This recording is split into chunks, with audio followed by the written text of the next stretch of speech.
Ladies and gentlemen, we are here on finals day of the Tekken World Tour 2022. My name is Sam the Dig and I'm joined by the most wonderful Mark Man. How are you, sir? I'm feeling great. It is back here, the culmination of good-ass Tekken. It's not just a year worth of action and adventure. It's the culmination of us coming back and having a global tournament, reintroducing these players to the world, and us finding our champion later on today. Sam, I'm super excited. This is going to be fun. This is going to be fun. Don't leave me hang. I mean, this is going to be the most fun experience. If you are into Tekken, ladies and gentlemen, we have had a collective player count of 8,900 players fighting across 34,000 sets over 600 events.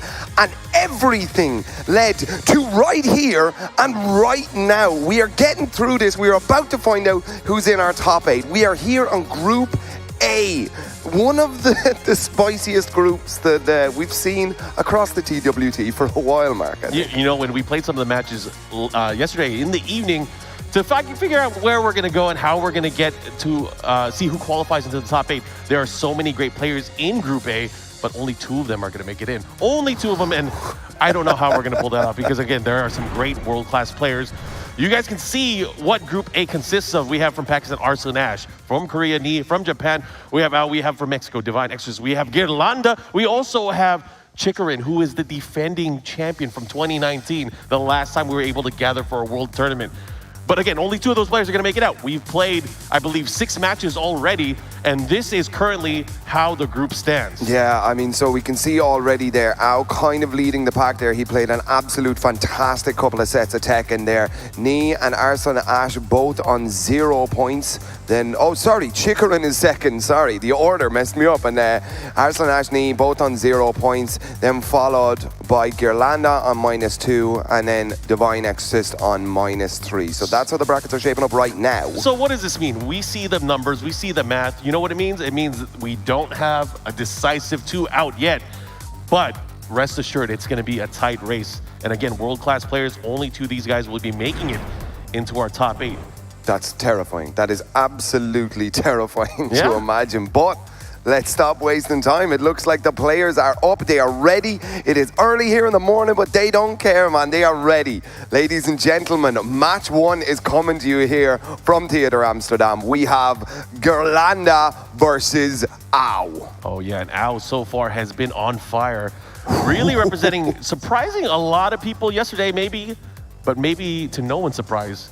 He is feeling that confidence. He has already beat Ni, and he's also beat Arslan Ash yesterday. So he's looking great in this group stage so far. Absolutely, yeah. And I mean, he's doing incredibly well, looking like he might be poised to make it out of this group into our top 8 bracket that's happening later on this evening. But yeah, I mean, if he wins another 2-0, I mean, he's in such a dominant position here in this group. All right, as you mentioned that we are going to see that match. Let's actually go to the match right now. Let's check in with the players and, of course, see this epic match. It's going to be a race to 2. Let's go to the main stage. Right now, you can see Ao on the left side of the screen going up against Girlanda. Girlanda was actually here in 2018, and he ended up winning the LCQ, so he is no stranger to the world stage or the world final stage. Absolutely, yeah. He's been a dominant player all through Europe. Ao is super comfortable. He took the shoes off. That's how comfortable he's trying to get. Damn, dude, he puts him on the desk, dude. Yeah. New sponsor, question mark? Let's go, dude. This is going to be fun. So you guys can see, you know, this is bright and early here. It's around 9 a.m. Central European time. But I need to let you guys know, this is a marathon. Yes, the players here. The crowds will be filling in throughout the entire day. We have so many groups of players. We're going through 4 different groups. But right now, we are starting it off with Group A. In my opinion, one of the craziest groups of action. Let's go, baby. Ao from Japan.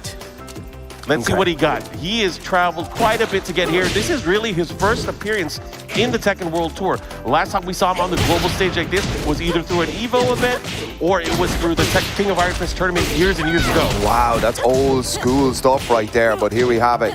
Girlanda has been rocking the Katarina since the inception of the character, I'm pretty sure. Had ideas to play her back pre-release and stuff, you know. And so it's good to see that loyalty, but Ao, he don't care about no loyalty. He don't care about no nations, man. He's here to kill right now. Oh, yeah. First round on the board. I think he's always been loyal to winning. Let's go. All right. Yeah, so we random the infinite stage here first. I'm not sure that benefits. It's probably going to be the Konomitsu just based on the movement and the smaller hitbox. It's a little bit harder to kind of chase her down and stuff. Yeah, and obviously this open stage, Ao has always been one of those players that's been known for movement and getting out of there if he needs to. And this character plays to his strengths so well because he's able to get in and out, really create a way for him to start his offense, but also similarly start his defense. His reactions are so good. You'll notice that as we kind of go through this, you saw some of the highlights yesterday where he was able to chase down some of these top players. But again, it's going to be par for the course here for Ao. Absolutely, yeah. I'm sure all of the Japanese fans in the chat are saying, bring it home, back to where the game was created. All right, starting it off. Right now, Ao looking really strong here in this opening game. Again, this is a race to 2. Every game counts. You have to get as much pluses on the board as you can. Try not to lose, if at all. Yeah, so every game counts. That's the round-robin format. If anybody is used to the regional finals, that's exactly how it's playing out here with just a couple more games. Oh, yeah. Right now, nice sidestep 2. Trying to get in there, but not biting. Girlanda does have the life lead here. Whittling away at Ao's health bar. It would behoove him to do very well here.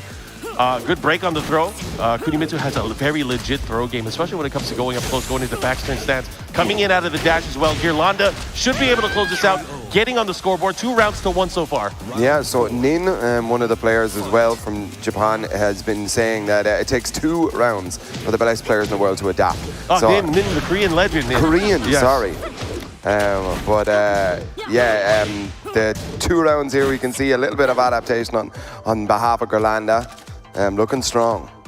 Yeah, Girlanda taking it back, slowing down the pace quite a bit here, really picking his shots. He does have the life lead once again. This time, going for the grab. He was able to break it that time, and that's great here because Ao was really trying to get the momentum back. He's unable to, and look at that, 4-4-2-3, able to find its mark. Girlanda's going to be in a nice position here, and he gets the Oki, takes the tie. 2 rounds. We're here at a final round here in game 1, and ladies and gentlemen, every game counts. Oh yeah, and this is going to be big because again, the difference between a 2-0 and a 1-2 or a 0-2 is huge. Yeah, absolutely. I mean, it's a point on a great launch here. Girlanda's about to take the lead in this set. Nice, and again, Girlanda doing such a great job. You know, yesterday he was playing out of his mind as well, but he came up short in his matches that he played. However, today he is on fire. Yep. Okay. Oh, and he made the comeback, but that's a nice sweep there. He probably could have got a launch, but opted to go for the sweep instead. The Oki from the sweep is insane as well. Nice punish there from Girlanda, and he was able to cancel it right into the kicks. Takes that first game, and I believe that is the first game that Ao has lost in the group stage so far. Wow. And incredible showing there from Girlanda. I'm a little bit speechless here. I almost imagined Ao to wake up this morning. He's going to break his glasses on stage again. Absolutely. We even got out with the shoes off and stuff, man. I like it that they're taking their time, taking a breath. Yeah, I mean, it's all on Ao. Ao lost the match. He has to figure out what he's going to do. He's going to go straight into rematch? Again, this plays to his strength, though. This stage, however, it matters on who gets the lead first and who has to chase first, right? Of course. And Girlanda has been out the gate. After those initial 2 rounds, he was like, you know what, this is my game. I'm going to play it at my pace. So Ao might be falling into this trap. Maybe, perhaps. Let's see what he can do now. Okay. Looking to try get a whiff punish there. You can see Ao already fishing here. Ooh. Oh, I don't know what that was. That might have been a misinput or a bait to get him in. But right now, Ao with the lead, but Girlanda starting to open him up again. Yeah, about even on the life bars here. Dangerous times. Oh, nice block and punish. Didn't get the float right there. Yeah, not going to get that conversion. It was the wrong poke for him to do. Either way, both of these players looking very strong, at least at the neutral. But Girlanda's really testing him. Girlanda's sense of knowing the distance of the limbs that Katarina has is immaculate. Yeah, absolutely. That very far-reaching low that we see right there, it seems to be able to clear half a screen nearly. Oh, yeah. That's like 3 football fields away, but he's going to make it work every single time. Time's a wasting, and Girlanda is going to steal this round unless Ao pulls out a miracle. Unless Ao pulls out a miracle. Oh! And he does. Pulled off a miracle. Wow, Ao coming in absolutely clutch there, showing the caliber of player that he is to not let anything go and fight right until the last second. Wow, incredible stuff there. And a great low parry, shutting down that big far-reaching low that we were just talking about. Nice sidestep two to end it there. Goes for the guaranteed follow-up as well. Gearlanda trying to fight back. Man, these guys are exchanging. Oh, what a whip punish. He was locked and loaded, ready to go. Gets that down forward two. Gets the follow-up here. Not only that, the extended combo, trying to waste as much time as he can. Absolutely. I love it. But he has Rachel. Gearlanda, you cannot count him out. Ooh, but a good while standing forward. The challenge there from Ao. Again, we've seen this before. Ao went up 2 rounds in game number 1, and Gearlanda was slowly but surely able to come back. Will he be able to do it again? Let's have a look now. I mean, it's all on him. Ao is definitely sitting in the momentum seat or the driver's seat right now. Pushing very, very hard into Gearlanda. Yeah. One of the things I'm noticing now, too, is Ao starting to take more liberties in terms of sidestep. Up close, he's been sidestepping left. Also, that time, taking a sidestep to the right. Really trying to mix things up and trying to see what Gearlanda's able to do in the open. Oh, again, exactly he went for the sidestep right again. This time, missing the first hit there, but it doesn't matter. Ao, clean. A 3-round straight. Tying it up 1 game apiece. This is looking good. This is quite the match between these 2 players. Yeah, absolutely. I'm getting excited now. I mean, we get to a final game, game 1. Man, this everyone knew this group was going to be hot, but let's go. Yeah, I mean, looking into it, as they were drawing names, kind of, picking who's going to get in through the group stage, the biggest names you would obviously, it was like, yo, okay, Arslan Ash is in here, Knee's in here. This is a run back of 2019. Those guys were in the same group way back then. However, you have All-Stars, you have Ao, you have Gearlanda, you have Chikarin, you have Divine Exorcist, players from all over the world. But the thing is, they have different styles, they have different rhythms. And that's what we're really seeing coming into play as these guys go at it. Yeah. Oh man, this is gonna be fun. So it's 1 apiece. 1 apiece, 1-1 on the game count, yes. Now we did get a stage change, I'm pretty sure here. Yeah, this is the stage of destruction. This is one of my favorite stages to see because when you do a combo, it hurts. That goes for every character. It's not just in favor of one character. If you get the launch, if you get the hit that breaks the floor, that is your reward. Yep, absolutely. It's just a high risk, high reward sort of stuff. You know, if you picked it into this stage, oh wow, there you go, out the gate. Mark. He was so ready as well. Oh no, not ready enough. Dropping combos here. Yeah. Okay. Starting things off. Nice kunai, able to get the hit. And this is where it's scary, playing the rage game, but Gearlanda not afraid to poke back. Oh, nice. And again, straight down through the floor. He's just so ready for this floor break stage. Yeah, he was floating the moat twice, able to get that floor break once again. Collecting them, and one more time, maybe? No, the side wall stun prevents it, but right now, Gearlanda's looking really good here in this opening round, and he gets the stomp, the follow-up. Now at the advantage, Gearlanda, is he able to take this away? Is he able to take this away? I mean, Ao, who is, as we said, already bet. What? He's the first person to defeat that second hit, that high hit of the down forward 1-3 string. Right now, Gearlanda is playing like a madman, but Ao taking his turn back. We're going downstairs. No more floors to break. No more floors. Get rid of all that sort of stuff. What a combo. Optimization here from Ao. Looking really good. He does have the life lead right now, but Gearlanda, you can't count him out. He knows the rhythm. He knows how to put a stop here. I mean, I would assume that like a lot of these players here, they had Kunimitsu on the radar. They know that they're going to deal with Kunimitsu at some point. Absolutely, but look at this. Oh, that was nice, but Ao finished the string, which is kind of crazy that he actually finished the string, but he was able to get away, take that round. Now we're tied up. Yeah, absolutely. So 1-1 here on the round count, ladies and gentlemen. This could not get any tighter. I mean, it could, but that would be unhealthy for us. We're going to be yelling in this room. Yep. But right now, let's see. Gearlanda with the life lead, goes for the Harrier low, the follow-up, continuing with the pressure. Ao content with just backdashing, waiting for his opportunity, goes for the throw. Consistently, whenever Ao wants to get the momentum back, he's going to go for that dash, he's going to go for that throw. Yeah. The crazy part is he's going to mix it up with these lows, especially the big sweeping low. That's the threat that he has to watch out for. Yeah, absolutely. Very dangerous in that stance there. Oh, what? Right, he got over this. He went right over the mid-safe attack, the follow-up, but it doesn't matter. Ao able to capitalize now with the lead. Can Gearlanda swing it back here, man? It's starting to look like a John Woo movie in here, man. Let's go, dude. Oh, he didn't fall for the wall standing 3. Did not get launched here, but Gearlanda with the patience. And again, Gearlanda can poke with the best of them, but it's all about who's going to get the big hit here. And again, Kunimitsu, one of those characters, if you can get the right hits in and get the flow and just the right timing, it could be detrimental to the match. Absolutely, but if Katarina gets him to the wall, there is a huge potential for damage there with some wall enders. Oh, decided to put the brakes on, and right now, Ao making his attack, but Gearlanda standing strong. Yep. His nice defensive spacing mindset is working out for him. Gerlanda getting all the pokes that he needs. But again, Al's going to come in. He's going for the dash. He's trying to mix him up. Okay, and he gets him on a counter. Let's go. Yeah, he got him with a back turn stab. The follow-up, not only that, he's going to get a lot of damage here. What's the mix? Ooh, he has range. Gerlanda can do this. Oh, the dodge! He did not get the launch, but it doesn't matter. He gets the grab and he gets the rep. Oh, no way. Final round. Markman, let's go. Game 1 of the day. It's too early for this, man. Let's go. Oh, man, it goes down in classic Tekken faction. The final round. Of course. Has to be done. And he gets the follow-up with the kunai clean. Nice. Yeah, he got him rolling there. Oh, but a big counter hit. The follow-up, he's going to get the guaranteed hit. Yeah, absolutely. He's threatening so much with that stance, and Gerlanda is just keeping it cool under this immense amount of pressure right now. Yeah, I know he's been playing quite conservative, but Gerlanda is now finally starting to open up his opponent. They're about even on life. This could go either way. It's so close. 25 seconds on the clock. I would say keep an eye on that, ladies and gentlemen. It may come into it. Oh, and he gets the counter in. He might be able to end this if he does the right combo. Oh, it's so close. Last chance and he gets counter hit. Oh, he has range drive. He has range drive. Oh, what Gerlanda. Wow. What a way to wake up, ladies and gentlemen. Game 1 of the day. That is going to change things quite a bit in the scoring part of the group stage. Gerlanda with an amazing performance to start of the day, and now Al getting dealt his first loss in the group stage. Wow.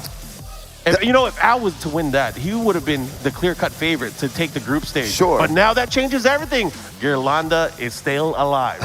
Oh my goodness. What a great day to start off this Tekken action. This is absolutely insane. And I mean, look, this is Tekken, you know? Incredible stuff there. I mean, with Gerlanda just kind of playing, as you said, like a super defensive style, it was very difficult for Ao to kind of just break him down and stuff. And, you know, threaten him with those stances and stuff. But, I mean, Gerlanda just kept it so cool. His kind of in-game body language just looked so composed. He didn't, to me anyway, it felt like he didn't push any buttons that he didn't want to do. Everything had a purpose, you know? Yeah, and I know for a lot of people, especially during the pandemic, playing games online, playing in tournaments online, not being able to get the same kind of experience here in this offline setting, I hope this serves as a reminder to everyone in Europe that you guys are some of the best competitors from around the world. And this is proof of it. Gerlanda is still able to compete with the best players from around the world. Absolutely, yeah, we do have some pretty good players. You guys have some good players. But it's great to see, of course, you know, Gerlanda's got that opening game, but Ao came back 3 rounds straight, and that was a very convincing 3 rounds straight, and then we go to the stage of destruction. Yeah, and incredible. Like, I mean, you could see it. Gerlanda was so ready as well. Like, I'm going to ask him later, but I'm almost certain he practices on that stage.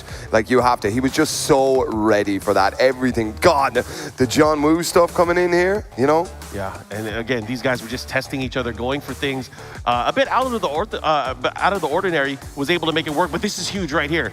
This part right here, he was able to get that throw, that clutch throw, and take it to the final round, and then the get-up kick, which ended everything. He had range. I was like, it's a wrap. He had the rage drive, big elbow drop from the top rope, snap into a Slim Jim. Oh, yeah. Yeah, incredible stuff there. So Gerlanda takes the win. I have no idea what's about to happen in this group. I do. I have an idea of what's going to happen because we are going to get our next 2 players on the stage. And from what I can see, it's going to be Chikarin from Japan going up against Arslan Ash from Pakistan. And going to be an incredible match. I mean, as you said, defending Tekken World Tour champion against the 2-time EVO winner. Yeah, it's going to be a banger. I can't wait to see that because, again, all this preparation, these guys have clashed in the past. Chikrin actually one of the first players to make it out to Pakistan to train against those players and kind of learn their play style out there. So it's going to be nice to see these guys battling again, especially, I'm sure, both of these guys, they train and they practice and they play against the players, not just the characters. So I want to see what kind of strategies they've come up with. But aside from that, which characters are they going to pick? It's, I mean, do you know Arslan has been kind of running with, you know, we've seen him with the Kazumi, but I mean, I was about to say, you know, it's probably going to be the Zaf. That's what he's been, the Zafina, he's been rocking it all tournament and stuff, and he's just kind of really showing how strong this character can be in the right hands. Yeah, I mean, I think it'll be interesting. He has a number of options. I don't think he's going to go back to Kazumi, but that Zafina is always going to be an option. However, he has been dabbling with the Kunimitsu as well. However, the question, okay, I see Zafina on the screen. They are at the versus screen. This is Yep. going to be crazy. All right, it's going to be Leroy versus Zafina. So That- this is that's going to be locked fun. in. That is Yeah. locked in. They are going into it. We are getting into game number 2 for day number 2 of Group A, and I hope you guys are ready for this. Chikarin versus Arslan Ash. Dear God, this is about to be insane. I mean, Leroy, it's an unconventional pick. Yeah, I like mean, he it. used to be everyone's favorite. Yeah. But, you know, for Chikarin, he is still utilizing this character, making good use, gets a nice mini float there to start off the round. Yeah, absolutely. Good duck, though. Don't check Arslan's knowledge, man. That is a move. The twin pistons there from Zafina is something that we're going to see. Arslan Ash's reaction times and sending that in is incredible. So keep an eye on that, ladies and gentlemen. But a drop of the combo. Early mornings. Get that man a coffee. Oh, yeah. Arslan Ash, one of the best when it comes to utilizing that wall standing one. Does it so quickly, knows the right gaps, the right holes, the right spacing to be able to pull it out. And look at that, just like that, taking that first round very clean here, Arslan Ash. Yeah. Okay. He really wants to ride with this momentum here because now this group it's so contentious. Rounds mean even more as they did. Okay. Here we go, a little bit of spacing coming out. Right now, just the classic Zafina chopping away low, trying to make a reaction here out of Leroy. Oh. This time, see, he was waiting for it. He knew that there was going to be a button press there. Arslan Ash, one of the best in terms of making sure that he's able to capitalize of his opponent's rhythm. Yeah. And Arslan Ash is just tearing him up right now. This is not a good look for Chikarin. Chikarin's going to need a different kind of output because right now there's no way he can get in. Arslan Ash has become a wall at this point. Yeah. Okay, but here we go. Maybe a little bit more movement now from Chikarin, kind of trying to run him down here a little bit. Let Arslan Ash know that, you know, it's not going to be the easiest job in the world to take that man out. All right, let's see what kind of adjustments right now. Chikarin using that standing 3 to kind of create a neutral zone for him, but will he be able to open him up? I feel like he's going to have to take so many risks just getting into the range that Arslan Ash is going to be comfortable at. Oh, that was a big risk there, but he was able to pull it off. With the sidestep range drive from Arslan Ash, it's going to do a ton of damage, but it's not going to get the kill. Arslan won't even let this one round go. He did What? the second hit. But great presence of mind from Chikarin to go for the easy wall standing 4, get the interrupt, get the win here on the round. Yeah, absolutely. Yo, he gets away with that a lot too, so I was Dude. surprised it did not hit that time. Okay. Either way, if he canceled into the other move, it wouldn't have mattered. Arslan Ash got hit, did not have enough life to live there. But Arslan Ash doing a great job here in this 4th round. Ooh. Okay. See, how is Chikarin going to open him up here? He does have range, which is great. But again, he's not in a zone where he needs to be more threatening, and that needs to be by the wall.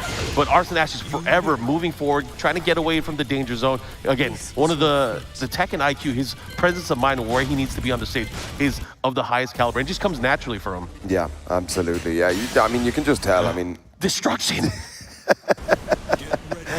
this is going to be fun. Of course, we saw this in the last game. There is potential for massive combo damage here. No character switch, of course, because we got the stage. Interesting now why Chikarin went for this. Okay. Yeah, very, very interesting. All right, we're going to go into this action. I can't wait to see how this adjustment, picking this stage in particular, Chikarin did this with intent. Yeah. But here we go, ladies and gentlemen. Game 2 now. Can Chikarin answer back? All right. Oh, damn, the tension here, man. The players' faces, everything. It's gone crazy. It's gone tense in here. I like it. I like it. Oof. He's trying with the one-standing ones. Okay, breaks that floor already. Here we are. That's the wall. I mean, he already made it worth it. He got that one break. Let's do more. Oh, here comes Arslan Ash. Caught him looking again. He is so good at landing that mid from stance as well, and that is his trademark. You talked about it earlier. We talked about it 4 times already, but he is so good at utilizing that wall standing 1. And look at that, just like that, taking the lead back here in this opening round. Yeah, and an early cane there, the one-use move there. He spends it. Ooh, big whips coming out here. You cannot whip. Oh, that was huge. Oh, he's got rage. He's got rage as well. Maybe with the floor break. Oh, the sidewall messed it the wall. up, but is he going to get this Oh, off? that's heartbreaking. Oh, he gets the sweep bang. No.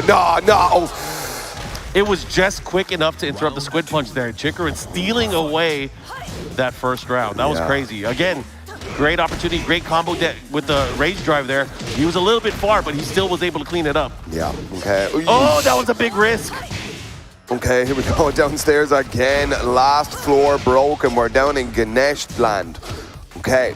Oh yeah, basement floor. How is this gonna play out right now? Arslan Ash with a huge life lead here. Chikarin with his back to the wall. Uh-oh, nice trade there, but again, he has a sliver of life left. Oh, he had it! Ooh. He did not believe in himself. That forward forward 2 could have done the round right there. Oh, the tension, he just lets it rip, Mark, man. Wow. He's done that 2 rounds in a row now, where he believed, you know what, I'm gonna do down forward 2, get the launch, back to back, and boom, he has cashed it in twice now. 2 rounds straight for Chikarin, he is fighting. This is it, man, don't count this man out, yo. TWT champ. Let's go. Oh, he's trying it again. We can see that sidestep into the wild standing 2. Wild standing 1. Okay. Oh, wow. Just give me a hug. Here we go, all the way to the wall. Yes, sir. Still gets that damage, man. Ooh, Zafina's strong. You know, we saw this again the last 2 rounds. Arslan Ash getting the life lead, but then slowly but surely, Chikarin landing a key hit, and this time a throw. Wow. What's the wake up? How is he gonna approach? Blue stuff blocked. He needed to do that. He needed to get him off of him. But Chikarin, look at that. Look at the patience. Trying to pick away, but maybe he has to take a risk. Doesn't matter. The jab strength guaranteed. 3 rounds straight. 3 rounds straight against Arslan Ash. Arslan Ash is going to pick it open stage. This is what he does. He needs to have the freedom of the space, not risk too much by having the 4 breaks. It's going to come down to the stage pick. Okay. What's he going to do? I like this. I really, really respect that. And I think everybody at home who's getting into tournaments, take a look at this. He is taking his time. He's not instantly rematching or immediately swinging towards that infinite stage. You know, he's taking a breath. You know, he's assessing his thoughts, going over his game plan and seeing what he needs to do. And as you said, Mark, man, going to the infinite. Oh, yeah. The open stage where he excels, where Zafina can excel as well. I'm sure Chikarin and any other player in this situation knows that this is what you're going to get, especially when you're threatening to take the set. Yeah, absolutely. This Chikarin's going to have to work very hard to get in on this Zafina. Okay, here we go, ladies and gentlemen. Final game between Arslan Ash from Pakistan and Chikarin from Japan. This is big because, again, the advantage that you're going to have in the group stage all matters with how many wins you're able to get. And this time, these guys are going to be at a 2-1 deficit regardless of who wins.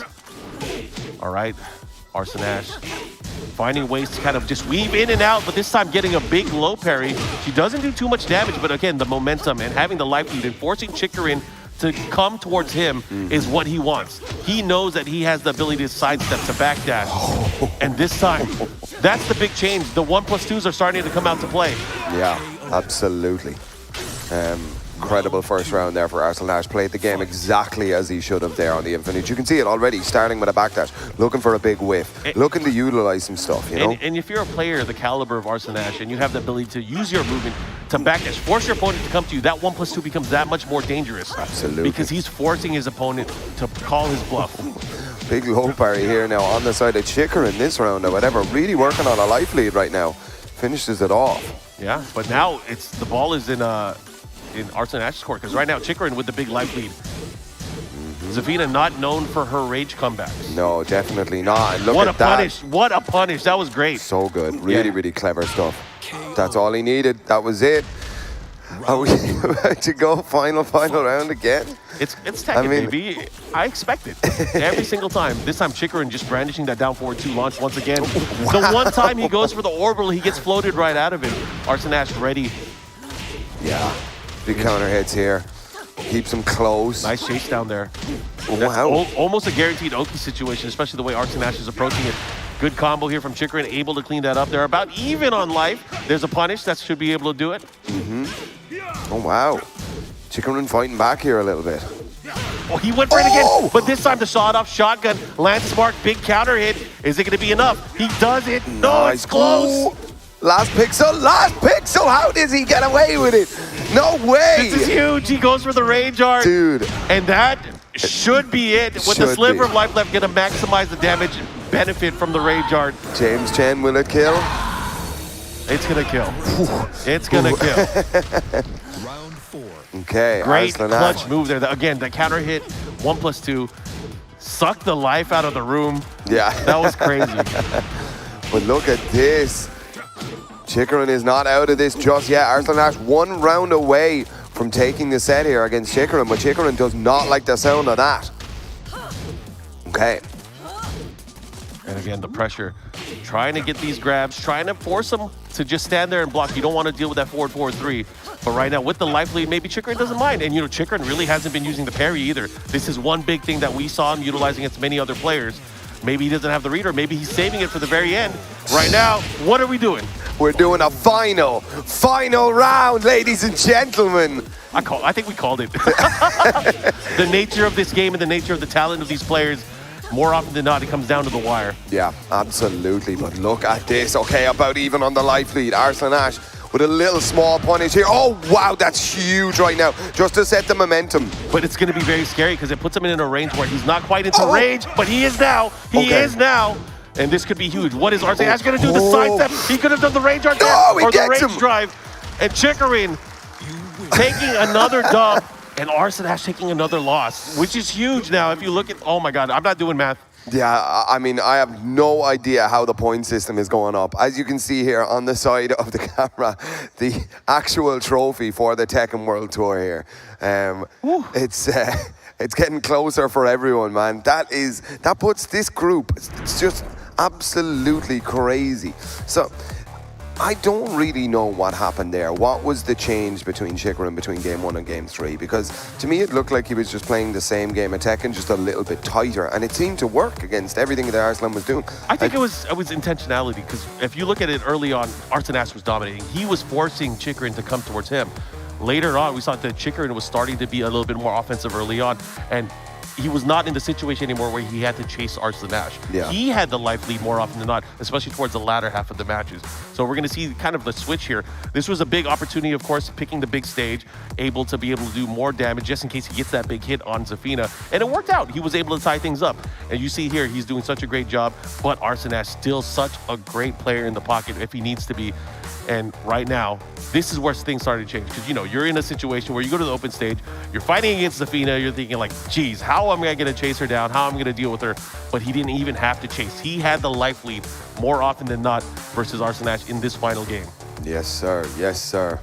And I mean, I think the replays showed it there, but an absolute great game. But it looks like we're about to get ready for our next match. Yeah, our next match is going to be another banger. This is going to be really good. I believe it is going to be Divine Exorcist and Knee heading up to the stage. Yeah, so they're just getting set up there and ready. I mean, it's I can't even talk about this group. I mean, it is just so hot and spicy right now. Just an absolute crazy. As you can see there, again, the TWT championship trophy here. That's what these guys are playing for. Man, I'm so excited. This is incredible. Yeah, it's going to be fun. And look at that shot, that trophy. That trophy is a banger. I had to take a picture of it earlier. Thanks for taking that nice picture. No problem, man. I picked it up. I picked up the trophy, man. It's heavy, right? Dude, it's heavy, dude. I want to see, I feel like the champion has to take it on the plane and put it in the seat next to him. I never thought about that. How did they get it home? Surely they post it, right? I don't know. But yeah, so we are getting into the game, getting ready here. Man, shout outs to the Theatre Amsterdam, our venue for the last 2 days. Been super nice, super accommodating, and it's just a fantastic venue. Same one as the 2018. Yeah, lovely, lovely venue. And again, all the players starting to fill in here. You know, it's been a long day. These guys were here for over 12 hours yesterday. No, way over 12 hours. Yeah, right. Yeah, 100%. Because it was 8 in the morning for a lot of the LCQ players, all the way down till about midnight. It was, wow, it was a fun day. Yeah, and I mean, you know, shout outs to Chanel, the winner of the LCQ. He had a long day of Tekken yesterday and has got a long day of Tekken ahead of him today. If he makes it out of his bracket today, he could be here till the evening time. Yo, check it out. We can see that guy's texts. Look at this guy down here. Yeah. Let's not spy him. Give him his privacy. Hide your phone. He's on Twitch, I think, looking at the category. Is he watching the broadcast? Yeah. You're he wants there, to hear bro. an echo of your voice. That's how good you are, bro. All right, here we go. From Mexico, Divine Exorcist going against Korea's Knee. And this time, Knee is picking Steve Fox. I haven't seen him play as Steve in a long time, Mark. Okay. Yeah, I mean, he was all Fengwei yesterday. We did Yeah. not see any other character outside of that. But now, picking the Steve Fox, which is, again, one of his best characters. Yeah. I mean, when I got into Tekken 7, it was me on Steve, like, you know. But here we go, Divine Exorcist. Let's see what he can do. I hear the cheering crowd here for Mexico as well. They are cheering on their boy. Yeah. Divine Exorcist really doing such a great job yesterday from what I've seen, but he wasn't able to take those big wins. He was close, but a little far, and now he's going to have a big test in front of him here with Knee and the Steve. His Steve is so concise, so compact, Oh! and that was so good. That was crazy clever. I like that. Divine Exorcist. All right. Okay, so we did get the Infinite stage as well. That was a random select. Sonic Fang is going to answer back here. About even. Divine Exorcist holding his own toe-to-toe here now with the god of Tekken himself. Ooh. Them Wonder Woman's in. Ooh. Damn, that back one is going to take the wind right out of your sails. Oh, yeah. Nice combo here as well. He puts them in, leaves them in rage. This is a big opportunity for Divine Exorcist, but how are you going to get the big hit? The threats here from Knee. Knee knows that he's not here to mess around. He's going to go for the nice jabs, the 1-2-1s. Yep. Absolutely. And Claudio doesn't really have a big threat in terms of crushing a high. He has a down back 3, but it's kind of slow, right? Yeah, of course. Actually, this is a really clever pick against Claudio. Oh, nice though. Big counter Divine 4-3. Exorcist. The follow-up here. Okay. But Starburst helps. Starburst definitely will help. But again, it's a limited resource. Yep, absolutely. Oh, he's looking for the Beyblade. The pick up, Knees got them. It doesn't matter what time of the day. That's Knee, man. Whew, that is difficult. Yeah, that is advanced Steve combo. But I mean, if you're a Steve player, you got to have those, especially at the highest level. Yep. I expect nothing less. Okay. Right Nice. now, Divine Exorcist utilizing some of the range here in the matchup. But again, that range and the moves that he's utilizing is so scary because it opens him up for the things like the down forward 2 counter hit, the back 1 counter hit. And Knee already trying to fish for it, trying to get a read on the rhythm. Oh, and exactly what you were talking about, Mark. The back 1 counter hit. That's the thing, is like he's getting comfortable with landing these pokes, and Knee is getting comfortable with landing these counter hits. Yeah. The lesser of two evils, what are you going to do? You're going to get these small pokes, or are you going to get hit by a big counter hit? Okay, so we're going to a new stage. That's the challenge, though. That is the challenge. But what is Divine Exorcist going to do in this situation? Okay, he's going to G-Corp. G-Corp is a lesser version of Destruction. Sure. It does have 2 breakable walls here, and of course the potential to land big damage. But it also helps benefit Steve here as well. So we'll see how this goes and how this works out. But I think the strategy here is just to get the lead, force Knee to come towards him. Yeah. You don't want to be put in that state where you have to come in and try to attack Knee and deal with the counter hit barrage. Yeah, absolutely. I mean, Steve has those huge counter hit tools that very difficult for Steve to get on approach. So yeah, maybe let's see what he can do here about taking the early life lead. Ooh. Okay, nice. Just clever little pokes here. Getting the Wonder Woman to get the stage pressure. Ooh. Nice, nice. Okay, half health. Okay, Sonic Fang. Damn. All right. Again, lovely, lovely poking here from Divine Exorcist. He's going to have to be careful now, back to the wall. This is where Knee wants him. Want to be able to create that pressure. And the key ways that Knee is able to really get in is using that down 1. He's been utilizing it in such a great way. Oh, big opportunity, and Divine Exorcist squeezes it out. You know, Knee not the type of player to really try to duck and block a lot of these low pokes that are coming in. He doesn't want to waste his energy trying to go for that kind of stuff. Instead, he wants to beat his opponent to the punch and go for the bigger reward like the counter hit. Yeah, of course. Well, we can see it. That's why, I mean, he fits so well onto this Steve. Nice low parry, though. Divine Exorcist. You'll have to wake up earlier in the morning. Nice damage as well.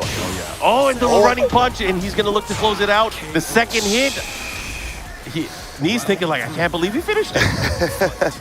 But right now, the crowd cheering him on. We got 2 rounds straight for Divine Exorcist. Puts Knee into a precarious position, but a big counter trade.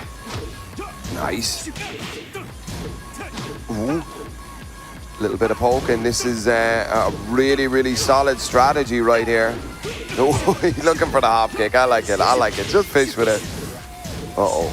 Knee has almost equalized the life bars very, very quickly here. Slido. Onto the mid option and the back one here. Good night.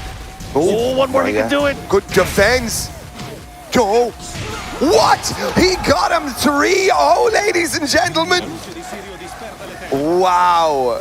These matches, these games are so huge because, again, we mentioned before, every game counts. The more 2-0s you can get, the better your standings can be. And we were talking about it yesterday, you know, between Knee and Arslan Ash, those 2 players were struggling to get those wins yesterday. They weren't getting those clear-cut victories. Yep. And it's now going to affect their overall score. And I hate to have to do the math, but we're going to have to start doing it because we are getting towards the later part of Group A. Yep.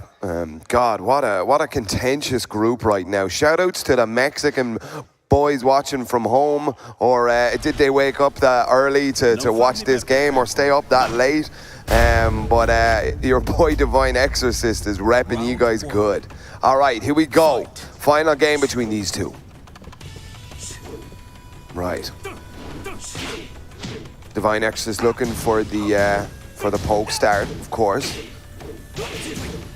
Ooh. The stare downs, let's go. Trying to find each other's rhythm. Right now, Divine Exorcist has changed his game up quite a bit, and it's proving to work in such a great way, and that was good. Because of that trade, he was not able to get a full combo. Yeah. Oh, he's trying to interrupt him here. Oh, be careful! He could have had the duck there, but doesn't matter. Knee able to take an attack. Very uncharacteristic for Knee, too. Usually he would just step away, create some space, but instead he went for the attack there on the low. And this time, getting the big counter, a good night. He's going to push towards the wall as well. This is going to hurt. Yeah, absolutely. Do you sense a little bit of frustration or something in Knee's play?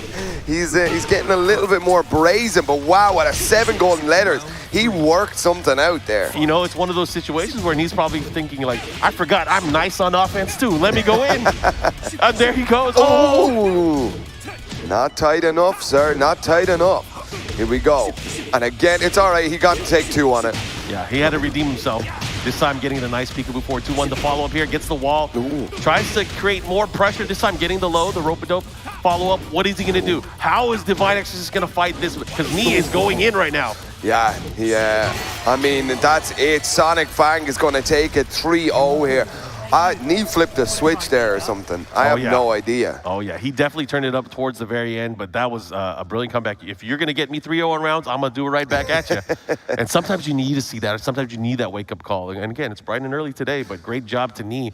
We are going to get more matches. And guys, thank you for tuning in, especially it's going to be a long day. I know for a lot of places around the world, and everybody that's watching, following, and co-streaming and restreaming this, thank you guys. This is fun. We want to spread the good word of Tekken, so thanks for hanging out with us. All right, yeah, so we can see here on the replays, Divine Exorcist was doing such a good job here. I think it was just the thing of, you know, Knee was having a lot of respect for him, and as you said, you didn't see a lot of low blocks here, so Divine Exorcist kind of just run over with a lot of lows and stuff. But wow, that game 3, something different happened, like, you know. Yeah, I mean, game 2 and game 3 were such big differences between each other, and you saw how a lot of these guys were playing. Divine Exorcist was able to pull things out in a lot of surprises, especially the way that he was ending the rounds. And he ended up taking that loss 3 rounds straight here in game number 2, but we go to the final game and he just turned it up. Yeah. He turned it up. He started going on the offense. He started landing the counter hits, knowing when his opponent would try to counterattack, and just everything worked out in his favor. But it was like Knee of old, just really dominant fashion there. He was able to get the win, but it was 2-1, not a 2-0, which he needs. Yeah, especially here in this round robin format. As we've said since day one, you need those 2-0s. If you want to make it out of the group, man, you need those 2-0s. Oh, God. I was going to say that up next, we have 2 of the players to kind of watch out for that I feel like they are doing very well in the group stage so far. They're going to be coming up, so this is going to be a big matchup. So we have both from Japan. It's going to be Chikarin versus Ao coming up. Interesting. So we've seen Ao absolutely on a tear this weekend, beaten huge names already. In his pool, he's beaten Knee and Arslan Ash. Yeah. Now, he did just lose to Gerlanda. First game on broadcast, what we saw today. Chikarin, the old TWT champion, you know, the old guard minding the flame and stuff. You know, this is going to be a little bit of a barn burner, I think. This is... Markman, I have no idea what's happening here. This is such an interesting and tight bracket here. It's crazy, dude. This is one group. This is one group, and it's to start off the day. And again, a lot of people were looking at this because, like, you know, they have some of the legends here. You got some of the defending champions. You have some of the best players from around the world. The people that would probably favor to win the entire thing. But those guys, Knee and Arslan Ash, are not in the lead in the group so far, which is crazy. And again, only 2 players out of these 6 are going to make it out. And it's anybody's game. Looking at the entire group, it's anybody's game. All right. There we go. Shoes off. You can see it there. Comfort zone. Sometimes you got to do it. Why not? Why not? I mean, what he's doing so far is leading the group. So, as far as we saw, but no way. Oh, are we getting it? Oh, okay. They're still picking. Oh, okay. Sorry. I thought that was... All right, Ao is definitely sticking with Kunimitsu, it looks like. Yeah.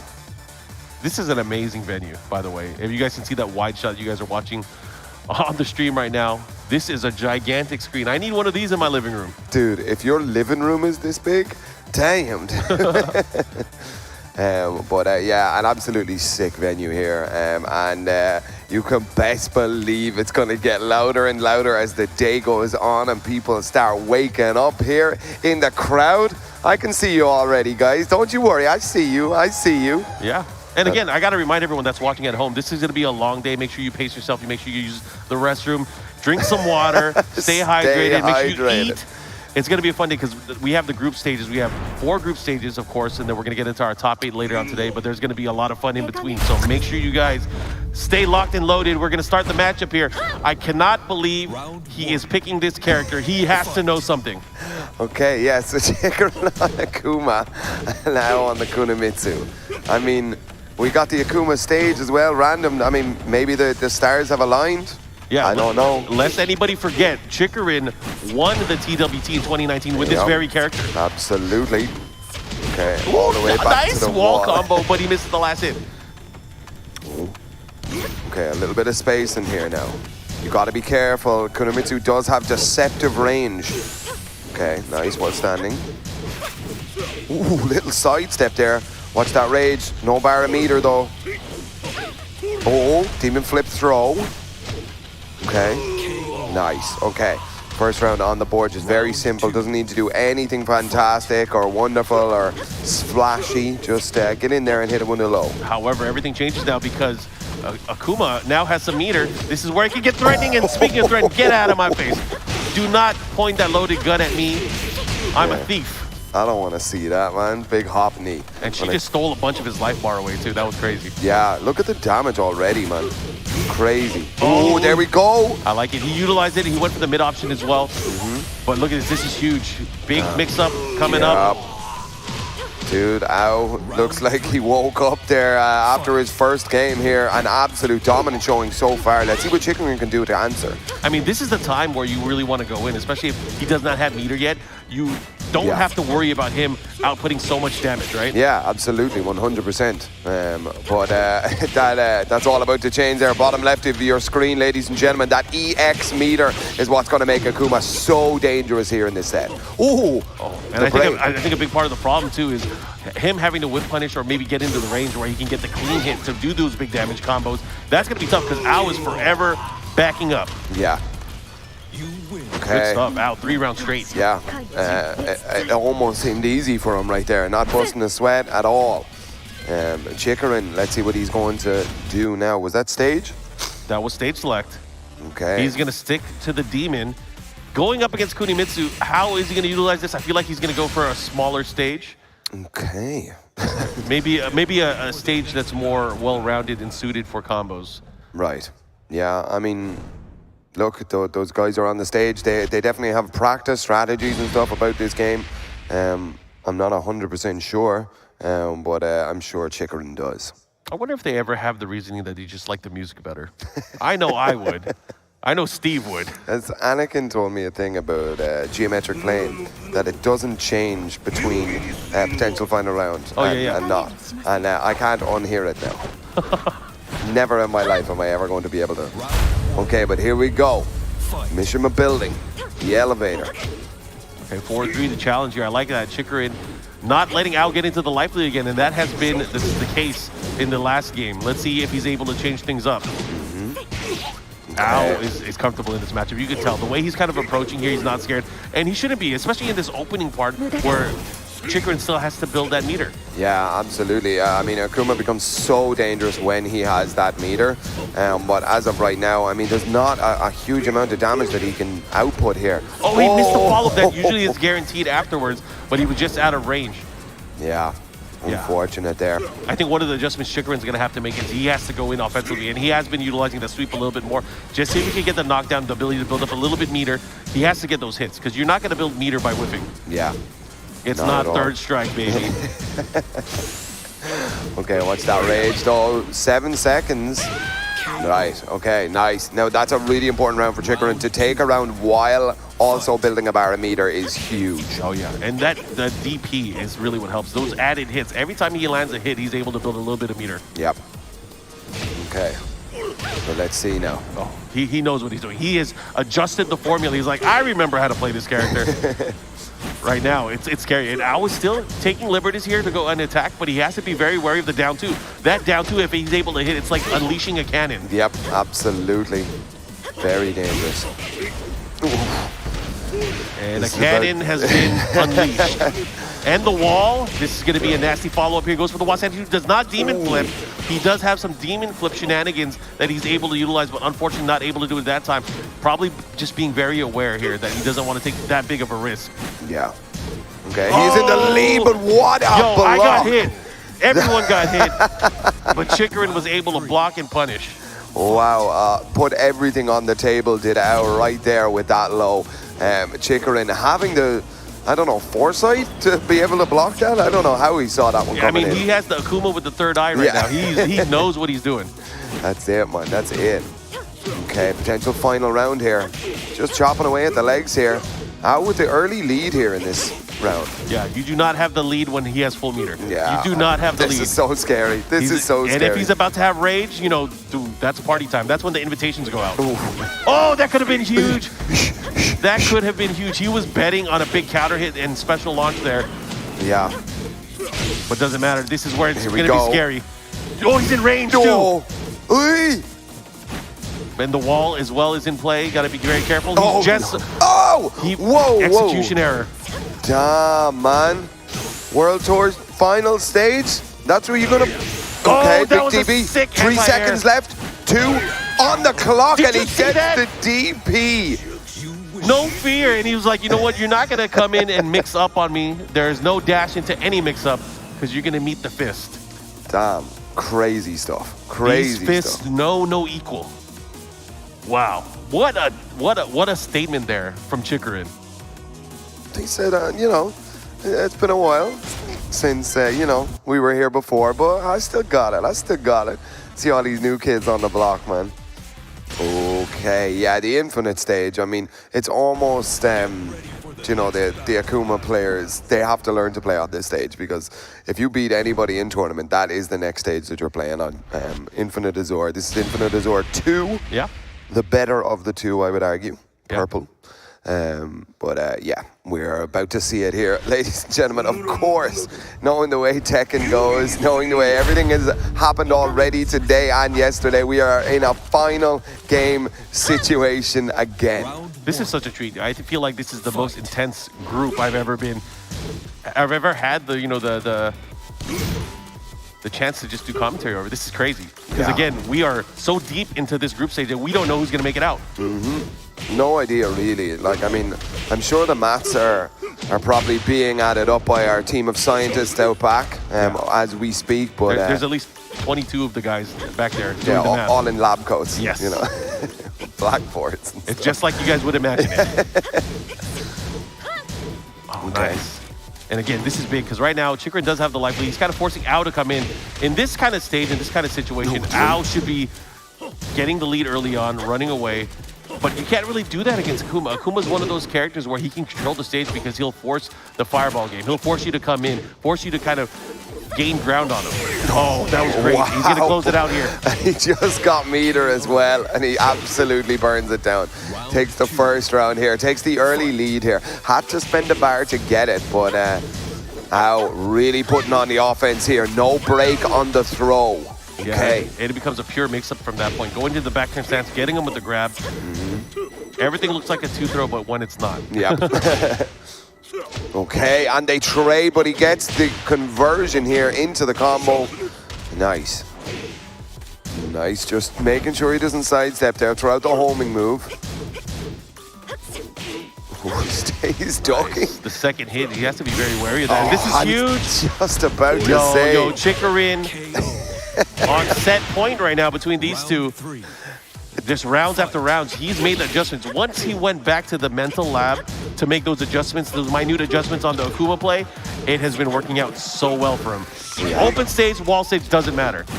Does not matter whatsoever. Okay, he's about to pick up his first meter here in round 3 of game 3. Ooh. There it is. There's that barometer. You know Ao has to be thinking about that right now. It's scary because it's going to open him up to other things like the sweep, but a big counter hit. This is huge. He's going to put him into... Oh, no! Unfortunate. Wait, what? Unfortunate mix-up there that happened, especially from the miss on the combo. Lives to fight another day, but look at the meter. This is going to be look at the meter. Terrifying, terrifying. Potential final round already here for Chikrin, but Ao, no way. Ao has all of the momentum now. He is sitting there. He is pushing his offense here. Solid defense against the Akuma stuff as well. Okay, I don't want to jinx it right now, but this might be 3 for 3. Wow, and here we go, ladies and gentlemen, for the 3rd time today, our final round. It's a trend at this point. Oh, he caught him looking. He caught him looking. He said, you're not going to have a chance to use this meter. Not if I keep mixing you up. Okay, 2 bars of meter though. Let's see what he can do with him. He mightn't have a chance to spend him. Don't die with money in the bank. Ladies and gentlemen, that is it. Ao with the perfect. Chikrin sitting on 2 bars of meter at the end of that game. You can see it on Ao's face, how difficult and how much that win meant to him. Yeah. Whew. Spicy stuff, Mark. Wow, so that, I think, puts Ao in a great position to make it out. Right. At least one of the 2 players. That puts him into some great position. Let's look at some of the action that just happened between Chikrin and Ao. This was an epic matchup, of course. The surprise pick of Akuma, maybe not a surprise to some people, but you know, this is a character we have not seen Chikrin play yet these past few days.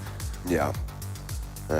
Just solid stuff. It was really funny because, I mean, do you think I was maybe bamboozled, maybe wasn't ready for the Akuma pick and stuff? God, that block was so Yeah, I got hit by that. I still got hit by that. That's the second time even seeing it.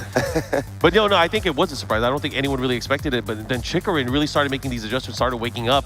At the same time, Ao started making adjustments as well. He's like, you know what, I'm starting to remember this. But of course, in classic Tekken fashion, we go to a final game and eventually a final round. But it was back and forth action. It really shows, shows that these players have done their homework and they've made their adjustments, not only for the characters, but for the players themselves. Yeah. So Chikrin pulling off to early lead, and then it was the slow climb here for Ao. Yes, sir. Absolutely. God, it's the meter thing that got me so much. I mean, he was sitting on it for the longest time. He wasn't really able to utilize it at all. He got caught in a few mix-ups, but when you look at the final round, that's really what did it. Ao put him into 1 mix-up. He got 2 combos, and all it was that sweep, and that was it. Yep. This is it here. Oh, it's just, I mean, you could see it as well. He had rage and everything. He was looking so strong. I mean, I thought it was about to be one of those sort of Super Akuma crazy combo video type situations there, and it just didn't happen. How, just as you said, a couple of mix-ups, a little bit of a sweep and stuff, and that is it. Okay, so, wow. All right, so Ao, yes, still on 3 points. Chikaran on 2 points. Okay, that puts Nee on 1 point. A tie of a -1 point between Arslan Ash and Gerlanda. And then we have Divine Exorcist on -4. Yeah. So again, there's a tight race for who's going to come out second place. Right now, Al is with a slight lead over everybody else. However, Al is almost done with his matches. He only has one more match coming up, and that's going to be against Divine Exorcist a little bit later on. So Al can very well pull out to the convincing lead. However, for a lot of the other players on the middle ground, it's going to be their chance to play. That means our next few matches are going to be even more intense and even more important, because we're going to find out who will help come out. Because you have to think about it. In case of a tie, which is very, very likely at this point, it's going to come down to the individual matchups between the players that are tied. So that is going to be a doozy. Up next, though, just so you guys know, we have Gerlanda versus Arslan Ash coming up on stage. So I hope you guys are ready for that matchup. Yeah, I mean, an interesting one, because they're tied in the bracket right now, and it's definitely going to put somebody in third place, I think, in the group as of right now. But they can still definitely win their next match if, of course, 2-0s and everything. Everything from now on is super important, super tight. Yeah. Absolutely. The tension here is crazy. Look at their faces, Mark. It's crazy. I mean, I can't stress enough how important it is to just demolish your opponent. You got to get those 2-0s. 2-0s are the most important way, or the easiest way, to be able to build that score. It's all about your average score throughout. Yeah, and absolutely. to not get 0-2 is equally as important. Yes, absolutely. We're starting to fill up here on the crowds, man. I like to see it. Boys here early. Ladies and gentlemen, how are you all doing here behind me?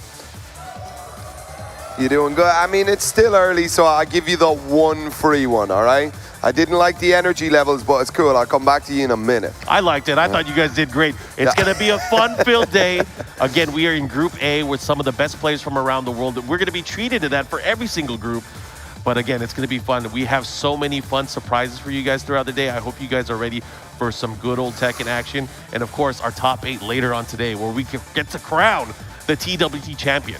God, it's crazy. It's crazy. We're here. That's a nice trophy on stage, by the way. I can't wait to see somebody being awarded that magnificent prize. It's crazy, but the characters are locked in. Gerlanda, Arslan Ash. We have the Katarina versus the Kunimitsu. Let's go. Okay, starting off with movement. The classic. Okay. Gerlanda, you can best believe, knows this matchup. Down forward ones. Big lows coming out. Ooh, could have pulled the trigger there, did not. Ooh. Little bit of a stare down. I like it. Just testing each other. Yeah, and you know, I feel like Gerlanda got into this a lot in his earlier game that we saw today. What a block! Just making a statement. That's so important right now, because I mean, you just let your opponent know. Oh, and a great block though, right the way back. Arslan Ash. The counter hit confirmed. This is gonna hurt. It's not dead though, I don't think. Okay. I mean, he was grounded. The scaling's gonna be interesting. He does have a little bit of life. It could be very close. Oh, it's so close. Oh, what's the mix, though? What is the mix? What are you going to do? Oh, my God. Key charge. No. The key charge, and it doesn't work. Wow, you have to respect that. Gerlanda was not having any of that. He's like, too early for that. Too early for that. He's like, let me throw my jab out. Wow. Wow. Oh, Mark, this group is insane. Oh, he went for the safer mid option here. I like that. Gerlanda dealing with the big life deficit here, but he gets a big counter hit. Gets away from the wall. Yo, that was a sick whip punish. That was crazy, man. That boy's reactions are absolutely insane. Arslan Ash. However, Katarina has the 4-4-2 counter hit. Not only that, he has the range drive as well. It's going to do a ton of damage. Oh, if he did not get the wall, though.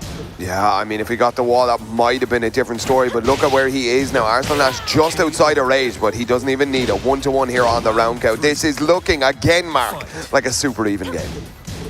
Yeah, it could have gone either way, but again, the tools for both of these players, especially towards the end of the round, it becomes very, very scary. But Gerlanda, again, does not want to be in a situation where he's coming back from behind. He has to be able to force his opponent to come at him. And right now, he does have the life lead. Let's see what he does. He has the wall. Yep. Nice. Gets the follow-up as well. What's the mix? Oh, he put himself into a bad position. Oh, no. Slimy Kunimitsu, like a thief in the night, stole away the positioning. Oh no, and Garlanda is still trying to fight his way out. Finally releases some of the pressure. Watch that rage though. Yeah, good punish there on the knee. Let's see what he does. Nice side steps here from Arslan Ash, able to block just in time. Back in the wall. Oh, and he gets out. He's in the back. He gets it. Oh man. Round 4. Girlanda. That he's been using the wall jump quite a bit, and that time landing a huge benefit for him. Stealing that round away. I love what Girlanda is doing. This presence of mind as a player, really utilizing the best tools for Katarina. That was sick. Oh, sidestep and no punish. Gee. Yo, Girlanda has been playing some of the best Tekken I've seen in quite a long time. Yeah. Crazy stuff on the counter hit. Off to the knee. This is all the way to the wall. Oh, it's going to be What's the so mix? close. What's the mix? So close. There it is. Girlanda takes game 1 against Arslan Ash. That has got to be affecting Arslan Ash right now. One of the favorites for the entire tournament here. And, oh, I mean, might he make it out of this pool? Mightn't he? I don't know. There's only 2 coming out. This is going to be tough for him because, again, he needs to get these 2-0s. He needs to get his score up.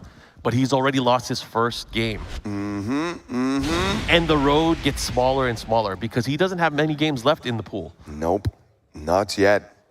Okay.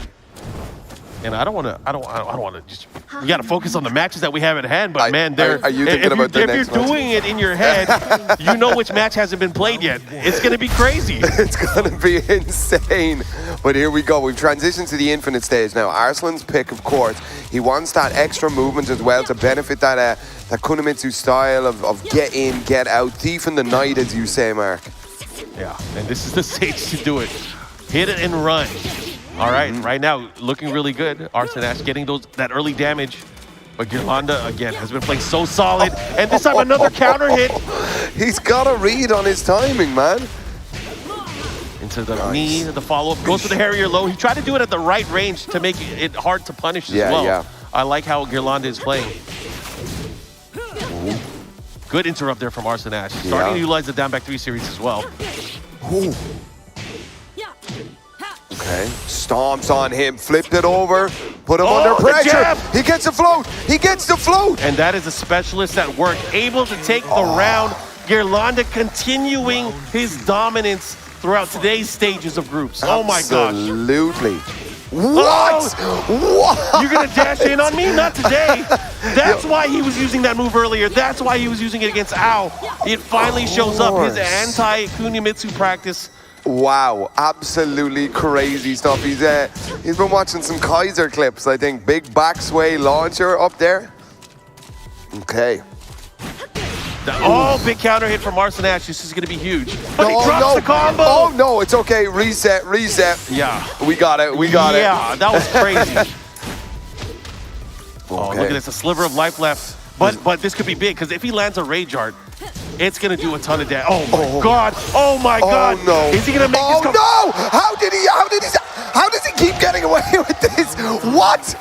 This is absolutely insane. 2 rounds straight. Is this about to be Arslan Ash going 0-2? You know he can visualize that right now. That's got to be playing in his mind right now. The mental fortitude now for Arslan Ash to come back is so huge right now. Girlanda is sitting pretty, man. Yeah, and Girlanda is doing such a great job. Girlanda might be able to get out here, but he has to get a 2-0. This 2-0 can be huge for him. God, these guys were even Stevens in the pool right now. Oh, my God. Oh, no. Girlanda is playing like a madman. Arslan Ash is forced into a tough situation here. How is he going to break this defense, this timing from Girlanda? This is going to be insane. 20 seconds left on the clock. Good punish. Arslan Ash on rage now. What can he do? What can he do? That's it! Girlanda 2-0! 3 rounds straight against possibly the biggest favorite coming into this tournament, Arslan Ash. Wow. What a game. What a performance. What a player. I am at a loss for words here. What an amazing performance. Girlanda has been the king of this stage since 2018. His victory here, wow, what a legendary performance from Girlanda. Great stuff. Oh man, I have no idea how this group is shaping up. I do. I have an idea how it's shaping up, and this group is insane. This is absolutely insane, man. What a day of Tekken. This is the first group, Mark. We still have First of three many. We're going to go through more. this 4 times throughout the day. Look at some of this action that we just saw. You know, early on, Arsenash was really showcasing the skill. The Kunimitsu really paying off. Making, okay, this part was crazy, by the way. This sequence here, he went for the key charge, and this is how we knew that Girlanda wasn't messing around. He was here to play. You guys see this sequence right here? Nah, not on my stage. Girlanda was just in control of this whole game. I mean, oh, the flip over, man. It's so good. The wall jump. What an absolutely fantastic play. Whew. Man, that extra wall damage. You can understand why Arslan wanted to go to the infinite stage. But even then, Girlanda, he just had this fire in him, man. It's crazy. 3 rounds straight. 2-0. Excellent stuff. Oh, yeah. And again, the ability for Girlanda to just clutch it out every single time cannot be understated. He has been playing like a madman, and it's great. It's great to see this here, especially from the European crowd. They are obviously cheering him on, so he's doing such a great job. So again, kudos to him. Kudos to everybody that's been performing this morning. It's great. Yeah, I mean, up early, you know, get that coffee in. We are here and we started at 9 o'clock, ladies and gentlemen, but the players, you can best believe, have been here before that, warming up and getting ready, you know, really trying. This is the stage to perform on if you're going to perform. But this next match. Oh, this one's going to be fun because it is a new match that we haven't seen yet. We're going through all of them. We only have 4 matches left in the group stage. In Group A, it's going to be Ao and Divine Exorcist. Ao, I feel like, has been doing the best so far today, at least points-wise. Yep. But he can very well secure a spot if he gets a 2-0 here. I'm confident in that. Yeah, he could, but I mean, look, Divine Exorcist is playing for, you know, the pride, the head of the bracket here. Like, I mean, this is where you want to, you know, show up and just show people that, you know, I can still play, man. I can still play. I got this. Like, it's tough you know? because, like, for Divine Exorcist, he has the lowest average points so far in the group. Yeah. However, things hit different when you know that you can spoil somebody's day. And he can very well do that. He can play that role. Yes, sir. Yes, sir. I mean, you never don't want to win, of course. So, I mean, Divine Exorcist representing Mexico. Great country. The crowd are all here. They have been here since the start. Yeah. Yeah, man, I'm excited. I'm excited. If Ao drops a game in this set at all, I mean, it's going to maybe affect it. I'm not 100% sure. I mean, we're going to find out. This is, again, the mathematics. Intense. Yeah. And this is only Group A. Only Group A. Things are going to be crazy throughout the entire day. I'm hoping for ties across the board. I want to see people salty. I want to see tears. Yo, break a controller. I want to see Tasty Steve break a table in half. All the realistic stuff that could happen, I want to see it. Someone's about to get like suplexed through the table. Like, it's been too long. We need to see this kind of stuff. Okay, and again, we're seeing infinite after infinite after infinite. This was random here. But here we go. We got Divine Exorcist on the Claudio and Ao on the Kunimitsu. Here we go. Starting off, the Mexico chants in the crowd. Viva Mexico! They're getting louder. But you're dealing with Kunimitsu here. How are you going to approach the matchup? How are you going to approach the game? And, you know, the way that Ao has been playing has been deafening. The way he's been shutting down a lot of the players he's been going up against. Yeah. Okay. Oh, nice. The pistones. Oh, I like that. All right, there we go. Starburst there on the hand. The right hand of Claudio with the blue fire around it means that he has access to a different set of moves or extensions to his moves. Yeah, and the big hitting one, of course, the Beyblade, the forward 1+2. Yep. If he's able to... Oh, great block, great punish here. Yep. Divine Exorcist. Gonna get the nice life lead here, and time is wasting here. Oh, he tried to catch him. Great punish there. I like it. So Divine Exorcist taking that first round. Man, the crowd is going nuts. Yep, they know it. I mean, they know how important that round is. Just to set Divine Exorcist into this you know, situation where, of course I can beat this guy. Of course, I'm here for a reason, Yeah. you know? Look at this already, riding the momentum, but wow! Ow! He's gonna do that while standing 3, man. He's gonna... That was Okay. good distance the way he pulled it off too. I like it. Yeah. Oof. Uh-oh. Oh, no. Okay. Watch that rage, watch that rage. Ooh, he gets it 2 rounds straight. Divine Exorcist. I see you, bro. I see you. Ow, slowing the pace of things down, backing off just a little bit. He has all the space in the world to do that. The 10 string, are you a madman? Are you a madman? Oh, no. He missed the follow-up. Okay, I mean, now's, again, always a good time to pull out all the tricks, especially if it gets you a win. sure. I mean, you know, look at the round count. He's doing what's right or what's required of him right now. About even on the life bar now. Ao has been working very hard to kind of claw this lead back. Oh, sitting in full crouch. Oh, Nice, great block, he great gets punish. it. Is that it? Oh, whoa, whoa, whoa, whoa, whoa. Don't be dropping combos now, bro. Again, this is huge because if Ao can get a 2-0, he will pretty much, oh my gosh, secure himself a spot. Oh. But Divine Exorcist has other plans. He gets Other it. plans. He gets it. 3-0. What does Ao do now? Because normally in that situation, you want to go to the infinite. He'll stick to it. I think he'll Yeah? stick to it. Okay. It's just, he probably wasn't aware that Divine Exorcist will be this comfortable in the Kunimitsu matchup. It's always a test. You always got to test your opponent, right? Yep, absolutely. Wow. Incredible showing there from our representative from Mexico.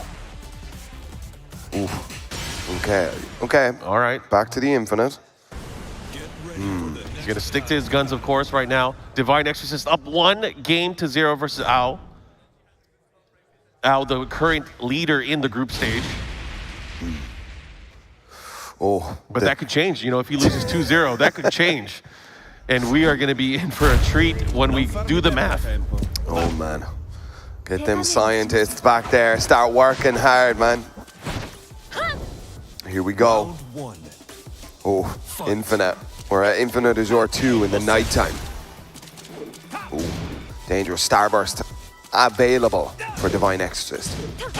Okay. Just poking now. Nothing big just yet. Okay. Oh, and Divine Exorcist, again, the way that he's kind of poking away and how patient he is and just standing there and blocking everything that's being assaulted towards him. He's, whoop, but that is, those are reflexes right there, my friend. Yeah, He was incredible ready. stuff. Oh no. Wow. Okay, maybe. Whoa, whoa, Okay. whoa, whoa, whoa. I like that down forward too.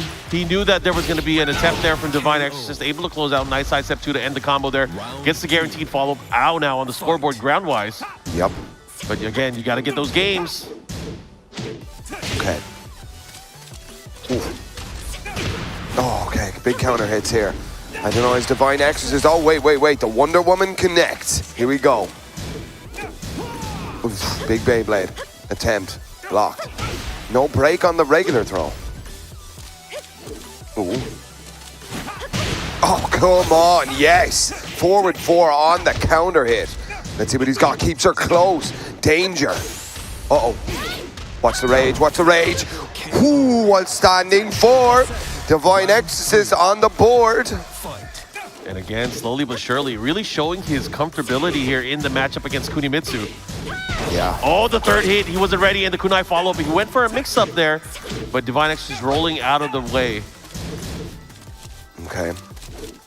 Try to scout it out here. Let's see what he does. Now having to give chase, because Ao does have the slight life lead here. Oh, this time landing its mark. That plunge. Oh, did not. What happened? That was a big opportunity. He had the hit, but not a big enough punish there. Not just yet. Not just yet. Ow. Ooh. He's landing all of these small punishes absolutely perfectly, but oh no, he's on rage. They're both on rage. There's the blue stuff spent on one side. Ow, now out of resources, 15 seconds left on the clock. Divine Exorcist does have the life lead. He gets the Wonder Woman. The snipe. Let's go, dude. 1 round away for Divine Exorcist to take it 2-0 over Ow. And here we have it with the low parry to start his offense off in the potential final round here, Mark. He is so good at landing these key hits here. That running to landing the low parry, and now he has Starburst, and he can threaten to take the round here if he lands a nice clean solid hit. Oh, he got it! He got it! He got it! He got it, ladies and gentlemen! Divine Exorcist, Viva la Mexico! Coming in 2-0 against Ow. What is this group, Mark? This group is some of the best players from around the world. That is absolutely There is crazy. nothing clear-cut here. People would have bet on the players. They would have been like, you know what? I know who's going to make it out. These 2 players are going to make it out. No. Any one of these players can make it out. Wow, what a performance. And again, one of the rare 2-0s in the group so far. But let's look at some of the action that just happened. This amazing performance here from Divine Exorcist. Al really tried to fight hard. You know, that first game was very clear-cut. 3 rounds straight. Al starting to wake up and really showcase his ability to harness that Kunimitsu energy. But it was not enough. Divine Exorcist was playing out of his mind, and he really got to showcase the skill of Mexico. Yeah, absolutely. Just super solid defense. Like, wasn't afraid to just kind of hold back a little bit and let Kunimitsu do those dances around. I mean, they played both of those games on infinite stages, which on paper, Kunimitsu has the advantage. No problem to her whatsoever. And you could see Divine Exorcist, he would just sit back and wait, you know? Once I have the life lead, you need to come to me. And then we saw some of these big running 2s and stuff, just gonna snipe you out of there. Crazy, crazy stuff. Incredible play here. But that's what we've come to expect now, Mark. It's wild. It is wild. You know, I just looked over my shoulder because I saw what match is coming up next, just to make sure that's actually the match that's gonna be coming up. Oh, damn. It's going to be a good one. This is probably one matchup that a lot of people have been waiting for. It's a matchup that everyone wants to see. But just so you guys know, it is going to be coming up. We do have Mr. Arson Ash coming up against Nee. The biggest match of the year. I am so excited for this one. Oh, damn. You can feel it already in the crowd. The boys are shaking their feet. Oh, Mark, man. I'm just sitting here enjoying it. We have the best seats in the house. You know, I got to say, whenever we go out to these events, we are able to talk at length about, you know, just all the stuff that's going on, but we do really have the best seats in the house. We get to feel the energy from the crowd. We get to see the match firsthand, and we really get to go nuts on the mic. And I love it. I love it. Absolutely. It is the best job in the world, ladies and gentlemen. Oh, and especially when you have that match up there. Oh, I'm getting shivers already, man. I know, it's funny because we keep looking over like, is this really happening? Is this really happening? This is happening. All right, let's go. I'm excited to see it. Of course, we only have a few matches left. We are already doing the maths and the potential matchups on maybe there's a tie. Maybe we have to have a playoff. Who knows? But again, in the case of a 3-way tie, that's a situation where we might have to do a playoff. Because, you know, it comes down to the matchup. The points first, then the individual matches between these players on who has the advantage. But man, that's why it's so important to beat your opponent's ass. That's it, man. Get those 2 O's. Stop being nice, just kill each other. Oh, but this game in front of us here now, I mean... I feel like we're going to see a surprise pick. Yeah? That's what I feel like, because these guys have studied each other for so long. Sure. It's a matter of not only playing solid, you got to take every advantage you can. And these guys have had the history of going back and forth with each other for so long now. Yeah. They've played long sets. They've played short sets. They've played in tournament. I wonder, are they going to request a blind pick? And maybe that's why the stage manager was up there. Maybe, who knows? We'll find out. I'm excited to see how this is going to play out. Dude, this match could go anyway. Ladies and gentlemen, Nee versus Arslan Ash. Whoa, whoa, whoa, whoa. I saw that. Oh. I saw that too. Whoa, whoa, whoa. What's happening? They're picking. They're making choice. Wait, what? Arslan is trolling right now. Okay. Are we about to see it? The crowd. He did it. He locked it in. That's Arslan Ash's Kazumi. He knows something. He knows something right now. I mean, the world has been seeing, you know, if you follow the Korean scene, you've seen that a player that just came back from the military, Ulsan, has been doing very, very well with Kazumi against all players, against Nii included. They've been trading matches back and forth. Maybe this is a chance for him to reinvigorate his belief in the character. Because, you know, he definitely dominated the world with Kazumi at one point. Yep, absolutely. Looks like we're going to go into it. It is Feng Wei versus Kazumi, a match I didn't think I would see again, but it is a surprise pick to me. Let's go. Absolutely. Okay, already Nii uncharacteristically offensive here at the start of the match. Normally, he takes a step back to kind of feel his opponent out, but there is no room for that right now. Whew. Poke and poke. And again, Feng Wei, one of those characters that a lot of people study against now because he is considered one of the best characters in the game. Yep. Not just that, he is in the hands of one of the best players of the game as well. Yes, sir. Okay, backs to the breakable. Dangerous, but wow. First launch of the game goes by the way of Arslan Ash.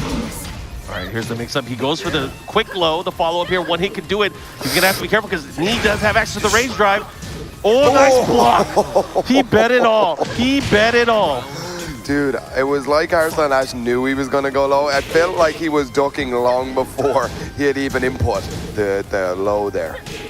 Yeah, he was ready. I mean, Arslan Ash has amazing reflexes. You know, his defense is usually what a lot of people attribute his ability to break down a lot of his opponents. But a missed combo there from Nii.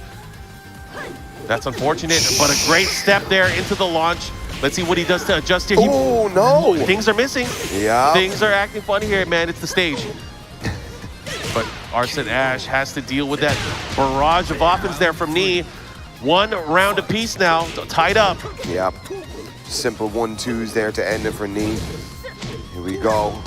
Oof. There we go, the power crush straight through some of the offense. Nice punch parry. I like it. That was great too, because he did that right when he expected it. The follow-up here gets some nice damage, but also the wall carry here puts him into a better position overall, but a big counter. It gets the shoulder as well. Okay. Ooh. Ooh. Fish hook. No. Ooh, fly stance. Let's go. Let's go. Fearless Warrior gets jabbed for his troubles. 2 rounds to 1. This could be big for either player. Again, not only do you have to do well in this particular game between these two, you got to dominate. Yeah, really. 2-0. That's what these guys need. Okay, lead. In the lead. Okay. Right now, I mean, the tension is thick. You can cut it with a knife. You might need 3 knives, though. The Fearless Warrior retreat here. Arslan Ash dealing with the life deficit. How is he going to get in on Nii? How is he going to find his way in? Yeah, because he has to do something, but what a bait! Yeah, this time the backturn sweep lands, and he gets the wall. Nii looking to close it out. No, not yet. Toe kick. Oh, okay. Just run up. Nice little comfortable low for it. 3-1 here. Arslan Ash. That has to be maddening. You know, you went with the pick that you thought was going to work. Still very difficult. Are we going to a stage pick? It looks like we are. He's going to stick to Kazumi. Sticking with it. We are seeing so many infinite stages today.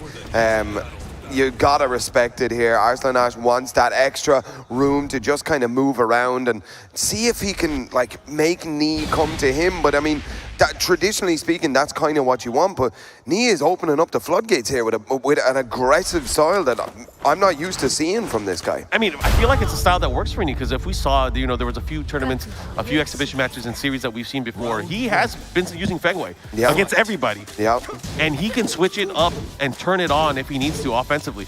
The tools that Feng Wei has are so good that not only do they complement him offensively, he has the built-in defensive tactics as well. He has the reverse Kempo step. Yeah. He has the counter hit tools. And those counter hit tools are quick. Yes, they're punishable. But if you land on counter hit, who's going to punish? Yep. You can't punish it. Exactly. Okay. Oof. Arslan Ash spacing out quite nicely here. We're yet to see it, but wow, just a nice little float there. Not a lot of damage here, but enough to let Arslan Ash know maybe don't be doing Fearless Warrior in and out. Oh, he tried to go for the Sabaki there again. Almost had it. The timing was just a bit off. Oh, he had the knee, did not believe. Doesn't matter. He gets the heel drop. The follow-up here, he's going to put him into rage, though. This is going to be very dangerous. And again, everyone knows the open state. Oh, my God. What are you doing? I don't know about that one. Yo, he was on that Miss Cleo stuff. He was trying to read the future. Okay. First round, Arslan Ash. He needs this. If he could build the momentum, this could be trouble. We might go to the classic. The classic? The classic. Are you calling it? Yeah, I mean we it's might. always there. We might. I mean, caliber of these players, perhaps. Oh, this is just a treat to see again. These two players, some of the most renowned players in the world, especially for the Tekken 7 series. Yeah, absolutely. I think it was when Arslan was in Evo. That's when everybody just started taking notice, and even so much so that Knee went then to Pakistan to train with some of them to kind of pick up a little bit of their style and stuff. That regional Pakistan Tekken style. Yeah. And that's the thing that I love is because you could tell from the dedication from these players, breaking their backs to travel all around the world. They love this game. Yes. And the results show for themselves. Time isn't wasting. They're about even on life. Oh. Big punish there from Arslan Ash. Great defense. And a jab interrupt to not mess around. I love it. 2 rounds straight for Arslan Ash. He is looking to tie things up here. And again, this open stage Yep. really benefits both of these players because I feel like both of these players usually do these tactic. If they have trouble in their matchup, they'll go to this open stage. So it is really anybody's game. Absolutely. Okay. Fish hooks. Oh, nice low parry. Arslan Ash's reflexes. Okay. Tiger. To the Fearless Warrior low. I like it. And look at this big life lead here. But again, Feng Wei with the red. And he finished it. Oh, man. Arslan Ash has a good read. Pulling out the magic here. Is he going to get 3 rounds straight? Will Knee make the comeback? He does have the rage. Oh, the footsies, the stare downs here. 10 seconds left on the clock, ladies and gentlemen. Keep an eye on that clock. So close, but what a block and punish. Arslan Ash, 3 rounds straight, ladies and gentlemen, 1-1. I'm afraid. I feel like Arslan Ash is waking up. He's remembering all of his comfort with Kazumi. And I feel like this is going to be big trouble for Knee right now. Yeah, definitely. I mean, you know, the god of Tekken versus arguably one of the best players on the planet right now. This is a clash of titans right now, ladies and gentlemen. Whew. Man, and here we go into the final game. Mark, you called it. Maybe a classic, maybe a final round. Let's have a look and see. It's what happens when you get some of the best players in the world. Again, this is only Group A. You guys have more groups to watch throughout this. But after we lose our energy from cheering these players on, we'll let the rest of the guys take over. But man, what a group so far. Yeah, just been absolutely insane. Look for the stomp there. That was just a rare little misinput maybe, I think. Yeah, I mean, great presence of mind from Arslan Ash, knowing his options to get up off the ground.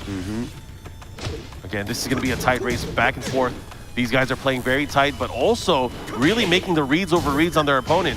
Yeah. Nice, goes for the down back 2. Tries to open him up, and then Knee starting to take liberties with the lows as well. Goes for the tantrum punch. Oh, Nice, and Arslan Ash doing the same. Really trying to open up his opponent. Just like that, halfway through the round, and both of these players about even on life. yeah. Wow, just outside of rage now. 1 launch is going to do it. Oh, Dude, he he's just so- let oh it my rip. Blood in the water. Oh. Sharks, here we go. First round, Arslan Ash. Whew. Yeah, he's definitely becoming more comfortable in the matchup. He's just starting to remember. But Knee gets the good low parry there. That's not going to phase the player as well. It's like, there's no way he reacted to that. He guessed. But I want to see, can you do it again? And that's where the mind games start. Oh my God, he was ready to block too. Yeah. Oh. See, Arslan Ash still not afraid to go for the lows. This time starting to mix it up, utilizing some of the other tools. Not just that, he does have positioning here. Both players have to be careful. Side of the wall here. Oh, nice wall dodge. standing one. He's good with that move. He's good with that series. Great punish there. Wall standing 1-2 does a chunk of damage here from Feng Wei. Rage. Is Rage going to come into play here? There it is. Blue stuff blocked effectively there. Oh, again, that interrupt that down through. The way he utilizes that move too. It's so hard to scout out, man. Arslan Ash is playing out of his mind. Oh, wow. What a comeback there. Arslan Ash. He's so good with that move. His ability to have landed so far is great. Because remember, it's not a quick move, but he's been planting the seeds by going for the new tactics with the mid version of it. Yeah, okay, making pizzas here. Oh! Whoa! The bait of baits, and oh my gosh, how did that happen? No. Oh, that's a... Hey, Arslan Ash on the verge here. Yep. Knee is not done yet, of course. The edge of the cliff now for Knee. Whew. This is huge because, again, not only are we talking about score, we're talking about individual matchups, especially now in the situation where we might have a tie. Here we go. Arslan Ash with the big launch. He's so going to get big. the wall as well. That's This is so- huge. Oh, last chance now for Knee, and there he goes with the down forward one. Wow. An absolutely incredible game of Tekken right there, and the polite shaking of the hands, you gotta respect it, man. Two tyrants of the game up on stage right there. Wow. Yeah. Kazumi still good, man. Kazumi's good. You heard Especially it here. with that connection that Arslan Ash has with that character, really showcasing again, he is just so solid with that character. But man, what a matchup. We saw two gods just go at it. We saw Arslan Ash, we saw Knee. Arslan Ash able to squeak it out. We're gonna see some of the action that just transpired, but guys, we only have 2 matches left in the group stage. So we are gonna be very close to figuring out who is gonna be getting out, because I think it's maybe clear cut for the first place, but second place might be a little bit tighter. Anyways, you can see some of the action between these two all-stars. We got Knee with Feng Wei, we have Arslan Ash with the Kazumi pick, which might be a surprise for some people, but again, it might not be a surprise for some that have been paying attention to the character matchups recently. Yeah, I mean, you gotta imagine that Arslan Ash always is going to have a Kazumi. Like, Oh, yeah. I mean, you know, if we're playing Tekken 7, that's the character that he played. You know, it's how he won the 2 Evos on this character and stuff, you know. Really, really solid showing there. And I mean, to pull that out now of all times, like on this stage, incredible stuff. Yeah, and that's the thing too, is like to be able to kind of neutralize the play of Feng Wei, because you know a lot of people have been talking about Feng Wei being probably one of the most problematic characters, especially at the side tier. We see so many people using this character now, right? Yeah. But Arslan Ash proving that this character is not unbeatable, not unbeatable. Sure, he's had his fair share of runs, but again, we go to this final match between these two, and you can see just Arslan Ash starting to pull away, starting to take more liberties, starting to be more comfortable with Kazumi, able to come out on top and defeat Knee here in the group stage in their matchup. And again, if you guys are unfamiliar with the format, this is round robin. Everybody's gonna have a chance to play against each other. And you guys saw a little glimpse Just there at of that, the yeah. scoreboard. But you guys can look at it now. The scores right now. It is a tight race. It is a very tight race. And you can see Chikarin with a slight lead over everybody in terms of points. However, it's close. Yeah, so Gerlanda is... So Ao is done. Ao is not playing any more matches. As you can see, the only 2 matchups that we have left are Gerlanda, Divine Exorcist, and then Chikarin and Knee. So Knee has an opportunity to get more points, but he has to do well. So between Knee and Chikarin, that's going to be a key matchup that you guys are going to be seeing a little bit later on today. But that's tough. So Gerlanda still has a chance to make it out. That's what I'm saying. Yeah, he does. So look at the points. The point differential is very minimal. So again, only 2 players are making it out there. I'm sure the people in the crowd are watching right now. They're looking at it. They're like, man, anybody can do it. So that being said, it's going to be an interesting one. And because Divine Exorcist is here, he's here to play spoiler. There is no way that Divine Exorcist can make it out, even if he gets a 2-0. Yeah. However, he could ruin Gerlanda's day if he beats him one game. If he beats him one game. Dude, that is... What a shakeup of the bracket. I don't think anybody could have predicted that the way that this bracket is shaken up. No way. If you told me you saw this coming, you're a liar. I'm calling it. That's insane. Okay, so that means... Let's talk about the situation here. Like, so for example, let's say there is a tie in points, and let's say it's Knee and Arslan Ash that are tied, right? But Arslan Ash won the match between those two, and the Arslan Ash will move on. Think about that. You got to think about this, the intentionality of not only the games played, but also the sets that have transpired. So I'm not the math guy. I'm going to let the guys in the back do it. But you guys are in for a treat because the next 2 matches are critical to seeing who's going to make it out. So if Gerlanda 2-0... Don't think about it too hard. Okay. But if he does 2-0, I feel like he's in. I'm pretty sure he might be leading the Yeah, the I'm group. pretty sure he's in. Unless Chikarin gets a 2-0 later on. And then in that case, they both make it out. What? Ah, man, this is going to be fun. We have Gerlanda versus Divine Exorcist. This match is so important. Oh, yeah, it's important. Whew. All right, ladies and gentlemen, here we go. 2 matches left of Group A. Whew. Gerlanda versus Divine Exorcist.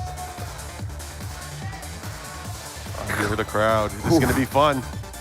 Man, this is insane. Okay, yeah, so we got the Katarina versus the Claudio. No crazy picks coming out here now. Gerlanda has been playing absolutely crazy over the course of the 2 days, or today. It's fun stuff. Okay. And if you guys are tuning in, thank you guys for watching, whether it's through Twitch, through YouTube, or through any one of the channels or restreams from the community. We thank you for sticking with us and watching Tekken throughout this entire weekend. Promise you there's going to be a lot of fun stuff that we're going to be talking about later on today. Of course, we're going to have our top 8. So make sure you guys hang in there. It's going to be a fun-filled day. Yep. Round 1. Okay. Fight. Here we go. Big, important game now for Gerlanda. Whew. Jabs. Keep him clean. Sniper low. Ooh. Looking for that counter hit. Gets the wall bounce here. Flips him over. Oh, dirty. Oh, what a great start for Gerlanda with a 7 golden letters. Now he's got to watch it that he doesn't become too kind of comfortable here in this match. Ooh. Now pushing a lot of buttons here, Divine Exorcist. Tried the hop kick, but it wasn't punished effectively. Oh no. It might be alarm bells there for the Divine Exorcist camp. Ooh. That was a great launch, but again, the wall kind of messed it up there with the distance. Did not get the splat. Oh, again, he's so good with that. That is absolutely crazy. Gerlanda. Nice. Gerlanda, the wall ninja. I like it. Okay. Under and over there. So we saw it, Divine Exorcist. Backs to the breakable. Okay. Ooh. Oh, nice. great Look at punish there. That was good. Not only that, he got the blue stuff and it made it count. All right, he's on the scoreboard. Nice. Swings it back here. Fight. Ooh.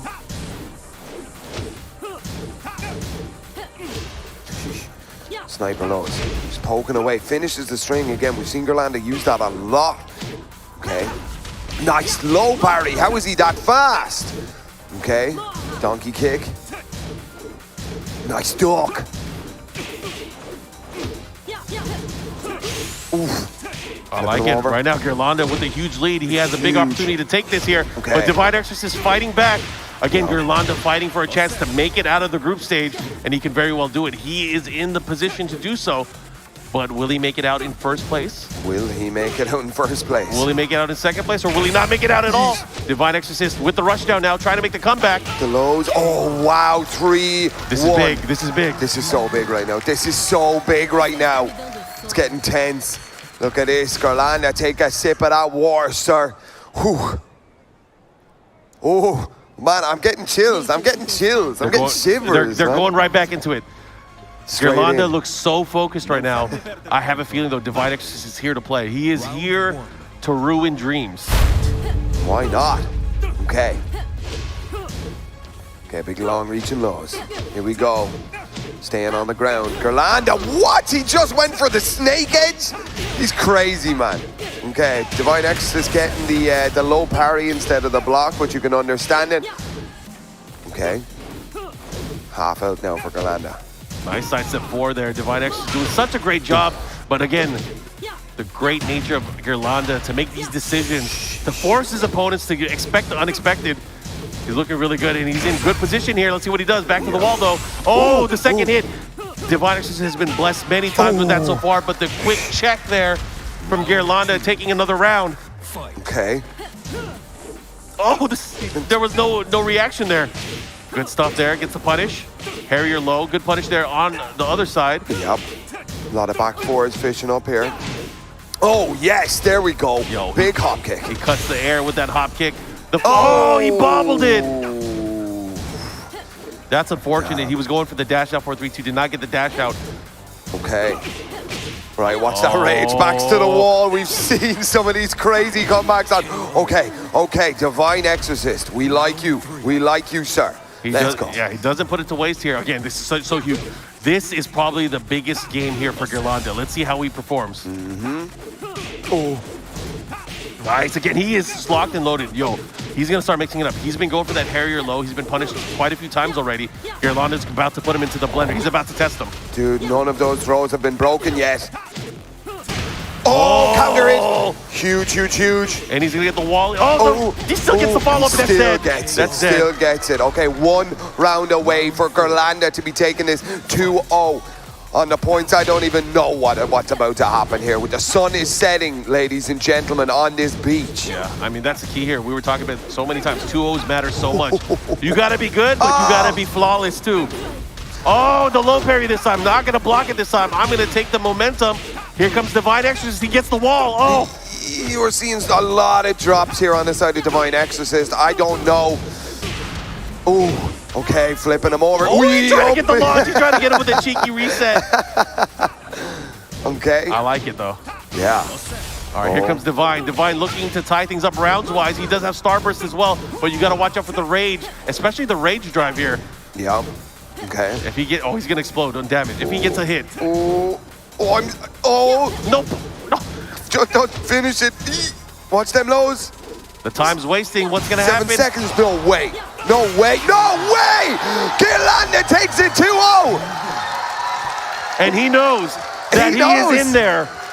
He knows. A 2-0 was the outcome that he needed to guarantee a placing. In our top 8. What a moment. What an absolute historical moment for the history of Tekken. Wow. Incredible stuff here from Gerlanda. Yeah. And the only other person that can make it out and guarantee a spot with a convincing win is going to be Chikarin. And his matchup is coming up next. Oh, man. However, that can get spoiled if he loses as well. He's playing knee right now. Oh, yeah. This is going to be fun. Just look at some of the action that we saw this performance from Gerlanda. Of course, Divine Exorcist was playing out of his mind. You got to give it up for Divine Exorcist coming all the way from Mexico, making out here to Amsterdam. Yeah. Great performance. But Gerlanda was shining too bright today. He's just so strong. He's so strong, man. I mean, he woke up this morning and bet ow, and now is like making his way into top 8 here of the Tekken World Tour Finals. And that was the key too, because, you know, at the start of the day, you know, going a little bit halfway through the games that we played so far, Al was at the lead, right? But he lost 0-2 to Gerlanda, right? And Gerlanda just started stacking up those chips. He started stacking them up, and now he's in a great position to make it out. I think he is. I mean, I'm pretty sure he is. I'm not doing the math. I'm not gonna seal it. I'm not gonna seal it right away. But you can see his gameplay has been showcasing his skill and really showcasing the strength of Europe, and that's what I love to see.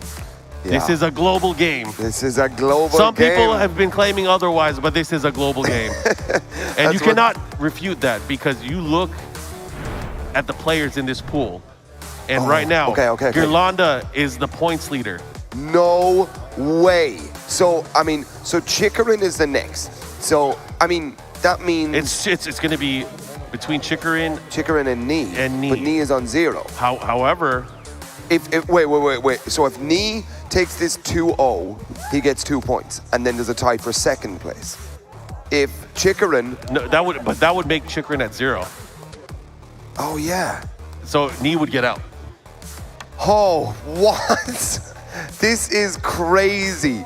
Ladies and gentlemen, the last match of Group A, and this is how close it is. Yeah. This match is important. I'm going to leave the details to the experts in the back, the lab coats, and we're just going to watch this final game because it's going to be amazing. I can't wait to see this. This is what legends are made of. Absolutely. The struggle, that's what everyone forgets, is the struggle to be able to be a champion, how you got there. And I hope everyone's watching at home. This is going to be fun. This is going to be absolutely crazy. Here it is, ladies and gentlemen, the last match of Group A. If you're here in the arena, I want to hear you make some noise. That's it, ladies and gentlemen. We have Chikarin from Japan versus Knee from Korea. Whew.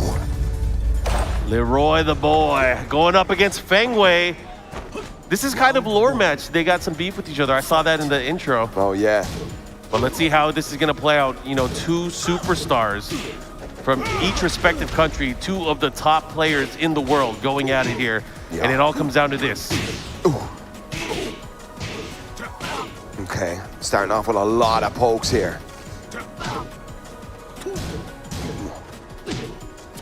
playing right in each other's faces as well. Crazy close game. Knee. On Oh, range. the reverse Kempo. He's trying to find an opening here. A sliver of life left. Chikrin doing such a great job, and he's so good at masking the use of that parry, because he hasn't used it at all today except for that moment. Yeah. And yesterday he was using it a ton. It was crazy. Keep your opponents on edge. Oh yeah. Nice adjustment there, but he has the presence of mind not to go for the shoulder. It was too low on the slump. Yeah. Oh, that looked like his head. Use your head, not except in that situation. But a life lead here for Knee. Good stuff. He goes for the homing low, the follow-up here. How is he going to get his opponent? How is he going to break his opponent? Because again, you got to win, and you got to win hard. Yep. Both on rage at exactly the same time. That's how close this is. Break for break. Jab! Get out of here. Damn. Talk to the blue stuff. Ran him over with a big blue shoulder. 1-1 on the rounds. Oh, I like it. Knee creating opportunities here, going for the sidestep, trying to open up his opponent, but right now it's kind of backfiring. He's getting clipped. Okay, and another break. Ooh, nice little low parry there. He's going to optimize the damage here. He gets the wall here and the shoulder. Oh my God. Chikrin is a madman. He is so good at utilizing the down forward 2 launch. And again, he gets it. He keeps him at the wall. What's the... Oh my God. Sheesh. He is throwing those out at the opportune moments right now. Oh. Chikrin wants it. Both of these players are playing out of their mind. And again, only one of them will make it out. Nice. Okay. Goes for the damage. He's in the open part of the stage. Yep. Ooh. Okay. Lows. Just pokes right now. This round is so important. Oh. Oh, the cane hits! That's gotta be it, right? That is it. Oh. Chikrin takes game 1. Now that is so important right there. Oh. Yeah, I stopped doing math a long time ago. Let him play. Let's rock. Let's let them play. Here we go. It looks like we're about to go to stage selection here, ladies and gentlemen. He knows exactly what he wants. Let's go. Mark, I'm panicking here, bro. This is... Good time to panic. I mean... Last game. Last game, no idea what's about to happen. No idea whatsoever. Man, this is crazy. Again, Tekken World Tour action. We are in Group A. Trying to figure out who's going to get into our top 8. We are going to have Group B following this. Hope you guys are ready for that. Some of the best players already here in the crowd getting ready for their action. But right now, let's focus on this. We got Japan versus Korea. Chikrin and Knee. Chikrin up 1-0 currently. Using that Leroy. Man, hey, remember when everybody wrote off Leroy as not tournament viable anymore? Yeah, I remember. I also remember when Leroy was tournament viable. Sure. It's been quite the journey with that character. Yeah, absolutely. Okay. Nice. Gets a little bit of the last wall splat there. Caught Knee on the approach here and has been riding that momentum this entire round and finally takes it. Chikrin. 1 game up, 1 round up. Oh, yeah. Oh, he had another opportunity there. Did not go for it, but Chikrin, again, continuing with that momentum that he had from the previous game. He's looking really good. And again, you got to think about Chikrin's journey, how he got here. He had to make it through the LCQ. And now he's looking really good, able to get 2 rounds straight here. 1 more round is all he needs. Could potentially go 2-0 versus Knee. Wow. But Knee's not going to make it easy. No, I mean, that's Knee we're talking about, Mark. Oh. Oh, damn. Oh, the stare down. The not movement, just buttons. Oh, big opportunity this time, trying to open him up with the down 2. They're about even alive. Oh. A sidestep hop kick. He's going to be slightly off axis. Oh my gosh, the combo drop. Oh, wow. There's the cane. Okay. 1-time use. Okay. Good break on the throw. Both players close to rage. 1 launch should do it. Oh, there it is. You're the rage. Oh, and again, he places those so well. Round 4. Nice. Damn. Able to get the rage drive in. Key moment, just enough damage to get the round. Okay. And again, still Chikarin has done so well at picking his shots. The way he's been poking and counter poking against his opponent has been so good. But Knee finally getting a read here, gets the low parry. Yeah. Okay, we should go to the wall here. Just about does not get a full wall combo. Oh, there he it knows is. so much on when to pull that out. His success rate has been astronomical. Yeah. Okay. Launch. Oh. No, he gets a shoulder instead. No, Hawk it. Oh, 2 for 2. Final round here, game number 2. Knee is holding on so tight to this. Okay. Nice, big Are launch. you kidding me? Chikarin is so Huge. good at using that. That's crazy, man. Here we go. Big damage, 50% gone already. Riding the momentum here. Knee has to push back so hard. Big, huge life lead now on the side of Chikarin. Oh my There's God. the launch. There's the launch. That's 2-0 for Chikarin. Woo! And Chikarin is going to make it in to our top 8. Wow. Great stuff. You got to give it up, though. Holy What smokes. a set. Sheesh, what a group. The What crowd an is like, event. wow, what's going on? What? Can we get word in our ear? Production? They'll let us know. They'll show us on screen. We'll find out. That's but what of we course, want to see. let's look at the action that we just saw. How Chikarin was able to get this 2-0. Because, again, his pokes, his utilization, and every time that he tried to counter poke, he was either met with the defense or the parry. And Yeah. he did such a great job of just keeping the beast at bay. Yeah, absolutely. He didn't let Knee get a kind of big start to his offense. Knee had to pull out these huge reads if he wanted to make any sort of a dent in this. And unfortunately, Chikarin just made it harder and harder for Knee to play his game. And as you said, like the placement, just those parries that we saw, there was only 3 in the game and 3 all worked exactly the way he wanted them to. The same with the big launches coming in as Knee is trying to approach and stuff. It just takes his tools away one at a time. And the rounds that we saw, the big dominant rounds from Knee, had to be ended with that big blue shoulder. That was a huge read as well. It was an incredible Tekken set. And I feel like the Chikarin's ability to utilize the down forward 2 launch and hit it on key whiffs like that, he was playing like a madman. That was insane. But again, guys, look at this. Look at where we're at. Chikarin leads the group, and he makes it out on the winner's side into top 8. And Girlanda hot right behind with a 2nd place. So out of all these world-class players, Arsenash, Knee, Ao, Divine Exorcist, Girlanda, and Chikarin, it is Chikarin on the winner's side and Girlanda on the loser's side in our top 8 later today. Wow. Wow, absolutely wow. That bracket shook up. Absolutely crazy. What an incredible group, incredible. Whew, Markman.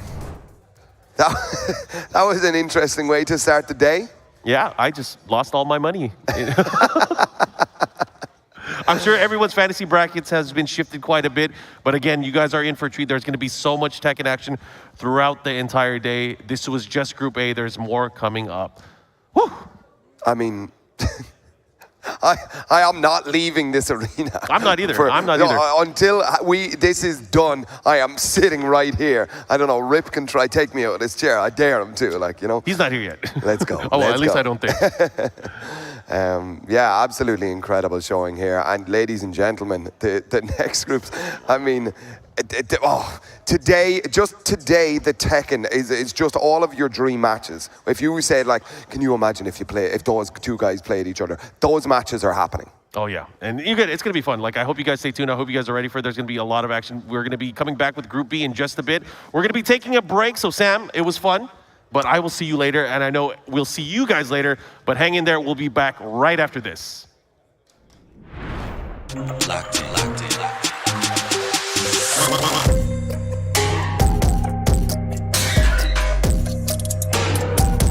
Y'all know what time it is. Locked in, locked in, locked in.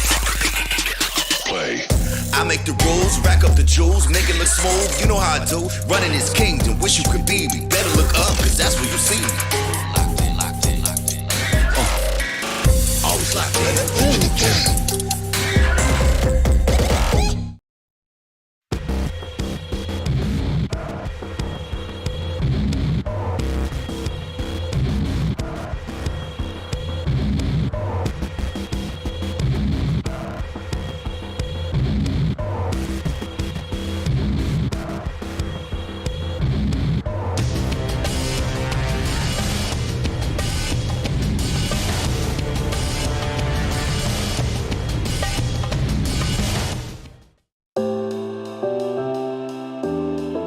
My name is Alexander Gabriel Olaveres. I'm 22 years old and my in-game name is PBAK. I'm from Playbook Esports and the Philippines. The season and the process qualifying here has been great. From the matches that I have to win in order to qualify in the regionals, from securing the visa after qualifying, everything went well and worked out. I just want to say a huge shout outs to the Netherlands Embassy for giving me especially a visa and giving me the chance to explore and visit this beautiful country. I want to represent not only myself but my country as well, the Philippines. I want them to know that the Philippines, our beloved country, is here before the world, playing with the best of the best. And I just want to say, Pilipinas lang malakas. Philippines is the strongest. I don't think there's any much difference between other countries to the Philippines compared to the Philippines, because from what I am seeing, everyone is working together in order to get strong. And just like in the Philippines, we all work together. That's why we became strong.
All right, guys, welcome back to the TWT World Tour Finals here in the Theatre of Amsterdam. I am joined by Rip and Bumpy myself. How has it been so far? We just saw a crazy Group A. If you guys just missed it, Arslan, Ash, and Nee are not the names that made it out of that group. Instead, it was the LTQ boys, Gerwanda and Chikarin, who made it out of Group A. Hey, you was telling me before, it's actually like a light bulb hit my head. He was like, did you know the 2 LTQ guys from yesterday actually made it through? And it was like a bing. Isn't that crazy? Yeah. I mean, and in the hardest group, arguably, right?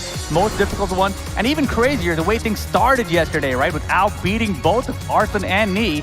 Everyone thought this is Al's group to win, right? But was not meant to be. He did not make it out either. But here is Group B. Yes, we're going to move into Group B, and this is actually very, very interesting group because we're just looking at the standings from yesterday. Is Anakin, Atif, and John Ding both have won their first 2 games, and the other 3 competitors have actually lost. So it's actually a weird one because the top 3 guys haven't played each other yet, so it is still all to play for in this group. Exactly. Like right now, if you look at Anakin's stand, he's got 4 points. He's sitting pretty. He's 2-0-2-0, but he's still got John Ding. He's still got K-Was in there, and this double K-Was too. So K-Was might play himself here, go 1 and 2. That's gonna be tight. Oh yeah, he already did apparently.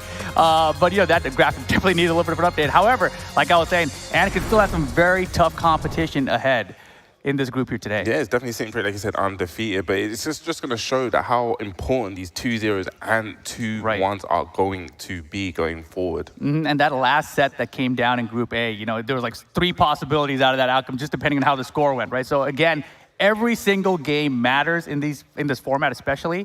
So it's very, very crucial that everyone plays to their utmost because, you know, it really looked like Al had it. And then Divine X has ruined his day. It seemed like, I was like, what happened here? Craziness. I wonder who's going to throw a wrench in this this bracket. We saw yesterday with the match between Callum and John Ding. That was so back and forth. The whole way. It went down to the final round, didn't it?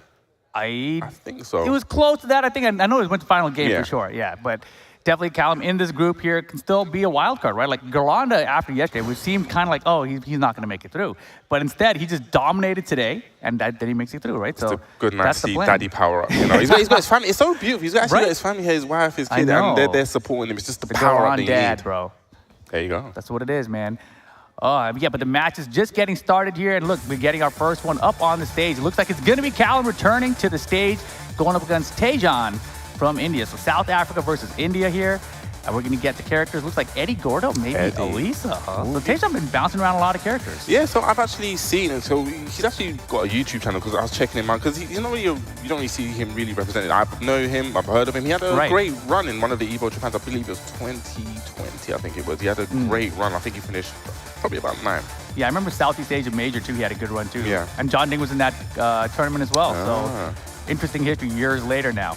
Yeah, so I've seen him with the Nina. Well, we saw him with the Nina yesterday and Asuka. But is this going to be first time picking the Elisa? Oh, yeah, the Elisa, it looks like. Yeah, we'll see if that's what he selected second. But yeah, Asuka is the character that I thought was his main. So it's interesting. He's still bouncing between so many different characters here at the highest level of the game. TWT Finals in Amsterdam, and it is going to be the Elisa. Elisa versus... I wonder why he actually went with the Elisa for this match. Like we said yesterday, he's been playing with the Asuka, and we saw the Nina. There must be a reason. I noticed that many of these players now, they have like a preference of who they want to play against who. Oh, definitely. But let's see how this one goes. I'm thinking Elisa versus Eddie. Does she have good pickups for Relax? I'm not sure. Yeah, that's a good question. I don't think like back 1 works. Maybe Shoeshine? No way. Nah. Well, we're going to find out anyway. Yeah, we'll see this one. I'm sure there's a reason that Tejan picked Elisa here. Yeah, I like that back 3 style, just pushing Callum Dukes against the wall. Yeah, just using that back 3, trying to find a wall splat. Obviously, it's a homing attack from Lisa. It's got a lot of range roll, very deceptive range. Very deceptive, totally agree. She also has forward 4-1-4, which people don't really use much anymore. That was a homing attack from Tekken Tag 2. Back 3 again. I like it, just keeping Callum Dukes up. Back 3 again. Interesting. Oh my goodness, what spacing? Got the sidestep there to the Mirage launcher. Definitely need to be locked and loaded with the Eddie. Down 3+4, and this should be the round. Keeps the combo nice and simple. There we go, Callum, first round. Okay, using that back dash, down back 2. Yeah, both these characters really good at spacing with back dashes, obviously. So I wouldn't be surprised to get an infinite stage if we had to here in game 2. Yeah, just playing. Oh, couldn't let that rip. Okay, back 3 again. Seems to be his go-to button. Okay, Oh my gosh. Precision hop kick. It's going to do huge damage. Gets to the wall. Here goes to the Kazemi. Nice chainsaws are now out. Uh-oh, it's still keeping the pressure there, but nice. There we go. Calls it out. It's a little lost, but the wall's in the way. Cuts it short. Okay, down 4 to hit him out. Relax. Down 4 again. Down Give me 4 more. again. And the back 3 for the mix. I love that conditioning, but he needs to be careful. Cannon Boost does have rage. Get it out of here. Power Crush is such a great option for Elisa to close out rounds, especially that one, right? Because that one is high and in the low profiles. And Power Crush loses lows and throws. So if you don't have an air throw and you can't go low on it, how are you going to beat it? Yes. Nice down 4. 2 gets a count hit. They're going to go towards the wall. They're going to find the wall. Nice big conversion. Look at that damage. Counter it down 3, but wow, other side went through Eddie that time. Yeah, sometimes when you're on those kind of like curved walls, that happens. Caught her out the air, and look at Callum go. 2 rounds to 1 now. Round 4. Fight. He could have got a big whiff punish there. That was a huge risk on the down 4. Yeah, and this is the risk of, bouncing out to multiple characters. Your whip punishment isn't always there, but obviously we know the players had an extra night to prepare for their opponent. Yes. Okay, nice block on the shoe shine. And trying to mix up with the wild standing 1+2. Callum is looking good here. Got the throw break. Yeah, I love it. Just position him back to the wall. I want to be able to see more back 3s. He was utilizing that a lot. Eh? Just as I said, back 3 comes out. You asked for it, he delivers. Okay, rage drive spin. What's the mix up? Oh, goes mid this time. Great pickup with the back one, and that should be the round. It is. Here we go. Final round. Game 1. 2 rounds apiece. Yeah, those back 3s are putting in work now. Established early, and then the down 4 could mix up of it as well. Probably something that Eddie has trouble dealing with. Maybe something that he actually knows in this match. Yeah, it's interesting because usually you think you want to use a homing attack against a character known for sidestepping or something, but he's using it as a character known for not sidestepping. Go. Pushes towards the wall. Oh my gosh, that could have been a huge whiff punish. Just dancing back and forth. Running in with a round 1 and 2. Yeah, now going to the jabs. I don't know if I like that against Eddie, but here come the chainsaws. Down to the wire here, end of the round. That was a great block on the chainsaw. Rage mode for Tajon. Is the rage drive going to play a factor here? Down Dash back. up. Oh, down back 3 is going to condition him, and right, spends it. Survives Elisa's one. Wrong. Oh my goodness. Rage drive spin right back. Mix time. Goes to low this time. Down jab and down 4, the classic. That's like Tekken 3 and the down jab, down 4. Yo, and Callum Buke, South Africa, gets the first game of the day here for Group B. That was a huge grin on his face as well. Definitely Big happy time, with right? that. I mean, you can tell he's young. He's first time out here traveling internationally even. First time? First time traveling internationally, correct. Nice. Yeah, he was excited. He was the one, we took the cab from the hotel, or from the airport to the hotel. And when he came outside, he was like freezing. And I was like, have you never been to weather this cold before? And he hadn't. It's his first time experiencing this kind of cold weather. It's crazy. Well, you get used to it. Yeah, I'm just, I don't want it. Let me tell you. Yeah, I need the sun rather from not. Cali. I need that sun. It's nice, man. It's hard to live anywhere else afterwards. It just spoils you. We got Tajon now probably opting, for a character switch here. And that's the thing, right? He's been bouncing around to so many Yes. different characters. And it's going to be the Marduk here. Marduk. This is the 4th character we've seen from him here in this group. Yeah, and there's a character I actually not seen him play. That's true. I have not either. It's gonna be very interesting. I mean, maybe a little inspiration watching Joey Fury yesterday just dominating everyone, which is Joey crazy. Fury looks so good. Can't wait to see him he's in the next group. I believe so, yeah. Group C for Joey Fury. But right now, Tajon needs to focus in here and get this done. The Marduk is the pick. Looks like they got Island Paradise as the stage. Yes, locked in and loaded. It's gonna be Eddie versus Marduk. Callum Butte, 1 game on. Get it out of here. I love the redesign on Marduk. I really do. It's really cool, actually. Fight. Wasn't this where they announced him too? Am I tripping? Yes, it was. Yeah, Armor King and Julia, I believe. Exactly. Damn, down back 2 counter hit. So down back 2 is really good in this match. Yeah. If he goes into relax, I think he actually hits him out. Yeah, that's a good point. Yeah. Let's get more of it. Oh, interesting. Down forward 1 to beat relax as well. Maybe if he hits a button, he gets the launch. Yeah. I like that. Persistent with the tackles.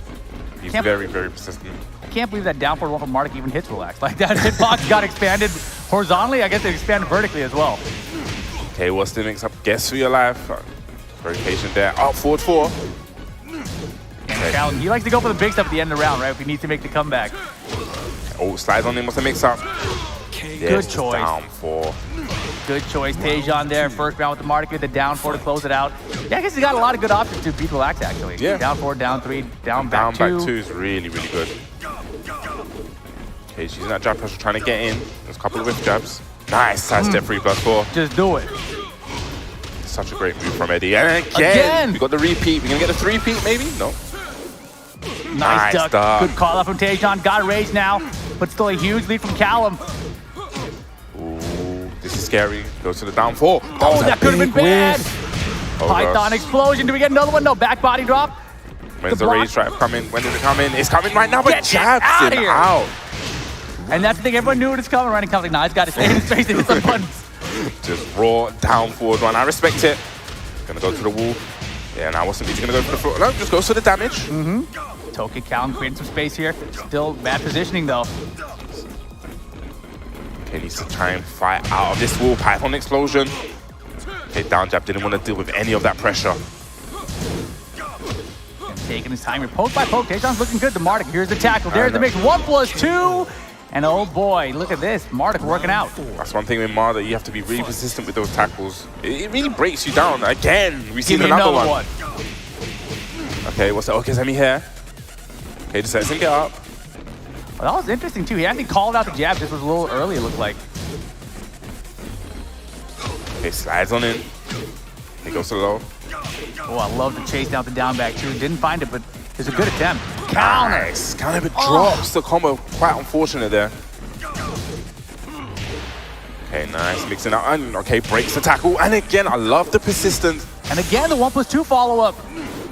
Jump on, step on him. Yo, Tejan with Marduk tying it up, one apiece. Definitely. I really like Marduk in this match, actually. He seems like a lot more comfortable. He has the options, and he's really, really abusing those tackles. You know, he's seen him break them, and he goes for them straight after. And Not it's so ready. important, right, to abuse the tackle, because it is a really strong tackle, especially compared to older versions of the game where Marduk's tackle wasn't as strong as this version. Yes. You see, he's guessing long and wrong a lot. Okay, so he's sticking with the ending, going to the Kinder Gym. Yeah, man, Kinder Gym is a very popular stage for Game 3 out here. Yeah, we've seen it quite a bit. We've seen Because Galanda Galanda's the one started it, man. Everyone's copying him now. I mean, they're all trying to make it out of this into the top 8 too. Yeah, I wouldn't mind copying him. But here we go. Final game, Callum versus Tejan. Who's going to take this? And this is going to be their first, whoever wins this is actually going to get their first win of the group. Yeah, it's fantastic. Good way to start the day. Yeah, it's not going to be a 2-0, but you know, every game does count here, so we'll see what happens by the end of it. It starts off with another nice punish on the power crush. Oof. Nice break on the tackle. Just dancing at that range. Taking time here's a tackle mix, and yeah, Tejan, he's got the read now. Definitely. Okay, goes to the additional damage, but doesn't get a good OK situation off of that. Okay, down 3. Down 3 again.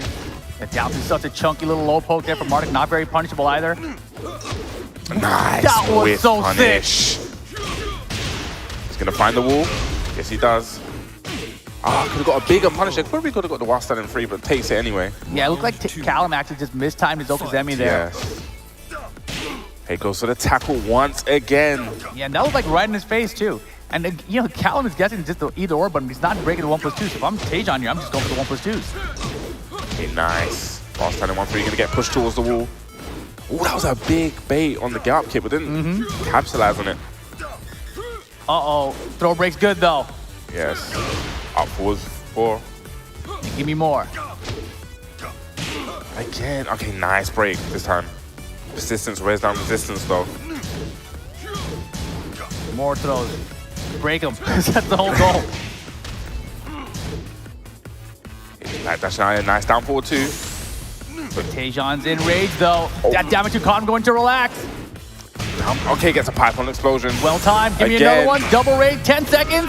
Backdash is out. I love the down 2 there, the challenge. Here we go, uses the rage drive.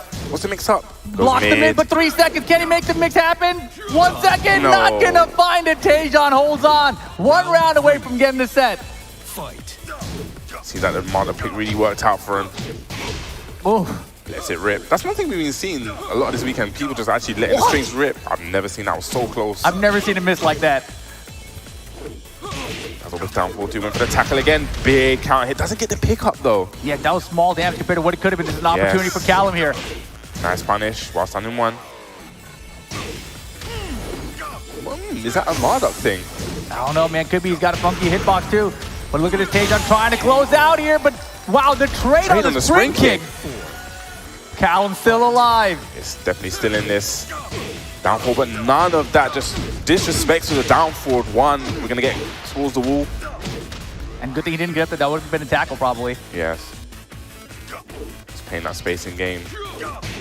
Oh no, and beautiful whip punch from Taejon with the down forward one. Okay, 4-4-3. Callum needs a big comeback here. Hasn't blocked any of those actually while running threes. Those slides from Eddie. Python explosion. He's got rage. Last chance here to win this game or to stay alive in this game. Wait. Presses a button.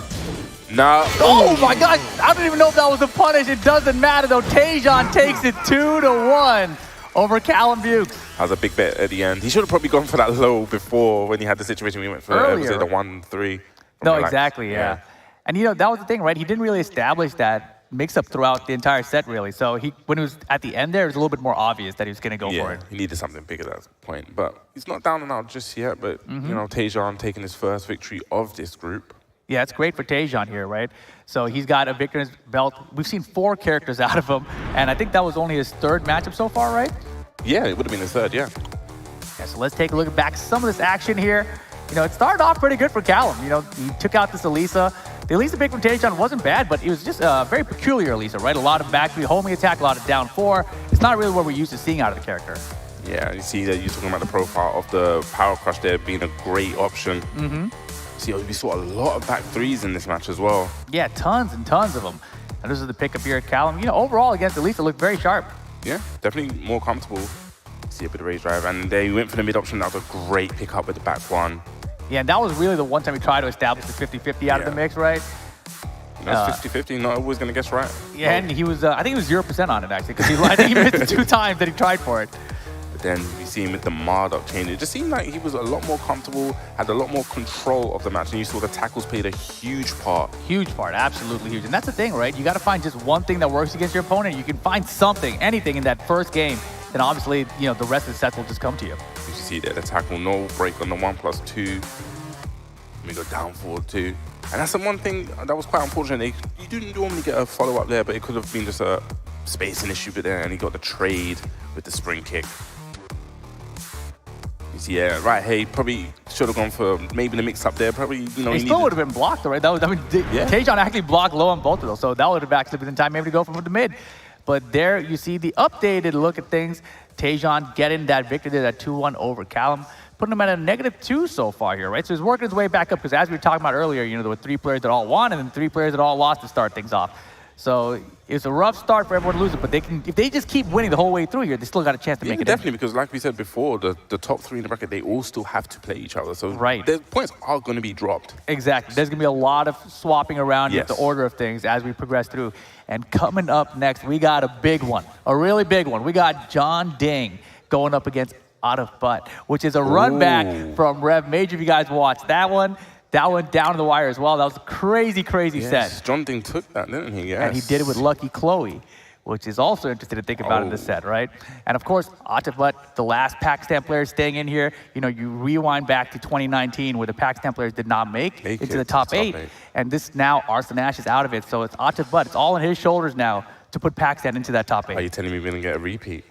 No, I think he's looking good right now, right? He's definitely looking good. He's like top 2 in the group, so he's just got to hang on to his position here. But that's still a lot of pressure, especially coming into this now. Yeah, I've actually been watching Atif when Joker and Spike actually went over to Pakistan and they were actually playing like long sets. And I was watching on the stream. Yeah. And Atif, he really stood out to me. He is really a solid player. He looks so scary. We've seen him with the Jin. And even in regional finals, the amount of characters that he actually pulled out. Yes. It's like maybe the Marduk. You saw him yesterday with the Akuma. I actually forgot he played Akuma. Like, you forgot? I forgot, yeah. Because there's so many characters that he actually plays at such a high level. Yeah. It's not no mediocre, I missed the punish here. Right. He knows. Yeah, he is like a master of all of these characters, right? It's pretty ridiculous to watch. If you guys haven't seen Out of Butt play with his other characters in tournament, you should definitely go check out those streams that they have out of Pakistan, right?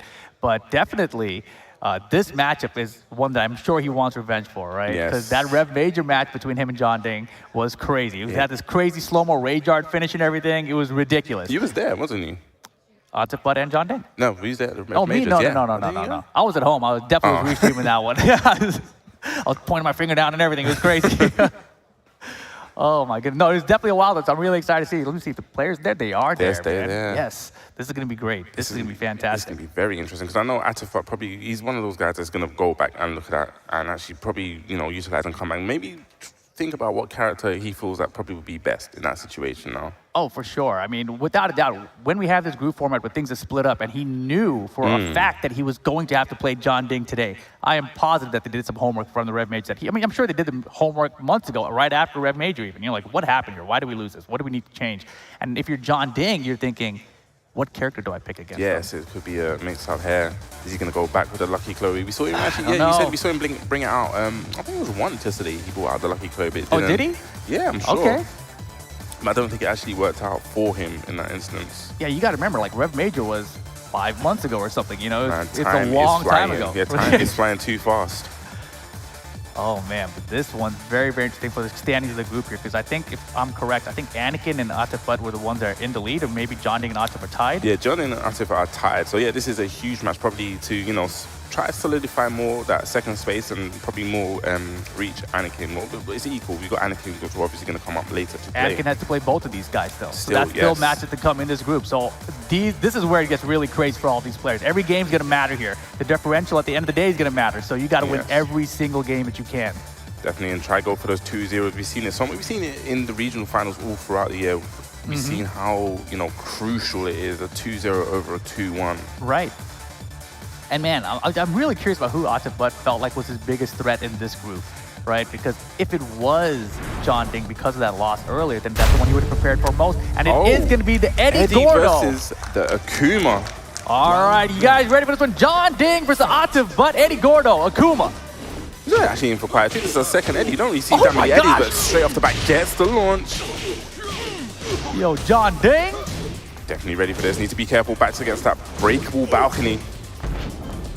He's fighting his way out. Nice. This is such a crazy start. I did not expect to see the Eddie Gordo come out for him. Not against Atif. The jump in went over? He's going to get a punish, but doesn't have the bar yet. Okay, Tatsumaki, Shoryuken. Tiny pixel here. Akuma with rage, though. He's building up that meter. He's going to have a bar to work with here. He might actually steal it back, but doesn't get a chance. And John Ding hangs on for round one. We got to see what Atif can do. Hey, Rodeo! Rodeo! Unbroken. Sunset 3 okay. No misses. Wow, out the that is combo. huge. And look at John Ding ready for the punish. Yeah, so ready for that down forward 1-1. The second hit is a high, can be ducked. Yeah, but it recovers really fast for Akuma, too. That was crazy fast. So on point. Atif walking him down now. Nice. Gets a whip punish on that. Okay, just jumping in, putting that pressure on. Hasn't got the bar just yet. Oh, Okay, man. close to make it. He has built the bar now. No way! Was it a setup and he got him with the rage art? It was at the down 4 rage art. He said it was like, you're going to want to hit a button, right? Rage art right after John Ding. Finding the rage art answers versus Atif. Such a big bet. And that's one thing that John Ding's been doing all weekend. He's been making these huge bets, you know, finishing strings that you probably wouldn't expect him to finish. Right. And that's his playstyle, right? That's what makes him fun to watch. He's a little bit wild. He's not just straight by the book. There you go, Atif up with a huge conversion. Is this going to reach the wall? Sure, he's going to reach the wall. Here we go, big damage. Oh, that is huge damage. Hey, mix up what is Good going block. on. Red fireball caught him. Did Eddie try to sidestep? I wonder. Okay, nice block on the side step forward. Nearly got the forward 3. Good block here on the rage drive. Johnny just standing up, not forcing him, mixing down 4. Gonna put Atif on the board. Yes, sweeping those ankles. Atif trying to fight back. Does have that bar down 2, but doesn't get the conversion again. Man, 2 big drops is so uncharacteristic. It's a mini win for John Ding, you know, getting Huge win. Akuma to spend those bars. Yeah, spend the bar, and he doesn't get the damage, man. It's just a huge disaster right now in this game for Atif. Look at this swag combo. So Mix much- time. Good block from Atif. Here goes John to the Ding. lows. Lows again. He's going in for it. Trying to close out here, but Akuma still dangerous. 3 of them. and John Ding takes game 1. The range on that, I probably wasn't expecting that to hit from that kind of range. That had quite a deceptive range as well. I really thought it was going to be like a mid-mix at that point too, so well played by John Ding. The famous no mix-up, mix-up. Yeah, especially in that situation, man. And man, he stole that round with the Rage Art. So smart. What can you say? It's all mind games. That minute, John Ding is winning those mind games. Did he stick with Akuma is the question I'm having. I think he did. I think he did, yes. I wonder if he's going to stick with Akuma all throughout this group. It seems like it, man. Yeah, I don't think he's played any other character in this group. No, it's been straight Akuma. I mean, Akuma's a great character. Especially in the hands of Atif. Yeah, very strong character. But he is dropping the combos here today, you know? Yes, that's a little worrisome, I think, if you're an Akuma player. You need to definitely have that on point. You know, you don't want to waste that bar. Yeah, the bar and the damage, right? Those are huge. But he's got to get this game, right? We talk about the differential. You want to get a game at least. Yes. Back 2-3. Nice. That was close. The power crush through, too. Yes. Got the Tatsu. Got to be very careful when attacking Eddie. He does have that option to absorb hits. It's playing that spacing game, not trying to overcommit at the minute. Lets the string rip, gets a wild standing 4-4. Great punish there. Doubles it up. Oh! Big counter hit. It was a little bit too close. Does have the bar just in case he needs to keep anything safe, but doesn't need to spend the bar. It's a big win for Atif there. Yeah, the step kick there coming through. Let's see if he can build on top of that. It's so scary too once you have John Ding and Rage because you know he's unpredictable, right? So you don't really want to hit a button. Nice punish there. I wonder Eddie's move is probably going to make it really hard for Atif to actually get in that clean hit range. That's actually a pretty interesting point too. Yeah. So it seems like he's struggling to get into that down 3 range where he can actually go into the huddle and get the conversion. Like that. Again, yes, you've seen it again. Yeah, Eddie, I mean, he's got that funky move in general, plus has a really good backdash on top of it, but here comes Atif with the combo. There we go. Yeah, gets to spin the meter this time. Okay, what's the mix-up? Doesn't work out. The EXDP! He survived! Down forward 1, though. Dash up down for 1, keeping it nice and safe. Atif, but answering back in quick succession. Okay, he catches him floating out the air. Yeah, small conversion though, right? No screw attack behind there. Yeah. Okay, down 4. I wonder if he's going to do the spearage in the down 4 while standing 2 special. Nice with punish. Yeah, could have had a lot more there. Could have been even a balcony break. Yeah, running 3 pressure. Red fireball. Good spacing there, John Ding. Careful! Oh my goodness, did he land crouching after that? So that was great awareness from Jungling to be so ready there. Keeps it with an up forward 3. Ends the round. John Ding trying to make a comeback here. Yeah, this is wild, Atif. You're going to have meter for his next launcher. Just needs one more round, get on the board here, tie things up. And again, just that movement is making it so hard to get into that clean hit range. The down jab got under the demon flip. Okay. Or the running 3. Okay, just a standing 4. And John Ding checking the legs. Great block this down 3. Huge challenge there. Huge That's a brave challenge. Okay, down forward 4s. though. What the hell? Eddie's on the other side. Down 4 again. Okay, mixing it up. Going for the mid this time. Trying to condition him. He needs to be careful because the bar is about to be built and he's backed against the wall, so there's no more backdashing. He's got the meter, spends it there. John Ding surviving, no, doesn't get it. Rage mode available, 10 seconds. Needs to be very careful, yes, 50-50. Big block from Atif, but to tie things up, one apiece. That was a huge block. Like you said, it is a 50-50. He had to guess there. And this occasion, he got it right. Oh my goodness, pressure is on, man. Especially if you're watching Group A, right? If you're these players, you watch Group A, you're like, man, anyone can win. It doesn't matter what happened in day 1. Yes. This will have huge implications on one of these 2 standards. As you say, these 2 are tied in a minute in the group. And now they're tied still because it's 1-1. Yes, it is 1-1. And you see John Ding here. He's thinking about this infinite stage. I mean, personally, I think it would be a great option as, you know, he's dancing a lot about out that range, but the great movement is stopping Atif getting in that clean hit range for the down 3. You've seen Akuma do so much damage, cause so much havoc with the down 3. No, definitely. And obviously, I think Akuma is weaker without walls, right? Yeah. Eddie can be annoying with walls, but you saw the EX Dragon Punch come out there and kind of get in between that where other players can't with their characters, right? So this choice seems like a good one. We'll see what happens, though. Anything can happen. Infinite stage gonna be the one. I love how you switch between the Infinite de jure stage. Like, all right, Arctic Snowfall. You know, I it's mean, you just, don't really get to see that much. Everyone normally goes to the Infinite as well, you know. These are great stages, you know, showcase them all. without a doubt, man. And the stages in Tekken 7 have just gotten better and better as they release more to the DLC. I am a fan of the Paradise. There we go. Here we go indeed. One game apiece. As we said, both of these are tied in second currently in the group. Just chipping him down back 2-3. Look at the life in 10 seconds. You know, nothing but pokes as well. Okay, now we can just play with the space. The infinite space has that life lead. Oh gosh. You don't want to play like that though. Oh my gosh, there's the blockable shoulder too. Okay, no more time for playing. Down 4.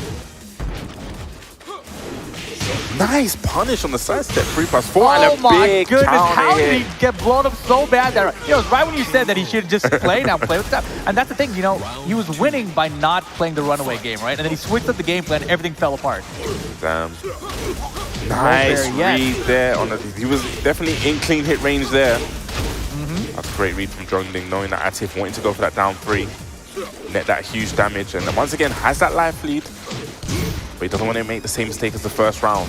Don't want to play too passive. Exactly. He's got to stay in range where Atif just doesn't take control.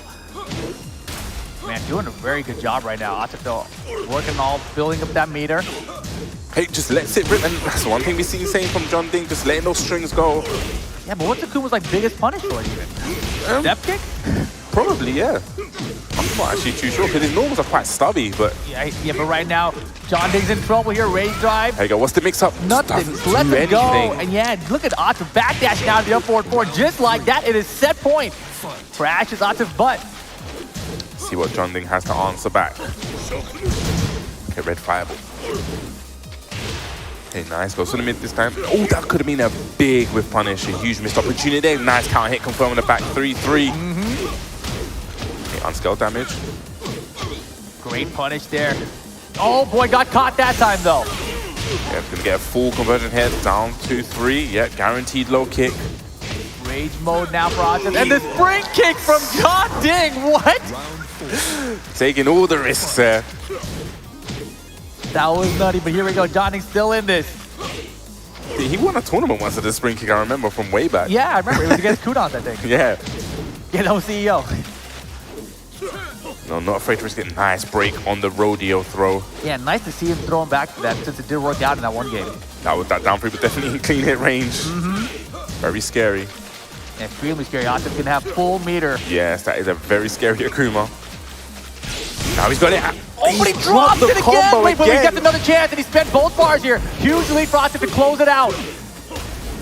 Drops the end of the combo, but has a huge no, life not gonna lead. find it. Yeah, it's gonna be Atif butt there. 2-1 over Jongding. Seems like the infinite stage kind of hurt him. Jongding actually went to the infinite stage, and it seemed like it just didn't actually work in his favor. I mean, it was working sometimes, and sometimes it wasn't working. Like at the very beginning of that first 10 seconds was just all Jongding, right? It's just crazy amounts of damage. I think he took off 70%, and then he tried running away. As soon as he ran away, he lost 100%. You know, that's how it went down. That's very impressive from Atif, because we didn't actually see the explosive damage that Akuma is actually known for in that whole set. So he really was just down, like poking him down. That's actually very ridiculous when you really think about it, right? Because he dropped 3 big combos in that set and still got the victory with Akuma. So he spent 3 bars with no damage essentially and still won. As you can see here, we're watching back some of the replays. That was a 3, the triple low. Not afraid. And Jongding, you know, he had to mess with this EXDP. Wasn't enough to close things out. But the down forward 1 fall caught Jongding. I loved it, keeping it nice and safe. And that was a huge whiff punish there. Going downstairs and able to take this round nice and easy. Yeah, and man, that was close too, right? Like, there's so many situations here where anything could have happened. This was a huge block. That was a big decision there. Yes. If Jongding had gotten mid there, you know, that could have been sent to a final round, set point perhaps. Yes, never set know. point for Jongding. As this was the round that you said that Jongding had the huge life lead and probably just played a little bit too passive, allowing Atif back into the match, and just like that. And that was probably the first time he got a clean down 3 that I remember that set. Oh man, and again, you know, didn't even want to deal with the mix that time. He's just like, I'm just gonna let you get back up and deal with this. Yeah. See here, had a commanding life lead. Nice downfalls. And then you see Bennett with the spring kick. Oh man, but Atif here, you know, he dropped the combo, then picked it right back up with another bar. And then drops it again. I mean, it didn't matter, man. The step kicks for the whip punishment were on point, and there you see the updates there. Atif now commandingly in second place here in this group so far. Yes, definitely. He's commanding in second place, but he's still got Anakin sitting pretty with the game in hand as well. Yeah. Yeah, he does have the game in hand, so Anakin definitely can move into more of the safer zone here with a huge win. Yeah, this is going to be a good one still. But we saw John Ding there, you know, he was basically tied for second, but because of that one now, there's a differential problem for him if him and Atif end up tied by the end of the set. So every game matters, man. It is rough. It is definitely rough here. So I'm guessing next up, we're going to get the next game up? I don't know yet. We'll Okay. get one, though. I'm sure we got a lot of big players here that could be coming up. It looks like Tejan going to be making his way backstage versus K-Wiz. K-Wiz, the two-time, as he likes to always remind me, he's the back-to-back two-time regional champion. I've heard that so many times. So, look, man, you got to pump yourself up. Whatever makes you feel good. yeah, You don't know how many times I've heard this. you don't know. It's stressful. It's stressing me out. I don't want to hear it no more, man. But no, huge props to him. I mean, it's going to become a bad stat. Like, how many times you become regional champion? 11 won the championship? You know, like, That's the next one I'm going to have to say to him. But no, big shout-outs to him. Obviously, from the UK. I am from the UK myself, Yes. one of the homeboys there. You know, and I loved his mindset, actually, even dating back to the regionals, when he was just like, you know what? I'm just going to play. He didn't put any pressure on himself. He was very calm, collected. He's like, you know what? I'm just going to go out there, have fun, and whatever happens, happens. yeah, I mean, I remember watching that, and he played fantastic that day. Yeah. And he looked like kind of in disbelief that he was winning as much as he was, which is kind of odd, right? Because I know he thinks very highly of himself when he's playing, too. But this will be an interesting test. Obviously not doing so well in his group so far, right? It was a really today. funny one, though, because even though he has lost the first two games, it wasn't like he played bad. No, he exactly. played amazing. It was just like, I remember the match against Atif, where he got Atif done the EXDP, and he had a huge, unfortunate executional error where he went for the back three, but he kind of got caught with circle back three and got the throw instead. Yeah. And But those kind of moments in tournament, you know, that's what matters, right? Yeah. That's what separates people who are still winning and people who fall apart. But Tejan, you're back to the Nina Williams. he's definitely bringing out all the characters. Yeah, I don't know. Man, 3 of them in a row, down back 3 all day.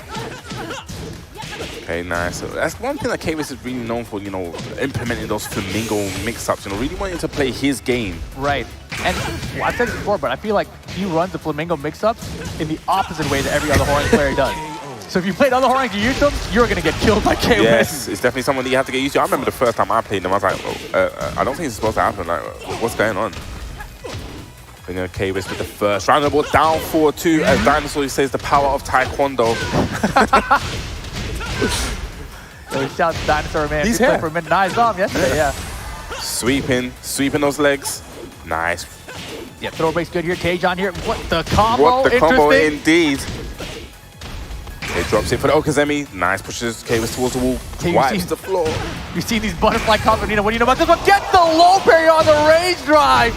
Yes. Yo, Tejan answering back, ties it up. Yes, K-Wiz probably getting a little bit too predictable with where he wants to place the raised drive.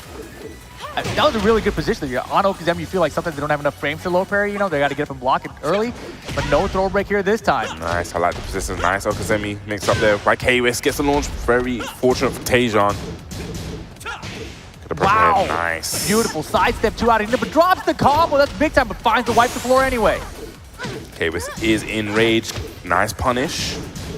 Wow, look at the defense. Tejan with the sidestep duck.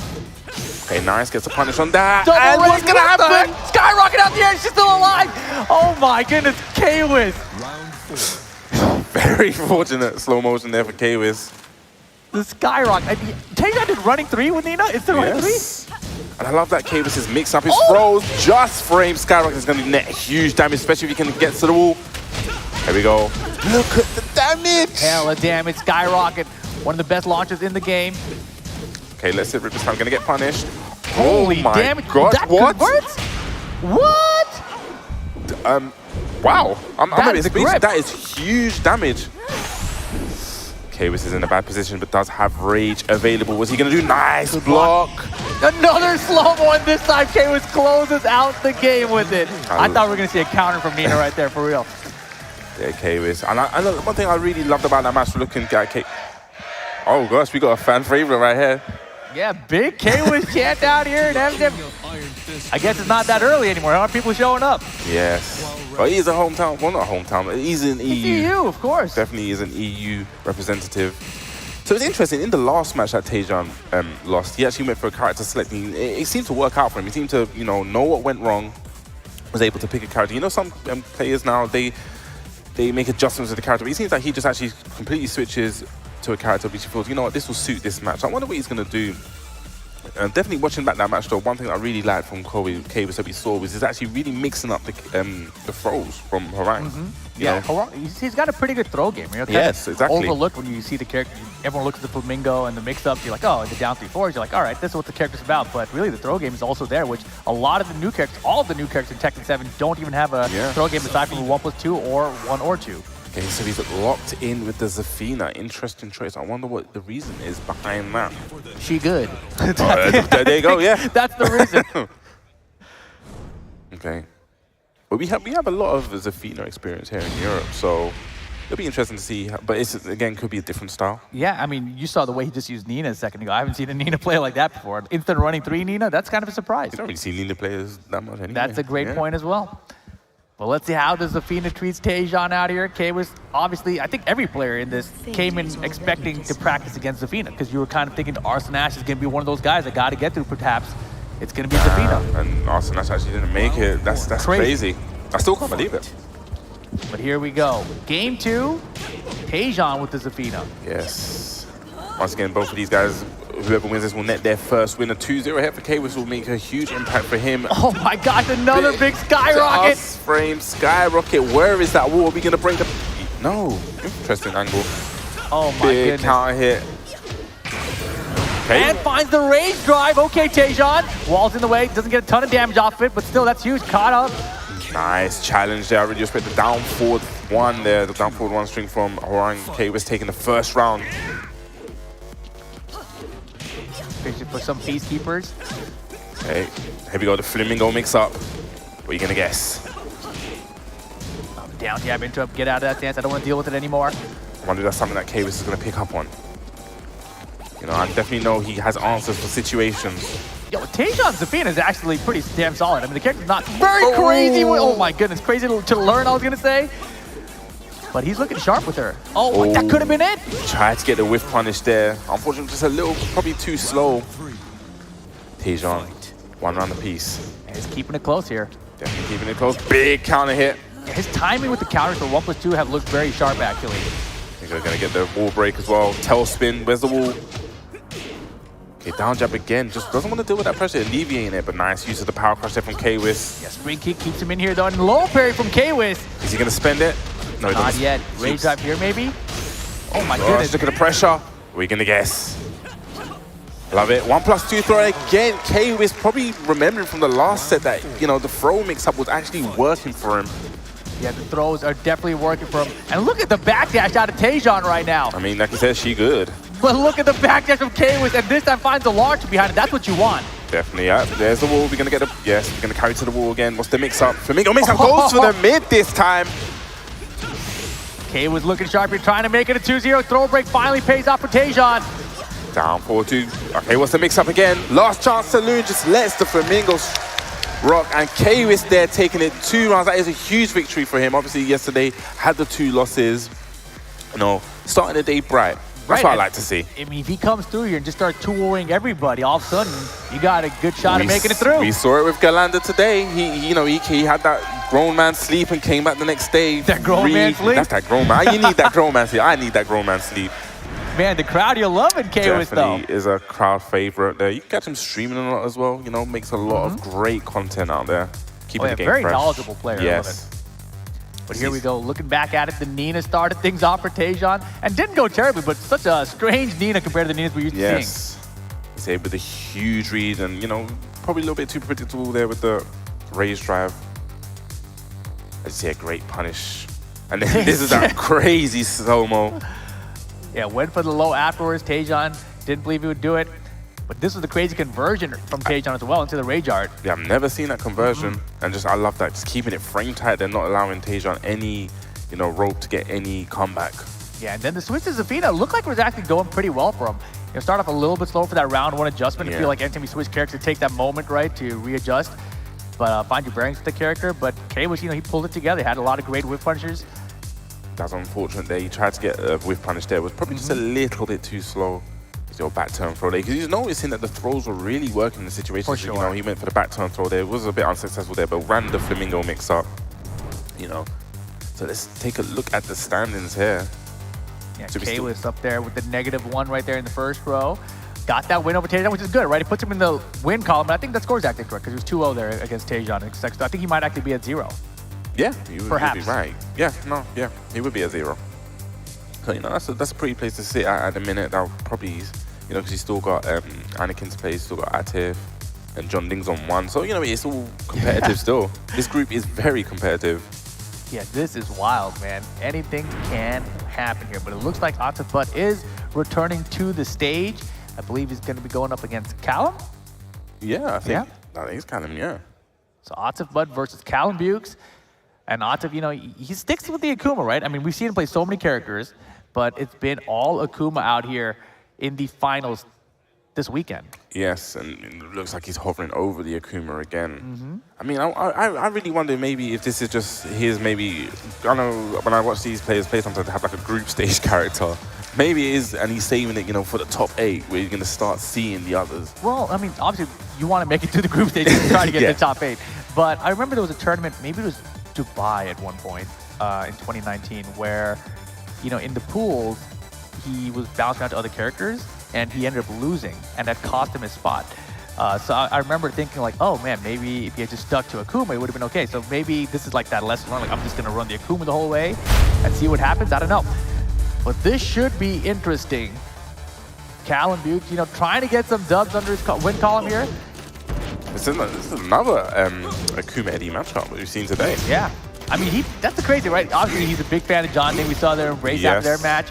So he's probably watching that match intently and seeing what he could have done, and now we get to see how it pays off. Nice pick up there on the slide. Big counter hit conversion. Oh, that's a big one for sure. Okay, goes for the fireball. Wants to Okazemi, wants to run up. Okay, running 3. That was mega plus. That hit so late. And you see here, Atif got to work at the meter, and they ran him to an infinite stage to start it off too. Yes. Let's see what Callum Bukes will do here. Big whiff. Probably tried to get a float there. Interesting combo. Down 4. Man, Atif's spacing is so good actually. The back dash is out of the range of the up 4-4. Have been so good. He did it against John Ding as well. 7 seconds. Yeah, he had no time, right? He had to go for something big. Yeah, I respect it, yeah.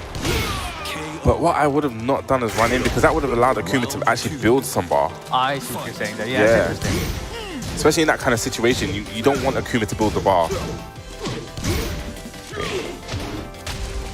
Can't convert out of that mini anti-air, I'll call it. Could have got a bigger whip punish there. Probably wasn't expecting it.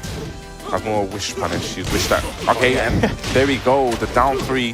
That's one thing that Callum probably needs to pick up from the John Ding game. He needs to try and use that movement from Eddie and actually get out of that range. Yeah, that's one of those things that I feel like you need a lot of practice with, though, right? Yeah. Like, John Ding specifically was timing the backdash for the down 3, and I think that's something that he knew as part of his game plan.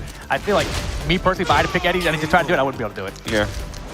Probably something that you can probably watch back and learn from. But Atif, 2 rounds up, looking mega strong. Still undefeated in this group as well. Down forward 1-1. Nice low parry. So ready. Yeah, he is looking sharp right here. Definitely sharp as a razor. Roll running 3. That was another one. Mega plus. Oh my gosh, and the power crush. EX air fireball. There you go. 3 rounds straight. See, if I was looking at body language, they looked a bit overwhelmed. The big exhale. But I want you to just, that's it. I respect it. Just go back here. Take some time to compose yourself. Probably, like you said, it's the first time on the big stage. Yeah. I mean, and here's the thing for Atif, right? If he wins this one, that means he's beaten 4 of the 5 people in the group. Yes, correct. So that basically puts him out. Basically, I don't know. I'll let you do the math. I mean, I'm probably wrong, but I'm probably right. Like, I don't know. We'll see. I mean, if it's possible to beat 4 out of the 5 opponents and not make it through, it's crazy. Something's up, Definitely Atif looking very, very strong. Probably one of the favorites to actually take the whole thing. Definitely is now. Now that you know that Knee is not in, now you know that Arsenal's not in. Arsenal's not in, yeah. Wonder who's your picks at home. I mean, chickens and you're still trying to be a 2-time champ. That's crazy. He's going to take 2 of those trophies home. Dude. You have to. He's getting a new mantle. All right, let's get into the game 2. Let's see if Cal can find some answers against Atif. I like the pick to go to you know, a nice squared stage. Sure. Okay, running in with the slides. This time successful. Just jumps on over in the back. Not where you want it. Okay, he's going to get the pick up. Yes. Is he going to get the wall splat? No, just shy of the wall. The bad position. About to build that bar as well. Yes. And he uses that bar. Down 3 Hado. Yeah, the perfect timing there, the down forward ones from him, right? Every time the Cal wanted to duck or try to move, down forward one is there to keep him at the wall. That was a big block on the down 4, but no punish. Unfortunate there from Callum. Got him. Ugh, this is going to be huge damage. And there's the wall behind it. Okay, keeps it simple and, you know, interrupts the spring kick, you know, not letting Callum Buttes have any chance to get anything started here. He's feeling good right now. You can tell Atif, but running through Callum Buttes right now on set point. Let's see if Callum Buttes can, you know, have an answer. He's probably never played someone on this level of Akuma, maybe an Atif butthead, but nice. This time blocks the down 4 and gets a punish. There are very few Akumas at this level. Yeah. Yeah, I love the pressure here. Gonna get the punish. No! Unfortunate there. It's probably just the nerves, you know, being on this stage. It's something that you just don't experience until you experience it. Right, and also when someone's beating you like this, right? Like you just start doubting everything. Yeah. It just seems like everything that Atif wants to do is working. We're gonna get the wall splat, just a little shy to get a full wall combo. Okay, nice. Throws out that back 2-3. And oh boy, this is it. This is it. That was an unfortunate resplat there, but you know, sometimes Akuma gets that demon trickery. Damn. Atif sitting real pretty in that group. Oh yeah, man. He is chilling right now, beating 4 of the players. He just has 1 more to go to officially secure his spot. Officially secured into that top 8. Yes, definitely. Sitting there, I think, plus 8. That's a lot of plus. That is a lot of plus. That's fantastic. Let's look back here. Yeah, I mean, this was rough. I mean, there was really no answers for it. I mean, we saw John Ding, as we talked about earlier, kind of evade that back to down 3, but with the backdash. We didn't really see that, but honestly, there wasn't even that many down 3s. Yeah. So yeah, using that power crush and then using that jump back 5 was so good at catching, you know, with buttons when you want to approach Akuma. And then this is just that mauling in the corner, just not letting Callum get anything started there. You know, built the bar just then. Yeah, and everything hit, right? The down for 1 hit, then the down 3 hit. It's like every single decision was the correct one. Yeah, you know, just had everything right there and, you know, guessed right on the tech there, you know, tech into, and just went for the down 3 in that situation. Yeah, he's playing well. He's in the zone for sure. Definitely, he had full control. And here you see the unfortunate respawn and the wall splat there. You know it's going to happen when you're Akuma, though. But there we see the updated standings. Oh, sorry, 5 points. My bad. Yeah, because you still got the -1 sitting there, right? So 8 from the wins, but still a couple of minuses for those ones. So total 5 points. But that does put him in the lead for the group. But you see there, Anakin has yet to play a single person here today. Yes. So, you know, it's still kind of up in the air about who's going to come out on top of this group. Because Anakin and Atif, they still haven't played either. They still haven't played, yes. So, yeah, still all to play for. We still got John Ding sitting there in the 1. You got K-Wish averaging on the 0. So, you know, something could happen. I'm not good at maths, so I don't know what needs to happen. Yeah, because there are so many matches still to play. Like yes. K-Wiz, Anakin, and John Ding. It seems like Atif is kind of secured in one of those top 2 spots. I think he's more or less. The next spot is up for grabs because there's so much, you know, volatility still available in this group. Yes, and I think have we got our next players? I think we do have our next players up. Oh, that looks like Anakin. Oh, that's a good one. I know, that definitely is a good one, you know, because we actually saw this one earlier on in the year in the, you know, the 10v10. The 10v10, right. K-Wiz brought it up too in his interview, you know, talking about who he wants to play again, who he's had trouble with in the past this year. Yeah, Anakin was definitely one of those names he brought up that he wanted to play against. Yes, and that's actually scary because that tells me that maybe K-Wiz has been preparing for this. Oh, for sure. But that's the thing about Anakin, right? Like, I've seen this guy play for so many years now, and once you lose them, you want to beat them, but you get stuck in this place where you can't figure it out. He just has this uncanny ability to close out against people, right? That's why we've seen him place tops in so many tournaments. You know, it's because he came to Red Bull, he came to the UK for the Red Bull Golden Letters, and, you know, many players that played him, they said the same thing about Anakin, like, he's just so good at adapting and changing, and it's just like you just can't put your finger on it. Like you may have put your finger on it, and it's just like, nah, that was not the answer there. We gotta ask the crowd here though. Yo, anybody out there a fan of Anakin? Yo, How what about K-Wiz? That's all I like to hear. I should have left you. Yeah, you definitely you guys. There we go. Anakin with a huge life stop, but you know, a little unfortunate drop on the combo, a little misinput here, but attacking with the down back ones. It's okay with they're trying to, you know, predict the down back one there. And this is what I'm saying about Anakin. Anakin is so hard to predict. This is one of the things that many of the EU players have been telling me is his timing and when he wants to place these buttons. It's so hard to read. And that's the thing, right? 'Cause when you watch any Jack player, you're like, I can beat that guy. He only does jackhammer and down 2 and down back 1. I can beat that. No, it's not as easy. You know, he makes his character look so, you know, simple. You know, it's just forward 1 here. It's just down back 1 here. Yeah, and you can see he's planning to see sometimes hitting that 1 blue uppercut now. It's been very, very good for him. And look at the block punishment. And oh my goodness, tombstone pile driver. Just the mix up, went for the down forward 2. He woke up the wrong way. Oh my gosh, so ready. Anakin, forward 1. Oh okay, no. Gonna get the punish there. That was an attempt on a throw break. Down back 1. Went for the one. Okay, no throw break there. Does have the range available. Nice patience from Anakin. Such good patience to stay on the ground. That's the thing about Tekken. You choose when you want to get up in 3 rounds straight for Anakin over K-Wiz. Looking so strong. I mean, Anakin so scary. We said it before. When you look at Jack, it's like a simple moveset, but the way he uses the moveset is so effective. Dude, and the thing you gotta remember too, right? Anakin went 4-0 yesterday, and he just new day. I'm just gonna pick up where I left off, make it 5-0. Are we gonna get a first perfect? Because you know the maximum you can get is 10 points. Are we gonna see a first perfect 10 points? No way, dude. I mean, it'll be a huge statement to make. I mean, he still has to play Ottawa and John Ding. Those are the last 2 people that have to play assets. If he can make a 10-0 in this group, that would be ridiculous. I believe in Anakin. I believe in him too. I'm just saying it's ridiculous. You know? But let's see what happens if K-Wiz has anything to say about it. I know, you know, like we said, he wanted this match. So he would have prepared for this match. Let's see what adaptations he can make. I mean, maybe he wanted because he knows what a struggle is going to be. You know, he wants that challenge. I mean, you know, you want to beat the best. Of course. And, you know, this is where you want to come to play the best. And Anakin has so much experience against this character as well, right? Yes. He's been in Atlanta with Anakin. So obviously many tournaments. It's unfortunate we couldn't get speed kits here. Yeah, I mean, it's unfortunate, but, you know, real life happens. But here we go, trying to find his way to the wall. Your K was backed up. Oh, gosh, down back. This is this pressure, just the relentless low. Falling. Yeah, and the thing is about it, it may be like, why won't you duck? But it's just the mind games, you know. They're so plus on the full crowd, down back 1s. It's just a guess. Yeah, I mean, that's 4 rounds straight, right, for Anakin? Yeah, looking pretty strong. There we go, trying to implement the Flamingo mix-up now. I like this. Pushing Anakin against the wall. You know, Jack has a hard time fighting out against the wall. Man, look at the call-outs, though, man. Anakin has been so sharp at sidestep into the down 4-2 for K-Wiz here. I love the conversion. Would you say the power of Taekwondo? Yeah, the power of Taekwondo. K-Wiz on the board. Nice, this is a huge round there for K-Wiz, you know, trying to settle in him in a bit.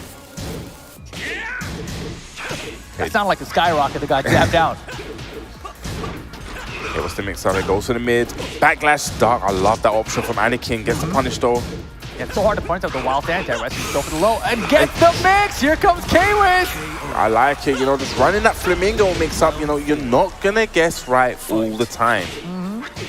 No matter how good you are. Okay, forward, swan, kick the boots. Keeping the peace. Down back 1. Okay, using that down back 1. That was a big whiff on the down 4. I wonder if something that K-Wiz is gonna look for again, maybe a back 3 next time. Yeah, a lot of Peacekeeper out of K-Wiz this round, but Anakin has a big life lead. Here comes the down 3-4s. Oh! Nice, I like it. Bounce! Gets the bounce, here we go, huge damage. Tons of damage. Nice! And K-Wiz closes it out and ties it up 1 apiece. I see what you did there now. What did I do? You jinxed it. You did the commentator curse. You're like, oh, wouldn't it be crazy if you 10-0'd him? Did I? 10-0 for the entire group? Did I do Instantly, that? K-Wiz gets a game. I see what you did. Okay. I don't know if I've done that. But here we go. Final game. Anakin and K-Wiz. That was a big call out there from K-Wiz, you know, guessing that Anakin would stay grounded there, going for the 4-4-3 in that situation. That situation anyway is really good because even if he did, it would have hit him getting him up. Yeah, and it would have been plus as well. Yeah, for sure. I mean, it's a very solid option to close out the round there. It looks like we're going to Violet System for the final game between these guys. NA versus EU final game. Anakin, though, was leading the set prior to this. Let's see if he can keep it up. Yes. He just my right God. off the back, down forward 2. Gonna get the wall. Huge damage here. That's so rare to see from Anakin to start around down 2. He obviously had a good read. Well, he's been doing a lot of the, we haven't actually been seeing a lot of down forward 2s. He's been probably conditioning a lot with the down back 1s. That's a good point, but look at the wall pressure right now from K-Wiz. Anakin, look at the step block from Jack. Yes, Jack not really known for stepping out of the wall. Ooh, big jackhammer. Get up in this air. Now, I don't think this is going to kill because of the wall combo. Yes, Oh, there. but got him in the back with the wild stand before he tried to get up there. Nice done, first round Anakin. That was a great awareness from Anakin on it. Because then big counter hit trade though in favor of K-Wiz. Drops the combo. Oh my gosh, the timing of that 2-jab, a beautiful low parry from K-Wiz here. Yes, talking about the timing, great read there from K-Wiz, able to scout that full crouch down back 1. Nice dunk from Anakin. Power crush through. K-Wiz, you know, taking it toe-to-toe with Anakin here. Yeah, this is going to go down to the wire. Forward, forward, 4. Peacekeeper all day. And Anakin now, the full crouch, low pressure. Chopping away at the ankles. Nice, that is not punishable with the full crouch That's down back so 1. cheap. Ooh, that was a big whiff from the back. That's hard to actually whiff punish. Well, Anakin go for the throw there. K was out of range. And just run a big counter Look hit. at the damage. Big boy damage here. Anakin got the block though. Booster. He survived. No, toe kick. Oh gosh, what is the mix-up Mix here? time. Mix time. Anakin down jab with Jack. Get him up in this air. Set point for Anakin. That defense from Anakin was ridiculous there. Ridiculous. I mean, like he has so much experience against the Czech, but look at K was mixing him up. Here we go. This is definitely going to go towards the wall. This is where K-Wiz has been letting huge amount of damage. Big unscaled damage here. Went for the mix. No punish there from Anakin, but great duck. Yo. No wall bounce though. The debug mixed. And man, the pressure now. K-Wiz got to get away from here. The throw break just to swap positions. Really like that.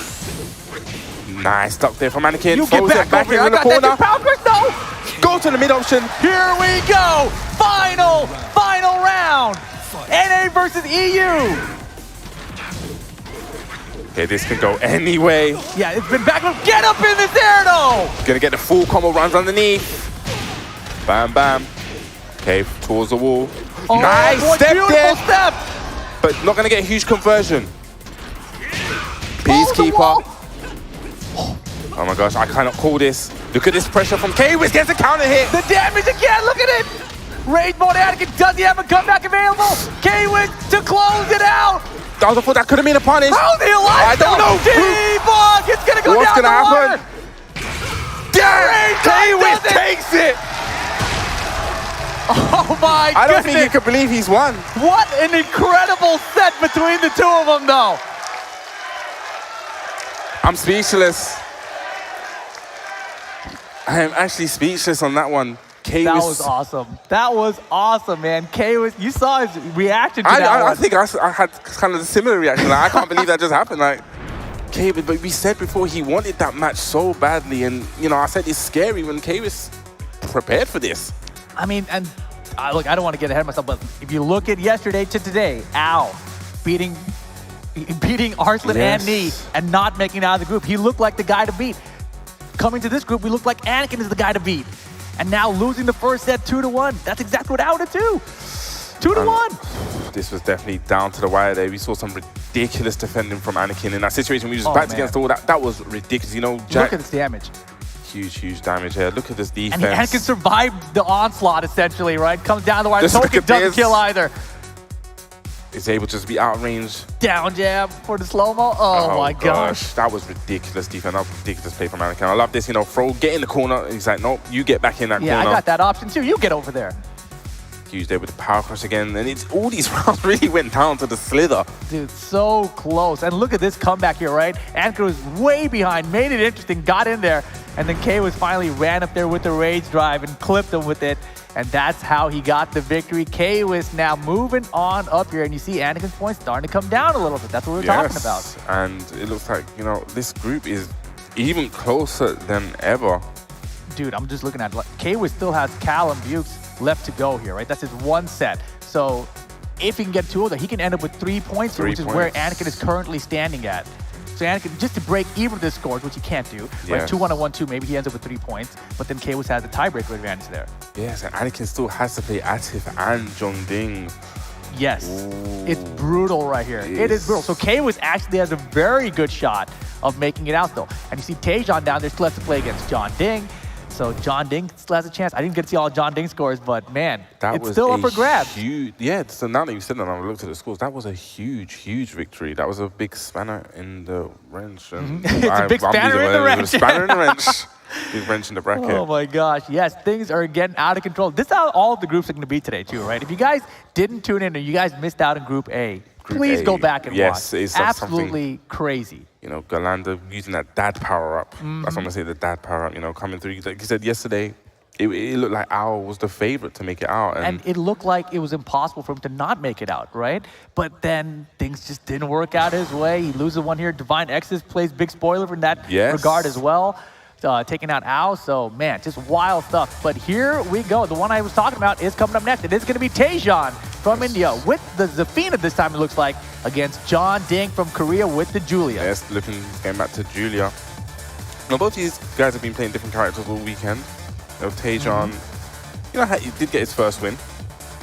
So it'll be interesting to see if he can carry on that momentum. He can definitely put shaping on this bracket as well. On this group stage, That's the thing. Literally anybody that's in the group, if they can have one good performance against one person, they can throw everything off. Definitely change the fate. Is already decided. Is the fate already decided? Who knows? Might be. So there we go. We're going with this Taejon with the Zafina versus John Ding, picking back that Julia. Oof. Getting started, you know, just pushing Taejon against the wall, towards the wall. Chopping away at the ankles. We saw this last time. And his Zafina was looking good earlier. Yeah. But you know that John Ding definitely has a lot of character experience here in this department. Yes. Just looks like he doesn't want to let Taejon get anything started, just more than him once he had his, you know, pressure and he had a way in. Oh boy, yeah, do it again. On hit. He was testing him there. Oh gosh, need to be very careful with the balcony break, but I love that challenge. We're gonna get the power wall crush too. Oh boy. Okay, tailspin still available. Yep. Gets the wall splat. Step on it. Yep, forward, 4-3. I love that hardcore, just ducking in his face. Yeah, and Taejon, you know, he's doing a good job keeping the pressure here and keeping the life bar close. Rage art from John Ding, she can block here. Yes, that was a huge bet from John. John Ding's really been gambling a lot with these rage arts, you know. Making it, but it's a mind game. It really gets into your head. You're like, I don't even want to press a button here. Right. You end up giving up your turn. It seems like something that was from 2017 or something, you know? Like, he's not going to do it again. Oh, I guess I have to remember how to deal with that. Yes, it's all about the mental warfare as well. Tekken is not only just played on pads. Yeah, great confirmation from John Ding, and I love the attempt for the wild standing one from Taejon. Just threatening with those down forward ones. Here we go, going low again. How many of you are going to see this finishes the string, giving John Ding a taste of his own medicine? Yeah, that Mantis dance lows, very hard to deal with for basically everybody. Okay, using that jab pressure, just trying to get in there. Okay, bow and arrow. Wow. Just spring kick again, giving John Ding a taste of his own medicine. And here's the thing, John Ding already lost a set today, right? So he needs to start focusing on getting 2-0, or he's going to be in trouble. Yes. Countered 1+2, Taejon looking to play spoiler. There we go, we're going to go to the wall. Going to get the full conversion here. Big damage.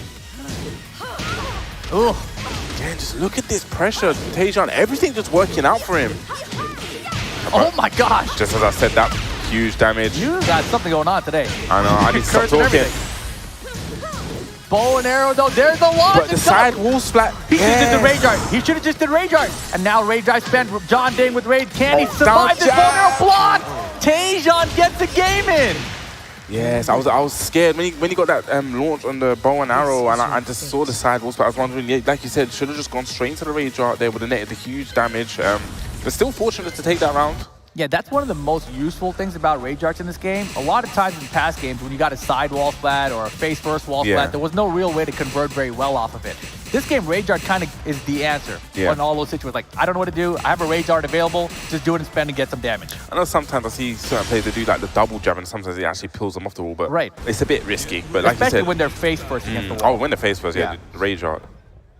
Totally. So Tejan, like we said, looking to just change the whole shape of this bracket. I mean, he may have done it already just by winning that one game. Yeah, you're right. Because if I'm correct, I think John Ding only has Tejan on one more match after this, right? So he was already at the point where he started needing 2 zeros. Yes. Yeah. He only has one more player to play against after, and it's Anakin. Okay. That's not a hard match to go into. That's definitely not one I want to go into. So we're going back in. You ready? Round 1. See if John Ding can make some adjustments here. Yeah, sticking it out with the Julie here. A nice spacing down forward 1-4 with punish there. Just really poking away, finishing the strings again. This has been something we've seen all weekend. Zafina, man. And I don't know all the Zafina. She's look at this pressure. Yeah, tons of pressure. John Ding, mad Axel, get me away from this wall. Yeah, that's the first one we've seen today, unbroken as well. That's something John Ding's going to pick up on. I mean, you got to remember too, right? K-Was did the same thing. Lots of Exactly, throws. yeah. It seemed to really work out. You know, Julia has that mad access, which can be kind of hard to break at times if you're just not expecting it. But back 1+2 there, just taking it. Tejan looking like this could be a 2-0. It's looking rough here, man. John Ding needs to pull it together real fast, but Tejan looks in control. Down back 2, finds the counter it. John Ding just wakes up with the launch. He's like, I got to play. Just, you know, sometimes just do it. Gonna get that wall as well. Big damage. Okay, 4-4-3 for the opening. What the cameraman? Did she swap sides twice? I do not know. Feeling like Crazy Amsterdam's stuff. hitting me right now, you know? Like, what, am I seeing things correctly? Damn, with the wild standing 4 punish there. John Ding answering back. Okay, using that great spacing from Zafina, using that backdash. But as I said, that getting caught. Okay, now he's backed against the wall. Needs to be very careful. Doesn't want to get the wall splat. All that pressure. Okay, bow and arrow. This one not blocked. He blocked both of them previously. Yeah, and here's another down back 2, counter.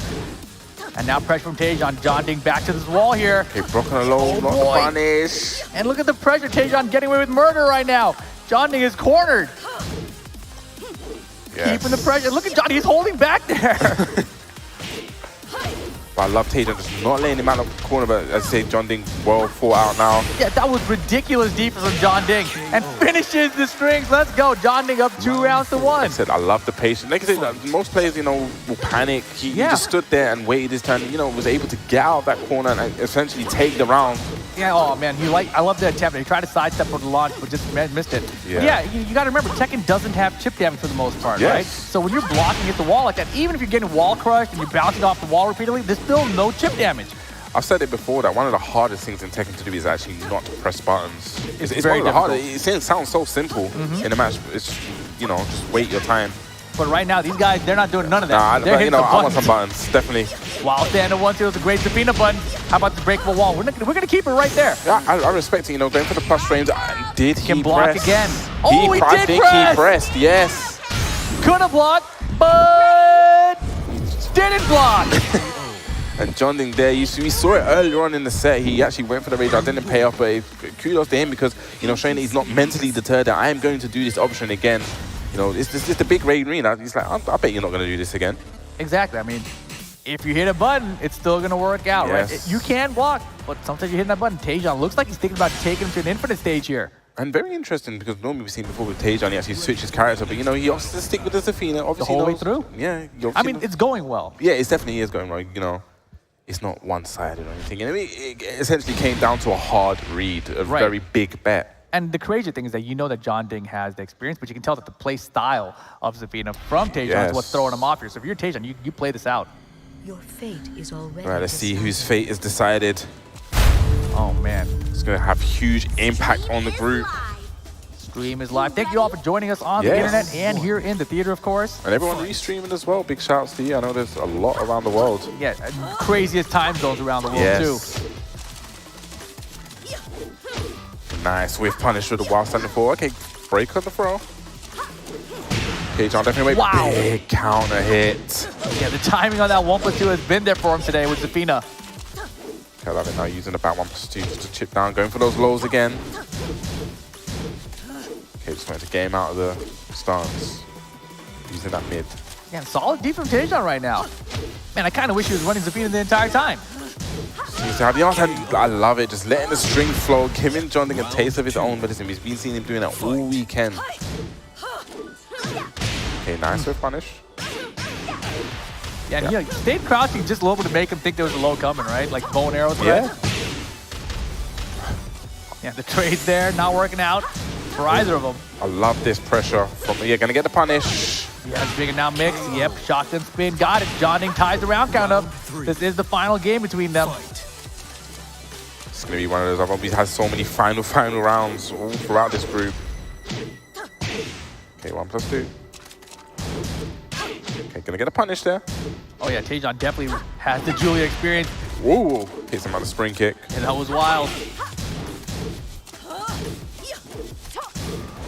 And the side step, and we get another grab here. Yes, could be a weakness that John Ding now has seen. Nice, while standing 1-2. Yeah, the classic bait there. And Taejon bringing this round back now. Yes, using that pressure. Nice, does have rage available. Oh my goodness. Needs to be very, very careful. Rage drive is available, spends the rage drive. Now what is he gonna do? Goes to the low. John Ding got to deal with the Mantis lows and got the while standing for smart stuff. He knows what he's doing out there. Set point John Ding. Yes, that was a great interruption there from John Ding.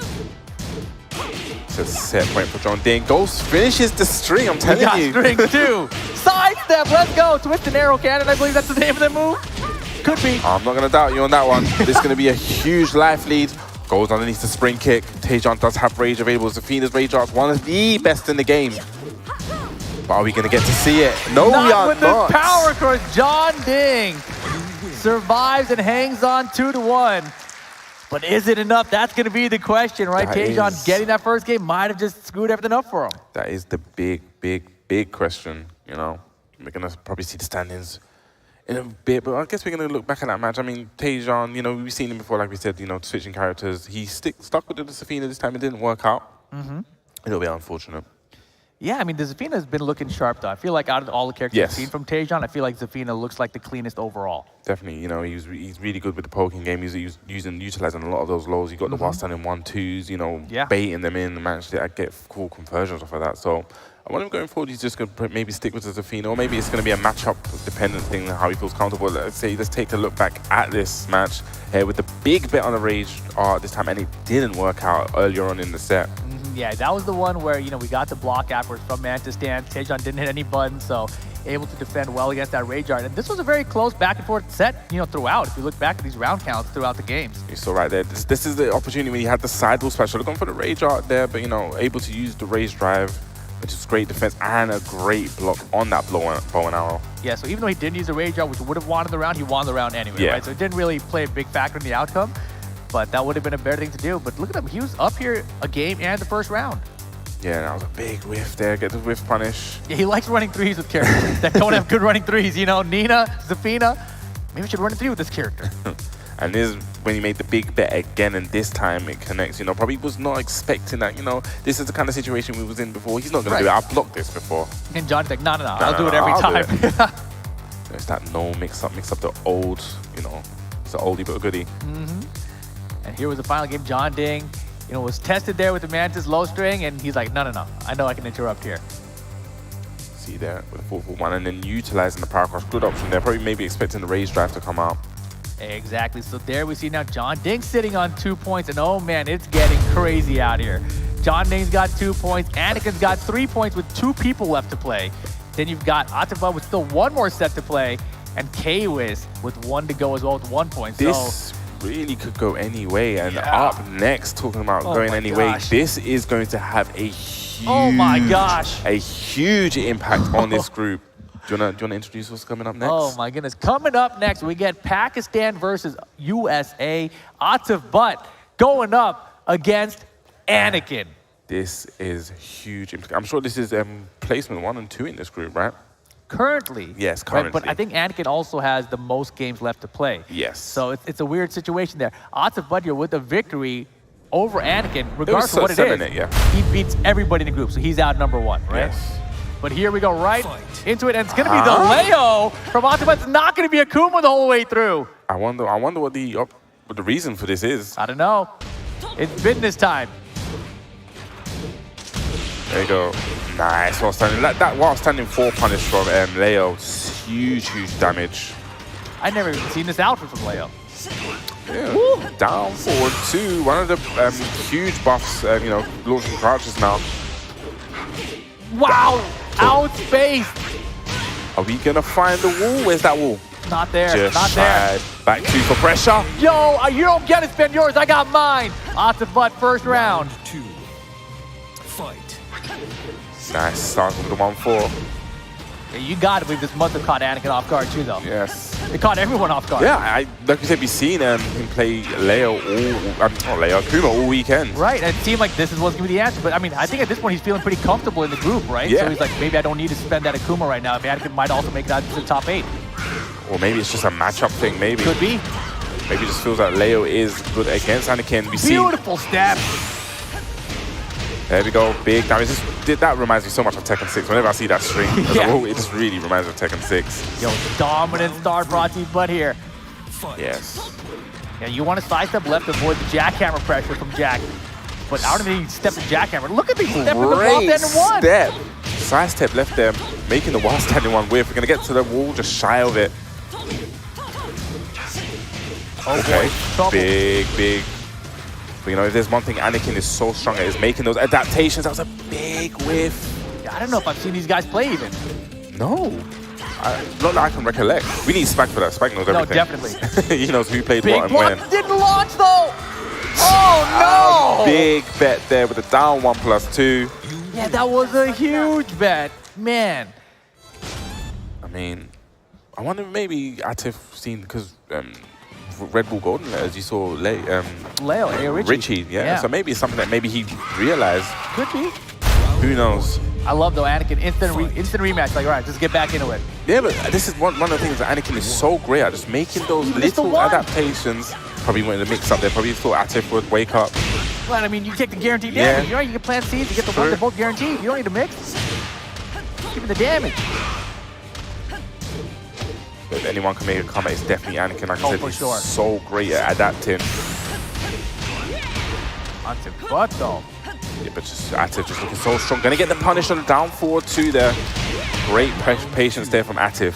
Fight. And it looked like you try to catch Anakin, or Anakin tried to catch him moving or something, but man, Atif's defense is too sharp right now. That was a big whiff. Just probably wasn't ready for that, but Atif definitely was ready for that low. Got the low parry. He sidestepped left and then low parry too, right? So he's covering multiple options with this movement right now. Yeah. Uh-oh. Yeah, sweet. And we're stuck in the corner. Bad news. Gonna get a punish. But like I said, this is very bad news for Jack. Yo, Atif but 1 round away from a quick 2-0 over Anakin. Yes. That would put Anakin, oh my goodness. I don't even want to do the match to think about what's gonna happen in this group. Yeah, Anakin needs to start winning right now. Down back 1s. Hey, There we nice. go. Jackhammer There's the gets 1. the 1 this time. His side step 2, mega plus on block. Nice, I like that. Goes for the down 4. And that's the way you do it. I mean, it's 1 round at a time. It's time to start winning.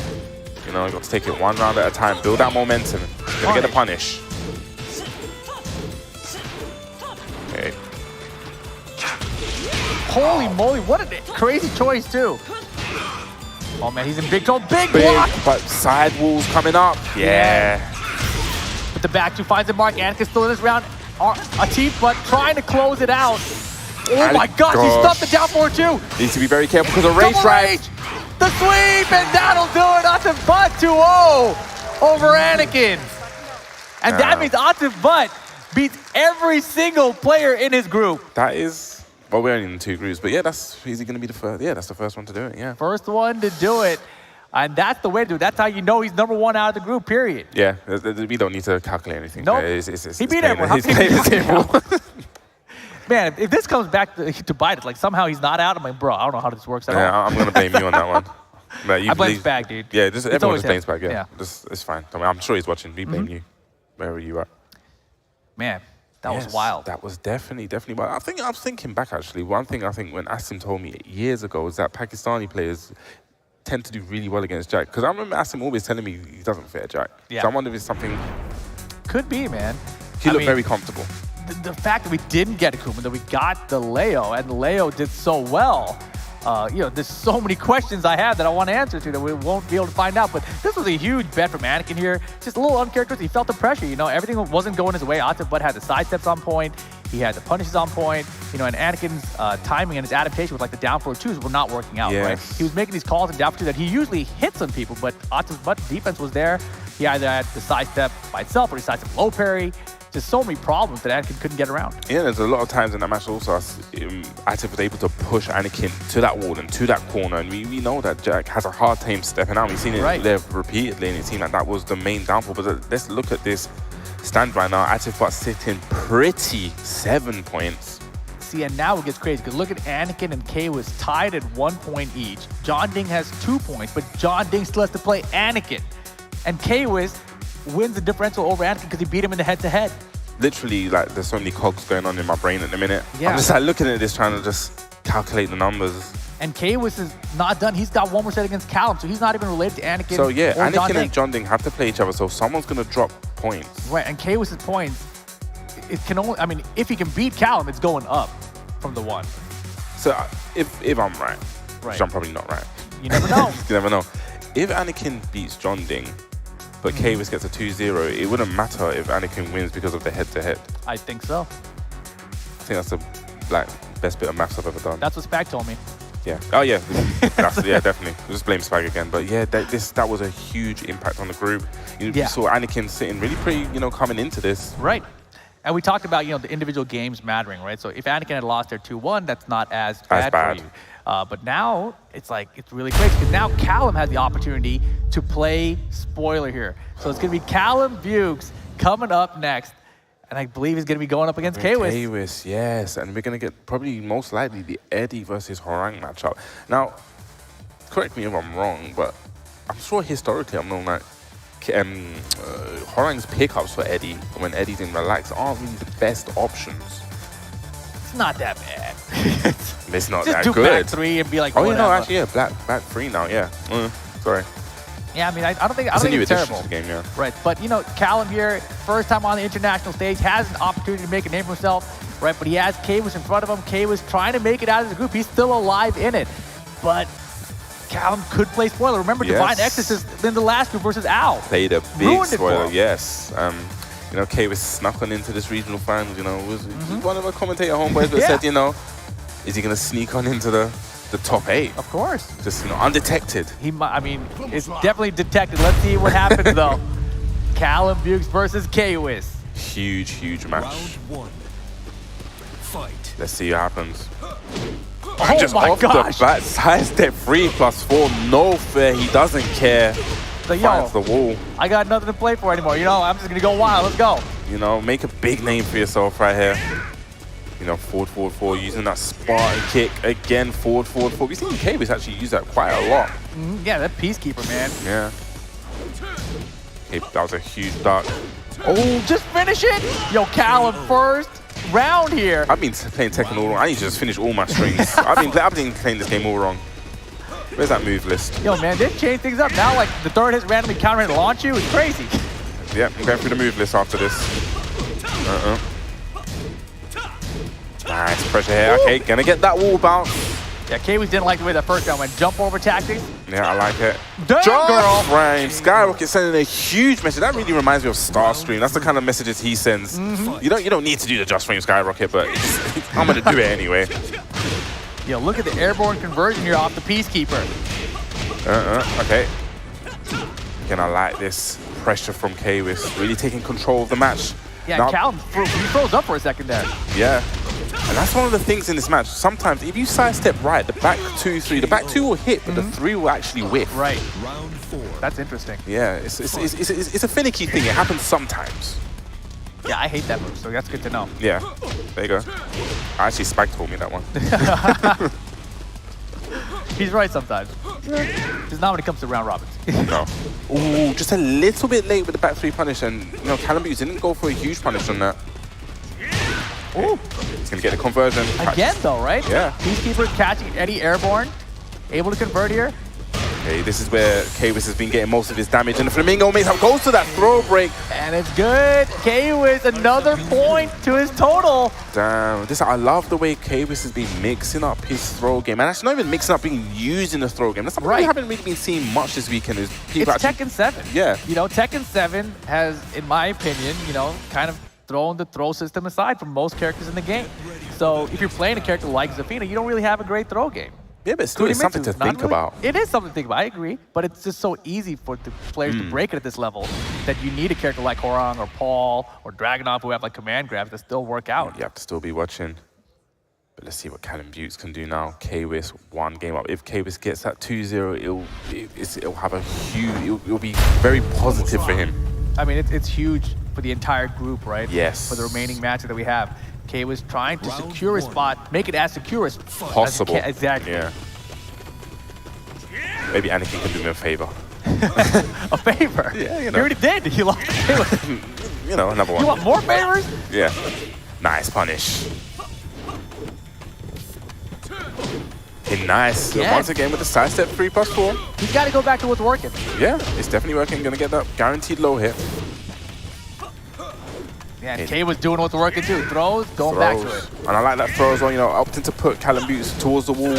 And we've seen it before in the last match. There's so much pressure. This is where he's netting most of his damage. Oh, for sure. Such good wall pressure from Horang here. There we go. Okay, gets the punish now.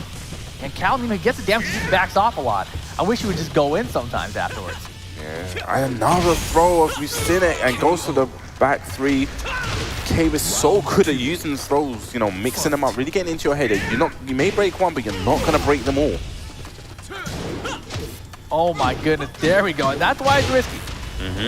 Okay, jump over tech. Oh my gosh, he got him!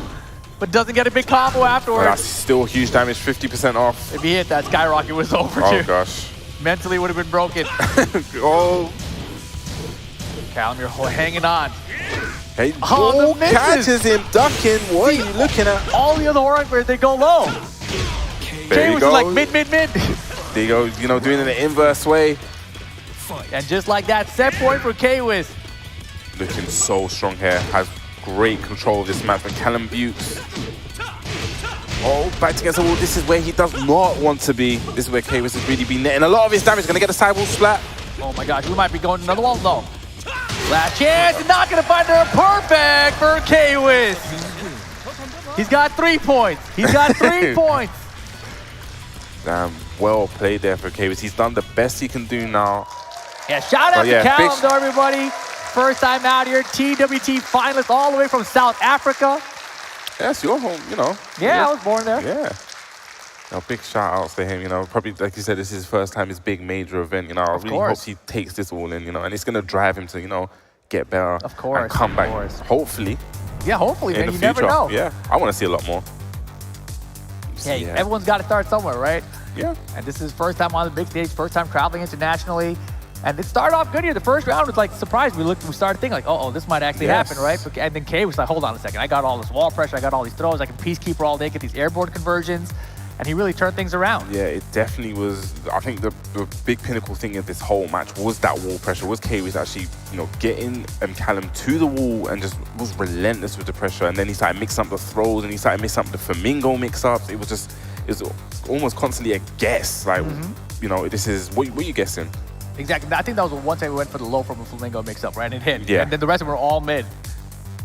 Again, just look at that relentless pressure. It's really chasing him down, not letting Callum get anything started. So let's have a good look right now. Because we've got the last match to play, which is John Ding versus Anakin. So Atifbar sitting pretty. He is out in winners no matter what. Now, Anakin and John Ding both have positive points, 1 and 2. So Kavis currently is in the lead. Now, if Anakin gets that 2-0, basically if Anakin wins, Kavis will go through. I think so. But if John Ding wins, then even John if it's Ding 2, yeah, because of the head-to-head. Yeah. So it's simple. Anakin wins, Kavis goes through. John Ding wins, John Ding goes through. So fate is actually in his own hands. Damn. That's crazy. That's how I broke it down for you guys. So Anakin basically is out. Yes, I think so. Damn. Actually, Spike told me that.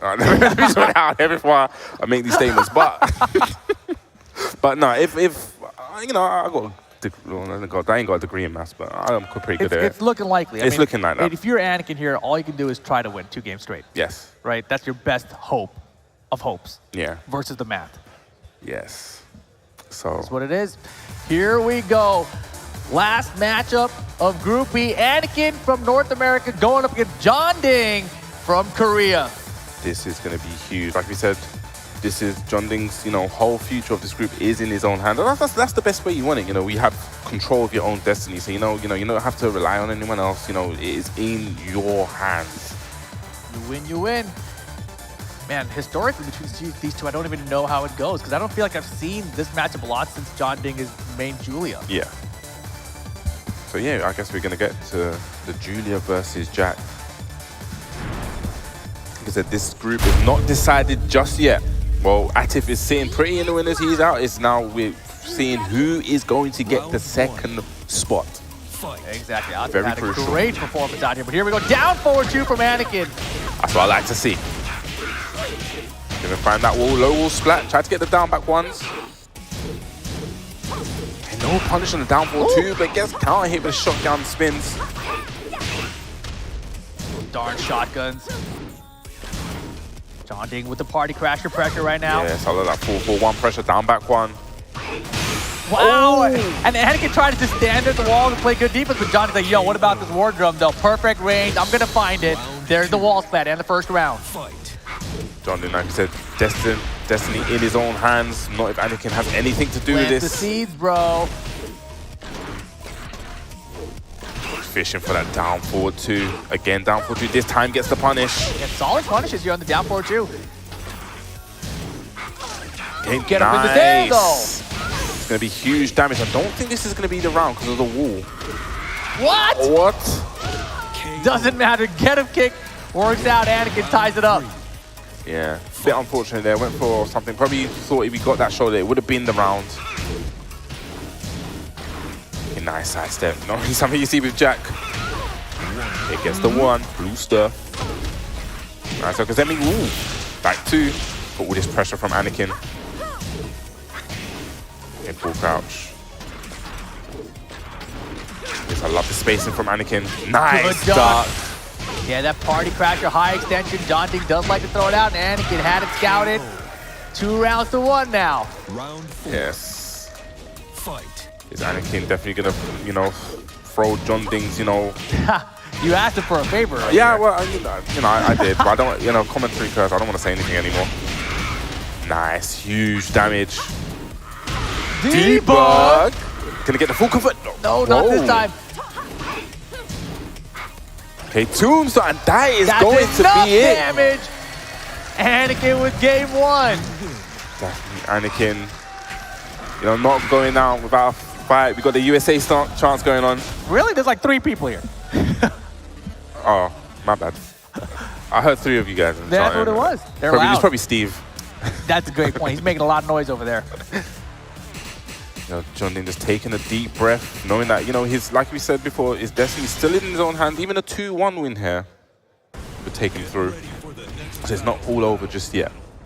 Man, Anakin focused in though.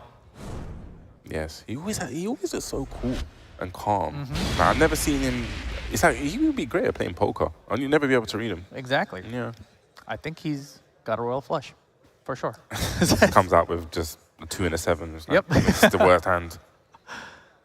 All right, let's see though. John Ding sticking it out with Julia. Howard Estate going to be the second game. Stream is live. Let's see if John Ding can make a comeback. You know, John Ding's, you know, top 8 life is on the line basically. Yeah, you know, definitely. he has to win to get in. That's a lot of pressure. More party crash all day. Magic 4, no combo though. Yes, I'm talking about pressure. Pressure makes one thing, it bursts pipes, so makes diamonds. Big counter hit. Why did he swing there? I don't know, but Anakin's going to find this wall. Hey, look at this pressure. Oh. Gonna get the wall break as well. John Ding was airborne. How did he get it for that hit? I do not know. Magic 4 combo this time? Yes. They can definitely get to the wall. This could be the round.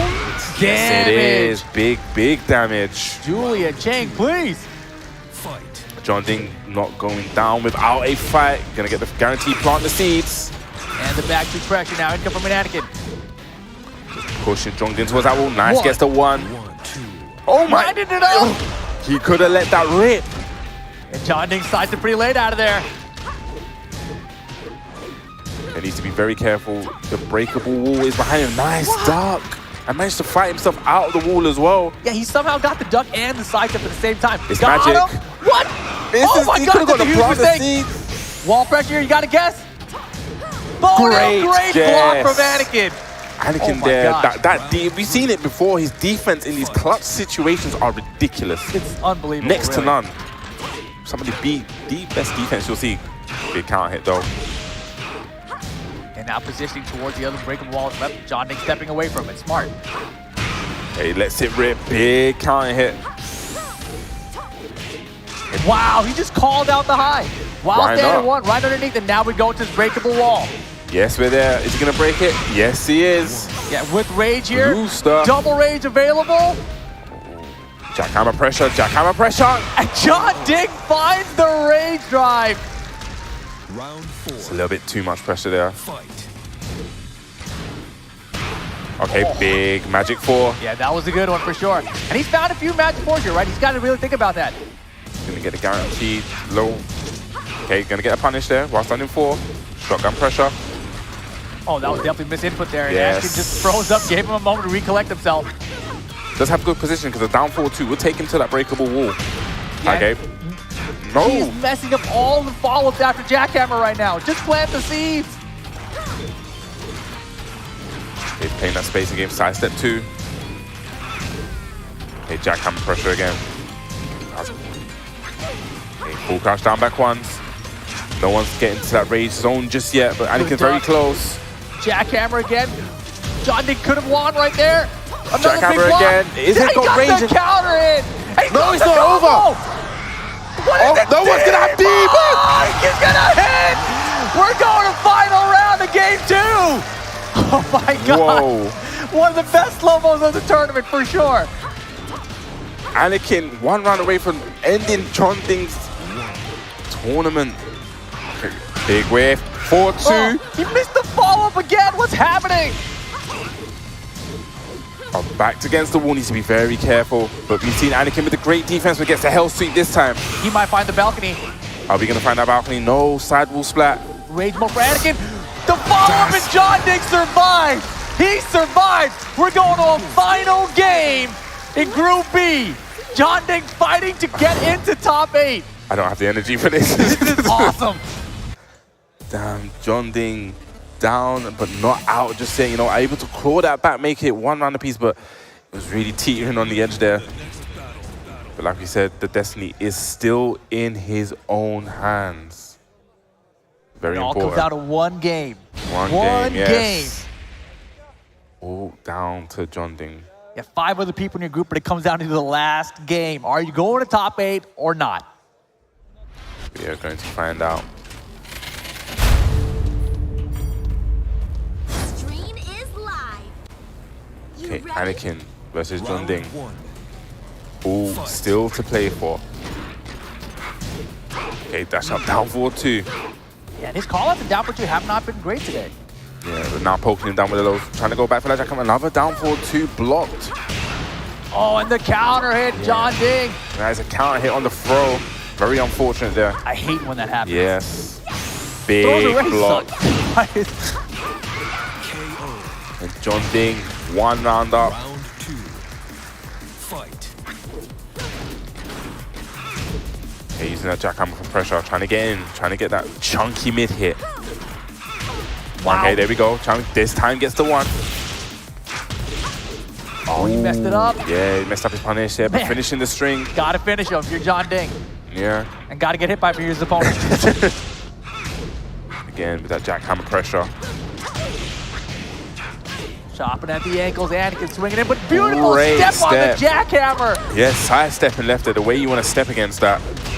Gonna get a 4-4. Okay, nice. Nice block on the low Beautiful, again. beautiful. Yeah, saw Anakin done that before, tried to run the same game again. Set point for John Ding. Anakin, can you bring it back 3 straight? Get down back 1 pressure, full crash. I love this chipping away. Delayed hop kick from Julia. Big call out there. step on it. Other side though, what a follow-up. Yes. And gets in some trouble here, but again the step.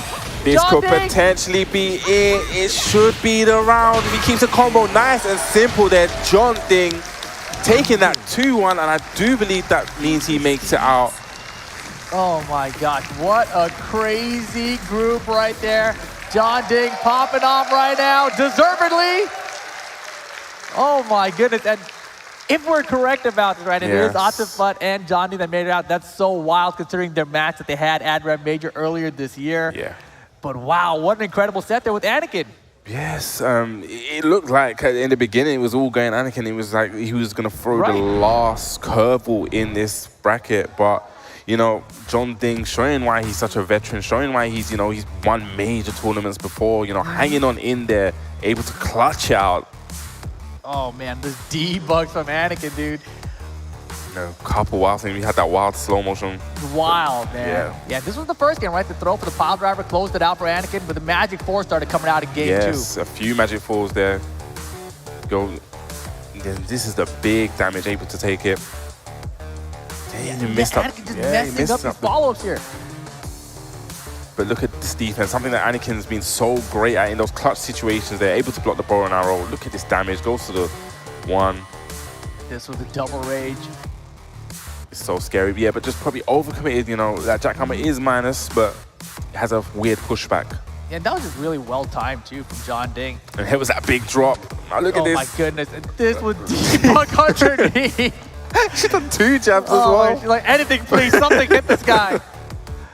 Oh, man. This is still a chance, right? Anakin could still play big spoiler here. And instead, John Ding, beautiful 4-4-3 for Oki. That was a great option then. Notice that Anakin stayed grounded, and that would hit grounded. Exactly. And you saw they able to get up low kick, able to get the punish, you know, saw it in that round. I'm sure the other round was exactly the same there, but a big sidestep left on the run-in 2 there, and able to keep the combo nice, simple, and taking it out. So I think we're gonna see the standing. So yeah, so we look at the looking at the points, my goodness, I'm more than sure that even though John Ding and Kwiz are tied, but because the head-to-head yesterday with John Ding actually taking that 2-1, I'm sure that actually will take John Ding out with Atif Butt. Yeah, I'll wait for the admin to confirm, but that is how it's been done throughout all the regional finals, etc. For the tiebreak situations, it goes to the head-to-head there. So we'll wait for official confirmation, but Atif Butt, 100%. He's going to the top 8. He's definitely going through. Pakistan makes the top 8 of the TWT finals for the first time ever. That's awesome. Wow for saying that. It's been 3 years, you know, so this was their chance. You know, Arslan doesn't make it, which is a huge shock, obviously. Nee doesn't make it. That's probably one of the biggest shocks, because we've seen Nee being playing so consistently well. Everyone's been saying this is probably his year, you know, he's been playing so great. But just doesn't make it into the top. No one could have called that. No one. And of course, the craziest part about it now, right, is that with Arslan and Nee out, Atif Butt now is looking like one of the favorites to even win the whole tournament. Perfect record. But Chikarin is still in too. We're only halfway done with the groups, guys, but we do have to take a short break. Group A and B are done. C and D still to come. Don't go anywhere. We'll be right back after this. Locked in, locked in, locked in.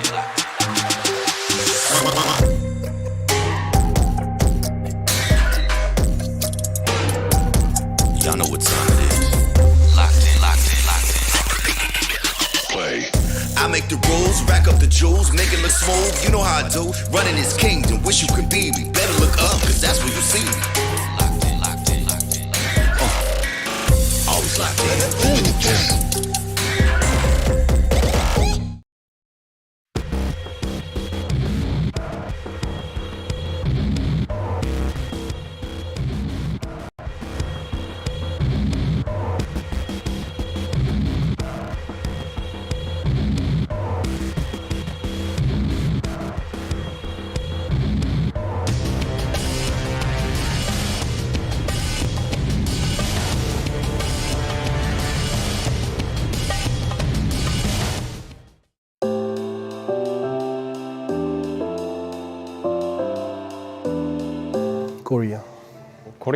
Korea. I think Korea. Yeah. I would say Korea. Korea is probably the strongest region at the moment. Just because of like Nee, you know, he wins everything he enters pretty much. It's obviously very close between Korea and Pakistan, but I think because Korea has knee, I would have to say Korea. Strongest region besides Europe? If I had to be unbiased, I think I'm gonna go with Korea. I know it's Korea versus Pakistan really right now, but I feel like Korea's been killing it recently. I think the strongest region right now is definitely Korea, but I think Pakistan's not too far behind. Korea, but Pakistan. Same. Pakistan, of course, is there, and the other contender would be Korea, definitely. Everybody knows about this. So, but according to me, I would say right now, South Korea, I believe. Korea and Pakistan. I think it's Pakistan. To be honest, I think it's Pakistan. Pakistan. Tekken, Pakistan. Pakistan, Korea and Japan. Japan, Pakistan, Korea. Korea, Japan and Pakistan are all very similar in terms of level. I would say probably Southeast Asia. Who else? The Philippines. It's hard to say, I think, because there are a lot of strong regions. I don't know who the strongest could be. Could be America. Could be.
the TWT 2022 finals. You just saw the advertisement, and now you're watching the stream. Sam Denning, Tasty Steve on the mic. What's good, Brody? What is going on, dude? I am so excited. The Tekken today has been absolutely crazy. I'm jealous. You was up for calling these matches with Mark, man, and I was watching them from the hotel, and I was like, oh my God. If you just tuned in, if you haven't checked Twitter, the world of Tekken, it's absolutely bonkers right now. Arslan, knee out. Anakin, out. Big names out of the running to make it to top 8 here, and it's absolutely terrifying. I mean, honestly, I'm not even playing in the tournament, and I'm still nervous, you know what I'm saying? I mean, I think every one of these matches that we've seen already, as you can see, this is the groups as they are right now. We are about to talk about Group C. The crowd are already jumping at the bit, man. They know. So we've got Joey Fury from the USA. We've Yonorang, man, one of the boys. Sergi Master, Unknown.exe, Shin Akuma, and what appears to be the crowd favorite, we've got Jod. Yeah, man, Jod is obviously the crowd favorite out here. And I love, that's one of the things I love about coming to Tekken events and just, you know, fighting game events in general. They get loud for who they represent, man. I gotta make some noise for Mexico, man. Divine Exodus has such a crowd out here just cheering for them. It really warmed my heart, because I know what it feels like to have the family behind you in these fighting game instances, and you need as much support as you can get, especially when you have a bracket, a group of players, an event like the Tekken World Tour. Absolutely. I mean, I'm sure anybody at home has been watching these last couple of pools or groups that we've been seeing here.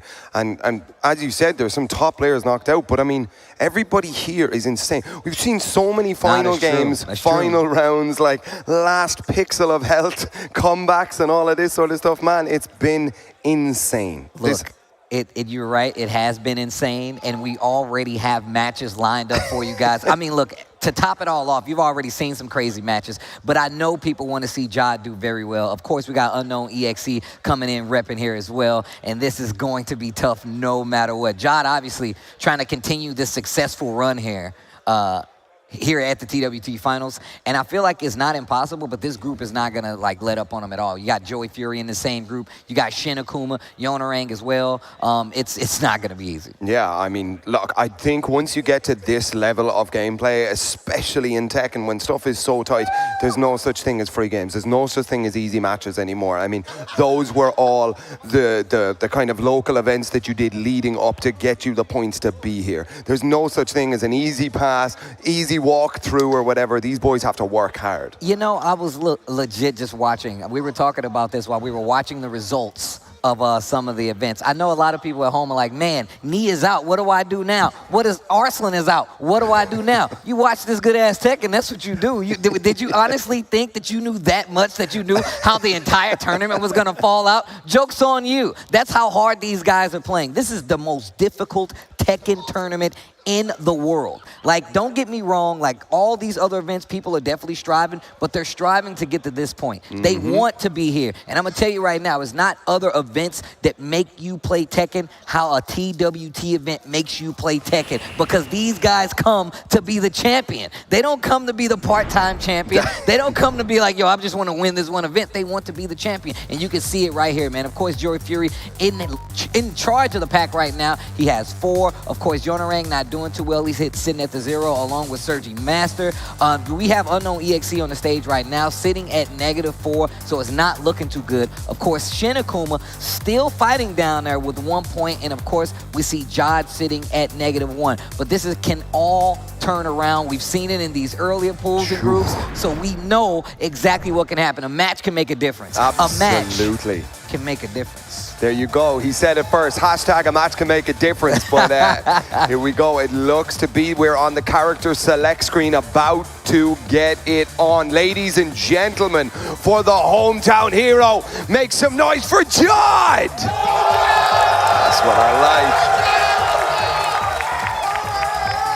But coming out of the other side, ladies and gentlemen, please put your hands together and stamp your feet for Unknown.exe. That's what I like. Coming representing. That's it, man. Tunisia, man.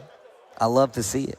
Absolutely. So we got Brian versus the Nina. Everything is locked in. We are ready. First game of Group C. I'm excited. I'm excited now, Steve. Yo, I like the classic Brian outfit. Yes, sir. With the turtleneck, he knows what's up. And the snakeskin pants, the classic outfit. Instant whip punish coming from Josh. Yep, that boy is fast. You better believe it, man. Okay, super high execution. You can already see the Hayashida step coming out here. Big whiff. What are you pushing buttons watch the for? carry. Watch the carry. Soon as Jod got that hit, the crowd woke up. Yep. They had their coffee. Absolutely. This is coffee enough. This is all the caffeine I need in my blood right now. Look at this. Okay, blue stuff spent. Big elbow over the top. Hatchet, do it again. One more. Oh, jabbing, just checking, keeping them clean, Orbitals. Okay, all right. Fight. All right, Jod taking round 1 here now. Ooh. Nice. Okay, just nice poking. pokes, nothing but pokes right now just to get it started. Ooh, wolf tail not gonna work right there. Okay, taunt.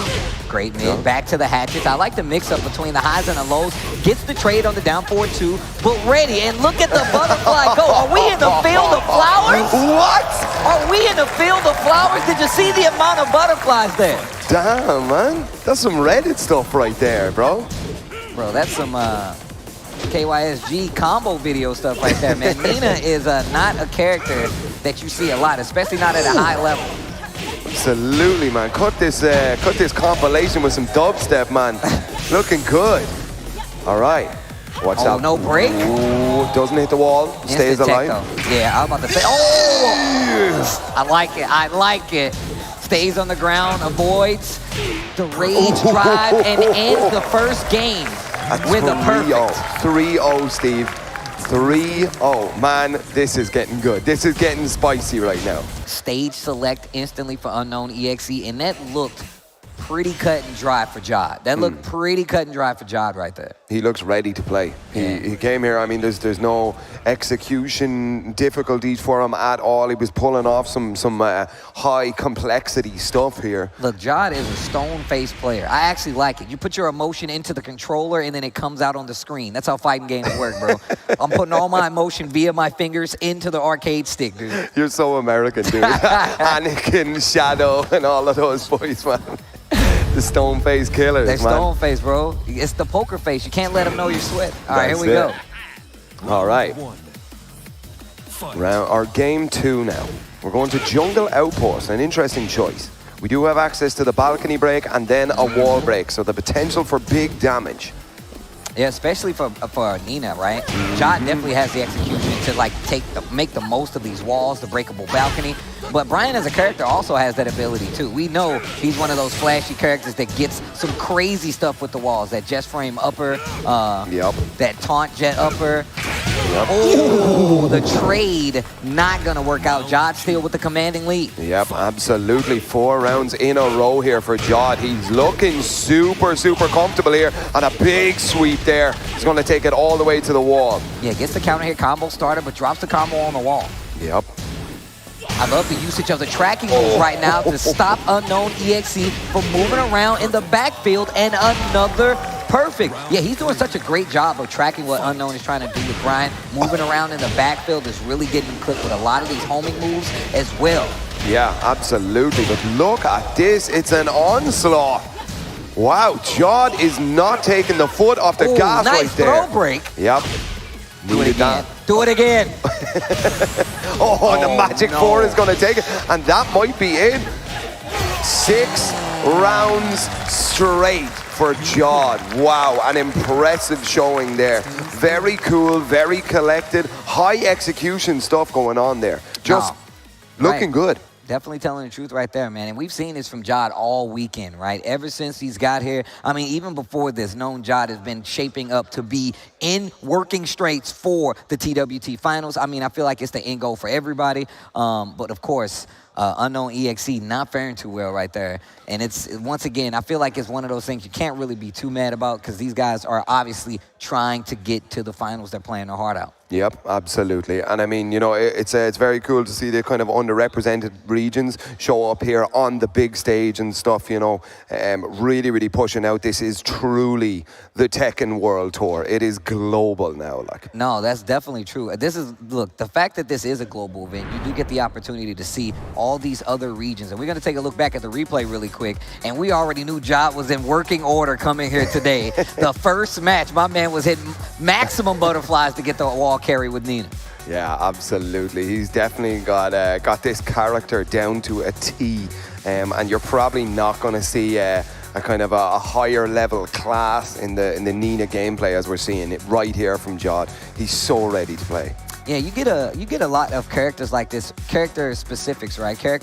People who play these characters specifically, and I feel like you can only get them sprinkled around the region, right? You don't get 15 Ninas in each region. You get like 1 or 2, maybe tops. I feel like it's classically like you get the old school Nina, then you get the new school Nina, and they kind of bounce off of each other. But that's what you get when you get these kind of characters, especially at a high level like this, and it's really not easy. And you can tell it's not easy if you just look at the scoreboard. Once again, Joy Fury in head of the pack right now. -6 for Unknown EXE, who we just saw. Jod now up in the positives with the 1, and that puts us at a tie with him and Shinakuma at 1.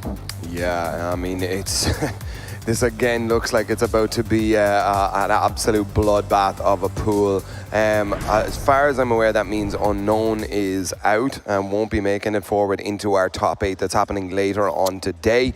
But the race is still on, ladies and gentlemen. It's definitely still on. We got what? We got one more group after this, if I'm not mistaken. Yes, we do. These guys are still in that race to get to top 8. But if you see some of the people that are already making it, man, I'm feeling sorry for some of these people that are trying to make it to top 8 because it's not going to be easy. If Nee is out, if Arslan is out, just imagine how hard the competition is here.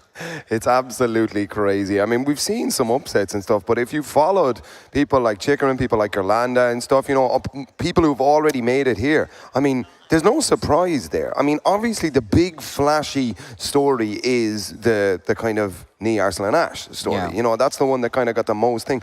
But, I mean, they're not here. They're not here. You know who is here? Gerlanda's here. Gerlanda's here, sir. Let's go, man. But no, I mean, it's just such a fantastic event. And I mean, literally the best Tekken in the world is being played this weekend. I mean, it's crazy. Yeah, and look, and once again, we still have more to go. Shinakuma coming up to the stage right now. It's going to be our next, going up against none other than Love and Care Joey Fury. I promise you, he loves you. I'm pretty sure he cares. But when this match starts, the Fury comes out, bro. That's what's really happening. I like that. I like that. That's good. Yeah, I mean, Joey Fury is definitely one of the premier players coming across the Atlantic for this show right now. And it's awesome to see he's on form as well, and also a really pleasant human to talk to. A very nice guy, and I'm gonna tell you what, and he's also the last U.S. remaining hope in the tournament now, man. I'm rooting for my guy right now. Obviously, I've always been a fan of Joy Fury.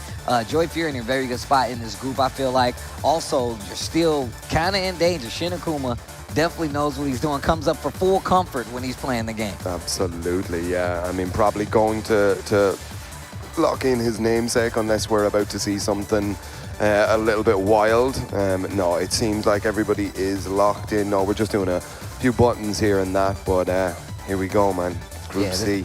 So I'm assuming the Marduk coming from Joey Fury, right? We've seen him go through like all his characters. Me and Rip were talking about this. He's had the craziest like character evolution, right? Had a Jack, had a Paul. I saw him on a stream once. I think he was playing a Gigas once or twice, you know what I'm saying? But he's one of those guys who likes to take the game in piece by piece. He understands what it takes to learn games, whether it be an active learning style or whether it be a kind of passive over time, me learning style, right? So Joey, I feel like he's one of the students of the game. He literally, I feel like, and if I could be wrong, that he learned fighting games coming from the Tekken side of things. So he's very astute in knowing how to like break down players mentally. I've seen it in ICFC time and time again. You've seen it being an ICFC commentator. And those are the that's what you kind of expect from Joey Fury. I feel like he's a very orthodox player, but he plays such clean Tekken, but he picks this ugly-ass outfit consistently. I love you, Joey, but why?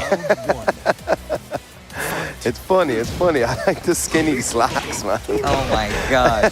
Demon flip throw here to start it off. Absolutely. Oh, no break on the 1+2. Spike him down like dominoes.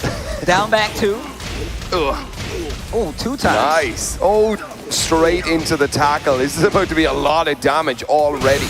Just off high a stepping. Big counter hit right there. Joey Fury. Yeah, absolutely. Again with the stone faces here.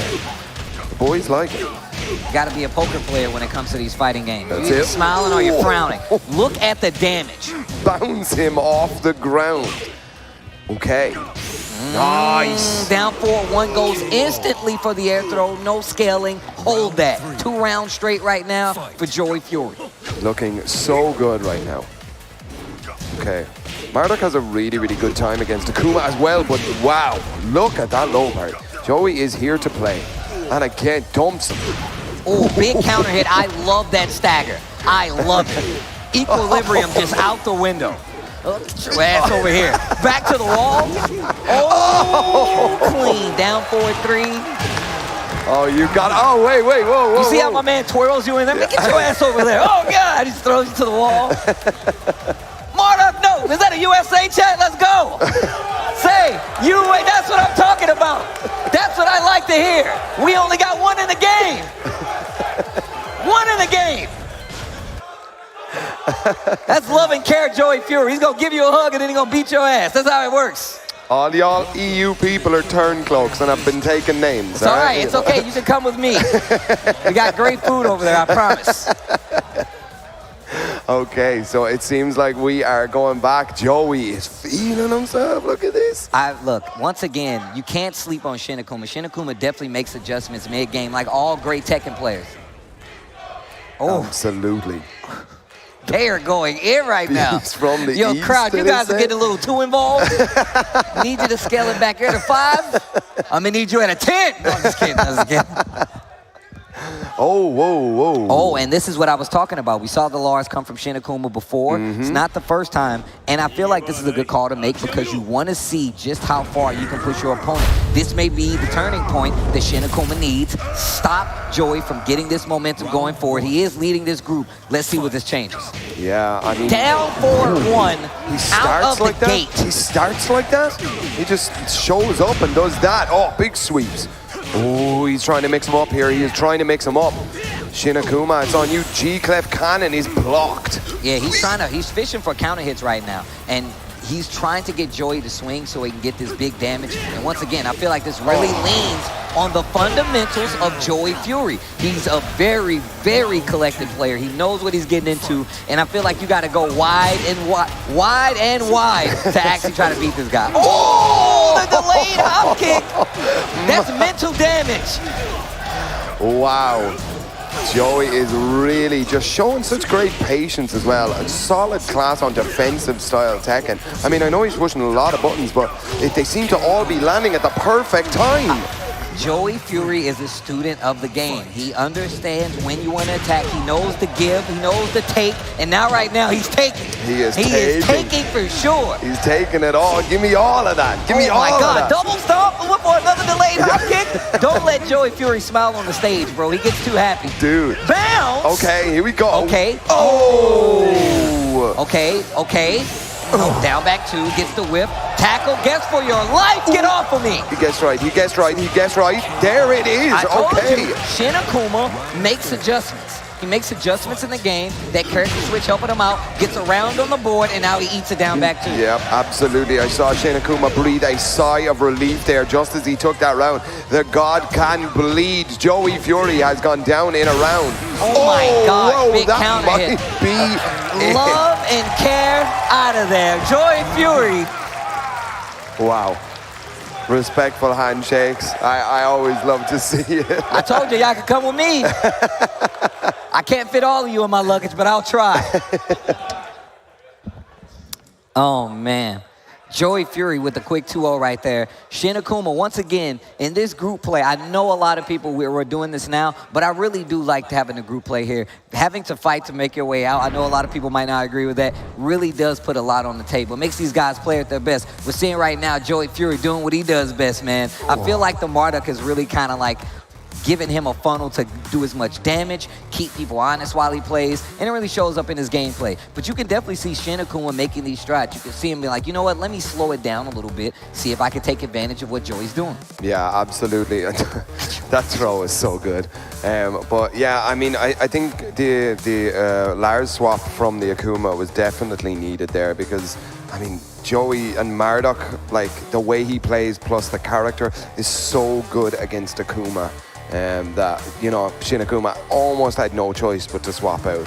But Joey was just so dominant. I mean, like I said before, man, I know you said he's one of the best coming across, you know, the pond for the show, but I feel like Joey's one of the best players in the world at this point, if you ask me. If I absolutely had to make a list, even though I hate him, Joey would be on this list. Not I hate Joey, I hate tier list. So I think that's a really good showing for him. But once again, Shin Akuma switching to Lars right there. I feel like it takes a lot as a player to switch in that situation. It's not easy to like get yourself to the point of like, look, I'm going to switch characters. Taking another look at the board right now, Joey Fury going up with a dominant lead, has 6 points in this group play. I mean, Atif Butt was another person who had, what, 7 in his group play? So it's not many people being that dominant. I mean, some of the best players that people would argue in the world have not had that kind of result here in this group play. All a testament to what you guys are watching. That's how good they are. I think we got Sergey Master up on the stage right now versus Yonorang, if I'm not mistaken. That should be the next match. Man, thank you guys for joining us here at the Tekken World Tour.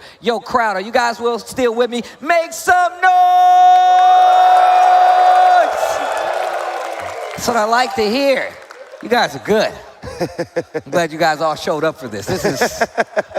This is why I like to come to these things, man. You get to see Tekken at a high level. You get to see people enjoying Tekken. And you also, once again, I love seeing how many different countries we have here being represented, man. It's been so good. Yeah, absolutely. And I mean, shout outs to everybody who's kind of showed up here. There's been a lot of early mornings into late nights and stuff over the course of the entire World Tour, not just here in the finals. And there have been fans. And we notice you. We see you at the same shows and stuff. We recognize you, you know. So big shout outs to everybody who showed up here in Amsterdam, you know? No, it's definitely true, man. I've ran into multiple people, not only that I've seen from Amsterdam last time we were here, but just from other, you know, World Tour Tekken events while I've been traveling before we got to this point. I ran into somebody I've seen in Italy just recently for only the best. Like, it's a lot of stuff like that, man. It builds a nice sense of camaraderie. I know that people follow the story of Tekken when I see them in multiple events, so it's really cool. That's it. And do you know what? It's funny because the story of Tekken, this almost kind of feels like the big climax of the story here as the World Tour Finals 2022. So thank you for everybody who's tuned in on the official Tekken channel and also everybody who's restreaming from the community channels, man. Big shout outs. Whether you're watching the boy Aris, he might be restreaming it, or the Homebrew channel over there. I know they got some good content going on, rewatching the stream. It's definitely one of these events that you need to tune into. I say it all the time and I mean it, man. Tekken never lets me down. When I come out to these events and I'm like, man, I wonder how good the Tekken's gonna be. It's always good. Always good. Always leave with a smile on my face, you know? Yes, sir. Absolutely. So here we go. We got Sergi Master versus Yonorang. Everything is locked in right now. It appears to be a Hwarang, not what the board is saying. Yeah, versus a Kazuya, of course. Oh, yo. I was thinking. Known for the Kazuya. That's known, yeah. I mean, but we have the big Leo up there. That's why I was worried. I thought Yonorang had some secret strats on. Okay. Yonorang is one of these players that's definitely been warming up. We were talking about this yesterday, but he seemed a little rocky at first, but then that second set, my man was looking crispy. Yep, absolutely. Okay. Ooh. Oh, nice sidestep. Looking for an electric, I bet. Yep. I think it's funny we got two Hwarangs up here fighting to get into this top 8. Kind of funny. Ooh, the sidestep electric made the hair on the back of my neck stand up. Big damage here. Looking good, looking good. Okay, you always got to be so careful when a Kazuya player at this caliber is moving towards you. You're at a disadvantage here. If he's wave dashing, there's a problem here. You need to fix that. I think the first time I ran in Sergey Master was in Colombia, actually. Nice. For Tekken TXT. Tekken Extreme, it was a crazy event. I got introduced to a lot of these players, Sergey being one of them. And once again, as soon as I saw him play, I'm like, bro, when are you going to start coming to more events? He's like, I'm in Peru. I'm like, I don't care. When are you coming to more events? Breaks the wall. Ooh, he went for some old school, the Tekken 3 damaged strat. I like it. I like it. 2 rounds straight for the Kazuya specialist right now. Okay. Ooh, just poking away here. Flamingo stance, you got to be careful. Yep. Ooh, and a big counter hit. Yonarang. Let's go. Look at the damage on the wall. Goes for the Oki instead. Trying to close it out. Sergey stays crouching on the wall. Yonarang takes advantage. 2 rounds to 1. Ooh, that electric still there. You can hear the crackle. Yep. Nice punish right there. That is -10. Yep. It still should be minus more, but -10, I'll take it. 1-1-2s. Flash punch combo, a great tool. Whoa! Just brain skyrocket with the extra sparklers. Let's Yonarang, real close to the wall right there. You see him go for the carry. Watch that rage, though. Great movement from both of these guys. Sidestepping, trying to get the best of their opponent. Wow. Yo, Yonarang getting more and more into it right now. Nice twin pistons. The classic twin pistons here. Yep. Trying to get to the wall. Stage pretty big because of those broken walls. Oh, here we go. Vortex time. Look at the awareness, the defense. Yo, Sergey. Oh, another one. You said you wanted your family to join you? I got another rocket. It's okay. Let's go. Yo, wrong way. The power crush gets the wall break on top of it. That should be it if Yonarang finishes this combo, and he steals it. Sits on his back. An incredible showing there. Yonarang came back. Sergey was up for 2 rounds there. Yonarang swung it all the way back. Incredible showing. Okay, back to stage select. Oh, that was a lot of back and forth. Really good adjustments. You see Yonarang just making small tweaks to the gameplay and literally just started stealing round by round to get up there. I like what we saw right there. Once again, Yonarang warming up. And Rip was talking about this yesterday. He said this is his first time traveling, being out of the country, seeing this kind of outside the border competition. Obviously, he watches enough to be here on this stage. Sure. But you can't tell me the nerves aren't there. So do me a favor, guys. Can y'all make some noise for Yonarang? This is his first time traveling, being and competing at this level. Yes, sir. And just the same for Sergey Master, man. I'm telling y'all right now, Peru doesn't get to travel as much, but they out here showing some love. Make some noise one time for Peru, guys. Let's go. Let's go. Here we go. Game 2. Yonarang up. Man, we've been seeing a lot of Kinder Gym. Yeah, it's funny, isn't it? It's Kinder Gym and Infinite stages. That's the story of this World Tour. Okay. Nice sidestep. Yeah. Plasma blade, the back 3 clean. Sergey is trying to stop him from sidestepping, throwing in some of those homing moves and stuff, but it seems like Yonarang knows what's up there. Ooh. I think he missed there was a missed input right there, but still closes out the round. Yonarang.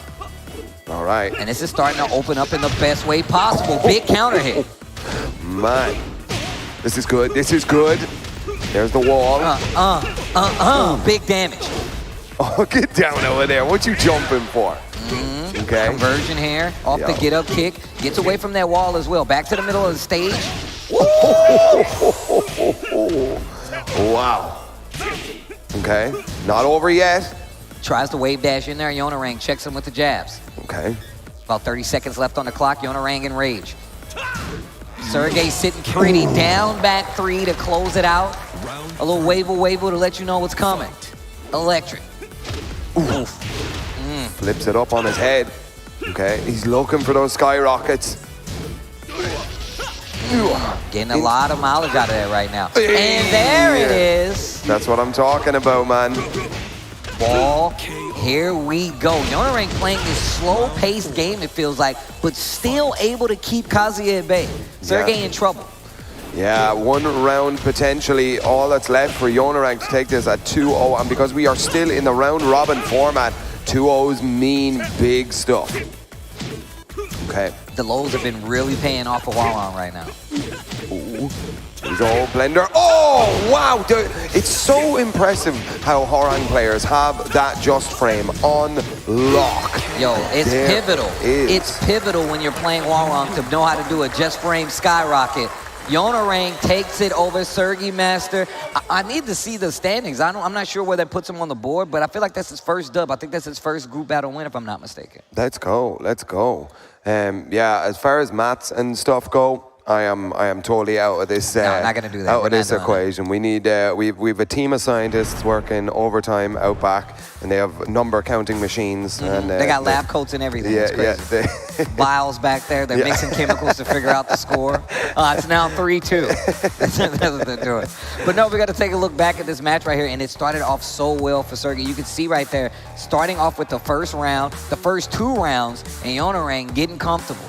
Getting relaxed, as if you will, and that's when it really starts to open up. We start to see that game plan of Warong go into play, and I feel like it's one of those things of knowing how to deal with Flamingo's stance and where that pressure is going to come from. I feel like Warong players, they get to this point, they're like, oh, you know how to deal with Flamingo? I'll fight you heads up now. But until then, you got to deal with these stances. What a power crush on the wall. That was so impressive as well. To beat out the launch, the twin pistons there from Sergi Master, and still get the wall break, turning it into a launcher. Incredible play. What a mindset. Okay. We're back to Kinder Gym.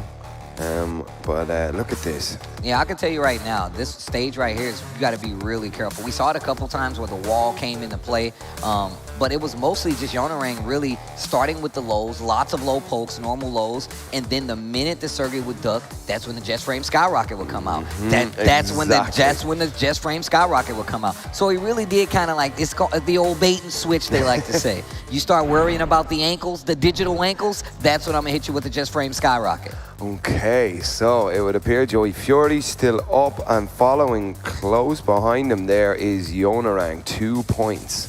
Now we've got Sergi Master then on -2, Jod sitting on 1 point. So Jod still has 2 games to play, and Sergi Master, everybody still has 2 games? I'm not sure.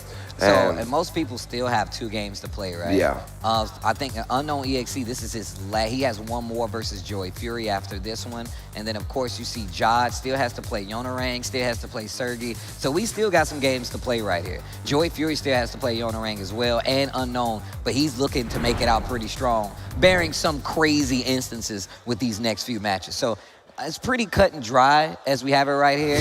Wow, really? Really? Really? I just let him in, just do that, huh?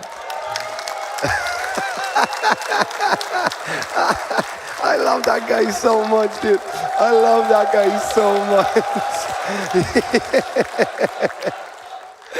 Oh, man. What a day. What a day. He had the sunglasses on inside as well. That's Inside how you know. as well, and it was dark, man. Shout outs to everybody, not only here, but the people watching at home. This is the Tekken World Tour Finals 2022, and I'm telling you right now, it's getting good. Sam Dading, Tasty Steve, and we're on this Group C play. It's looking pretty good, though. And this behind me, make some noise for the people at home. This is the crowd of Amsterdam, Theater Amsterdam, holding it down. Enjoying this good-ass Tekken, and I'm enjoying it too. Can't wait till we get another one of these bad boys. Tekken 8 on the horizon. Ooh, you gotta be careful. I can't wait, Gotta be careful. People are about to start blowing up your Twitter. Yo, Steve, what do you know? Nothing. Nothing? I know as much as you know, but I want it, okay? That's all we need. I'm a simple guy. Just give it to me. You said Tekken 8, give it here. We don't even need to talk about it. Just give it to me. But no, I feel like us Tekken players are in a great spot. There's not a lot of games that last this long at this level and consistently raises the bar for high-level play. I mean, a lot of people that came here, they're like, Arslan's the best, Knee's the best. I love you guys, but they're not in the tournament. And now you have to watch the rest of the tournament knowing how wrong you were. You're like, that's who's going to win. Yep. That person's going to win. That's why this is one of the best events you could go to when it comes to fighting games, because it could go either way. Shinakuma versus Unknown EXE will be your next match. Absolutely. This is going to be a good one now. So we have a Lily locked in here for Unknown, and of course the Shin Akuma is back onto his namesake here. So let's have a look and see how this is about to play out. The Lily. Man, I'm gonna tell you right now, the character variety we've had throughout this TWT finals, LCQ and all, has been ridiculous. Absolutely, and it's so good to see. I mean, it just makes all of the tier lists seem silly, right? You know, there isn't one tournament character. Yeah, especially not now. Nice, right here, gets the floor break. Lily, definitely a problem on this floor breaking stage. Everything she does, I feel like, breaks the floor. Okay, clean launcher right here, but the wall messes up the combo. Okay, here we go. Look at this movement, unknown EXE. Uh-oh, down 4. Nice. Not gonna work this time to down back 4. Should get the round, not even needing that extra floor break. Yeah, very, very clever from Unknown to not break the floor.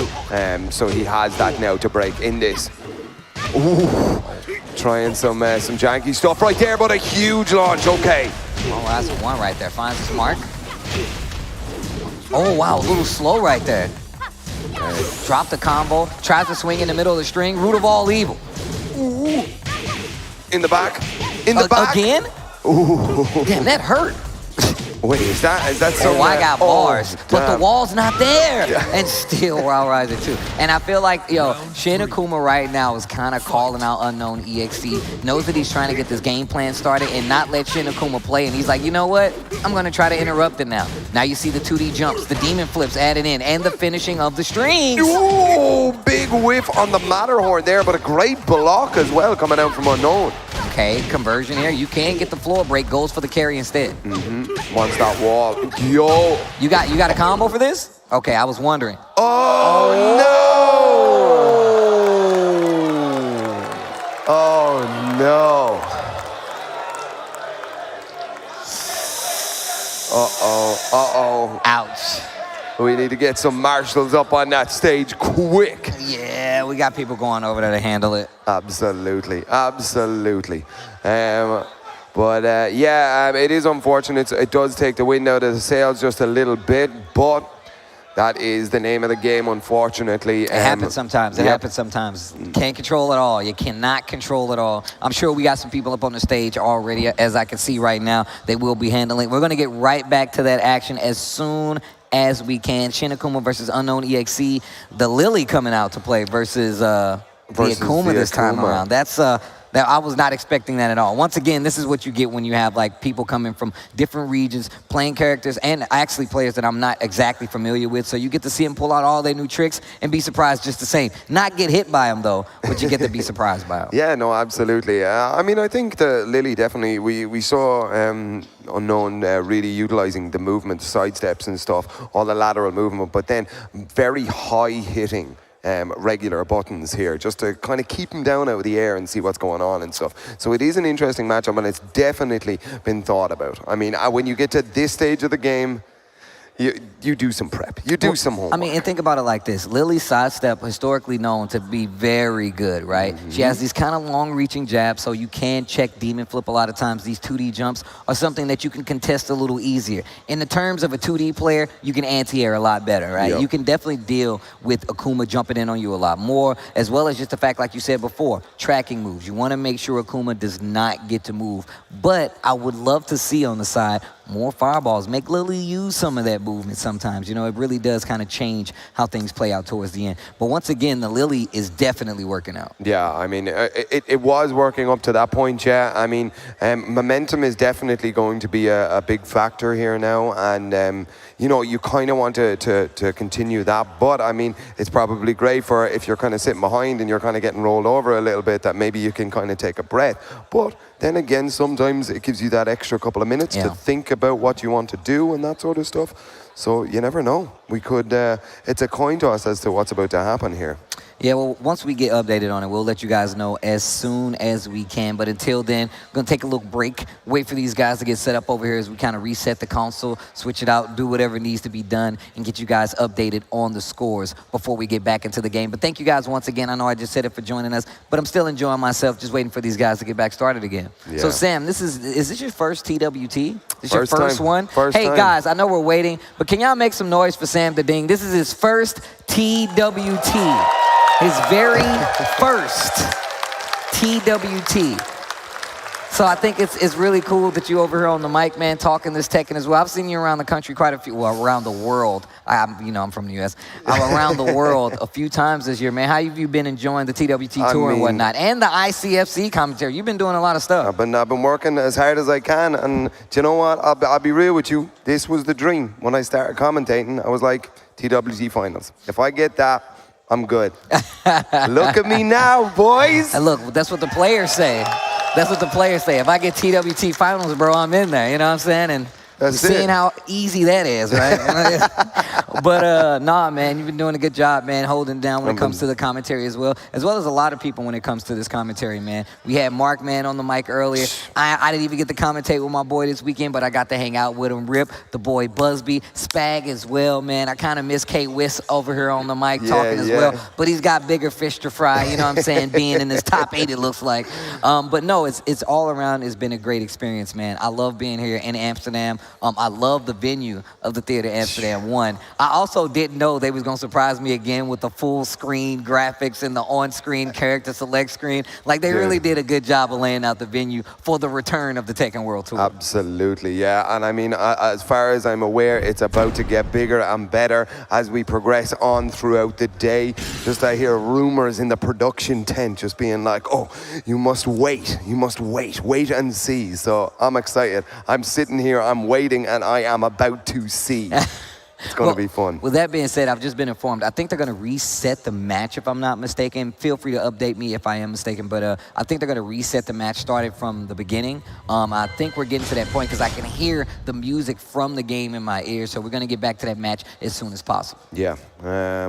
It is unfortunate, as we said, but this does happen. So, I mean, this is really going to be a kind of a make or break moment for players. Like, you know, how good is your mental that you can just drop straight back into this, you know? I mean, look, I feel like it's also a part of the game, man. It's one of those things that you have to be ready to deal with. I mean, look, I'm not saying that it's something you should be used to. I'm saying you need to be ready to deal with it, man. Because at the end of the day, the only thing that really matters is the W. And whatever it takes to get that W in the fighting game, that's what you're going to do. No matter how cheap it is, no matter what that tier list says, no matter how much meter they get to get that conversion and break the wall and kill you, you got to get the W in a fighting game. That's what we're here for. That's it. We're in tournament, man. You're in tournament, ladies and gentlemen.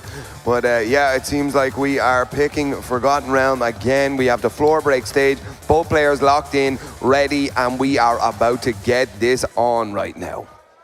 It's going to be fun. Man. Here we go. Crowd is filling up as well. No problem to him whatsoever. I like this. I hear some shouts out there. All right, guys, we're starting from the beginning. Can I get some noise? We're going to reset this bad boy one time and get right back into the match. Absolutely. All right. Okay.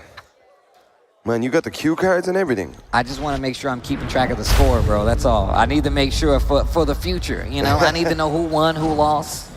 Nice. All right, here we go. Back in there. Round counts at 0, match at 0, let's go. All right, straight from the start. Here we go. Okay, so with Akuma, we always want to keep an eye on that meter, but wow, if Shin Akuma is able to take this round 1 here with no sort of meter or anything still on the momentum here, that's a huge win for Akuma players. Spins the blue early, tries to close out with the fireball power crush, just to stop any incoming attacks. Nice duck right there, gets the full launch. Okay, a couple of jabs and stuff there, ends it with the low. First round, by the way, of Shin Akuma. Yeah, that down 4, pretty slow, very punishable, but a nice little momentum changer when they're not looking for it, right? Demon flip into the 2. Yeah. So we do see a very jump-heavy Akumas and stuff here in Europe. Quite a bit, of course, with Super Akuma. But here we go. Are we about to go downstairs? Nah, no, not keeps yet. The wall. Keeps him there. Okay, the 1-1. Ooh, slide-do. And right now, just these demons are starting to add up. Uppercut to get under the attack. Okay, and the floor break. A little scaling here, though. Gonna get the wall. Jab out of the air. This was exactly what I was talking about. Gets the floor break, no more there. Oh, just into nothing. I like it. The stare down. Maybe looking for a rage. Back to the wall. Unknown EXE in trouble and another down 4. Like I said, good for staggering the offense. good when people are kind of twitchy, you know? Yep, absolutely. But look at that bar of meter underneath Akuma on the right-hand side. Oh, there it is. It's spent. Doesn't get the most out of it, I'm sure. Okay, the 1-1. Wow, it is getting squirrely right now. Yeah. Oh, launch it. Oh, no. Nothing big, and that is, look, Unknown EXE needs that kind of damage. That could have been big for this round. Yeah, absolutely. Okay. Just running headbutt straight in through. Maybe won't even need to spend the bar. What? But what you see right there, Shin Akuma takes it, but what you see right there, did you see how Lily's movement was really making him get away from some of these situations? You could take advantage of. We saw a couple of the jab anti-airs that I was talking about to, you know, kind of get away, negate the jump ins, but it didn't come together fully. And now Shin Akuma looking a lot better in this game. Yeah, definitely. Definitely looking a lot more comfortable here as well, as we can see the player cams here. Kind of took a little bit of a hard one there in the last time that we saw him on stream here, but definitely just looking a little bit more confident. And your mentality going into this game is so important as well. Okay, but here we go into game 2 right now. Shin Akuma, Unknown EXE. The Lily, not a bad draw. No, definitely not. Good idea. I feel like he can definitely make a little more of it, but you know, that's how it goes. Game 2 here. Okay. So I think this was a picked G-Corp helipad. Unknown EXE picked this stage. Get multiple walls, you can get some crazy situations. Yeah. I feel like this is one of the gamble stages, right? Like, you're gonna get to the wall, you got multiple angles to deal with. Ooh. Down 3, and there's the jabs. That's once again, what you were talking about, clean Steve. anti-airs. Yep. Ooh, watch that flip in, demon flip throw. Ooh, backs to the wall now. Ooh, I like the option. Gets clipped out of the air, full conversion, and gets the wall on top of it. Lily in control, Unknown EXE in control. Sidestep to get around the demon flip again, and this is exactly what I was talking about. Unknown EXE taking advantage. Yeah, I like this. I like this momentum shift here. Now, as soon as the stage pick came in, Unknown has just been kind of waking up a little bit and using the tools that you were talking about, Steve, to really show what's going on here. I would like to see Shin Akuma cash out a little better with some of this meter, because I feel like he can get a little more wall carry, get a little more damage. Unknown EXE is definitely trying to make this count. Getting closer and closer to that wall. Okay. Chops him, watch that rage. Oh my gosh. Ooh. Spins a little meter just to add a little mental damage on top of it. Okay, we've the 1 bar of meter. Let's see, Unknown, 1 round. Shin Akuma, 1 round. Just throwing out the hop kick here. Here we go, big combo points. And here's that wall. This is exactly what I was talking about. Wall's broken, now you got this full-fledged wall right here, and look at Akuma go to work. Look at Shin Akuma go to work. Yep. Okay. Okay, wait a minute, spring up, no. Ooh. He winds that up, man. I love how that animation. Okay. Gonna get the wall here. Reset with the down 4-1-1. Tries to go for a quick overhead. Unknown EXE takes away from the wall. Power crush. Full charge right here. This could be big. This could be big. Okay, walls galore, and there it is. He burns the meter. 2-0 right there for Shin Akuma. Really, really solid showing, and he's definitely got to be feeling good after that. Look, man, look, that little break that they needed, I feel like the Lily was a great pick. 1. 2, I just feel like Shin Akuma adjusted his game a little bit more. There were some instances there that we saw those things come into play, the anti-airing, the homing moves, but I feel like once we got to those later games, Shin Akuma was a lot more sure in what he needed to do to stop all of that dead in its tracks. Yeah, absolutely. Let's go straight to the replays here now, because we did see some interesting stuff coming out of Unknown. I mean, definitely the floor breaks, really taking advantage of those right there. It just maybe didn't seem like it was enough at the time. Yeah. But we saw those floors come into play, right?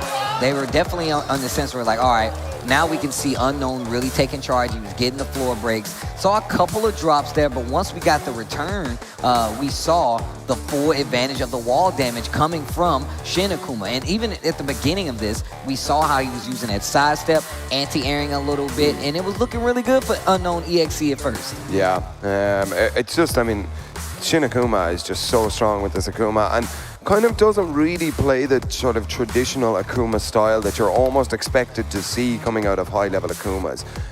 You know, he very much has his own kind of signature style. Oh, that one hurts so bad right there.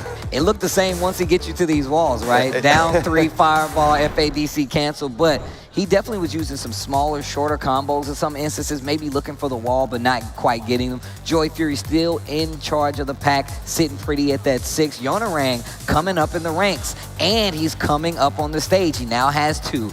Sergi actually has -2, so not looking too good. Unknown EXC at -8 sitting down there, as well as Shin Akuma now getting the dub. He's at 1, and then Jod now at 1. So Yonarang, Shin Akuma, and Jod, well, they're looking pretty similar in the numbers, you know? Yeah, it's as per usual going to be a bloodbath in these pools. I mean, people have to play their absolute heart out right there. Oh, wait. Give him Tasty Steve a wave, ladies and gentlemen. Let's go. Hang on. Thank you, thank you. Thank you. Hey, guys. How's it going? That was for you at home, too, chat. See the crowd wave back. You got to wave back at them. You need to be doing it in the chat. Somebody update me when they do. But yes, TWT 2022, we're definitely getting there. This is Group C. We got Jod versus Yonarang coming up to the stage. Yo, crowd, you guys still behind the boy Jod or what? I think that they're still behind their boy Jod, you know? Hey, but any word on your boy Yonarang? Just a little bit. I like that, it. just a little bit. Yeah. That smile was just enough. He's like, you know what? He's all right with me. That Yonarang guy, I like him. Yeah, absolutely. So I doubt we're going to see much change in characters. It appears they're all locked in. We are going to see Jod on his signature Nina versus Yonarang on his Hwarang. All right, let's see. Once again, I feel like this is a match you don't really see that much. You don't see Hwarang going up against Nina. You very rarely see Ninas. I feel like you just recently started seeing more Hwarangs, but you know, I feel like that's just not, that's one of those things we don't see that many in other instances. But here, we got 2 of them doing pretty good. Jod versus Yonarang, here we go. Yep. Best of 3, first to 2, they're trying to get into the top 8. Yes, sir. Okay, so already we can see the movement from Jod coming out. Very movement heavy sort of player, as we've seen all over, but big launch. I hear the AAAs from behind me. Yo, he's got those butterflies, man. And they're not because he's nervous. Yeah. That's to keep the combo going. Okay. Wow, Yonarang ran this back instantly. Yeah. I mean, after the big butterfly loops and all the AAAs, you would think you'd be in the life lead, like, you know? Okay. Just as, oh, little bit of spice right there. Yonarang. Okay, all right. Yep. Fight. Okay, first round, by the way, Yonarang. The stare down. Oh! Counter hit. He was just doing it to work out the timing. Interesting. Nice. Doing a little flamingo dance on him right there. Okay. Poking with the lows once again.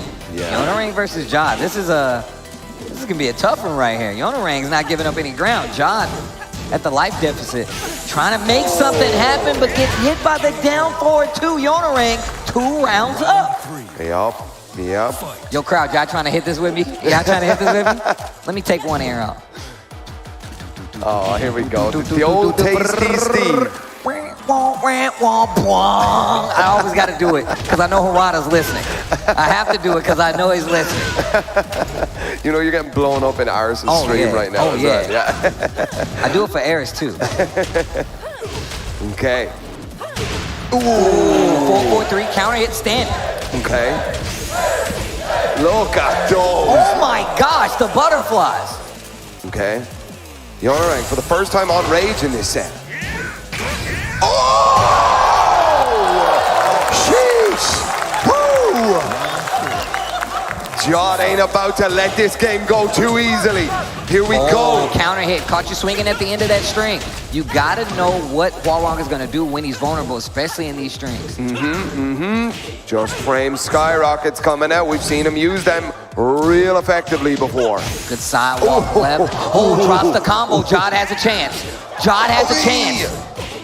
Oh! Finishes the string this time. He's got rage. He's got rage. He's got rage. Ooh, the drops drop. it. Drops Spins it. the blue. Okay. Yo. Okay, all right. Is that all you got? Oh, did we go instant rematch? I like the pop-off. We went instant rematch. Jod doesn't want any time to think. He doesn't want to change the stage. He wants to go straight back in. Let's go, ladies I like and it. gentlemen. A man of my own heart. I'm literally just hitting rematch instantly. I'm like, you know what? You thought you got me? Rematch now. Nice block. Yeah. He's fast. He's quick. Okay. Going back to the lows. And this is what I was talking. Oh, man, look at that wave dash. She's like, I don't need to be a Mishima. Nice block. Pretty far away. I respect not challenging. Ooh, and flappies. Oh, yeah. wow. The washing machine. You have to be careful. Oh, my gosh. You see the wave dash, though. He's fast, man. He's fast. Woo. That movement is a little intimidating. I ain't gonna even, look, I'm just being honest. Okay. Man, do you know what? Jod is doing exactly what he should be doing here. Just kind of chilling out a little bit. Down jabs on, ooh, maybe not that getting counter hit. And you can see right now that Jod's playing a little further out so he can deal with the stances. And now Yonorang's going more to the mids because he knows he's looking for the stance pressure. Yeah. Okay. Yeah, not letting anything in. Yonorang 1 round away, just Y'all better make some noise for Jod. Jod's in trouble right now, guys. Okay.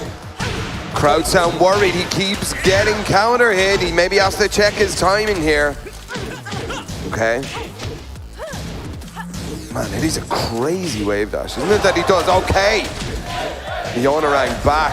Oh no, the butterfly loops. Maybe a crack in the armor that is Jod and his movement. He needs this round. He can't be cracking no more. He needs this round. They're back to the lows once again. Be careful for the mid bait. Another counter hit low, and that should do it if Yonorang does not drop the combo. And that was a quick 2-0. Yeah, very, very fast 2-0. Unfortunately, Jod, I think it was almost like the pace just kind of shifted. As soon as that match started, Yonorang just really took the reins and just ran with this entire game.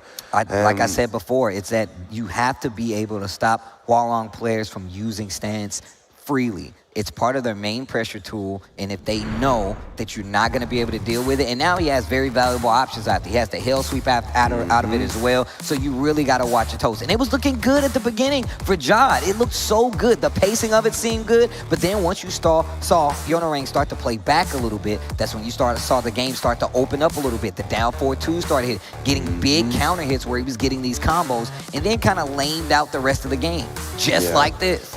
God, it was oh so my gosh. very close.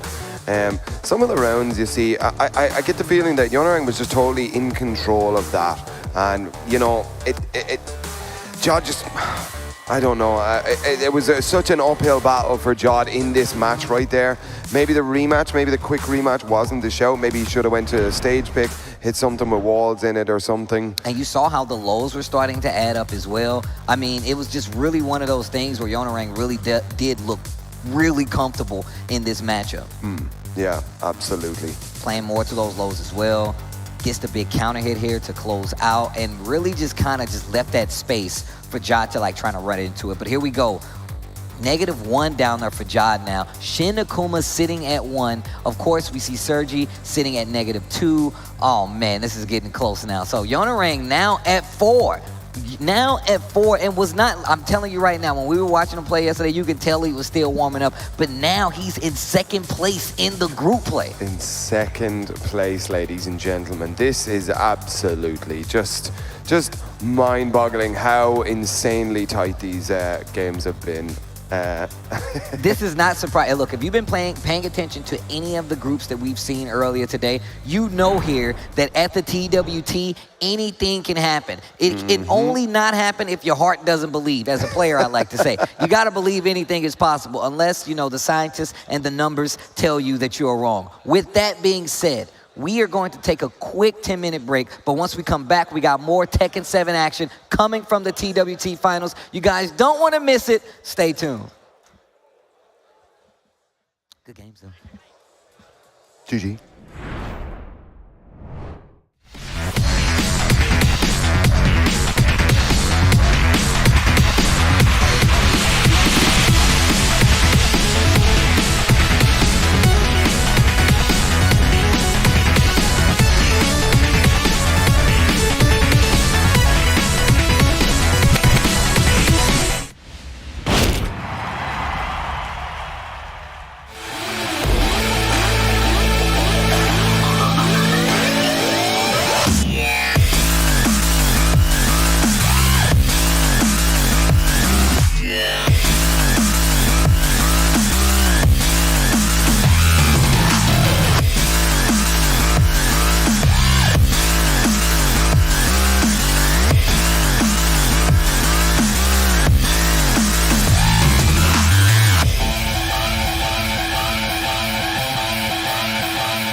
Y'all know what time it is. Locked in, locked in, locked in.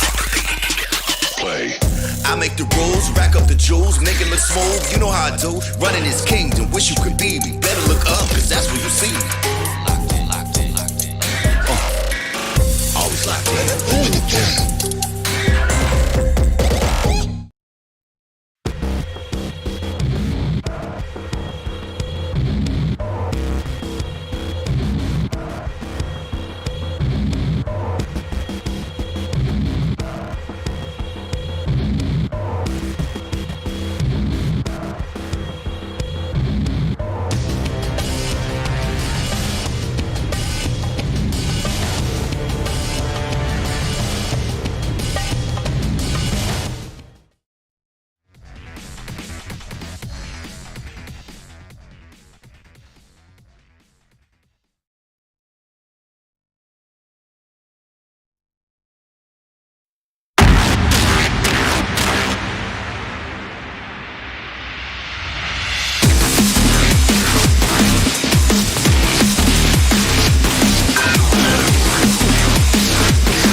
have to say Joker.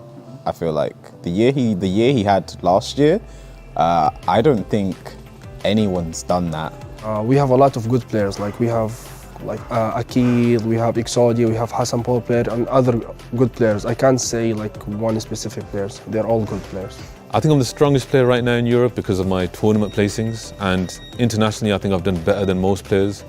Besides Super Akuma, who's just outplaced me in Evo, but besides that, I've outplaced him everywhere.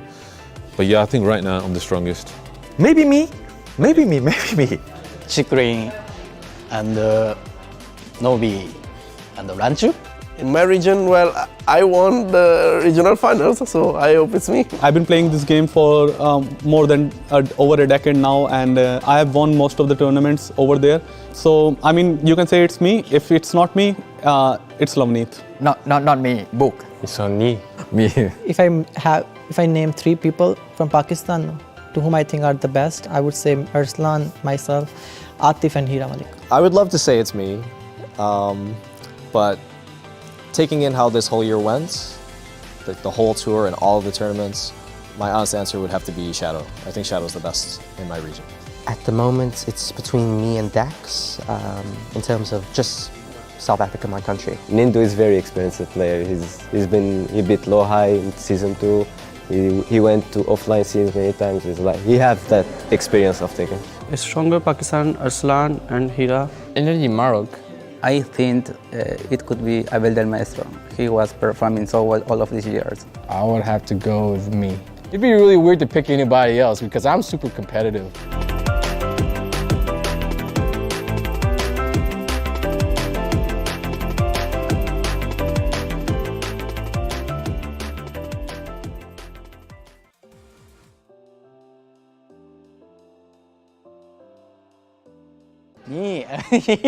Me, definitely. I don't want to avoid no one. I've prepared for everyone, so I'm ready for everything. I would say Ni because he has a lot of characters and I don't know which one he will pick. There's so many players I wanna fight. I wanna say Ni, Arslan, Atif, but so I wanna play the rest, to be honest. I don't want to face Ni. I want to face him in the grand finals or after top 8, definitely. I don't want to play Arslan and Ni, Joka. I want to avoid Joka because he's my training partner. He came to Saudi Arabia to train with me. So he's my training partner, so I can't play with him. I have to be ready for everybody. There's no excuses like favorite matchup or unfavorite matchup. I have to win versus everybody. Pakistan, Korea. Avoid from Pakistan, Korea and Japan. Korea player. Not Korea player. No, there's no one I want to avoid. I think, like I said, I just want to play everyone as. The only person I don't really want to play is Joey Fury, or if there's another American player that makes out the bracket. I think it's Mr. Harada. Nobi and Arslan Ash. If you want to be the champion, you have to have a mindset of like, I'm better than every single player and I will beat every player. So no reason to hope that anyone, stays away from me.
Ladies and gentlemen, we are back here at the Tekken World Tour Finals 2022. It's quite strange to say 22 because we are in the year of our Lord 2023, but we are finishing off the World Tour that happened all throughout 2022. Here is the standings for Group C. You've just been watching the start of it. We are about to finish it up.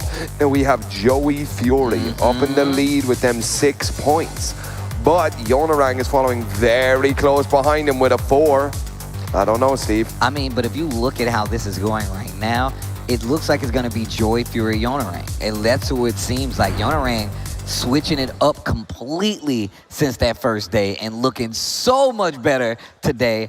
Joy Fury just has a commanding lead so far that we've seen ever since Atif Butt himself had the 7 going in that first group play. So as of right now, he might be looking to have one of the best records out there alongside Atif Butt. Absolutely. But right now, it's almost the lore match. Ladies and gentlemen, we have Sergi Master versus Shin Akuma. Sergi Master absolutely should be pulling out his signature Kazuya. I shouldn't say absolutely just yet. Yeah, I'm about to say, he's got a couple other characters. Well, at least one I know. Yeah, mostly those Mishima guys understand Tekken at a root level. And Shin Akuma should be playing the Akuma, right? I know the overlay says it's... Nah. Damn, the mirror? You finna... Nah. Nah. Okay. No way. No. I just saw the screen. All right. We do have the Akuma coming out of Shin Akuma here. This is going to be an interesting match. This is the one, once you beat the story mode, this is the bonus match. Oh, this is one of the battles, huh? Yeah. Let's go. I know a lot of people IRL hate this lore battle, bro. They just don't like fighting Akuma, dude. Yeah, I mean, traditionally speaking, the execution has to be so high on the side of the Kazuya just to make it difficult for the Akuma to do what he wants, but an execution exactly like that. Sidestep electric does not finish the combo. Here we go. Yeah, sir, you talked about execution. Sergey is one of those guys that definitely has the ability to do those things. So look at this. All on the side axis as well. Got a combo for that, bro. Like duct tape. Oh, glorious demon god fist dead. He's pulling out some spice right there. Great reaction times here. Double electric, just to let you know. Barely move, jabs him out of the air. We're going for the floor break? Yes. Not going to do a lot of damage just because of the scaling, but really has advantageous wall pressure here now. Okay. Electrics just showing them that you're there. Yeah, those electrics definitely let them know that you're alive, right? Like, all I hear is the sizzle and others electric, the crackle of the electricity. That's it. Oh, big meter burn here, straight into the floor break, off the second wall. Look at that damage. Okay. Oh, wow. Tries to go for Demon Flip 3. Flash punch combo here just to get some of that pressure off. Checking with those electrics. He's ready for them. Down 3 in the fireball. Okay. The old Shoto classic. Okay. 1-1 here now. Even Stevens. That's going to hurt. That is going to hurt, ladies and gentlemen. This is a big boy combo here. Oh, especially if he gets this wall. Goes for the carry instead. And this is what I was talking about. You see that execution? Dashing electric off the get up 3. That's crazy. He's got him. Okay. Yeah, you have to get up there. Watch the back. 4-3. I like it. I see what Shin Akuma is doing. He's slowly approaching, using 4-3, down 3 sometimes. The fireball to get in close. The electric, though. The whiff punish dash electric. Dang. Okay. Here we go. Ooh, no dash jabs there. No dash jabs, but he's got the meter. Double down 3 into fireball FADC. Gets the wall splat. Big damage because of it, too. And just fishing for the duck. Shin Akuma absolutely showing up here in this game 1 against this really dominant Kazuya here. It's awesome to see Shin Akuma just kind of coming out a little bit and just showing us what's up, you know? He's definitely seeming like he's getting a lot more relaxed, more, comfortable on that stage. This looks like the Shin Akuma that plays all the time, right? Yeah. This looks like I'm trying to win Shin Akuma. Not saying he wasn't before, but he's definitely been struggling to get his game started. But we've seen some flashes, whether it be from the character switch or just from some of the awesome reads we've seen from Akuma. Yeah, absolutely. But we look like we're going straight back into game 2 here. Shin Akuma only needs one more game now to take this. Just 3 short rounds, that's all it is, Steve. Okay. Yeah, this group play really does make things a lot more scary when you're looking at it on paper, especially like here where you're like, look, I just want to get the W. I need this win. Yeah. Okay, so we're going to the new Twilight conflict. Yo, jump in straight away, no problem. Yo, that piece of wood, bro, is still up for when Kazuya landed. Like, yo, it's about to get real. He deforming the stage and stuff. Ooh. Oh, nice sidestep as well. Dude, piece of wood is still there. Let's go. Bro, he's trying to watch the match, bro. Leave it alone. Best seats in the house. Oh, power crush, re-wall splat. And this is exactly what I was talking about. These are the situations where Akuma can shine. Shin Akuma taking advantage. Oh, spin the blue stuff. Nice, dunks him down, Some of that basketball. Oh, ran into the electric. The double electric. Let me get the wall. Damage. Oh, I got some meter though. He tried that full crouch hell sweep. Like weird Discord tech there for anybody who's a big Kazuya head. And I'm assuming Shin Akuma thinks that the wall is closer than it is with some of these combos, because I feel like he could be doing longer combos. Yeah, maybe, perhaps. I don't know. I mean, without the meter, if he is burning the meter, but I mean, he doesn't even have a chance to with these combos. Sergi Master up 2 rounds after going down a game. Bro, this piece of wood is in there. It's got better seats than us. Right the jab out of the air. Nice anti-air. You see, I think you have to take a risk every time you jump in with Akuma now. Oh, no. We're downstairs. We are downstairs with the back. Yeah, you can see he was trying to go for like the down 3 and the fireball, get a little carry, get closer to the wall. But since he was back turning, it wasn't close enough, so he didn't get the hit. Yeah. Nice stature kick there. Demon flip gets over it this time around. And if he gets this wall, this might be it. Yeah, you're dead.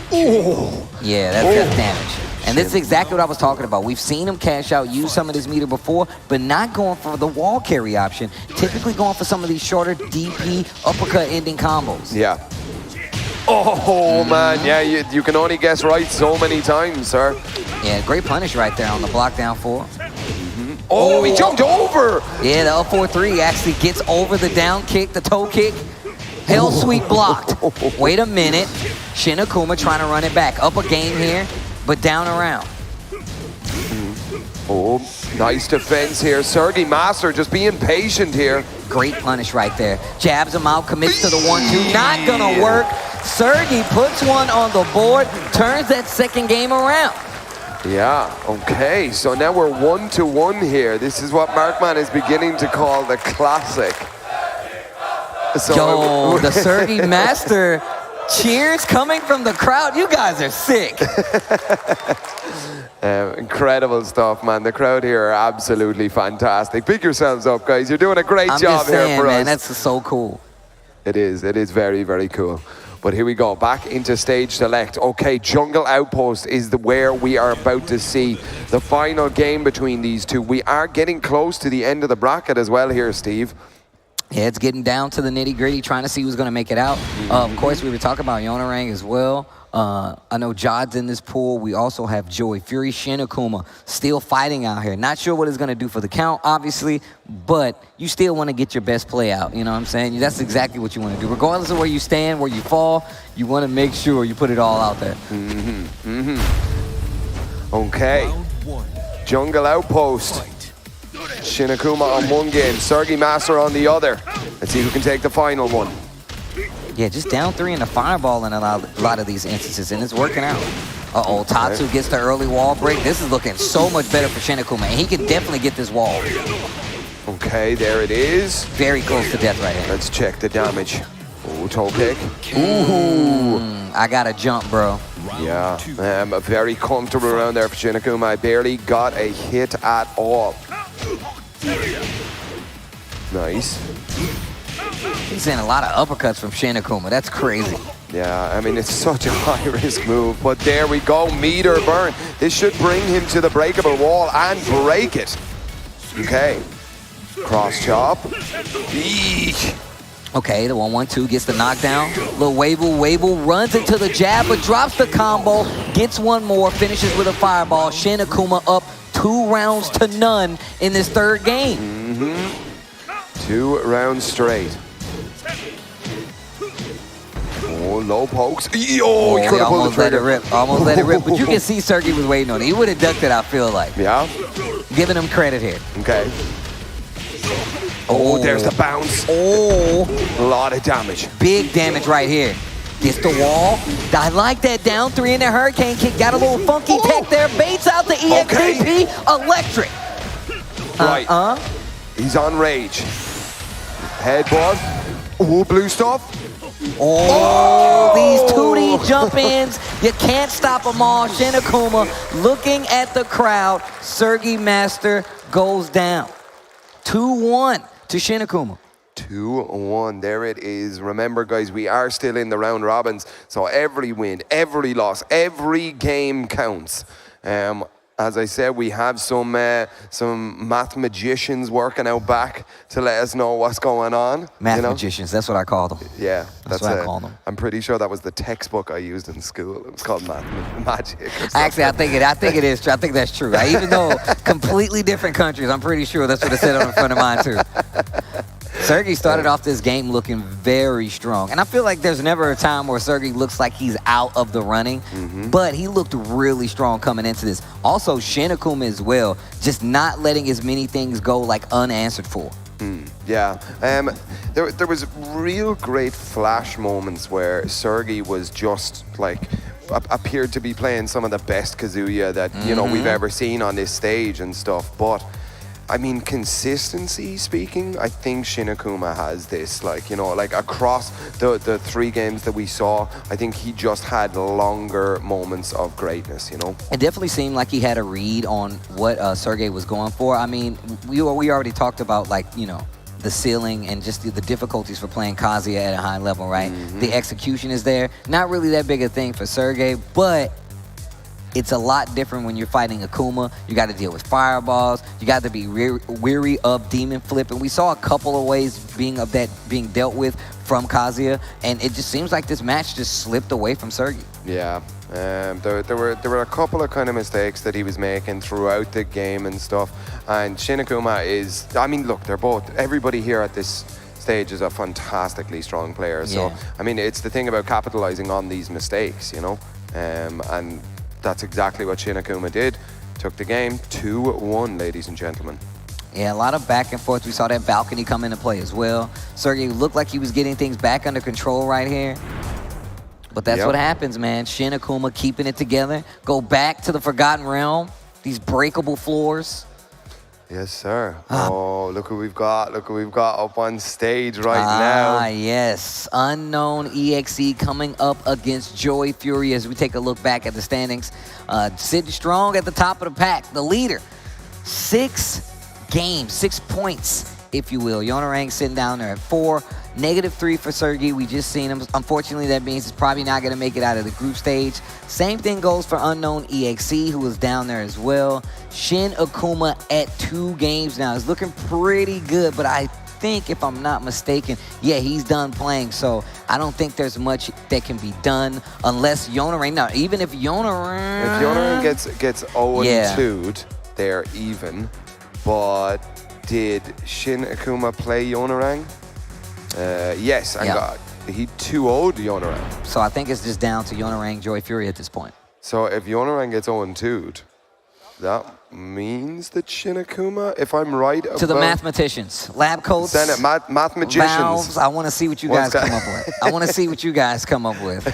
But no, once again, but that's why these matches mean what they do, because it can come down to a match differential. And even if you can't make it, you can play the party spoiler by stopping somebody else. The USA chants are back. The flag is right there. The chants are back. Let's go. Absolutely, but here we go. Unknown on the Brian. Joey on the Marduk. Here we go. Crowd are getting pumped here. Let's go. Okay, definitely the people's favorite here, Joey Fury. Down 4. Oof. Counter hit this time too. Okay. Ooh, a little bit of spacing now. Unknown kind of backing off just a little bit. You gotta break those. Break on the throw, You though. gotta break those, homie.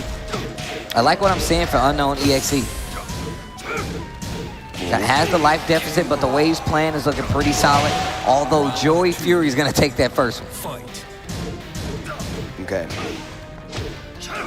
Joey just looks like he's picking apart Unknown piece by piece. He wants to start his offense very, very slowly and kind of find gaps in the traditional playstyle. And again, notices that that wasn't broken the first time. Of course he's going to use it again. Why not? Unknown hasn't given him a reason. Did you see his attempt at the reset there?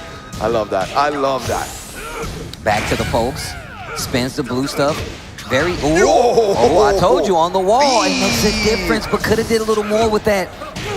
Oh, and the power crest to close out. Unknown EXE could have did a lot more with that, but it's all right. It comes with the territory. Okay. 2 rounds straight now for Joey Fury. Crowd behind. Ooh, hatchet. Do it again. I like this. I like how this is adding up. Getting a little too anxious. Another one. 3 throws not broken. Lots of damage on the board for Joey Fury. Okay. Python explosion. That's Slither, boom. Python explosion. all I can think of is Master Exploder. That's it. Yeah, I mean, definitely Unknown needs to start breaking these throws. It's become such a huge problem now. Joey just almost has free reign. That's 3 for 3 now that he's tried and succeeded on.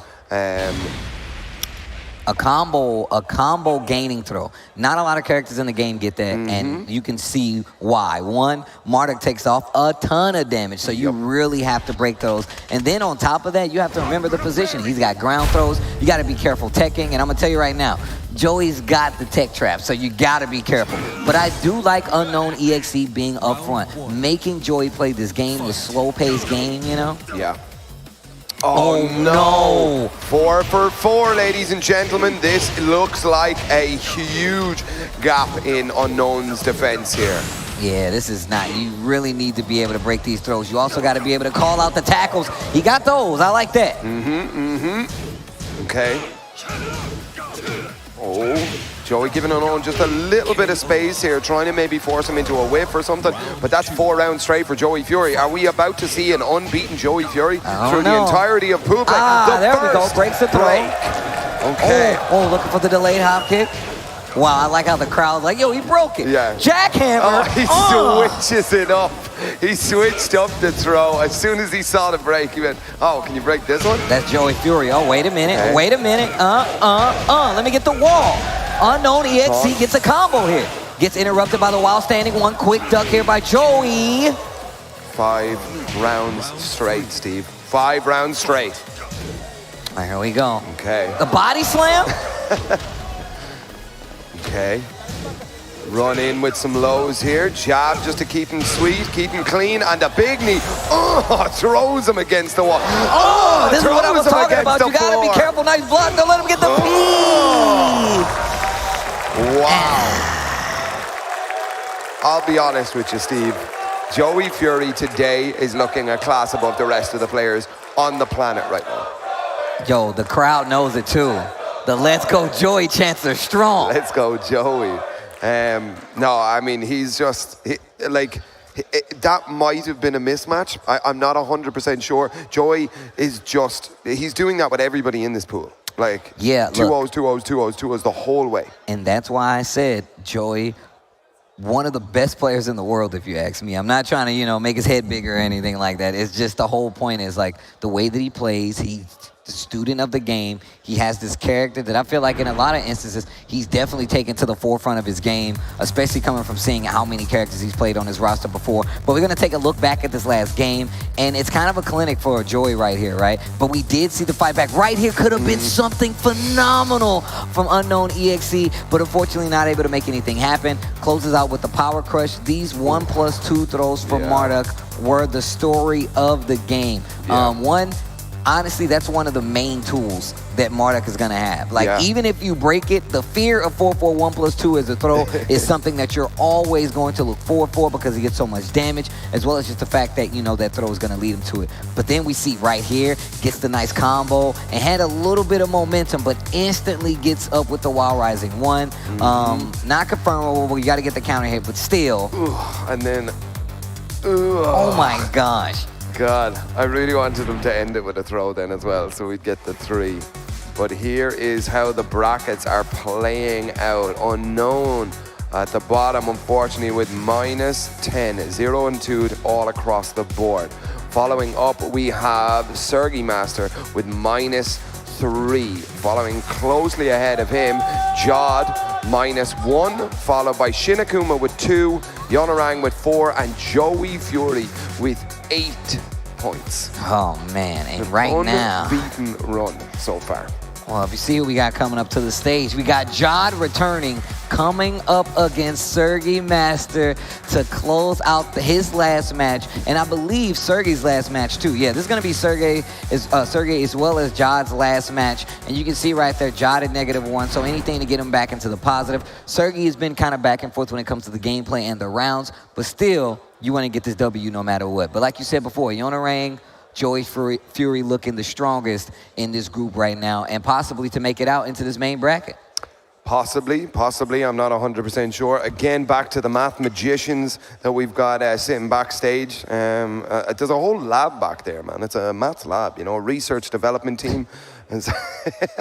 They got crowd chambers and stuff back there. No, but of course we are kidding. But yeah, I mean, everybody wants that W. You don't want to come up onto the stage and walk away with all else, unfortunately. But it happens though. Like I'm telling you right now, I've been to many an exhibition, many a tournament, many a world final. Sometimes you leave out of there with a goose egg, bro. Sometimes the dub just never comes, but that's why you come back. That's it, man. It's addicting, man. Addictive. That's what I said. Yeah, so it looks like we're just getting set up now, man. This next one is going to be a doozy. It's Jod still in here. We still got this group play to go on with. Sergi Master will be his opponent. And once again, I just love to see the representation. I love to see Jod playing so well coming out here to the TWT finals. And I just like to see new players. I like to see new characters. I love to see the variety. I love it all, man. Yeah, I mean, Tekken is definitely a great game. We definitely love to see it being played at the highest level here at the Theatre Amsterdam. Big shout outs to the venue. The production staff, all of these guys sitting around here, they've been good to us, man. They've been looking after us all weekend. Oh yeah, that's true. They still making noise, but they're still making noise out there. I like it. Yo, if you guys like Sergi Master to Tekken, make some noise. Man, you guys are nice. But what about the guy, Jod? If you like Jod to Tekken, make some noise. Damn, I think they like a bit of Jod here. All right. Yo, did you see the Wavle though? This boy's got it. He's one of those Mishima guys. Ooh. Again and again. Okay. Man, it always looks like she's wearing rubber gloves in this costume. Oh, yeah. I actually just love the sunflower dress. You just killed me with the gloves. I don't know how much I like it anymore. But it matches the shoes, and that's okay. Gets the counter hit. Oh, my damn, Jod. Jod. Execution. Let's go. Okay. Ooh, nice. Ooh. Oh, big counter hit. Yeah. Jinx. Damn. Backs to the break. Double hell sweep, how dare you? Man, they're coming out fast. Oh. Damn. That's gotta hurt. That has gotta hurt. 1-1 on the round count here. Ooh. Man, look at the pressure just from Wade dashing alone. This is exactly what you want as a Kazuya player. Whoa, whoa, whoa, whoa, whoa. Alarm bells, stay down. Good choice, John, good choice. Okay. Stay down, let him run out that temper tantrum right there. Ooh, underneath. Okay. Gave the wall, gave the wall. Very nice. Okay, slash kick. Pressure. Up 4-3. John fights back away from the wall. Oh. That's the guy right there, dude. Fight. Okay. Oh no! Oh, it was a reset. Oh it my was a gosh. reset. Damn. Trying to get the wall combo. Not gonna happen. Jod fights back once again. Looking for a launch, not gonna get it. Oh, I just got a shiver. This is terrifying. Yo. Oh, another one. The wall saves him. Jod blocks the low. No way. No way! No way did Jod just do that! No way! 2-0 for Jod. Incredible play right there. Wow. Yo, look, I'm gonna tell you right now, you knew it was good because Jod cracked a smile. Did you see the smirk? Like he just got good news in the mail? Like you're sending me money? Well, I'll be. Except for me. Okay, straight back in with a rematch here. Round 1. No time to waste. Goes right back in. Look at the movement from John. Yo, check the movement from Sergey as well, dude. His movements has been crispy ever since I've seen him. Nice, tsunamis. Teasing a little bit. Yeah, wave into the down jab. Ooh. Looking for a counter hit, it seems like. Speaking of. Okay, doesn't quite find the wall in that one. Yo, you went for the flashy stuff? Chains of misery. Sergey. Oh, he's looking for the punch parry. Jod, feeling brave. What a magic 4. Uh-oh, it's magic into the range art. It's magic. There you go. You got it. Damn, Harry Potter legs into the round here. Jod up a game and up a round here. All right, here we go. Oh, he's like, yo, that was cute. Yo, this combo? Delayed hop kick electric combos always make me happy. Absolutely. Confidence. Ooh. Sergey said, yeah, that was cool and all. He was working on a perfect there. Not quite. Oh, with punishment. There is no way Jod makes this comeback right now. Ivory cutter? Look at the damage. Spins the blue, though. Oh, that could have been dangerous. No way. Wipe the floor. Way did he just do that? 3, Jod. The people's champion, Jod, swinging it back, making it exciting here. Sergey answers back instantly. My man silenced the crowd with an electric, bro. That was wild. Okay. Trying some of this back sway. Oh, counter again. Right. Combo along the wall. Butterflies. Oh, and the break. I bet you won't do no more. Oh. Whoa. Give me more butterflies. Give me more butterflies. Give me more butterflies. No? Jod is, what a stylish finish. That was so cool. That with the key charge. The key charge setup. Balcony break key charge. Jod, my man. All right, we're probably going to have to cut the beers off for the crowd. I think they're getting a bit too noisy. I told you they was getting rowdy. I could tell, man. I knew it was coming. Jod, I believe, if I'm not mistaken, that's his last set of the day, if I'm not mistaken. Was his 5th game or his 6th game, I think. I guess we're going to take a look back, hopefully, at the standings, but not before we look at these replays here. Man, Sergey really was stealing the momentum with nothing but electrics, but that did not slow down Jod. Yeah. Not at all. I mean, he kept making these incredible looking comebacks. It was a collection of Sergey Master not being able to finish his food, and just Jod having this incredible clutch factor that he didn't care how much health he had. He was just going to pull out some stuff. You can tell, once again, I feel like it's this thing where you see Jod play, oh my God, I can't believe he did that. Big mid launcher right there. Guessing the fuzzy duck, gets the big launcher versus Sergey. But no, it really is one of those things where Jod was looking comfortable the entire time. Like, he has a lot of experience in the matchup. And then that big combo right here on that last round to get the comeback. Oh my God, Jod. Jod, you maniac. It's crazy. Combos is looking on point too. Yeah. Nina with the rubber dish gloves on. Dude, the marigolds, man. She got them. So let's take a look. I believe, yeah, that's going to do it for Jod, man. Jod is out of there. Goes up to that positive ranking. Shinakuma ended it out at 2. He's no longer going to be playing any more games. Unknown EXE out of there as well. Of course, we got Sergey Master trying to run it back, entertaining matches all around. And of course, we do have Yonerang and Joey Fury leading the pack 8-4. If you know what that looked like, that is a pretty big lead from the rest of the pack. But guys, can you guys do me a big favor for all the other contestants that came out and all the other groups that might not make it out? Can y'all please make some noise out there if y'all enjoyed these matches? Because they've been amazing. They have been amazing. They have been amazing.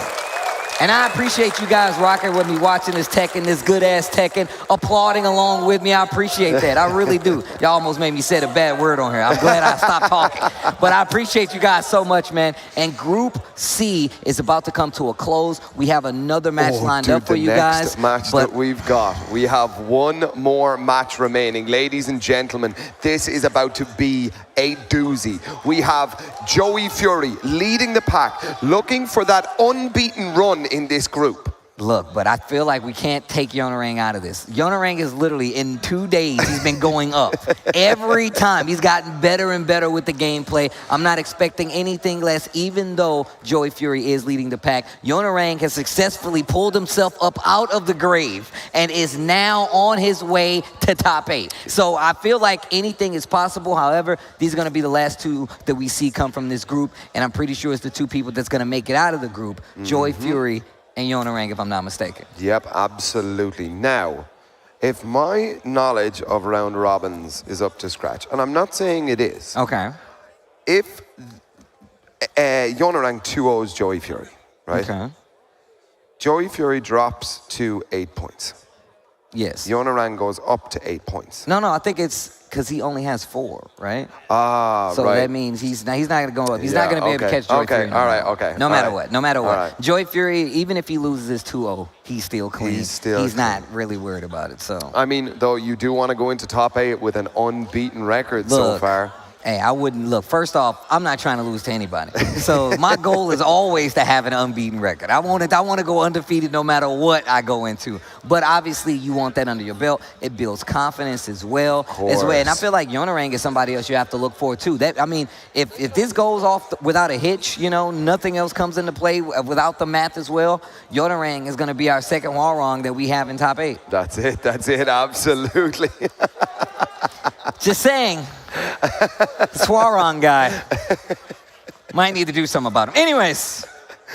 100%. But here we go. They're just getting set up right now. I have been looking forward to this match for a little bit right now, Steve. It's been, look.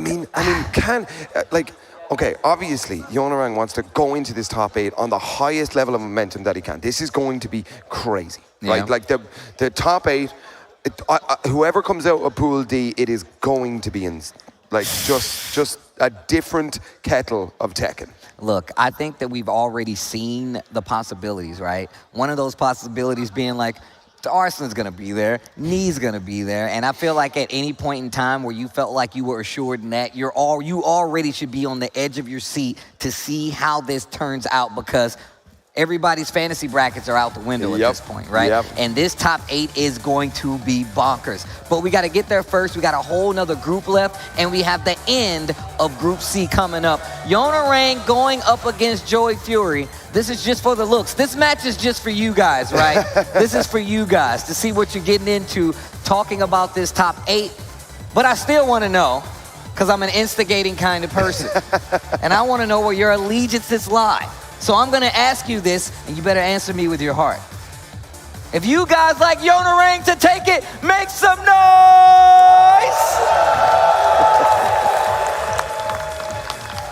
I'm looking at you guys. And now, if you would like to be my best friend and you want Joey Fury to win, make some noise!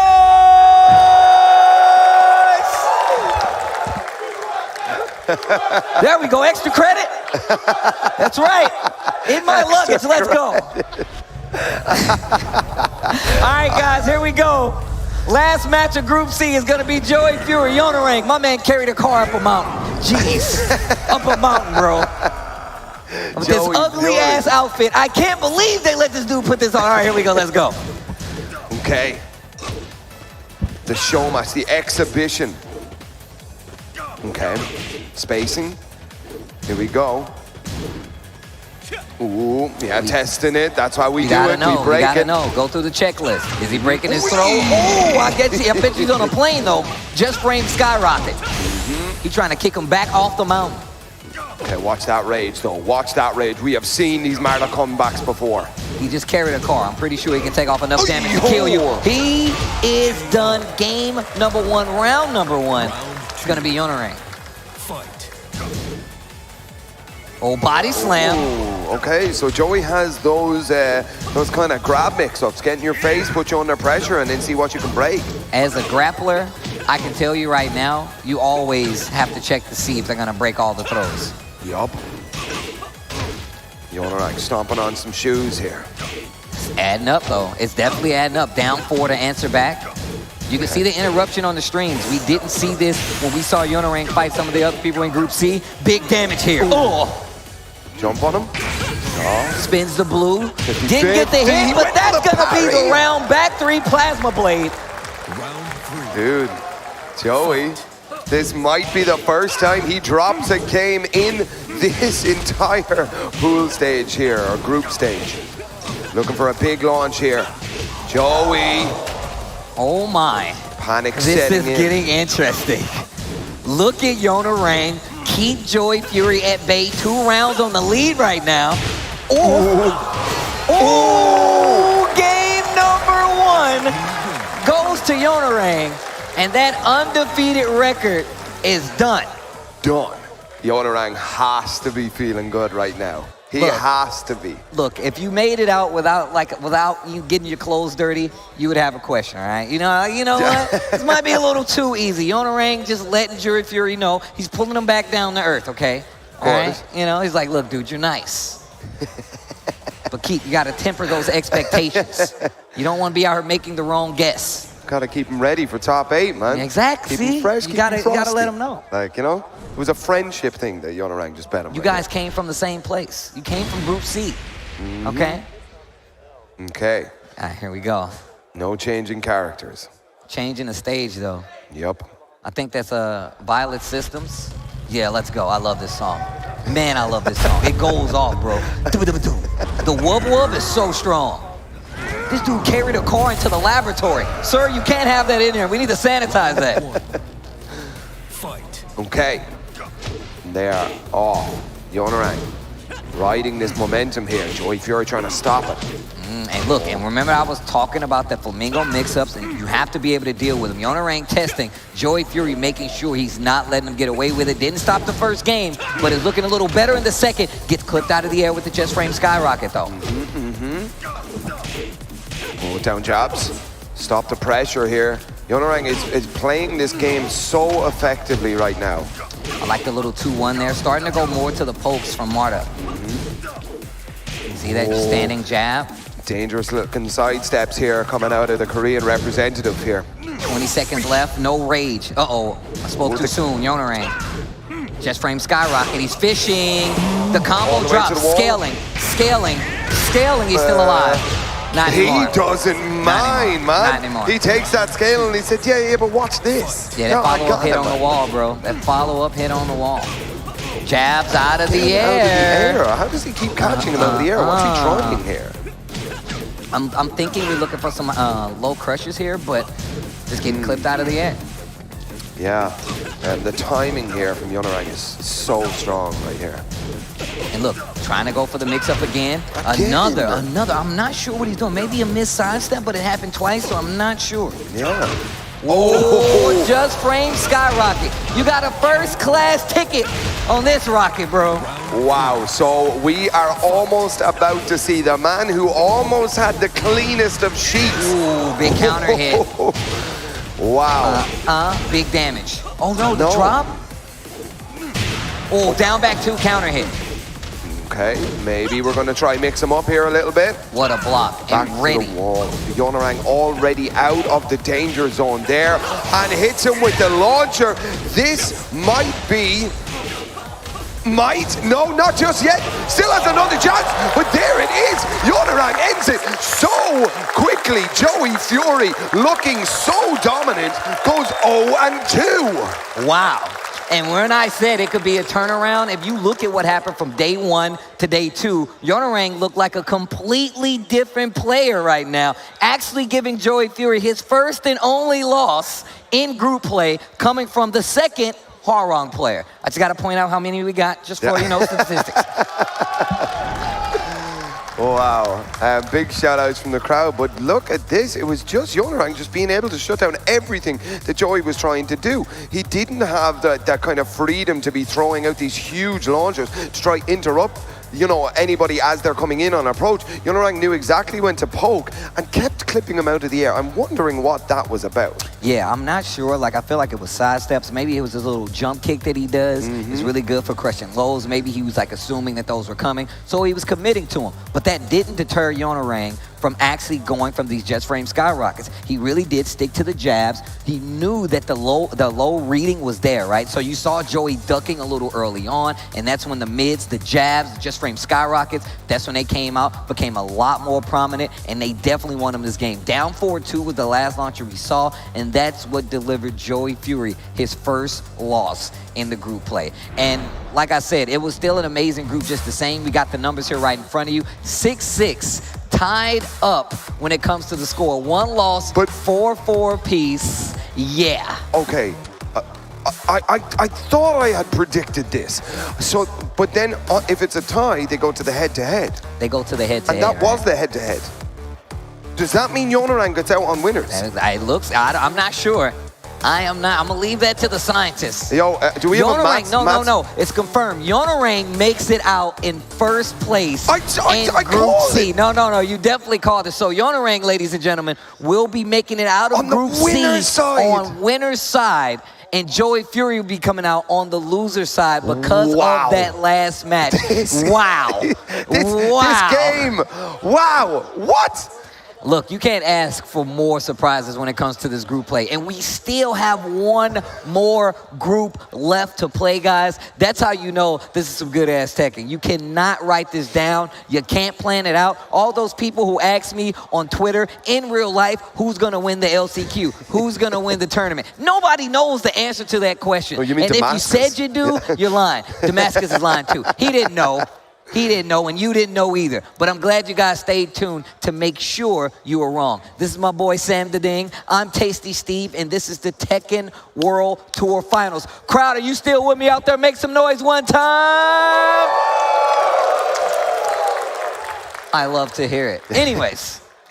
With that being said, though, I believe we're going to get set up for Group D, this last wave of players coming up here. Yo, Sam, man, it's been a pleasure talking with you on the mic. Not just today, but this past year, man. We've shared the mic a couple times, man, and it's been a pleasure all the way through, and you've been killing it on ICFC as well. So I really do enjoy seeing you up here, getting to live out your dreams, because you look like you've been having a lot of fun up here, right? This is the greatest job in the world. Everybody should do it. And if anybody wants to be a commentator, hit me up. I guarantee you we can make things happen. First off, don't tell people that not everybody's meant for commentary. I need you don't get just random people talking. You don't want to do that. I appreciate the heart though, Sam. With that being said, I think we're gonna get set up for this next one. Guys, you don't wanna miss what's coming up. We do have more Tekken World Tour, more Tekken 7. The top 8 is getting close, but we gotta make it through this last group. You guys don't wanna miss it. Stay tuned. Locked in, locked in, locked in.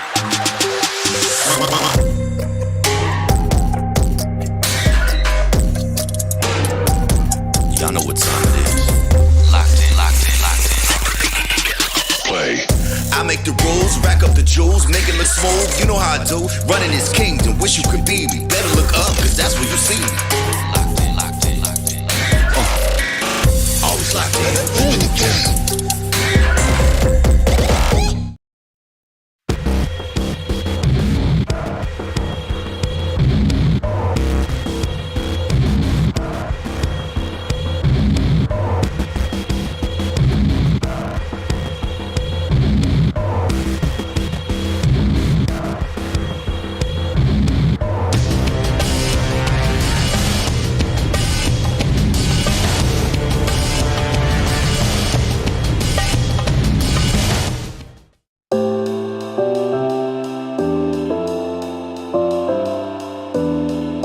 Korea. Korea. Korea. I think Korea. Yeah. I would say Korea. Korea is probably the strongest region at the moment. Just because of like me, he wins everything he enters pretty much. It's obviously very close between Korea and Pakistan, but I think because Korea has Ni, I would have to say Korea. Strongest region besides Europe? If I had to be unbiased, I think I'm gonna go with Korea. I know it's Korea versus Pakistan really right now, but I feel like Korea's been killing it recently. I think the strongest region right now is definitely Korea, but I think Pakistan's not too far behind. Korea, but Pakistan. Same. Pakistan, of course, is there, and the other contender would be Korea, definitely. Everybody knows about this. So, but according to me, I would say right now, South Korea, I believe. Korea and Pakistan. I think it's Pakistan. To be honest, I think it's Pakistan. Pakistan.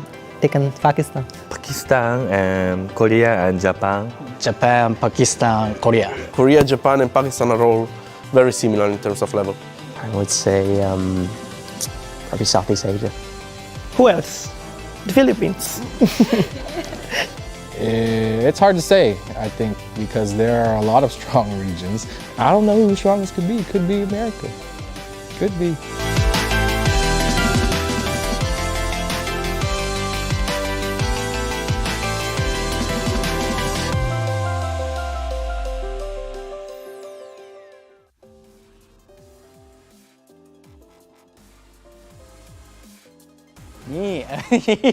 Ni, definitely. I don't want to avoid no one. I've prepared for everyone, so I'm ready for everything. I would say Ni, because he has a lot of characters, and I don't know which one he will pick.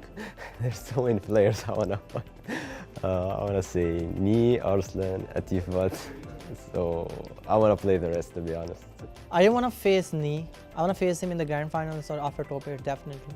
I don't want to play Arslan and Ni, Joka.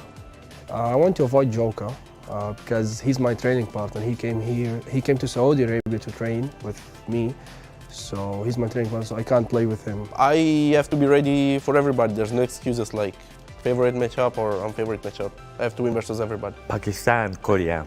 Avoid from Pakistan, Korea, and Japan. Korea player. Not Korea player. No, there's no one I want to avoid. I think, like I said, I just want to play everyone as. The only person I don't really want to play is Joey Fury, or if there's another American player that makes out the bracket. I think it's Mr. Harada. Nobi and Aslanash. If you want to be the champion, you have to have a mindset of like, I'm better than every single player and I will beat every player. So no reason to hope that anyone stays away from me. I want to play Ni, Aslan. I want to play against Ni. I want to play against Atif Butt. I also want to play against Anakin and AK. Maybe Joka, because he plays Fang. I want to play anyone in finalist. There's no specific person. I just want to play with everyone. I've never traveled internationally, got to play any of these players before. So every player I play will be like a new experience. Will be good for me. Akuma player, Shin Akuma. Akuma players. Ours, all of the Akuma players in my pool. Doesn't matter. Every player is strong. I would like to play everybody and I would like not to lose versus everybody. I didn't want to play KOS. It could be Arslan because he plays with Safin as well. And I know that matchup too much. If you're going to try to be global champion, you should have, you know, Arslan as one of your victories in the tournament. So I'd really like to play him. Guys I'm looking forward to most are the guys from the less featured regions, such as like South America, the African regions, like Australia. There's gonna be a lot more national pride than there was in the past, where there were like, 8 Koreans, 8 Japanese, couple Europeans, couple Americans. It's kind of like this similar format, but now it's a lot more diverse, and I don't want to let that opportunity go to waste. It would be nice to play some of those guys in the tournament.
Welcome back to the TWT World Tour Finals here in Theatre of Amsterdam. I am Bubsy. I am joined. It's been a long time. It really has felt like a long, long time. Good friend, dear old Spag. How are you doing? How are you doing? How are you doing? Bro. Yo, Bubsy, it's the OG European commentary duo here, man. Tekken World Tour Finals here in Amsterdam.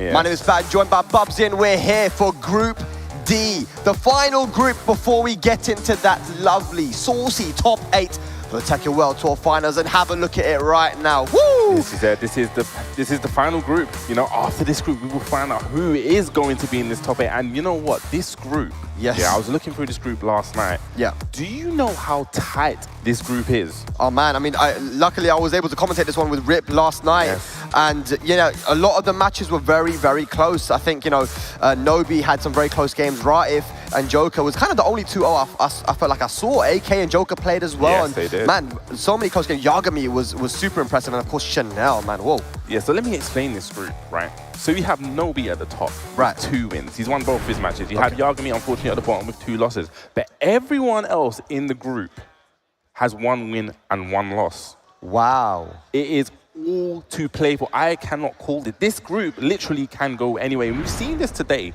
back and forth with, we got a great graphic right here to show it. So as you can see here, Nobi sitting with the 3-point average. Yeah. Right there, you know, Joker sitting with a -1. You got Chanel on the 1.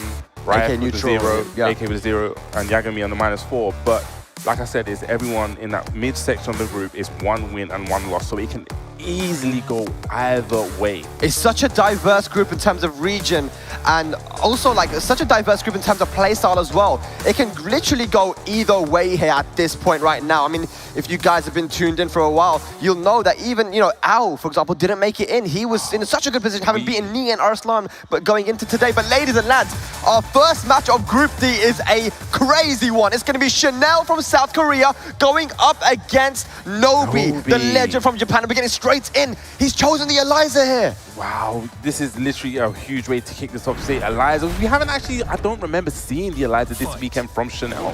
Yeah, I feel like only the LCQ, he played it just to mess around a little bit once he qualified, but we haven't really seen it. But again, who is his training partner? Literally DRX Ni with the Fang, so he's going to know this matchup for sure. Inside out.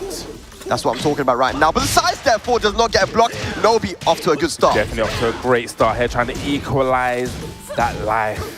Yeah, and Eliza obviously a 2D character, very good on the Infinite stage. Lucky this was a random pick on the Infinite. Yeah. Chanel loves this stage. You know, Eliza's quite a defensive character in a way too, where you can kind of jump back and whiff punish. But as I say that, Nobi gets a punish. I was about to reiterate on that jump back and whiff punish stance, because you got the whole stage to play with. Yeah, absolutely. But Nobi, man, talking to Ni before, you know, he was talking about the different play styles of countries, but he said, you know what, Nobi has his own play style. Yeah. He's a very unique player in his own right. But here we go though, Chanel with a dive kick combo. Nice one. Can build it up the meter as well. Great. Okay, he uses the dark wave and has that full bar now to use. Oh boy. Nice side step, showing that he does know the match, know the options. No duck in the string there though, very, very even at the moment. But Chanel with a life leader, a lot of resources to work with. Nice. The Sabaki! Definitely knows this matchup. The stop. The Okazemi. So good. Nobi looking nice here. Chanel has a lot of stuff to work with. Oh, I was about to say he needs to be very careful of that meter. You know, Eliza does have access to that invincible uppercut. And look, Nobi winning this would be massive because he right now is at the top of our leaderboard with the 3 points, right? So every match counts in this format. Nice backdash. Yes, especially how tight this group is. You know, if he can just, you know, get above the rest and secure his spot, he doesn't have to fight out for that second place. That second place is going to be brutally close. It definitely will be. And of course, one guy going through winners and one in losers as well. So all to play for. 2 bars a meter again here. He's got the Twix bar. Come on, Chanel, what can you do with it? Yes, needs to definitely spend some of that. Hit his backdash now, down back 3, such a good tool with Feng. Oh my god, just classic Nobi style, in your face, poking away, trying to whittle down that health bar. Still has time on his... Well, life bars are about even, but the time is whittling down. Dive kick, gonna get a conversion here. Yeah, nice float combo. He's not gonna be dead though, but he's gonna go okay! Good punish there from Nobi! Oh my gosh! So Nobi actually held the brakes there, and I think maybe he thought he just was gonna whiff. Yeah. He forgot the second hit of the dive kick came out, because the first hit of the dive kick whiffed, but there's obviously a second hit to that. And that's given Chanel a lot of momentum. Now the back 1-2 counter hit, trying to go for some nice okie dokie there. Side step from Nobi, but messes up the punish. Like that goes into the back turn stances now. Didn't get anything capitalized off of that. He's in that space, just backdashing out. Does have that bar, catches it. Chanel ducking. Yeah, that's a hard duck right there. He tried to make a read, maybe the down back 3. Good break on the throw. Wonderful. Okay, down 2, just attacking those legs. Yeah, you see Chanel playing that defensive game right now. He's trying to bait something out of Nobi. Trying to get him to overextend, but the jab, the anti-air. That is a great jab. That jab in the dive kick is quite hard as well. Gets the duck on the throw, but not a great punish. 2 bars of meter still to work with. Big The counter hit. Drops the dive kick. That was for the round. Bobsy, that was for the round. That was done with a choke and... Ooh. What was that? The EX. I think that was the EX Fireball. Yeah, it looked like an EX Fireball to start up. Wow. I wonder if there's a misinput. He tried to go for the DP and actually got a Fireball. Yeah, that's unfortunate because that was Chanel's round. He was going to take that to a final round, the first game. He's going for the counter straight to the Zafina. To the Zafina, they didn't want. You know, we saw Nobi utilizing the side step. It looked like he was very comfortable in the match. You know, jabbing the dive kick. And yeah, Eliza can actually change the timing of the dive kick. And look, well. you know, going to the Zafina head, this is a matchup which I feel like is not the best for Zafina, right? The back tempo can cause a lot of issues when trying to assert stance pressure. But Chanel has been able to get wins over really top Fangs with the Zafina. I know, talking to Joker, he's like, this guy's Zafina was like different, like, and he beat his Fang right back at Evo last year. So Chanel definitely has experience in this matchup. All to play for.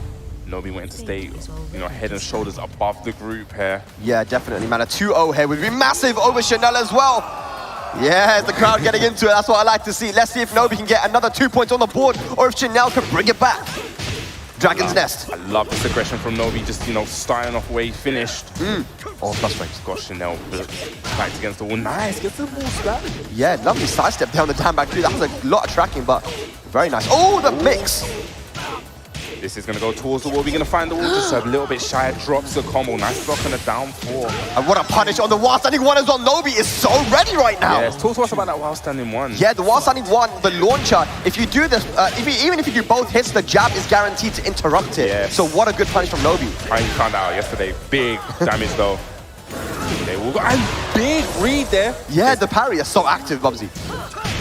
Okay, nice. Back 1. Great option for that. He had the punish, Chanel! He's making so many mistakes here, but Nobi taking full advantage. He's on set point now. Just like that, Nobi being so aggressive, not letting Chanel get anything started here, but here we go, Scarecrow launch. He got away with that one. That wasn't actually a setup. Nobi got up but got hit by it somehow. He's got away with murder. Okay, Chanel, this is last opportunity. Down back to count hit once again. Nobi back rolling. Okay, just that pressure against the wall. Upward 1+2, such a great move from Feng. Nobi has the positioning right now. Even though he has a life deficit, he has great positioning. Punish again, you see that? He interrupted it. With the 10 frame, it has to be a 10 frame. Chanel fighting his way. 1+2, 4. Okay, shoulder spent. More plus frames. Oh! Side step 4, here we go, shoulder. This could go to Nobi right now. One more, he's gonna do it! No punish on the Sabaki. Okay, rage drive, what is the mix up? Oh my gosh! The backswing blow, and Nobi is gonna take it 2-0 over Chanel to start off Group D. What? Just let the crowd get that Nobi chant. The legend from Japan. You think Japanese Tekken, you think Nobi. This guy, a world champion back in the older Tekkens, even in Tekken 7, pre-release early on, he won the King of the Iron Fist tournament. And he won the Evo that year as well. Exactly, and Nobi being back here, I mean, it's so amazing. This is the thing about these Japanese players, when it comes to the World Finals, they just step it up a notch. They show up, yes. Man. Like, they really want to keep that trophy in Japan. Right now, hey, the defending champion is Japanese. Still in, yeah. I mean, we saw the videos during the break of all the players saying who's the strongest region right now. And a lot of people saying Korea, Pakistan. But, you know, a couple of people saying Japan as well. But, hey, Nobi here trying to prove that, once again, that Tekken is a Japanese game. Yes, as we see the replays. Taking a look back at those replays.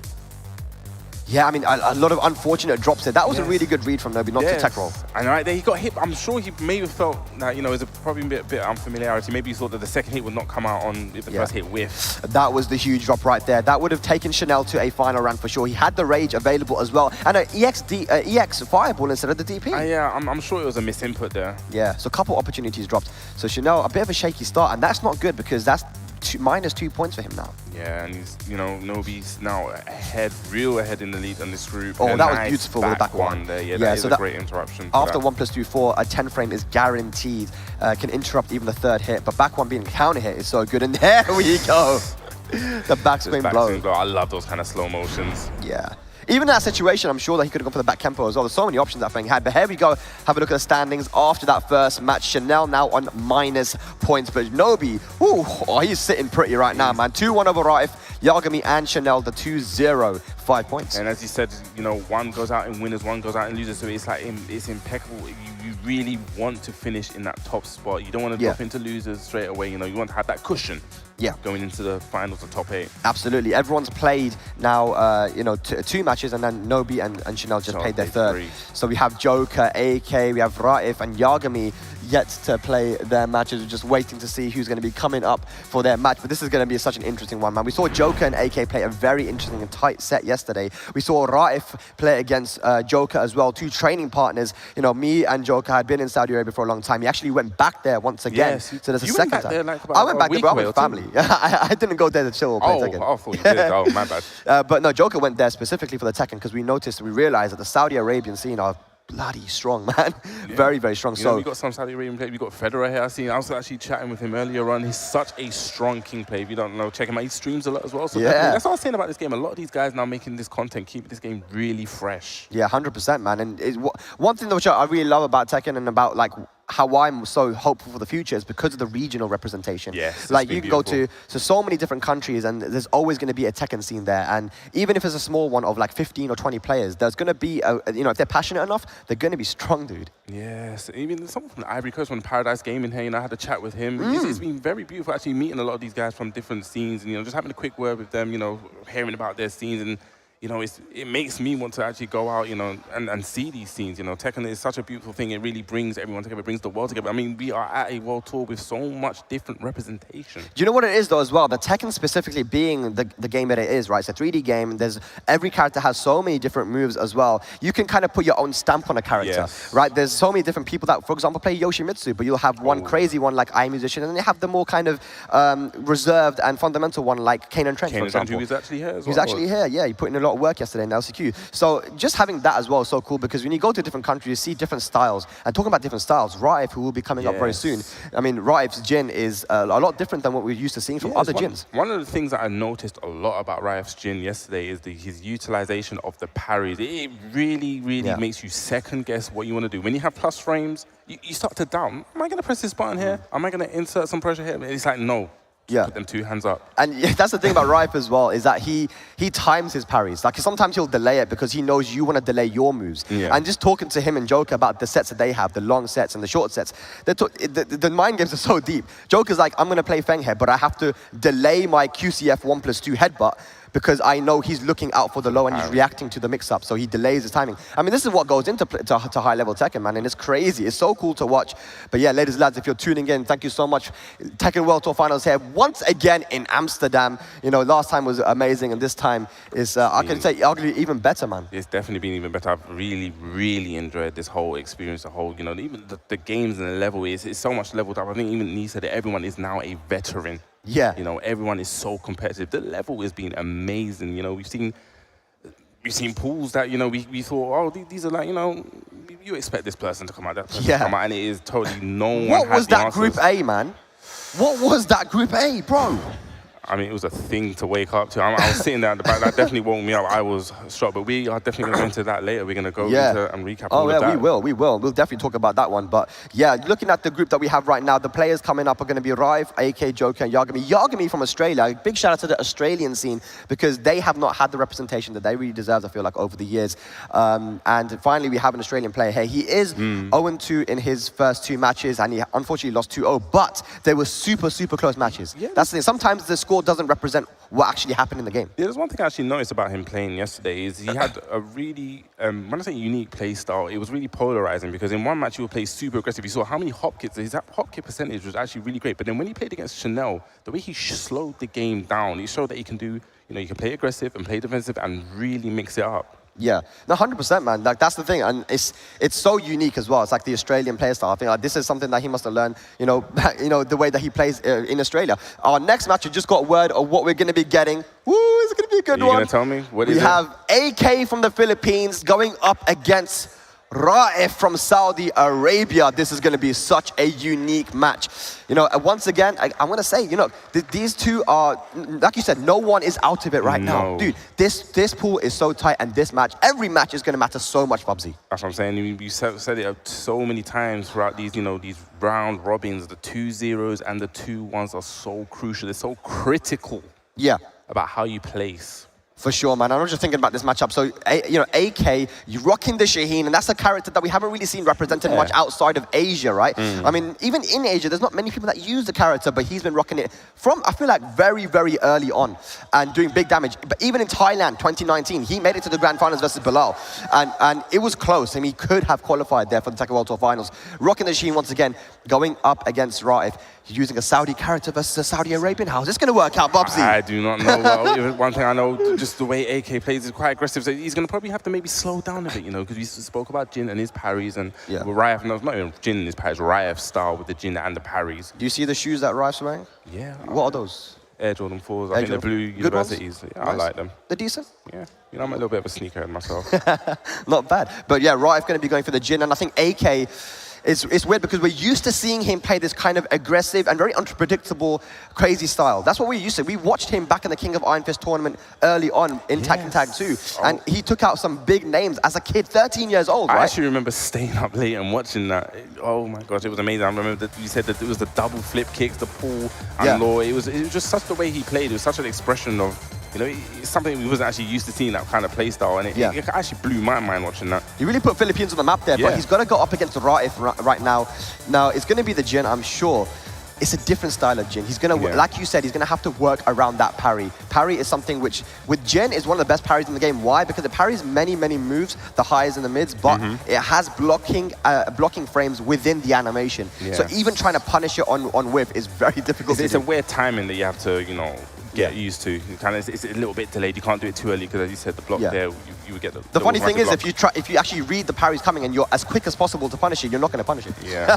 It's crazy. But yeah, AK versus Raif right now. Shaheen versus the Jin. It is the characters that we thought were going to come up. And here we go, we're getting straight into the match. This is a huge one. Of course, AK losing his last match yesterday versus Joker. He wants to start off with a win. Yeah, and Raif also, I think he lost his first match against Novi. Yes.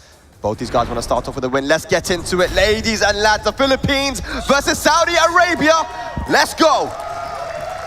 Round 1. Fight. I love that starting in the forward 4. That's a very important move as well, right? Obviously, that's one of the key moves. It kind of has so much utility. Yeah, nice, safe counter hit launch, or you have to cancel it properly. And you see, once again, AK playing that very patient style. We're not really used to seeing from him, but he has that fundamental versatility.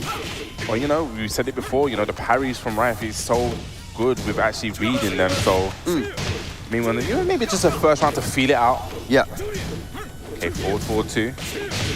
I love this pressure from Raif. But he needs to be careful. AK does have rage. He was fishing for that rage drive.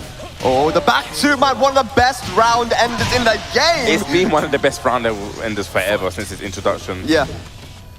Right, here we go. Now you got to watch out for that down 4-2 uppercut for the root. Oh my god, you got to watch out for that as well. Counter hit 4. I love the disrespect there, you know. Probably trying to catch AK, had a read that he was going to step and press the button. Okay, 2-1 pressure. I love this, just not letting him get out from this wall. Okay, oh, gets caught though, counter hit. This has been the week of really finishing strings he shouldn't be finishing. But Raif probably just not expecting that.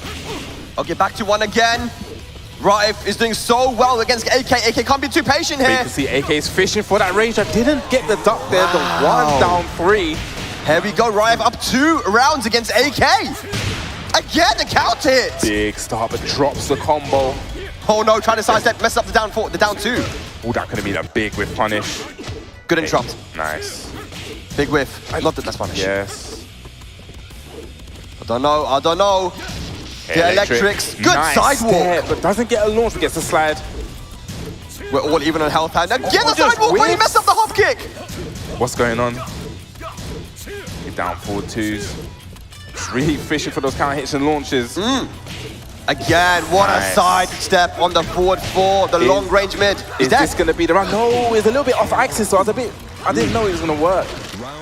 Okay, so gets around on the board here. This is good. AK ending the momentum. Stopping the bleeding just a little bit. I like it. Threatening with the slide, a little bit of an execution error there. Did not want to get the jump in one. Yep. Small punish then, nice. Uses his plus strength for the low. Right, just looking to play a very patient game. Doesn't want to overextend. Both guys don't want to overextend and run into a move. Yes. You know, they have the time on their side. Hey, just that crunchy low. Oh, yeah. Could have been a counter hit. Another crunchy low. Yep. Just attacking those hills. What's Rife gonna do, man? He's playing super, super patient at the moment. When's he gonna turn on the gas? Nice block on the low, no punish. Okay, we went for that parry there. Had a little flash out, down, forward 2. This might be the round here if he can finish the combo. Yes, sir, we're going to final round. Lovely, keeps that combo nice and simple. Here we go. AK looking for the reverse sweep. All right, what's he gonna do? Okay, 1 down 3. I always forget Jin has that string, 1 down 3. Yeah, it's a really good round ender as well, but the slide do, something that AK loves to use. The counter hit! Big counter hit. The magic. How far is this going to push towards the wall? Okay, nice. Okay, gets the wall. While standing 3-3, huge amount of damage. Oh yes, look at this AK turning on the heat now. Big parry in a dark, could have got a while standing 2 there. Not the best punish from Raif. Is he going to let it drop? Oh, the block! The wall, will it mess up the combo, Bubsy? I don't think so. Oh, he got a full combo. It's going right down to the wire. Raif with rage. What's Raif gonna do? 4-4-2. The tuck. Oh, what a punish. It was just enough to kill. And Raif reels back in his chair. He was 2 rounds up to start it off. AK looking so composed. He's been here before on the big stage. Raif has a lot of thinking to do now. He's a very analytical player. You know, definitely he was discussing his matchup with Joker yesterday, so let's see what happens. Let's see what he can pull. It was just one mistake at the end there, the down forward 1-4. He made a big bet, because if that hit, that would have been it. Yeah. But, you know, obviously, down forward 1-4, second hit is a high. Well, something that I'm used to seeing from Raif as well is just, you know, the punishment is usually super optimized, but here it's been just like trying to get the small punishes in, not go for anything too crazy. Even if he ducked and went for a 2-4, like you said, the wall splatting punish, that would have done enough to put a lot of pressure on. Yeah, I guess we're going to stick with these characters as well. We're not going to see a change from Raif. It's maybe a change of stage. Yep, yeah. Jungle outpost. Okay, and again, like something I want to say as well about Raif is that he loves to use the crouch dash mix-ups, but he hasn't been doing it. You haven't seen one single hell sweep or even like a forward 4-3. Yes, that's very true. Maybe now he's setting him up for them. Yeah. Maybe he wants to play that small Tekken just for now until he gets the read on AK. For sure, for sure. I'll be using those little lows to test out maybe later on for the hell sweep. Oh, look at this dashing in his face. Just pushing him to the wall. him. Nice step, gets to 2-4, going downstairs. That's going to go to the wall as well, quite easily. Hey. Just outside of range, but there it is now. Got to be careful, AK. Does have that raise drive available. Nice. Okay, Raif on the board once again. Starting strong. Okay. 1-2-4. This is what I like to see from Raif, the aggression that we're used to seeing. That's Half-Life already gone. Yes, and it's got in position to the wall. I love that standing for trying to stop him from stepping out. Oh my gosh, he's just out poking him right now, Raif! From Saudi Arabia, once again, 2 rounds up. Definitely turning up the heat here. That was a quick 2 rounds. Mental alert, 1+2. Okay. Goes to the wall, down back, 2-2-3. Okay, this is good. A very nice start from Raif. Trying to go for the mid this time. Nice punish from AK. Yeah, I was almost going to say it felt like deja vu, half bar off and against the wall, but, you know, AK could have confirmed that. Yeah, he's turning up the aggression a little bit here now as well. AK's got the life, you knock it back off a little bit, but don't want to put yourself in the corner, not against Raif. Definitely, this is where Raif is getting most of his damage. Okay, while standing 3, they're catching AK, probably stepping. Yeah, okay. Big whip punish, one more hit's going to do it here for Raif. Nice. And we're going to a final match here, Raif. Marra helwa. That's 3 rounds straight, they're going to a final match. That was amazing there. What a way to turn it around, you know. Like you said, he had the time to sit back there and think, you know, to come back 3 rounds straight. Yes. It's a huge straight. This is Raif's opportunity here. Look, AK, very, very early on in his career, made a name for himself, right? Look, he's hyping himself up right now. He wants to get this win over AK. This is Raif's opportunity to not only put himself on the map, but Saudi Arabia as well. Big match incoming here for Group D, ladies and lads. AK Raif final match. And just to reiterate how big this is, these two are, again, joined, both with 1 win, both with 1 loss. Oh, yes, It is huge here. This is massive. For the table, 100%. We're going to the Mr. Howard stage, AK's choice. Here we go. What's going to happen? Like we said, this group is going to be so tight. The match is going to be back and forth. Catches him out of the air. Tailspin, definitely going to get the wall. Okay, big damage. Nice. Look at AK turning up the heat a little bit, but Raif fighting back. Nice. Using the evasiveness of that move. Oh, trying to use the back four again. I like that slide now. Reposition Raif back against the wall. Needs to be very careful. Nice duck. Yeah, he's so ready for that, and this should be able to go to the wall. He's going to break it or keep it. Oh, wow. They're going to do neither. They're going to just get off the wall. Yeah. Both guys sitting just outside. Oh, raise the hell sweep! Hell sweep. Sending him to Jahannam. It's not that though. Oh, there it is. He manages to get the round. About to say that's the Jahannam sweep. I've been learning from you. I've been trying to up my vocabulary. The you complain. Oi, oi, oi. Oi, oi, what's going on here? It's okay, the down 4-1, down 4-2 whiffs. Okay, nice. Hey, we're back. Down 3-3. Okay. Big counter hit. He's been getting quite a lot of mileage of that counter hit for from Jim. One of the fastest homing moves in the game. Oh, he's pushing him right now, man. He's looking. He can see the light at the end of the tunnel. Bubsy, he can see the light at the end of the tunnel. Got to be careful, though. Yes, you can see AK fishing for that range drive. Down 4. I love that Raif. You know, he's normally known for being, quite aggressive, and this time, knowing when to press the brakes. But big counter hit there. Yeah, good read from AK, knowing that Raif was going to try and press buttons at the start of the round, gets a counter hit, but no big combo. Big block on the slide there. Here comes the 50-50s. This is the Raif I'm used to seeing. Yeah, he definitely looks very, very comfortable. This is his 5th round straight as well.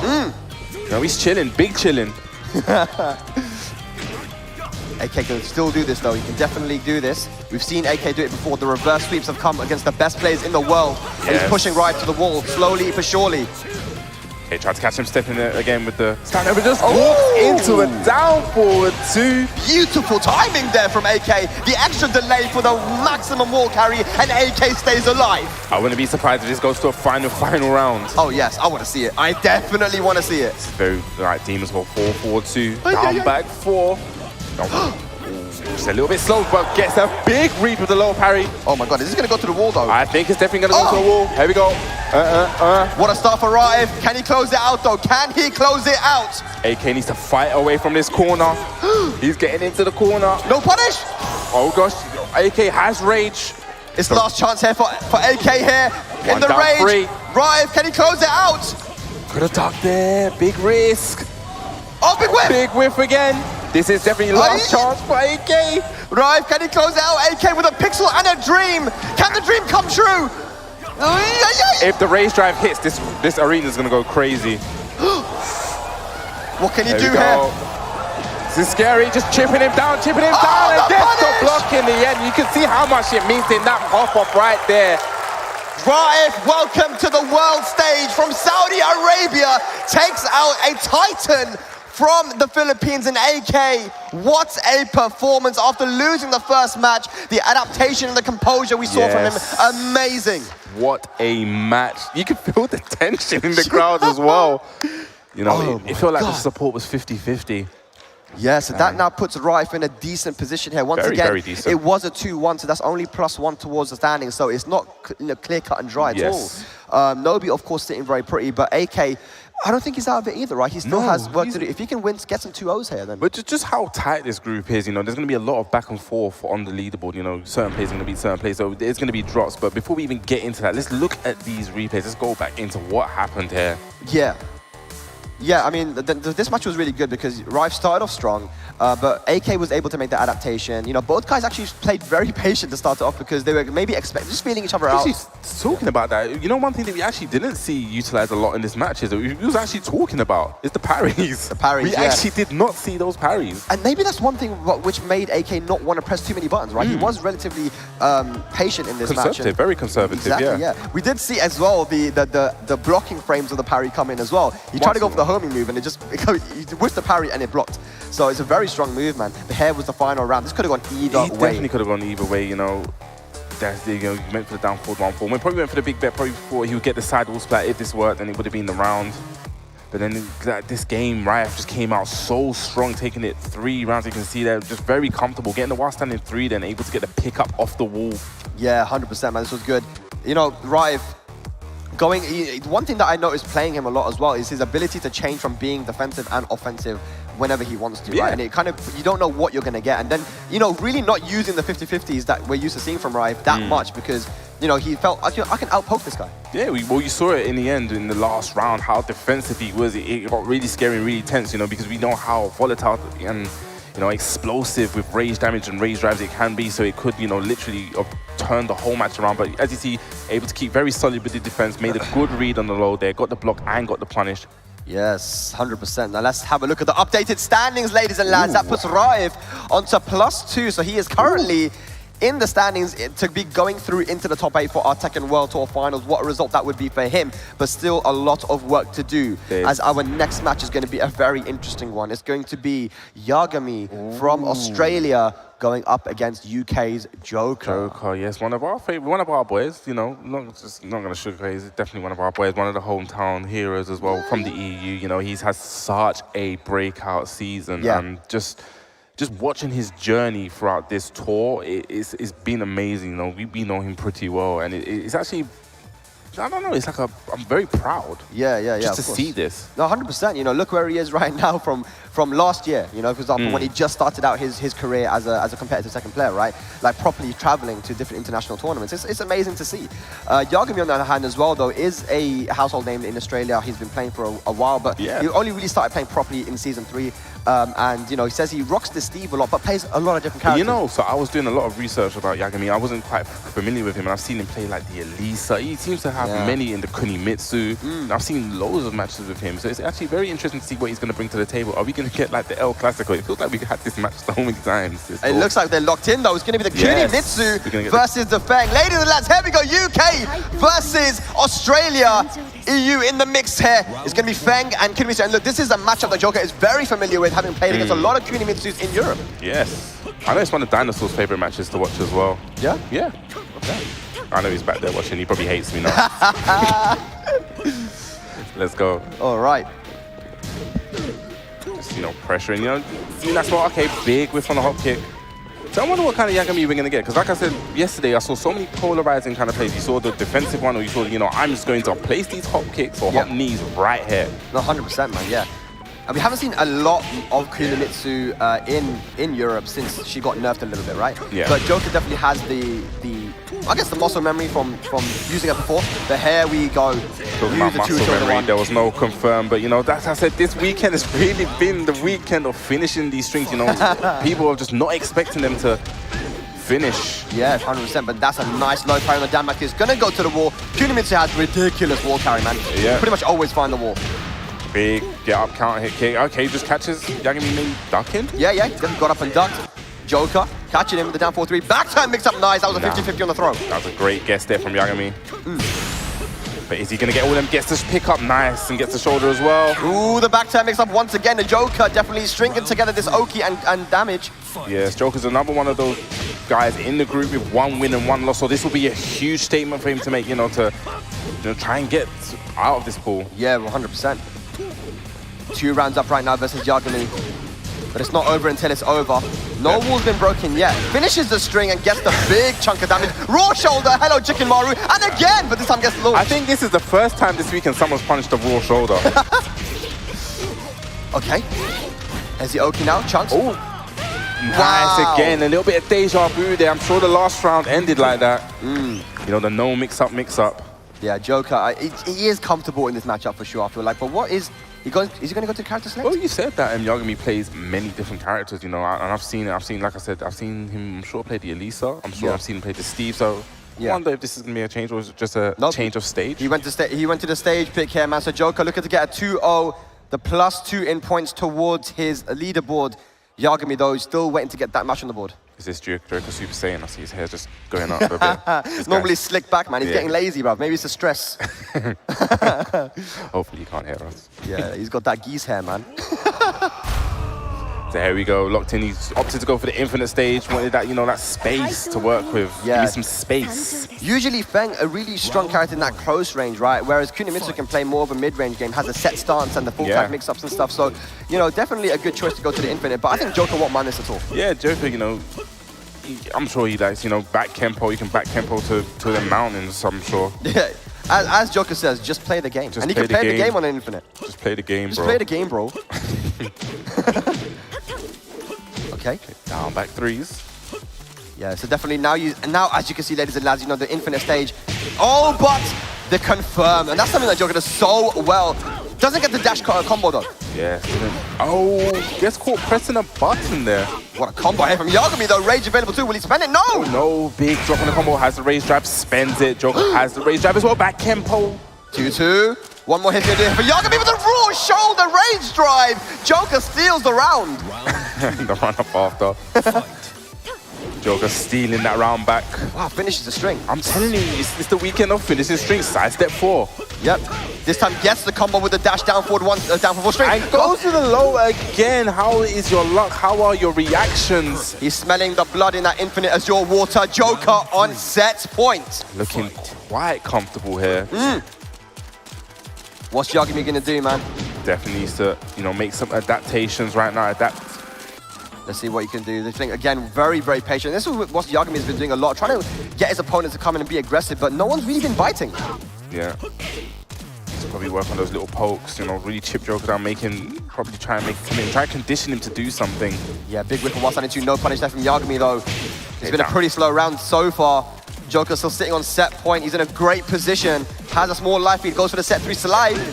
Yeah, still playing very, very patient, but the clock is whittling down. No one wants to make that commitment. Doesn't finish the string that time. Ooh, the 2-2 string. Okay. Down back 3. This Joker's trying to put some offense on. I think time is becoming a factor now. We're on 12 seconds. What's going to happen? Who's going to take it?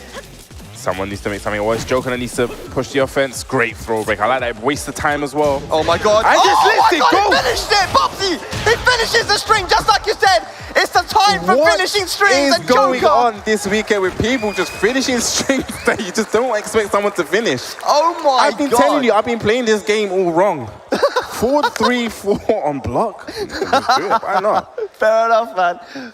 I think he did not expect him to finish that one, right? Tried to take his frames, but Joker clutching it out once again. That is a good 2-0 towards his pool. And Yagami, of course, a commiseration for him. That's not going to be a big bet there at the end. Obviously, that 4-3-4, super punishable. But like you said, just was not expecting. I wasn't expecting it as well. Probably would have got hit. Yeah, so that now puts Joker in a decent position. He is now on plus points, right?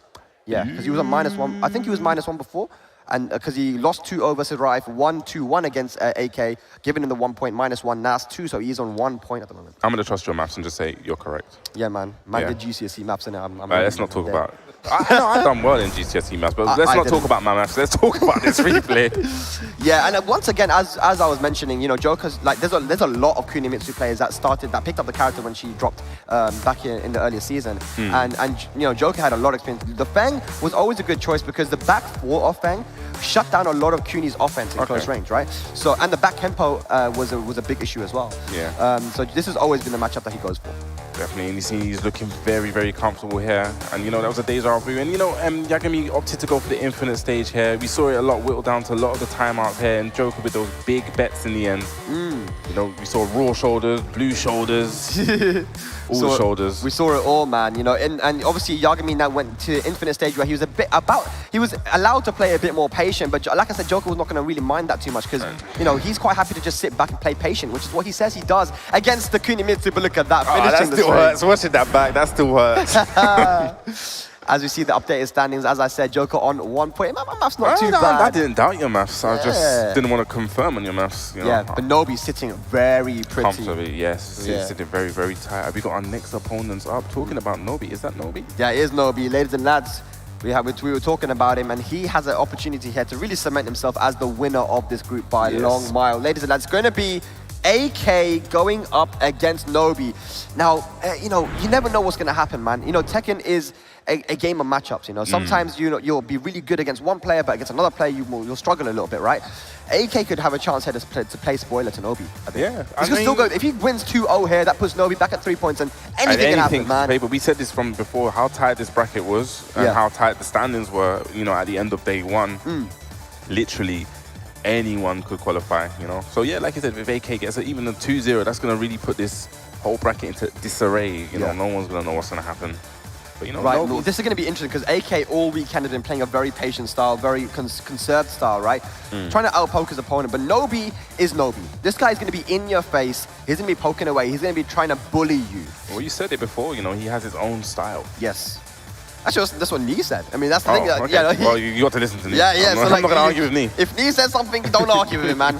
Apart from when he says that, Elisa Sita. I mean, we can. I'm not, you know, We can like say I said, something. Spag, you're just the saying, master, I'm just you're the saying, innit, master like, instigator, and I'm not going to be I'm just saying, instigated. bro. I'm not going to be See, instigated like- into your tomfoolery. I'm not.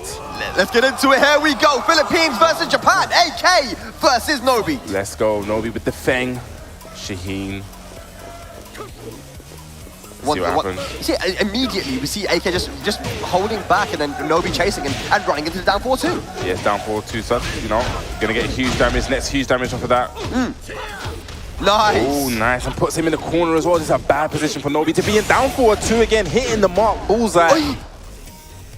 But has his back to his... nice, just a... Yeah.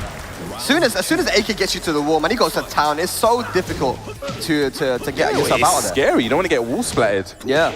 The down back 2 is so threatening there. Look at the sidestep them into up 4-2 with. Good punish. Yep. Has a command. Well, yeah, has a life lead now. Yeah. Good life lead. And that really allows AK to play a bit more patient once he gets the early life lead. But that's going to definitely dwindle away as Nobi gets a full combo to the wall. That's huge damage. Cameraman, where are you? Down 2, down 3. Oh! And what a great read there. Huge read. He's not dead. He's not dead. He's not dead. He's not dead. This is definitely last chance for Nobi. Need to be very careful. What Lovely. a read from AK to know that Nobi was going to wake up into the while standing 4. He just held back and punished him with the down forward 1. I love that. Sometimes, you know, like I said, the hardest thing in Tekken to do at times is to just press no buttons, but it seems like he's got the correct buttons here. Down forward 2. Oh man, AK looking so ready for Nobi's Fang. Oh, but the Sabaki. Sabaki, yes. Here we go. We're going to push him back to the wall, to the window, to the wall. What happened there? Hang on a second. Rage available again. You got to be careful of the rage art. He's fishing for that rage drive. Oh, he wants it. It's confirmable as well. Oh, but he didn't confirm it. He could have done it. And gets punished for it as well. He's going to lose the round. He had an opportunity to close that one out. Yes, he had the hit. Hope that doesn't come back to haunt him. Nobi once again with a forward pressure, pushing AK to the wall now. Definitely, you know, using that pressure, like you said, pushing into towards the wall. But now we're back in the center of the stage. But I love that sidestep around just to get your back to that wall. Slidu goes for the guaranteed damage there too. Okay, as you see, Nobi just moving away from that wall, getting back into the center stage. They're dancing right now, Bubsy. They're dancing. You know, only takes 2 to tango. Attacking those legs, nice. The up forward 2. He's finishing that string as the down forward 1/1+2. Catching AK with his side steps. Does he have back turn now? Does he have the back turn combos? Yes, he does, man. This guy's a specialist. Oh, but he messed it up. Okay, bad situation to be in. Needs to be very careful. Oh my god. Nice block, Nice. Nobi. Oh my god, the jab challenge. AK is going to get the first match against Nobi. Like I said, Bubsy, a 2-0 here for AK is going to put this group into a crazy situation. And he looks so cool and calm, you know. He looks like he's in the zone. Yeah. You know, and I love that jab challenge at the end, like you said, you know, sometimes you need to know when to disrespect, you know. Yeah. And you can't always defend just holding back. You need to sometimes put that offense and steal your turn back. Yeah, You just saw it right there. And jabs are some of the fastest moves in the game Yeah. at 10 frames, you know, of course. It's a really good move to just throw out there. But here we go. Now we're going straight back into the rematch. Mishima Dojo. Can AK get 2-0 here? We'll see. Or is Nobi going to even it out? It gets higher down 2. Yeah. It's really poking away. We're playing this dancing game again. Another counter hit. Yeah, this is a great start for Nobi, man. It's all been poked so far, with a lovely low parry. Yes, great read there from AK. Gonna take him to the wall. Yeah, we get the wall. There we go. Big boy damage while standing 3-3. Very nice. Okay, back 4, don't move anywhere. Oh, yes, gets the conversion there. Great awareness from Nobi. Yeah, AK has been using his movement, his lateral movement quite a lot, so Nobi now using those homing moves, as you see right there. Ooh, gets caught. Bad situation for AK. Gonna be backed against the wall. Yeah. Okay, this was a mix-up. Goes for the slow. Yeah, this is big damage. This is rushdown mode right now for Nobi. You know, Nobi implementing his style, you know, not letting him get anything started. That's gonna be 7 of the golden letters. Yeah, beautiful there from Nobi, man. 2 rounds in quick succession. The adaptamentation has been made. Definitely. What has it? Or has it been made? Nice down 4-2 from downtown. Definitely gonna go to the wall. Here we go. Big boy low parry. That was a hard read from Nobi. Gonna go to the wall. Nice, easy wall carry. Okay, gets the shoulder. Oi, oi. Gonna get punished that. I love the patience there from AK. Nice. That was bit with weird access. What's the combo? Nice. Ooh, nice. Beautiful. Great Okazemi option there from AK, you know, showing that he's not out just yet. Like we said, this 2-0 would throw everything out of the bracket. Big low parry. Yeah, I mean, and Nobi has been attacking the legs, and AK is now dealing with it, going for the low parry. Big full combo. Down jab, Boston in 3-3. Yes, in the sense of situation now, got him backed against wall. Nobi, can he fight out using the baby tantrum, just the first hit? He switched positions now, back on counter hit. Nice trade foot works in favor of Nobi. And low parry. Low parry. We've seen a lot of low parries this set. Yeah. He just slides on out of there. I respect it. They're switching position so much, man. Down back 2, no. Another slide. Can AK take it? Blue shoulder. Oh my God, back take. He delayed that low, but the side wall messed him up. Get to jab. What's going to happen? Oh my God. Blow. He's trying to go for a down jab. Nobi with a backswing blow once again evens out the set. This is really a dance of tanking. You know, they're changing positions, switching. Crazy stuff there. I think AK knows that it was very important for him to try and get as many 2-0s as possible. Nobi now in a good position. You know, the stress is off. Even if he loses here, he doesn't lose a lot of points, right? So points, yeah. Yeah, so Nobi can look a little bit more calm. But you know, taking that big exhales. Okay, that's a bigger exhale. Yeah, there's another one, man. Good. You have to breathe. You have to remember to breathe. Yeah, Through the nose, out the mouth. breathing is very important. Gotta slow down the heart rate, Bubsy. Yeah, I know all about that, trust me. I got a good heart rate, but we'll get into that another time. We'll talk about that later. But here we go. I think we're going back to the Mr. Howard stage. Are we going back to the Mr. Howard stage? Yes, Of course we are. One game apiece here. A victory would be huge for AK. I like it that the crowd's waking up more with the thing. We need to really make that our own. We need to get all behind it. I want to hear from the diaphragm. That's what I want to hear next time. All right, so that's a good start here for AK once again. Gonna flip him over. What's gonna be the okie dokie? Nobi stays on the floor. Just chipping him. Nice, confirm. Unfortunately, didn't get the full wall splat. Yeah, I mean, that's the. I mean, I feel like the first confirm we've seen with that damage from AK. Nice conversion on the fish hook. Caught him floating. Yeah. Look at this. It's locking him down. Where are you going, Feng? He had so much time. He even like did a mini sidestep into the down 4-2. The sat nav on that direction was wrong there. Took him all the way to losing that round. That's quite unfortunate. Is AK gonna hand Nobi his first loss? Yeah, it's quite potential. Like I said, this group is gonna be so tight. There you go, Nobi. But the full life, and again, that down 4-2 just so precisely and well timed. And it's such a good move to use against aggressive players as well. It's one of those moves that can keep out. If you have the timing, it's so good. No, sometimes the best defense is a strong offense. Again, down forward to X-Master spot. Tailspin still available. Take it to the other wall side. Oh, hang on a second. Combo video. No! Unfortunate there. Nice break on the throw. Both have rage available. Are we going to see a blue shoulder? Are we seeing the blue shoulder now? Oh, boy. Oh, boy. What's AK got? Has a little life deficit fishing for his rage drive. Oh, the headbutt from Nobi. What a finish. The slow-mo in the end. This is so back and forth. Okay, once again, you see him fishing with that down forward too. Yeah. I had so much success with it. You see Nobi using a lot of, nice back tempo hop kick. Of course, that is a lot more punishable now, but Nobi had the read, had the reactions. Not punishable if it's going to hit like that. Nice, again, using the back tempo step to evade the wall jump.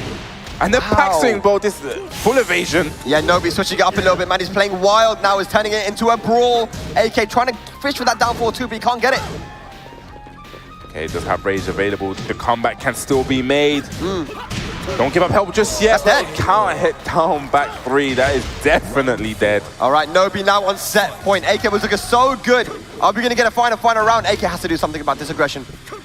Definitely those down 4-2s again, still fishing for them. He's been catching him and giving him so much mileage here.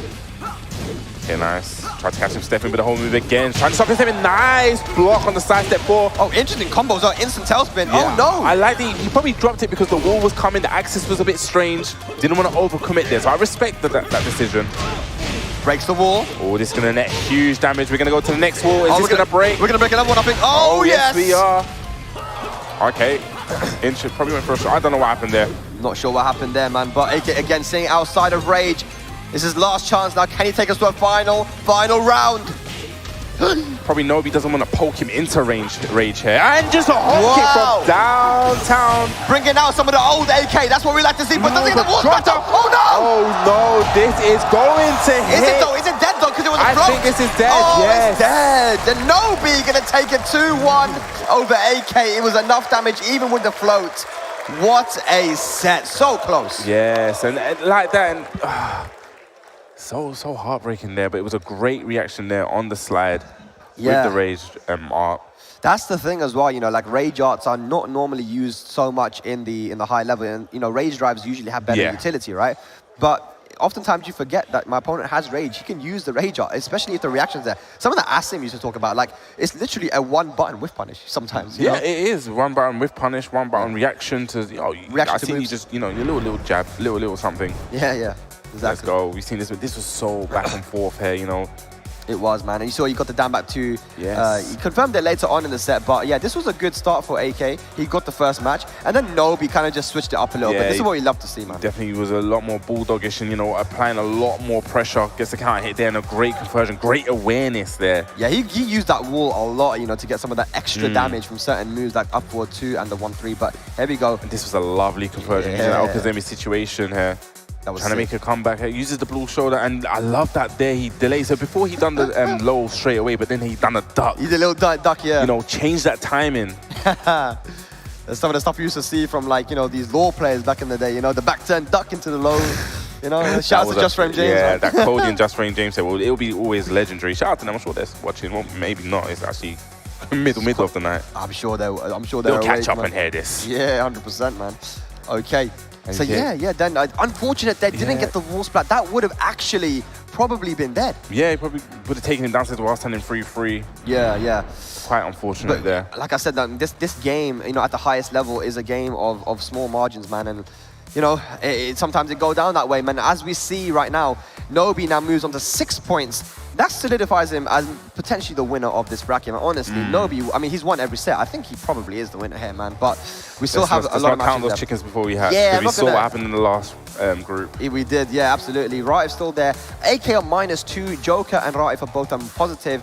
Chanel on minus, and Yagami not looking so good there with a -6. But we still do have quite a few matches left. Yes, talking about quite a few matches, I've just seen the next 2 opponents that are going to play, and it's going to be UK's Joker going up against Chanel from Korea. Right, well, this is a run back, ladies and lads. These guys played at EVO, and it's interesting he's going for the Eliza here, because Joker said that he actually beat Chanel's Eliza, and then when he switched to the Safina, that's when Chanel got the win. So let's see, he's sticking with the Eliza here versus the Feng. You know, Joker plays a lot with Kira, and Kira actually does give a lot of help and tips to Joker. So I think Kira's his designated coach right now. Let me see, where's the coach? He's not doing his job, bruv. Not looking good, bruv. I don't know, man. Need to review that job. Oh, down yeah, for definitely need to review that job. The job needs to send in applications for Joker's coaching. Absolutely. All right, that's going to be a big damage flip over as well. Big Oki too. Again, this is looking quite ugly to begin with. Yeah, and Chanel knows he has a lot of work to do, man, because he's sitting on minus points right now. He needs this win. Joker needs this win too. Yeah. This group, honestly, is still all to play for. Wow. In his face, bulldogging. Yeah. Great stuff from Chanel. Taking that first round. Of course, what a better training partner to have than Ni with his Feng, right? Like, yes. He's definitely going to be ready for this matchup. Although he did lose to Nobi yesterday. Man, so many crazy results. Too many crazy results. Okay. I'm just playing this back and forth game. Don't really want to commit. Yeah, goes for the oh, nice trade and works in favor. Shell still gets the combo. 2 bars of meter as well. Now this is not a good position for Joker. Yes, and like I said, 2 bars of meter. This is where Eliza shines with that meter. Nice. Just wants to get out of there. Using out forward 4. Was maxed up again. Ooh, using the down jab to alleviate the pressure. Yeah. But I like the patience from Joker. Chanel has all the resources in the world. Rage and the meter. Here we go. Mix up. Nice block. Nice. Yeah, so ready for that Joker. Yeah. And if he got that low, he had another bar meter to get the full combo too. So very, very clever duck from Joker. Probably great awareness there. Probably looked at the bar and thought this is the option that you're most likely to go for to make that comeback. Yeah. All right, gonna go to the wall neck. A nice clean wall splat, goes for the shoulder, keeping that wall pressure in the corner. Okay, down 2. I like it. Up 4-2. Again, ducking from the back turn. Joker gonna definitely remember that one, but we're building up to 2 bars of meter again. Dangerous times. Very dangerous. Gets the wall splat. Gonna get. Oh no! Misses the re-wall splat. Side step forward just like that. sidewall splat, but live kick just goes to the shoulder, keeps the combo nice and clean and simple. There we go, Joker fighting his way out of that corner and gets it. There goes for the homing move, guaranteed flip over kick. Like he went for the homie move again on Chanel's wake up. See a lot of sidestep into duck here from Joker. Trying to bait out those lows. The long dive kick, the dive kick 3 this time from Chanel. Trying to catch the backdash. Gets the pick up, yeah. While standing 2. He didn't get the clean walls back though. He needs to work his way out the wall what there. punish? All in the back. Not like that. Look at this aggression from Chanel. What a massive life lead he has, but we've got to deal with a Rage Fang right now. Yeah, you don't want to eat that blue shoulder. Okay, blue shoulder spare and EXDP, knowing that Joker will probably take his frame advantage. You know, that blue gives him a lot of advantage there, but you know. Yeah. We're going to a final round in our first game. Punish? Yeah, gets the punish on that. Back 1. Okay, down 4. Really poking down Chanel. Yep. Oh my god! Oh wow! Crazy. Yeah, gets a punish. Okay, spins the bar, pushes Joker towards the wall, went for the Sabaki, yeah. Sabaki, yeah. Very, very clever from Chanel to just like let that one go. Hang on a second. Okay, I love that option of the toe kick there. Wow. That was a very delayed dive kick. Just messing up on the timing of the dive kick, so Joker doesn't have a read. Big whiff punish there from Chanel, but again, sitting outside of Rage. Uh-oh. I think that was a reaction to the throw. Okay, spins the bar. Resources gone. Big whiff from the standing 4, no punish from Joker. Joker's soon in rage as well. I wonder if Chanel does not want to put him in rage. It's so tense right now. What a sidestep and a punish with a 2-2 into the DP. Chanel with the first game. Quite a few whiffs there in the end from Chanel, but no punish from Joker. The whiff on the down 3, even a shoulder would have been enough to potentially put Chanel within kill range. Like I said, it was very interesting. It seems like Chanel didn't want to like poke him in that time because you don't want to put Feng in rage. Your back's against the wall. That blue shoulder is a game changer. Yeah. That one of those blue shoulders, one of those rage drives, you know, even if it's unblocked, it puts you at a guessing game. And I guess Chanel didn't have bar then, so he wouldn't be able to EXDP. He would have had to hold that mix up. 100%, man. Joker deciding not to go to an infinite stage to give Chanel what he wants. You know, Chanel loves to go to infinites, especially with the Eliza. Gives Eliza a bit more of an advantage. You know, Eliza very versatile as well, can play the aggression game as we saw from Chanel in those early rounds of game number 1. But let's see if Joker can bring it back here, ladies and lads. Can he bring it back and get a point on the board? All to play for, still all to play for. Chanel actually only on 1 win in this group, Joker with 2 wins. So yeah, definitely still all to play for. Yeah. Definitely don't want to go down 0-2 here though, man. Every match counts in terms of your points. Yes, we've seen it. We've seen us play such a huge part throughout the whole Tekken World Tour season, especially when we got to the regionals. Yeah. Okay, down 4. Just really playing that slow poke game here. No one wants to make that big commitment just yet. Yeah, we see again the sidestep into the duck to beat the homing move. The homing move is a high. He didn't get a punish there from Joker though. Okay, trying to go for that wall bounce. That was a big whiff again. Yeah, the Joker's whiff punish hasn't been the best.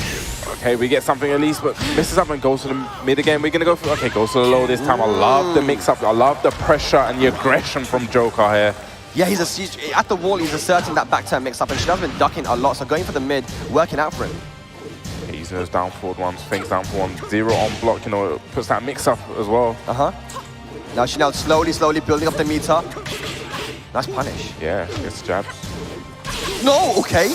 Big read from Chanel, doesn't work out, but he has 2 bars of soap there. Can he use it? No, doesn't get the proper punish on the down back 3. Nice duck there, went for the homing move, ducked underneath, and this should be the one, keeps the combo simple. Once again, you see the little sidestep into duck. Yes. You know, working out so well, baiting out that homing move. Chanel, 2 rounds down. Okay, but he needs to be very careful. Chanel does have those 2 bars stocked, locked, and loaded. Yeah, and there's so much usage for it as well. Oh, the sidestep. It doesn't get a full conversion. And again, another sidestep. No. Great lateral. Sidestep forward is going to be huge. Where's the wall? Gets the wall. It's a low wall spot though, and Joker finishes the combo early. He realized. Yeah, I love that. Hang on a second. He's got positioning. Oh, wrong shoulder. No punish. No block.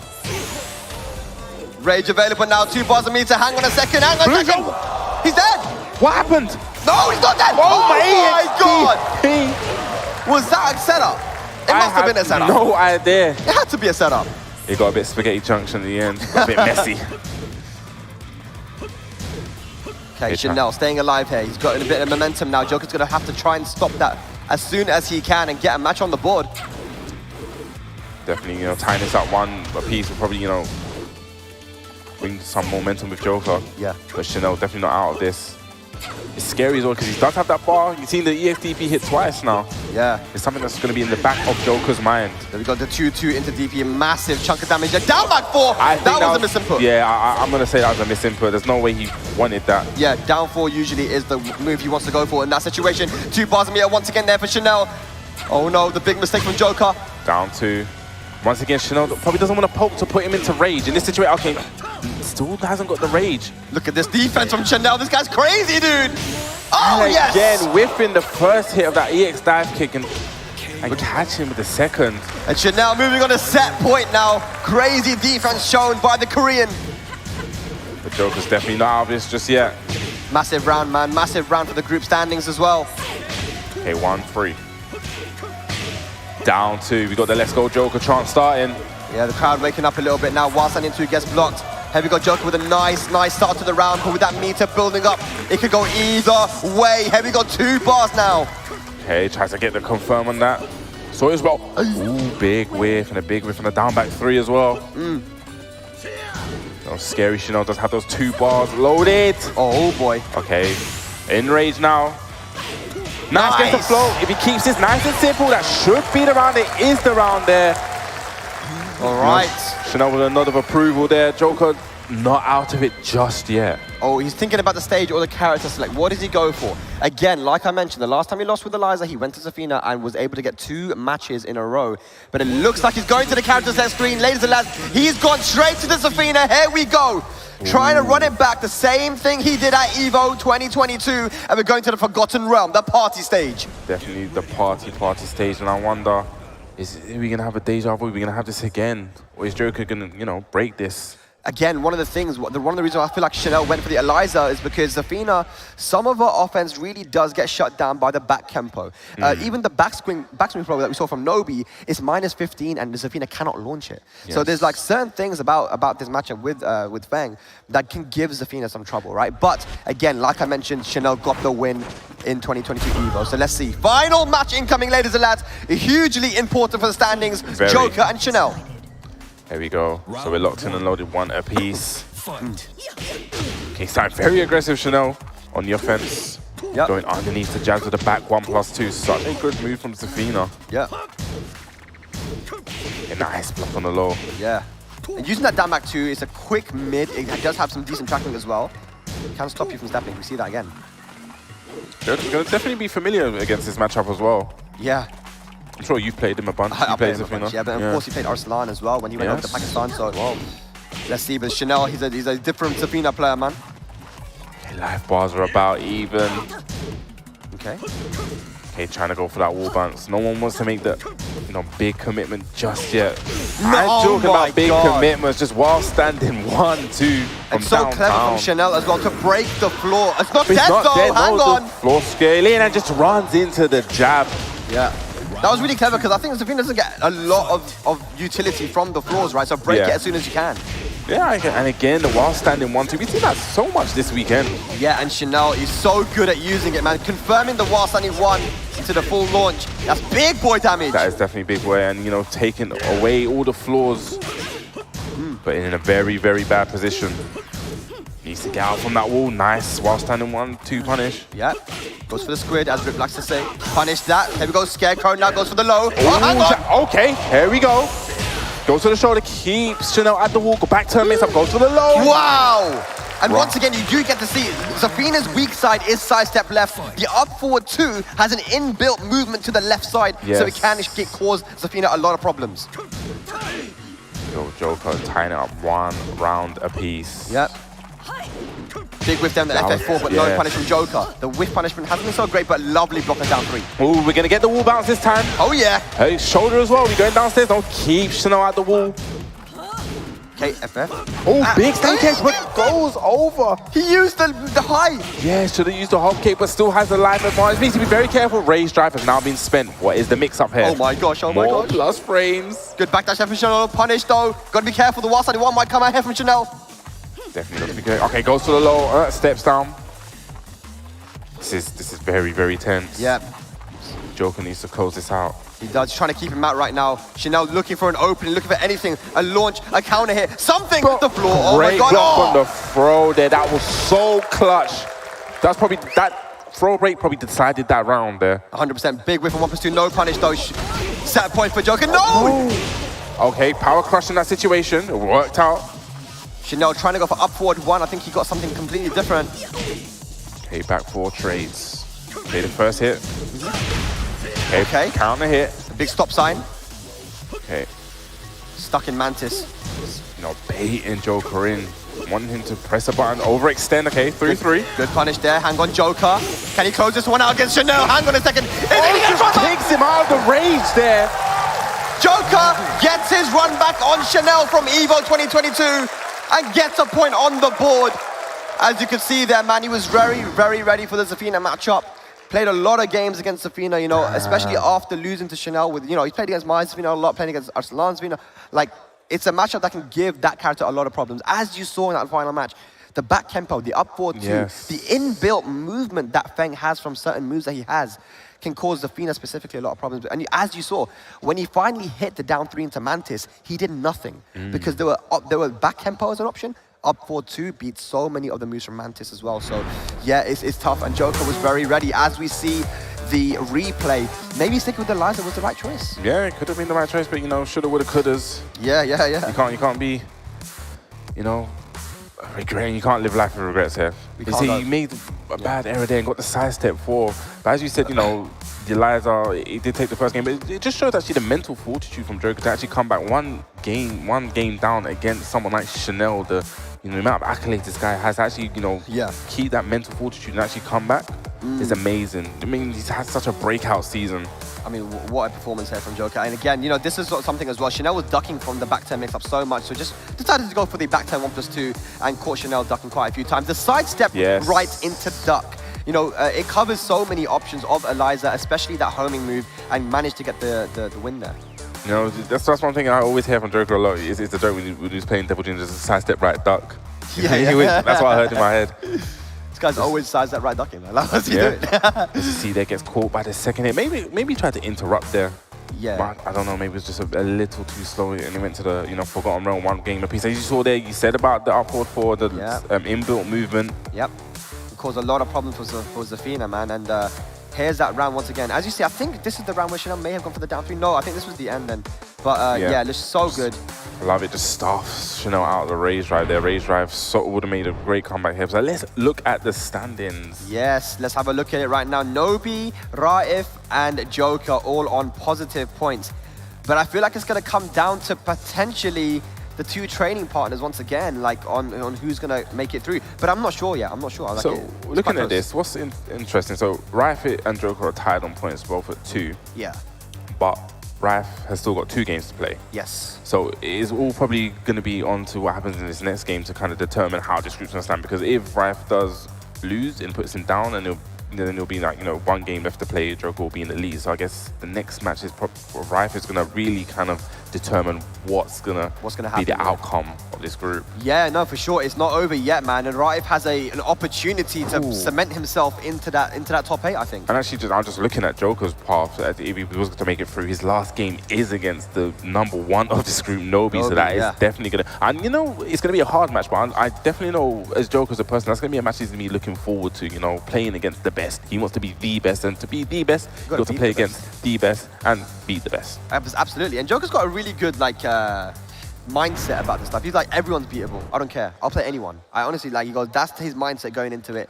And he truly, truly believes that. And that's why we're seeing him get these wins over people. He doesn't get starstruck. He doesn't say, oh my God, I'm playing against this guy. Maybe my normal offense isn't going to work. No, he just plays the game. And I mean, it's his rise. Actually, like you said, we said this before, you know, his rise and the way he's played this season. But it's been really great just to see the way he's...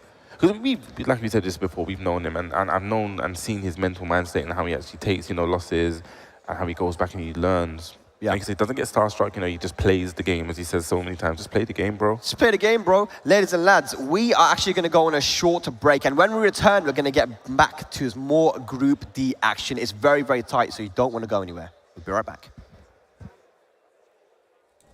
Locked in, locked in, locked in.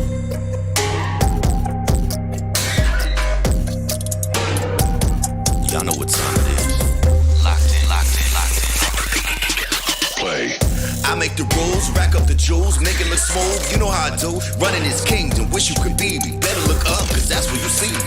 Locked in, locked in, locked in. Always locked in.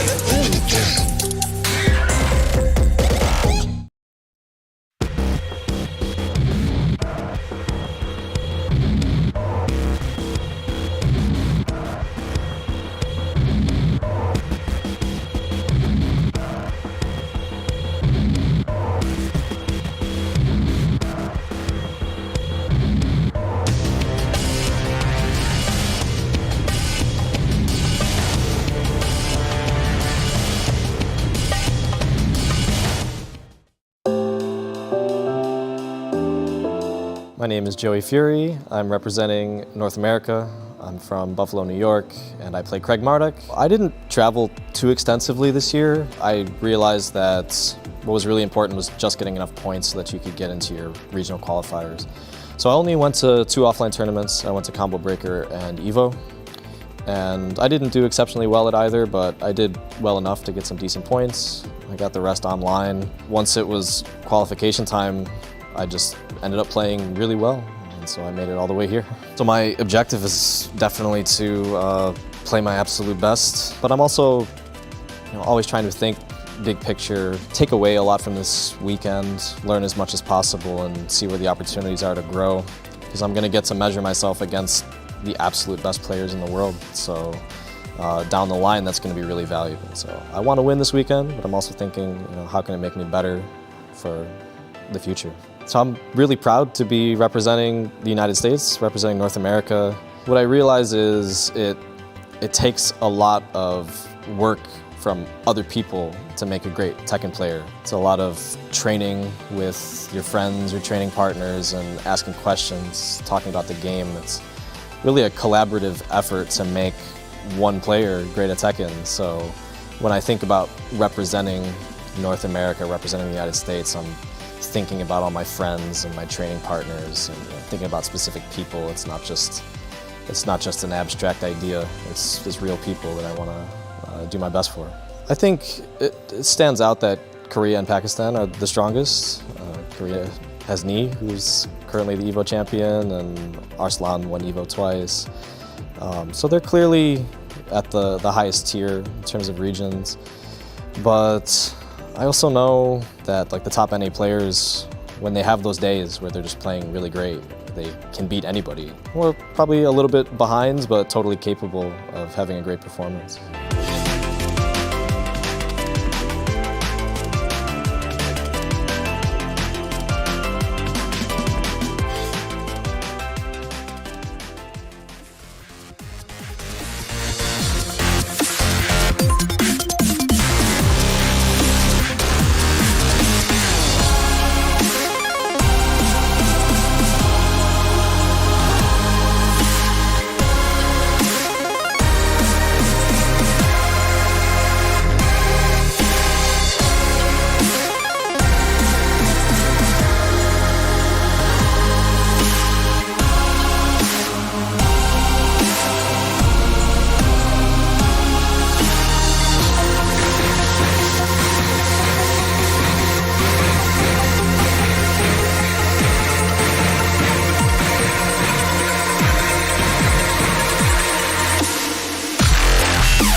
Welcome, guys. We are now back at the World Tour Finals. We are deep into the final group, Group D, to find out who will top this group and move on to the top 8, which is happening later on. I am Bubsy. I am joined by Spag, my good friend. How are you doing? How have you been finding this group? Well, I've been finding this group very entertaining because it's so diverse yet very close between these guys. You know, a lot of 2-1s, and there's been some interesting matchups and play styles to be able to commentate. And talking about interesting matchups to commentate, we have an interesting one right here. It's going to be Raif from Saudi Arabia going up against Yagami from Australia. Saudi Arabia versus Australia. It's going to be a good one right here. I think just talking about this match as it could be another one of those matches that can really shape the bracket. You know, if Raif can get the win, it will probably really solidify his chances to progress. Yeah, 100%. If he wins here and gets a 2-0 especially, that puts him into a very good position. But Yagami, he has an opportunity here to play spoiler. You know, he's definitely started off not the best, you know, with 3-2-0s, 0-2s, but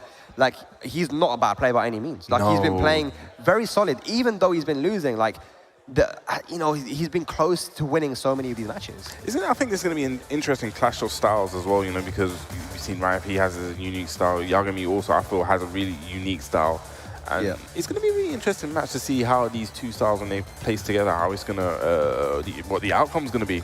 What's crazy is that I'm telling you, when I was in Saudi Arabia, I was playing against, there are so many Jin players there, right? You have Sora, you have Abdul Razak, you have Raif, and they all play differently. It's like, there's so many different styles just within that one country. So that's why we're seeing a very good versatile play from Raif, that he's able to play against so many different play styles, aggressive, the defensive, because he's been there. You know, that region is so strong, and I can't wait to see more of them compete. I actually really wouldn't mind to visit Saudi Arabia. Yeah, just check out the scene there, man. It's amazing. Just check out the scene, check out the country. You know, I need to get on my global travels. I think I'm too sheltered in the UK at the minute. I've been there too long.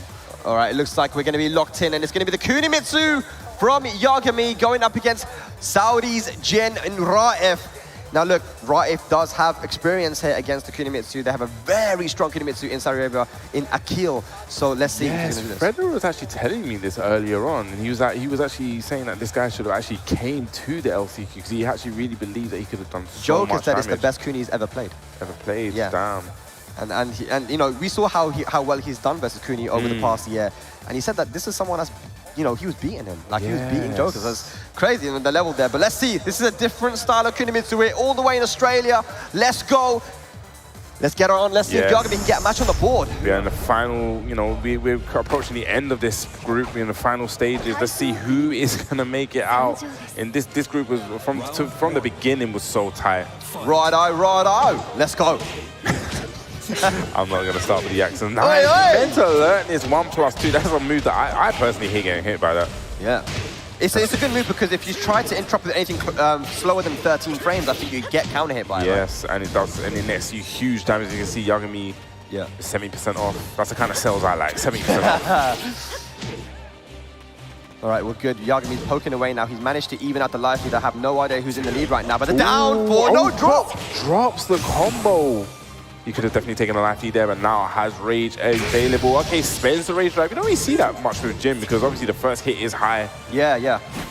It's a risk to use. For sure. It can be scouted out quite easily, but Rage is gone now. But he's got the wall positioning. Nice. Down to one more. He's going to do it. The trade. Big trade there. Fortunate for Raif there, taking the first round. Okay, forward 4 pressure. This time he interrupts with the down forward one. That's a good option. But, you know, you need to be on point. Like you said, it may be 13 frames, but if you're late with it, you know, your bar's going to suffer. You know? Absolutely. So I like this. Oh, that was a big whiff. Okay, forward 4 connecting. And got for FF2 into FF2. Fair enough. There we go. Nice. Goes for the timing. Down forward 1. Gets the wall split and the round. Yes, we've seen him actually go for the down forward 1-4 many times in that kind of situation, and they've all been blocked and ducked there. Yeah. This time it works out for Raif. The running tackle. Goes to the down 3-2. That's a natural combo. 2-2. Now the kunai's coming out. I love that challenge with the 2-2. I loved it. Yeah. Okay, down forward 1-4 again. Yeah, something he's so good at confirming as well, Bubsy. Yagami's been struggling to open up Raif a little bit. Forward 4 counter hit. The wall might help him there. Conversion. Probably could have gone straight for a wall combo there. Good break. Yeah, gets a break on that. Just outside of Rage once again, Yagami. Okay, both just sitting outside of Rage. And Nice! just hop knees there. We saw this yesterday with Yagami. He was so precise and great at timing those hop kicks to hit. He knew exactly when his opponent wanted to go for that. That was the first attempt for Raif going for the hell sweep, and Yagami was ready for it. Yeah. Good punish, perfect punish. Well, it's going to give Yagami the boost and confidence there. We've seen the parries, Raif showing that he is ready. Again with the parries, we're going to see a lot more of these now. We're seeing the parries come out now from Raif. This is scary stuff. Good block and punish. 4-4-2. We see a very patient approach from Raif here against the Kunimitsu. Nice step on the wing, Godfist. Look at this. Nice block. And this is going to be huge damage. Not going to be dead. We're going to put Yagami in a very bad situation. Okay, opts to go for the Okazemi. Drops a combo. Hell sweep. And that goes for the Rage Art. This should be the round and the match. Raif gets a match on the board here versus Yagami. Yagami still yet to find a match. Yeah, I love that he was not, you know, flustered because he saw it before. He went for the hell sweep and it didn't work out in the round, one of the rounds previous, but showing that, you know, I'm gonna play my game. I'm gonna still go for this hell sweep right there. Versus the Kunimitsu, you've seen that he was playing so patient, you know, trying not to get counter hit by the set 2s and, you know, the set 3 being such a risky move. Are we finally gonna see this main character come out now? The Steve from Yagami. Interesting, one of my favorite characters. You know, I've had a lot of experience playing this character. I'm going to give a shout out to Bull Rage. He's probably watching. And, yeah. You know, he's one of the Steves I used to watch a lot when Tekken 6. Obviously, he kind of trained me up as well. Yeah. He got some free promo there. I don't know. Just make him happy. You got to give it some time, man. But here we go, the Steve versus the Jin. And this was actually a matchup we used to see quite often when Knee would go up against Jin players. He'd use the Steve often. The threat of that back one, man, it's dangerous. One of the good tools that Jin actually has in this match is the down 4, because it actually will go underneath the higher. Yeah. Well, let's see, man. He's got the sick custom as well. I like that one, man. That preset, the red one. Let's get into it. The main character coming out now from Yagami. Can he turn it around? I love this. You know, just dashing in pressure while standing 1-2. Went for the down 4 there and gets blocked. Beautiful punish. Oh, hop kicks back of his own, just showing, you know, I got your timing too. Anything you can do, I can do better. Is it going to go to the wall? Yes, it does. That was huge damage made by Yagami. Nice punish. Yeah, he's challenging these lows, man. Because of the rage drive now, plus frames. Mix up time, go to the mid. You know, that's the new tactics there, but, you know, the Sonic Fine Rage Drive edition. One of the best rage drives, if not the best rage drive in the game. 14 frames, gives plus frames, and is so good as a whiff punish. Yeah, right there, unfortunately. You know what, when that wall stun is reconnected, I thought, you know, I forgot it done the wall stun. Yeah. We got a nice bit going downstairs. Yeah, just has to go downstairs. Can you take it to the wall, though? Oh, just short. Just short of the wall, yeah. Okay, off to go for that wall stun in 3 again, but does not catch Yagami stepping. Down 4s again. So probably we're going to be very key in this matchup. You see the movement here from Yagami, but he has a long road ahead of him. Steve, a very counter-hit heavy character. Can he get a counter-hit, though, and catch Raif's timing? Again, down 4 again. Just utilizing the down 4 does not, you know, it's, like you said, it's a great option. It goes underneath the high, so, you know, it's stopping him getting counter-hit from that back one. You know how much mileage Steve does get from that back one. 100%. We've got all even now, 1 round apiece. The parry comes in again, but doesn't complete the string. Yeah, went for the mid option that time, probably trying to catch him ducking. That does launch from natural hit. Yeah. Forward 4, no one getting counted right now. A lot of blocking, goes for the wall 23. Oh, hang on. A lot of forward 4 pressure. A lot of forward 4 pressure.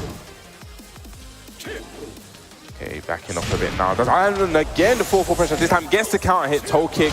Alleviate the pressure. Spinning heel kick. Okay, here we go now. Raif on set point. Huge round incoming. Can he get another 2-0? This 2-0 will be huge for Raif. The Saudi's getting loud, man. There's a lot of them here. They sound like the whole crowd. They're very loud. Yagami's still in this, though. Using the main counter, but gets hit by the 4-4-3. Here we go now. Raif. Yeah, it's going to push Yagami towards the wall. Hell sweep. Okay, cuts the combo short. Nice stuff on the homing move. Oh, here we go. Guaranteed. Nice. That's the hard stuff. Shows some execution right now, but hang on, rage available. He's got him in the corner. Very careful. 1-1-2 there. Great patience and defense there from Yagami. 2 rounds apiece. Yagami not out of this just yet. Oh, is Yagami gonna play spoiler a little bit here potentially? Raif looking for 2 points. Okay, jab down. Jab down 3. Yeah.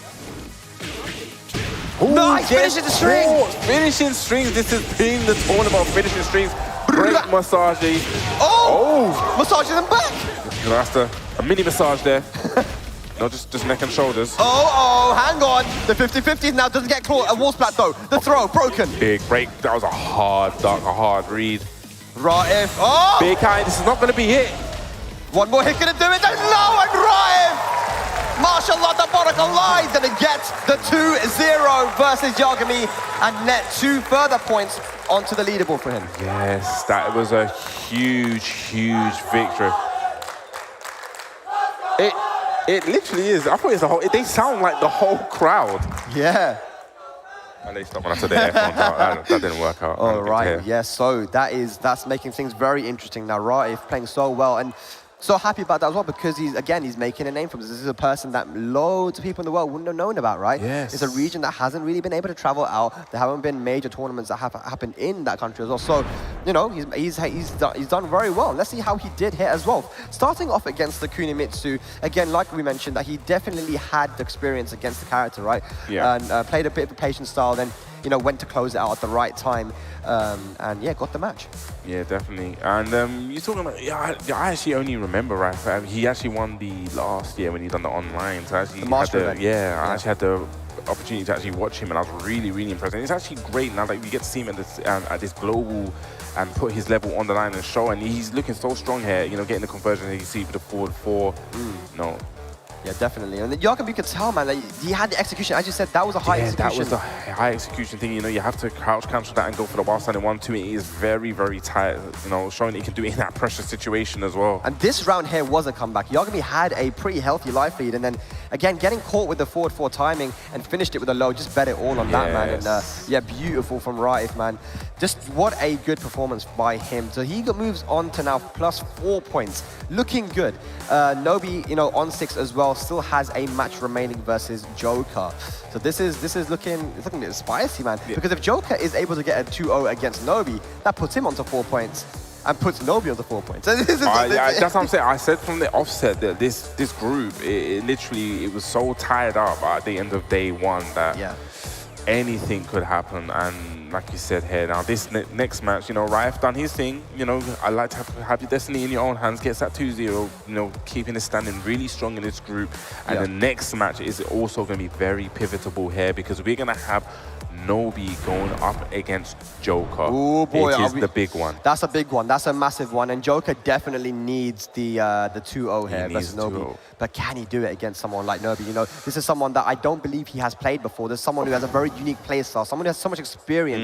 Yet, despite that, Joker's been able to go up against the people who have a lot more experience than him, a lot more years on the world stage than him, and take it to them and beat them. So this is actually a question maybe I'll ask you. I don't know. Is Joker, are we going to get the mirror match here? Is Joker someone that actually feels comfortable playing in the Feng mirror? It was being discussed. It's like, oh, is it going to be the mirror? And everyone felt like it was going to be the mirror. And he said, I don't care. Like, I'm gonna run it. I'll run it. I like that, actually. That's what I'm saying. He's so headstrong. You know, he wants to play the best, beat the best, and he wants to be the best. He doesn't really want to just beat the best. He wants to be the best. Yeah, absolutely, absolutely. But I wonder what it will be. You know, he definitely has the Heihachi in the back pocket as well. Yes. A character that the Mishimas, you kind of have to warm up with a little bit, right? Usually. But yeah, what's it going to be from Nobi? We've seen multiple characters from Nobi as well. Maybe Nobi doesn't want to. Oh. The Dragonov, hang on a second. The Dragonov, the main character. The character that he's known for, the character that he became a legend with. The Dragonov is coming out here, ladies and gentlemen. Crazy, crazy scenes here in Amsterdam. As I was talking about Joker playing the mirror match, I guess Nobi wasn't feeling it. No, he wasn't. Dragonov. Oh, I'm sure this is definitely a crowd favorite here. You know, like you said before, Nobi's so known for putting Dragonov on the map. Yes. Back in Tekken 6, man, when he won the WCG, the World Cyber Games, he took out some of the best players in the world. Here we go now. We are getting Dragonov against the Feng here. Let's go, ladies and lads. UK versus Japan. Let's go. This is definitely going to be a huge match in the group standings. As we said, Joker needs that 2-0 off to a great start, gets the low carry. Oh, yes. And Dragonov, not a character bubbles that we see often nowadays, man. We used to see him so much in Season 1. You don't see him a lot now. Hit down twos. And we know the thing about Nobi is that he's a very aggressive player. He loves to put on the pressure with a down 2 and the running 2s as well. And look at this, a huge life lead. Yes. What is Joker going to do? Okay, goes to the headbutt. Okay, goes to the back combo, trying to bait something out there. I remember actually in Season 1, the back tempo and the running 2 is a great option to make that whiff. We used to see that a lot, actually. Here we go. Counter hit, down, back 3. Nice. And Okay, the- so Nobi guessed correctly on the mix-up as well. Went for the side roll, got up, and just finished it with a simple down 2. See what Joker can get started here. Nice, Wow. that's a perfect conversion. Very good. Your plus frame, down forward one, keeping it nice and simple. But look at the side step from Nobi, the lateral movement, as you like to say. Yeah, the backdash there from Joker, though. He made Nobi whip and no punish. Good. Down 2. Is he gonna hit him with a down 2 of his own soon? Nope. Oh, yeah, yeah, yeah. Again, great side talking, but great read on the down 2. Going for the Feng hop kick. Sometimes you can't respect the frames, man. He's got a nice, healthy Oh, line. back, Hang on talking a about second. no respect. Backswing blow. The classic. Rage drive? No, look at he's gonna keep it. Oh, good. Steps on him. Okay, uses the backhand, but doesn't get away from it though. Joker does have rage available. Slight life deficit. Hang on, the rage is gone now. Hang on, it's one mix up. Nice, good timing from Joker, keeping it nice and simple. The while standing one. Okay. Look at this pressure, nice throw break. Doesn't want to take the beat down there. Back one, big counter hit. Yes. Ooh, could have ducked the second hit there. Big risky from Nobi, finishing the string. Oh, Get the confirm. Can he get the dash though? The dash into down 4-4. He does, and he finishes the combo. Joker up 1 round. Huge damage. Yeah. I didn't expect that to kill. Wow, yeah, nice. Nobi, the little sidestep left into the duck, catches the down back 4, the down back 3. Yeah, Nobi's so ready for that. That was a great round start there, but talking about being so ready, Joker. Yeah, Nobi throwing everything in the kitchen sink, man, and Joker, he's fighting back, he's ready for it. Okay, nice, so that was blocked, so didn't confirm it. Run into pressure, catches him stepping. Yeah. How did... Wow. Okay, is that something that It's you an don't Axis know? thing, man, it's an Axis thing. Oh, he doesn't duck! You don't know about that! And the low, final round, first game. Nobi showing why he's a character specialist there. I've never seen that happen on that kind of pickup. Yeah, he knew that he sidestepped right. Sidestep right is usually where you go against Dragunov, but it caught him, and because of the Axis, he knew he could get a full combo. Going for the tennis string, that Bubsy. He's getting cheeky. Very, very cheeky, fam. Okay, using the back combo. Nice sidestep. Could have got a bigger punish there, but gets something at least. Joker gets away with that one. What's going on? What was that? Okay, big read again now. Is this going to be it? I don't think so either. One more mix-up's gonna do it. Goes for the back time mix-up. Nice block there from Nobi. Oh! And Joker takes the first match against Nobi's Dragunov. Wow, yeah. You know, the stare down, you know, the snake dashing in his face, just threatening with that, you know, while running 2 rage drive. But remember, it was on the Infinite stage, you know, I think he's going for a stage select because he wants to be able to lock down Joker with the running 2s. Is he going to pick the Mishima Dojo? He's hovering over it, or just another wall stage? Dragon's Nest now is what he's looking like he's going for. Yes, sir, here we go. Like we said before, if Joker gets the 2-0 in this, it's going to be huge. We're definitely going to need the mathematicians after this because I have no idea how GCSE will not be strong enough here. GCSE will not save us here. Yeah, we need the degrees out here, man. We need the PhDs. Here we go, ladies and lads. Not even final game, but potential final game if Joker takes this. He does need the 2. I don't know if he needs it, but it will definitely shake up standings. You know what, it will make him like solidify him. Oh, so yeah. Let's go. Oh, yeah. Let's go. What? Big Hand is going to get the conversion. Yes, they're able to dash up down 2. Going to get the flip over. Like you said, want to lock him down with those walls that run into pressure. Yeah. Okay, nice. 1-3. 1-3 again.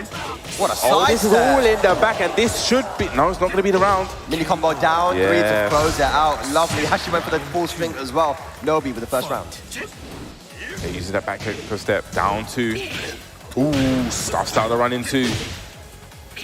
Okay, Running 2 again. This is what we're seeing now. The running 2s are coming out. Ooh.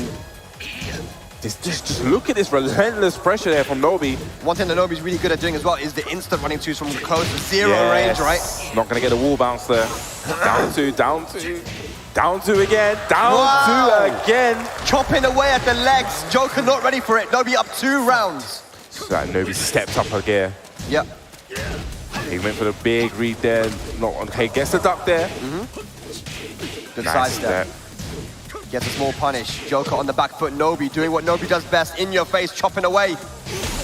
Oh, okay. Doesn't get the guarantee. Now it's down 2 again. Okay, ooh, okay. Can Joker get something started here? He's going to be a bit of a sidewall, so he goes for FF3. Opportunity now. He's got rage available. What's he going to do? Hang on a second. 1 pixel remaining. Big whiff on the shoulder. Probably trying to catch Nobi running in.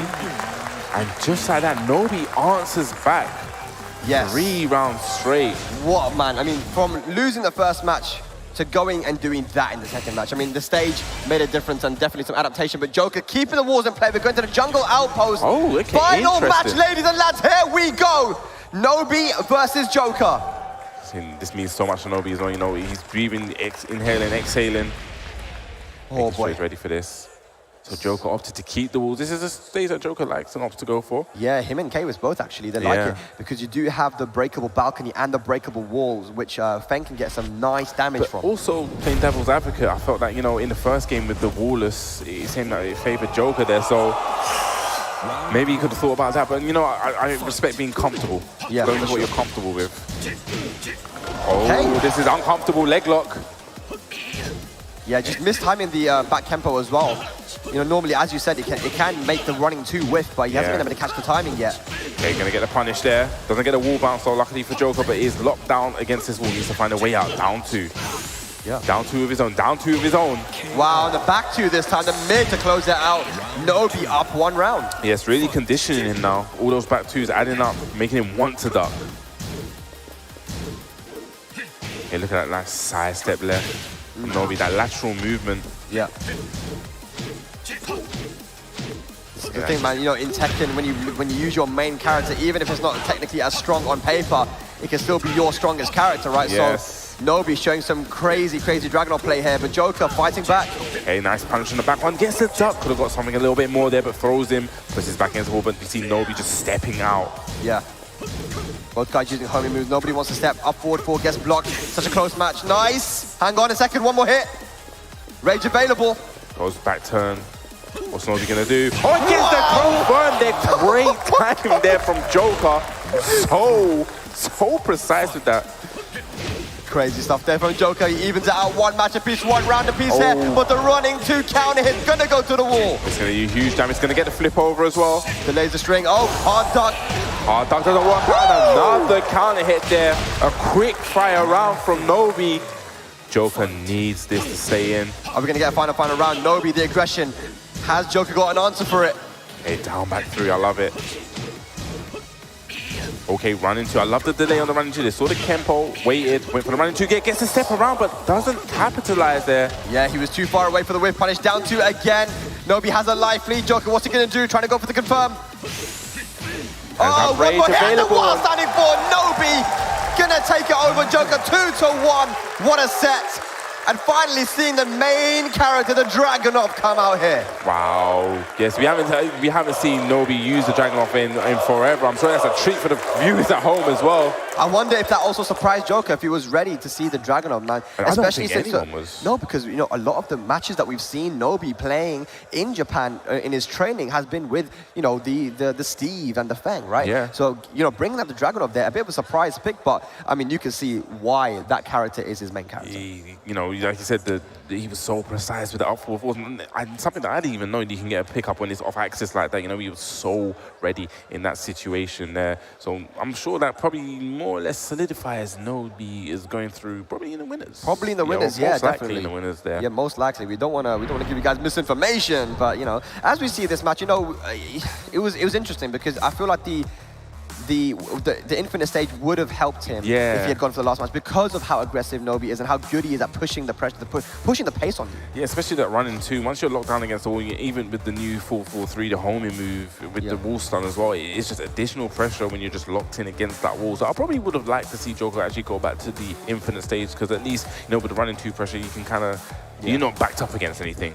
Yeah, for sure, man. That was a great read there. Joker knows when to take risks sometimes, goes for the hop kick and, you know, finish the combo for the Oki. Beautiful block, but was still able to close out the set. And this is where it really just turned around, man. Nobi, just with the aggression, you picked the Dragon Nest because he wanted to have a stage that was relatively small, where there was walls all around that he could push the pace on you, right? Definitely. He was going to lock in and load. You know, the walls are kind of like a circular octagonal, you know, rounded. So it really was locking Joker down. Yeah. Absolutely, and just the down 2s. And the one thing about the down 2 is that it's incredibly hard to sidestep. Yeah. It's almost like a homing move in a sense, right? So the mind game just around that makes you not want to really step too much. Yeah, you really did keep. That's what I'm saying. You keep him locked down with the down 2s in the corner. Yeah. Not letting him step. The punish from Feng as well isn't the scariest, so he just goes for the down 2 again. It's a high crushing, so you don't have to worry about getting counter hit by those highs. And here we go now We're just again. seeing the highlight reel of down twos. I was thinking I saw about 6. And that was sick. What a timing on the 2-1 there from Joker. But then again, Nobi just pushing the pace too much, and it was just too much for Joker to deal with. Yeah, and it's amazing that he didn't. Every time Joker went to go for back tempo, Nobi, it's kind of like he knew he didn't pressure with the running too. But let's take a look at the standings and see what we have here. So we have Nobi sitting up high. No one's going to catch him, so he's definitely going up in the winners. Yes. Definitely. Well, I mean, yeah. I mean, if Raif can win... No, he's only got one match. Yeah, you're right. Yeah. I mean, I think Nobi's going through winners. Yeah, I'm trying to look. So we got Chanel versus Raif. Yeah, but if Raif wins even 2-0, he's only going to go up to 6 points. Does this mean this group is confirmed? I don't... man, I'm not going to say that, bro. I'm not going to say that. I'm just going to... I don't want to get... Chanel can only get to 0. Right. Okay. Yagami's in -8. Raif's on 4. He can only go down to 2. And if you... Yeah. And AK can only go up to 0. So I think this group may actually be settled. It might be decided. It may very well be decided. Still going to wait, though. I'm still going to... Yeah. I'm going to play this is not Me and Rip are just but... saying that if anything goes wrong, blame it on you. no. That's not what I'm saying. Okay. If the match goes wrong, cool. I'll agree. Take the blame. Right, take the blame. Let's go. Okay, no. But it looks like, if my maths was correct, it kind of looks like maybe this group may be decided. It may be decided, yeah. But either way, though, I mean, looking at that group with Chanel and AK in it, and Nobi, would you have thought that Raif was going to be the one making it through there in the loser side? Or, I mean, it's crazy. That's the thing. Even looking back at 2018, you think you have it all decided that, the Koreans, the Japanese are the #1s in the game by far. Then Pakistan comes onto the scene, and all of a sudden, all these crazy things happen. And then, moving into this year, post-pandemic, and, the North America region has become a lot stronger with these new players. The European region has become a lot stronger. And then, of course, we still haven't really even seen much of the African region, how strong they are. We haven't explored those regions, and that's what I'm saying. It's going to be so exciting. I'm hoping that this, we have some of these players out. Unfortunately, some of the players could not attend, but I'm hoping this gives them the drive. So I'm sure this is going to go on in the future for many years. We've got a new game on the horizon. Yeah. I mean, the future definitely looks bright for the Tekken World Tour. And it looks good for this group as well, as we have Yagami and AK with their final match here. Yagami looking like he's locking in with a Katarina, potentially. I'm telling you, when I went on this guy, I was doing a little bit of research, and I said, I've seen that he plays like so many different characters. Yeah. I guess what's the reasoning behind who he picks and why? Maybe we should ask him after. Yeah, I mean, interesting to... Katarina definitely very strong in this season as well with the full crouch. We've seen it earlier on today. That's something we are definitely going to talk about a little bit later, because we had Daddy Galanda. Yes. With the Katarina doing so well. Absolutely, man. We're going to be seeing him later for sure. But here we go. We're getting locked in. Ladies and lads, here we go. Australia versus Philippines. Yagami versus AK. It's going to be the Katarina versus the Shaheen. And we're starting off on Sook. See if Yagami can get on the board here. It'll be nice, coming all the way down, well, up here, I guess, not even down here. It's up, isn't it? Yeah. to get a match on the board, it'll be perfect for him. Definitely playing for pride here at this moment, right? Both these guys. So let's see what they can do, man. How they can close out their finals. There's a Katarina. Do you actually still play? Yeah, I mean, a little bit. I think that just to change to her full crouch down forward 4, now being -14, still giving that crazy damage on counter hit, has decent tracking. I mean, it's such a big change because many characters now, including Shaheen, can't launch it. Yes, only, like you just said, a select few of the characters. It is a huge addition. They also buffed her down forward 1 to go back from -2 to -1, which is very important in some matchups as well because of the threat of the magic form. Yes, 100% on that. Yeah. So right now we're just seeing, these guys poking away. This is both very poke-heavy characters. He goes for the back 2. I believe that's the back 2. That is a big counter hit damage. Okay. Oh, wow. That was very brave to interrupt there, knowing that Yagami was only going to do the first hit. AK looking so comfortable here versus the cat. There's only 6 seconds left. Jumps over him. You're not playing the Kuma-san. He's going to okay, yeah. I respect it, just stay airborne. Fair enough, man. Going to take a hard time to get that damage. Using those down forward ones. See, AK still trying to fish with those down forward 2s. He had a lot of succession in the matches previous, being able to thread those down forward 2s in that huge damage. Yeah, absolutely. Go, nice. Okay, we've got a life lead here for Yagami, but AK fighting his way back. Got Shaheen on his home stage right now, man. Down forward 2. Down forward 2. We see he's been so successful, like I said before, just threading those down forward 2s. Yeah, it's been something he's been doing for years, man. Catching on into his opponent's timing and just using that uppercut to catch his opponent running in. There's a low, though. Yeah, I guess he's talking about playing it for years. He's been doing it with Law and Paul. They both have down forward twos as well. Definitely a down forward two specialist. But Yagami going in with a Harrier 4 knee. Gets around on the board. There we go. Playing that patience game in the moment. Just no one wants to overcommit. You definitely don't want to overcommit, especially against Katarina with the threat of the 4-4-4, huge damage. You know, Katarina also, ever since Season 3, has been given crazy wall carry as well. So one launch can really be the end of you, man. Talking about launches, though. There we go. Are we going to go? Okay. It goes for the safe combo, doesn't want to go for max damage. Okay, gets a punish while standing 3-3. Slides on. That's the first slide we've seen the set. Oh, nice. I love that, you know. You saw the slide before, thought he was going to see a repeat, but this time goes for the hop kick. I wonder if he done that because he knew the curve of the wall. If he done that and, you know, because he knew the curve of the wall was there, that would have been amazing. Maybe he's trying to go for down 2, but got down 4 too, because down 2 is usually the... I'm trying to big him up here. It was a misinput, man. All right, 1 round away, AK for taking the first match. Nice duck. That move is so weird, man. It just looks so weird. What's he doing? What is that? What is he doing? What is that? I do not know. Do they do that in Saudi Arabia? I need to ask Rive. What is it, man? Makes no sense. Again. But it is a good move, man. It's safe. I believe it does good damage to counter it as well. Okay, goes to that orbital. Just dancing. Ooh, could have got a hop kick there. That was a big whiff. Yeah, big whiff on the down 1. Okay, we've got plus frames from Katarina. Nice sidestep. Okay, he's going to thread that down forward 2 again. Oh, doesn't confirm the 3-3 string though. 1-1-2 plus frames. Rage available for AK. 10 seconds left on the clock. Is he going to find a hit for the rage drive? He looked like he was fishing for it. Got the duck again. Oh, hang on a second. Oh gosh. Yeah, that was one just, you know, because he needed to get some damage on the board. Yeah, there wasn't enough time left. Good stuff there from Yagami. There was quite a few moments there where he had strings, but he didn't confirm them. Maybe a final round now. Is Yagami going to be halfway to getting his first game at the TWT finals? Oh, but no launch. Yeah, that definitely could have been the launch, but only opted to go while standing 3-3. Yeah, Yagami, nice hop kick. Now this could be potential big damage. This is what we saw yesterday from Yagami. The success rate of the hop kicks, but drops the combo and AK sliding out. They're getting away from the wall. Yeah, that was a huge drop because Katarina does so much damage, especially with the wall. Yeah, that's 3 in a row. Okay, blocks this time, but the side wall slap may miss. No, he gets it. No, hang on a second. No, it's not going to do full damage because of the wall angle. Yeah, I was going to say the side wall splat, and again slides on in. You know, AK showing he's not scared. He's going to keep on doing it.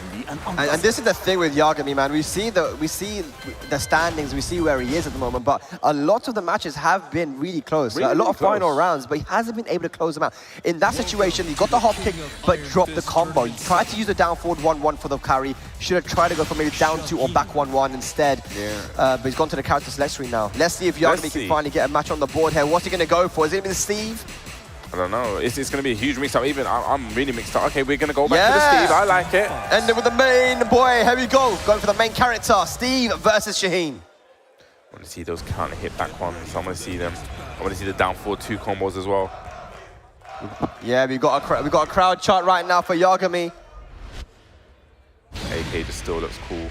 Looks like he doesn't really care. Cool, calm, and collected. He's like, it's definitely. all good. It's all good, bro. Yeah. All right, here we go. Potential last game for Yagami. I would like to see him get a win on the board, though. Yeah, no, 100%, man. Yeah, especially because he's been so close so many times. But here we go. We're going. Yeah, he had that amazing match with Chanel.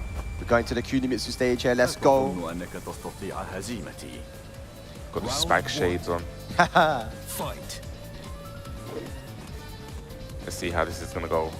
Yagami's got some really good movement as well with the Steve. His execution's on point. Likes to use that flicker, as you're seeing. Look at that, the duck as well.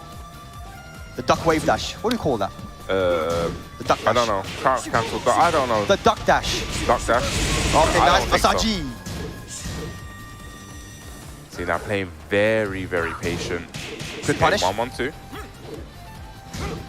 1-2-3. Yeah, good counter hit with the 1-2-3 there. Pushing the pace to AK, punishing all the strings. Nice knowledge here from Yagami. Rage available now, but nice block and punish. Yagami gets on the board. He's definitely looking so much more comfortable here with the Steve in this match. It's his main character, man. It's probably the character that he's got most of the games with as well. The defense looking on point. He's got a naturally patient start, and it kind of works out when you play Steve, right? It's definitely working out. It's working out in this match as well. You know, even in that last round, there was no launches. Yeah. He just poked him to death. Yeah. Oh, but nice. Talking about death, that down 4-2, man, is so good. But he drops the combo. Yes, it's only good when you convert fully. And here we go, the first back one, the big Joe Frazier left hooks. To the wall. There we go. No, okay, we're going to get the... Oh, he went to go for the Oki instead. Okay, running two, goes for the low. Yes, going to get the pickup. Nice. Yagami, look at this, man, looking so different. When you pick your main character, this is what happens. Yeah, looking very, very solid. It really, it's like it just really works. So the way he's playing, and just Steve, it's really working out. We're talking about working out. Yep, going downstairs. Still had the tail spin. Yeah, sick. Against the wall. Oh, didn't get the back wall though, unfortunately, but still a crazy combo. AK has momentum. Easing that down one. While standing two, trying to get a counter hit. That was not counter hit. Very unfortunate. Okay. Oh, nice flow, but doesn't get a full conversion. Okay, hang on a second. Oh, big counter hit, get up kick, and this could potentially be the round here. AK. Nice, good stuff. AK stays alive. Yagami, you're one round away from getting your first match, man. Let's get it. Can you finish it? But no, I don't know what you're trying to go for there, but AK gets a float combo. Down two for the clean wall splat. Nice focus on me there from AK. But here we go. Has he got those? Oh, very unfortunate there. So hard to do that. Yes. That requires heavy execution. It's chipping away, but pushing him to the corner. Had the hit there, could have confirmed it. Needs to be very careful. And this is, oh, I thought it was going to be the round. He could have got it though. He could have gone for the 4-2 instead. And then we got Yagami with a pixel. Can he close it out? Rage available, but no, the run up into low. Ladies and lads, final round once again. Yes. Can Yagami get something on the board? Down forward one. Let's go, Yagami. Okay, nice. Okay, gets the flow. Can he take this to wall up, Bubsy? Okay, went for the duck mix up. Nice run in two. Went for the rocket launcher. And now AK just moving out of the way. Okay, power crush, guaranteed 4-4-2. That's a nice chunk of damage. Talking about chunks of damage, that was big as well. Forward 4-3, gets blocked and punished. Okay, ooh, back one. He's so close. Here we go, Yagami. No, the big whiff and the punish. What's his combo? Oh my god. Are we gonna get to the wall? If we get to the wall, there's gonna be big trouble for Yagami. Oh my god. Big trouble. Block! Can he kill them? No, he can't. Go to the rage drive. Hang on a second. So close. Big whip punish. And AK gonna take it over Yagami. What a comeback there. It all started with a rage drive and a beautiful whip punish in the end. Wow, what combo. a match. Delayed hop kick and the Shaheen rage drive combo. I've never seen that. Yeah, I was about to say I've never seen that either. I managed to get the wall as well. That was big damage. What a combo. But big Yagami, damage. unfortunately, not going to get that match. Crazy, crazy stuff, man. Very, unfortunately, very both guys unfortunate. are out at this point. But they have played well, man. There's been a lot of close matches. Yagami definitely played amazing, right? Ladies and lads, let's give it up for AK and Yagami. They traveled a long way to get here. They put on an amazing performance for us at the Tekken World Tour Finals here. But unfortunately, they are going to be out of the standings. Ladies and lads, one match remains in this group. Yes, but I guess before we get there, we're going to get some replays. But yeah, like we said, Yagami, I really want him to take away from this, you know, get this experience and actually get the hunger to come back and keep training. Because like you said, most of the matches, a lot of the matches were very close. Yeah, for sure. And, you know, all weekend, you know, he's been playing this kind of counter play style, right? Yeah. Where he's been trying to use a lot of different characters against matchups, right? Which I think is, sometimes it's a good thing to do, but you sometimes spread yourself too thin. Too thin, yeah. Right? And it looks, when he picks the Steve, every single time his movement looked different. His optimization looked different. It was just so much better, man, when he picked the Steve. And I think I would also recommend to a lot of people at home that, you know, don't think about matchups too much and just play the character that you enjoy the most. Because, hey, at the end of the day, we were here in 2018, and who won the finals? Ranchu with the Panda. Panda, yes. Yeah. Definitely Ranchu with the Panda. Unfortunately, there though with a rage drive, that probably would have killed, you know, if it was It's very, very unfortunate. Yeah. Here, Yagami looks so much better. You know, he's punishing all the strings. His defense looked on point. The movement was really good as well. Yeah, and you said that round was definitely just death by 100 cuts. There was no launches there, and he nearly got a sick conversion there. Just, you know, the wall stun. Yeah. It happened to be back turned. And, you know, he was 2 rounds up, but then AK slowly made a comeback. Could have killed in that scenario there with a 4-2-3, but yeah, like Yagami, nice low parry, but AK just ran up into the low, got that, and then this was the one. Yagami was so close. I don't know what he could have done here to kill. Maybe just gone straight for Rage Rage Art. Art. Yeah, maybe because he had the flow. I'm sure Steve's Rage Art is 13 frames really quick, so he probably could have actually caught him on the float here, but let's take a deep look at the standings. Yeah, man, Yagami's gone to -10 jab punishable in the in the pool. But yeah, Nobi at 7 points, man. What a dominating performance. 2-1, 2-1, 2-1, 2-0, 2-0. Man, so good by him. He's going to make it into top 8 of the winner's side. And I believe, yeah, you're right. I mean, at this point, Rife's... Yeah, I do say sometimes I know what I'm right. talking about. Always Just a little bit, sometimes. So yeah, I mean, Raif has made it through. What a performance by him. Well, yeah, so he's going to make it out, obviously, through the loser side. He's going to be finished second. There's no one that can overtake him. So he's going to go through to the top 8 in the loser side. So this match, maybe, something you can chill out a bit, Yeah, there's no pressure. Enjoy, there's no pressure. You can enjoy this one. It's something that he can do to kind of give him confidence and momentum moving into the top 8, right? You're going up against Chanel. You're going up against one of the best that has ever done it, with this guy. He's always been consistent in tournaments. The LCQ, winning it yesterday, just amazing stuff. Who's he going to go for, though? Very, very interesting, actually. I wonder.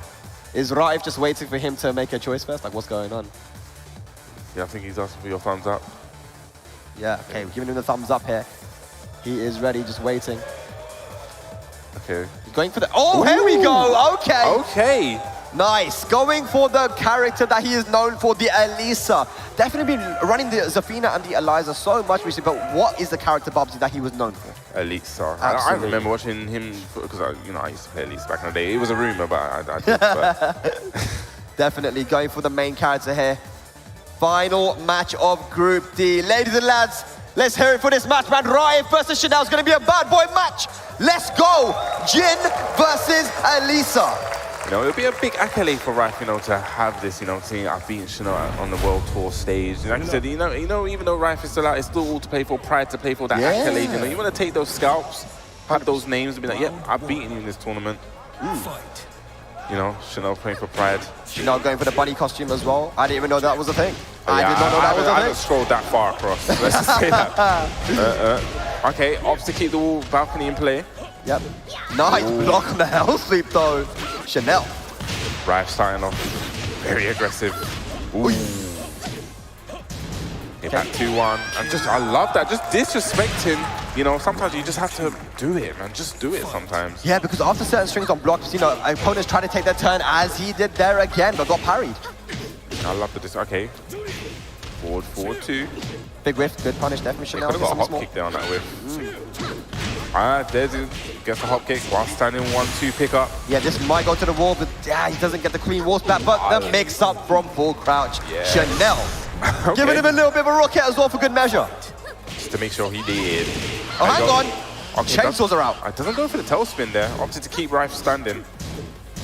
The defense looking so solid right now for Chanel, man. Nice again, the side step hop kick. Gets to pick up with a while standing 1-2-3. We're gonna get the wall?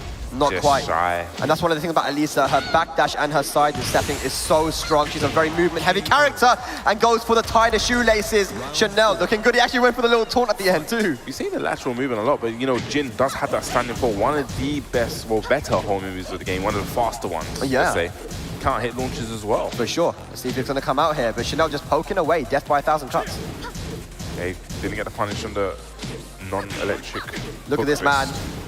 Just poking away. Right, what can you do? This is one of the things that Elisa is so strong with, the down back threes, the one jabs, down forward fours. Elisa can really play that dry Tekken. Yeah. Nice, look at the wall carry. We're going downstairs though. You have to flip him over. Keep the wall pressure. Chanel delaying. Nice low parry. Oh, try to sidestep. This will probably get a little bit more of the wall so you can get a bigger conversion, but... Yes, and that's going to be it. Chanel taking it quite comfortably in the end, but Raif dropping that combo, not looking good.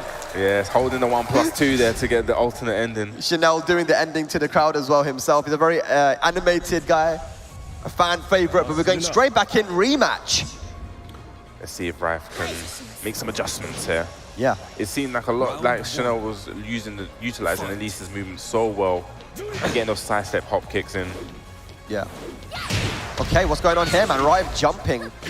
Maybe trying to sidestep, and he's getting hit by everything right now. Chanel gets the bounce and goes into the chainsaws. Okay, that is huge plus range with the chainsaws. Oh, he's having fun, Bubsy. He's having fun right now. Definitely having fun. Seeing, checking, Raif's not just flying out of there. And again, the hop kick so precise with these. He's trying to put on a performance right now. Chanel, rage available for Raif. What can you do? Jab pressure. Jab. Oh my gosh. Hey, he goes for the down jab.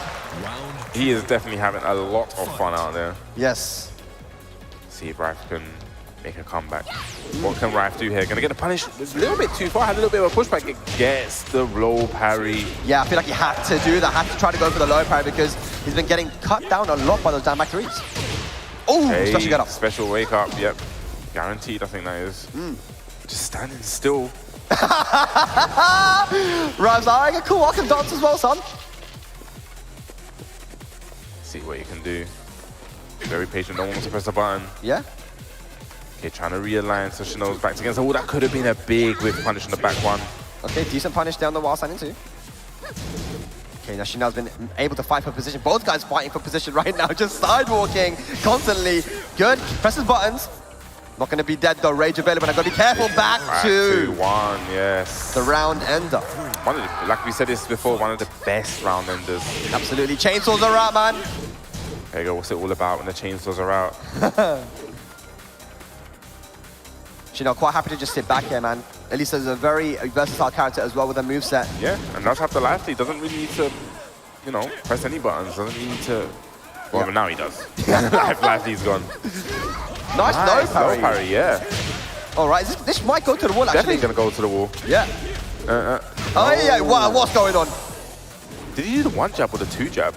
I don't know. I think you have to do the one jab for that and gets the wall splat. Okay, big chunk of damage there. Hang on a second, the chainsaws are out again! I've never seen that interaction. Get plus frames. Okay, does he know what to do here? Sidewalk, no punish though from Rive. Okay, no, 1+2 throw. Okay, again going for the 1+2 throw. Great defense on the 1-down-3. Sidewalk, beautiful, gets a counter hit and the round Rive. Keeping it solid. Right, definitely finding his footing in this match. Yep. Okay, nice sidestep. Yeah, that's what Chanel, his play style is all about, man. It's that movement, right? Yeah, Ryan's gonna have to try and navigate around it as he gets a counter hit right now. Catches Chanel pressing buttons. It's gonna be closer and closer to the wall. Okay, use that toe kick to alleviate the pressure. But Rife sitting on a nice life lead. Has a great position as well. Elisa's back against the wall. One launch will probably be it if he gets to the wall. Yeah, threatening the parry as well. Catches him ducking. Good Oki, nice damage. We're all even Stevens. Okay, goes to the mid option. We see Rife, like you said, Bubsy, using a lot of that homing move, and Chanel hits him one back. Can he kill here, Bubsy? I think, Will it kill? He can. Nice! Rife is taking us to a final match here. Who's gonna take it? Definitely, I love the optimization here. This is what happens when you're a character specialist. You know, in that situation, you knew exactly the combo to do to optimize the damage, using the rage drive, getting the wall splat, going for maximum damage. Oh yes. Where are we gonna close this group out? It's gonna be, of course, the Infinite as your final match of Group D. Here we go. This is gonna be a battle of immense movement. You're just gonna see a lot of backdashing, sidestepping. One thing that we don't talk about enough, I feel like, is how good Elisa's backdash is, right? Yes. Elisa's backdash is super good, man. Like, one of the best in the game, can force the opponent to whiff many, many times. But Rife has proven that he is ready and up to this task. Can he close out this match? We'll see now. I remember the Tekken 6 backdash with Elisa. It was crazy as well. I'm glad I don't. Here we go. Okay, Count it. Big counter hit. Probably, you know, catching on that. Chanel's been stepping a lot. 4-4-2. It does have that is a great whiff punish there. Yeah, something added to Elisa's arsenal like later on in the seasons. But once again, the sidewalk into the hop kick, the lateral movement, just general movement on Chanel, so impressive. Yes. Seems to be one of the major impacts in this match, you know, landing a lot of those side hop kicks. Hey. Okay, big counter hit 4. Okay. It's a nice bunch of damage there. Okay, how's Rife's gonna respond? Plus frames. Using the badge to get a duck on the 2-4. Nice, and interrupting, so it doesn't let him use the chainsaws. Okay, down back 3. He goes for the mid option there. Trade, can he get something from it? Nice! Nice pickup. Okay, probably didn't go for the 1-2-4 because it looked like it would have whiffed. Yeah, definitely dropped it early. Back one is so close this round. Who's gonna take a big whiff? No punish. Rage available, nice block. Here we go. Okay, oh, goes to the mid option. Nothing guaranteed though. Rife does have rage. Not dead yet. One pixel and dream. Oh, but the dream does not come true. Chanel, 2 rounds up here, set point. Yes, that's another great move that Elisa has, the down forward 4. Yeah. Great mid. It's a very, very good way to keep your opponent out, but can Raif make this reverse sweep happen?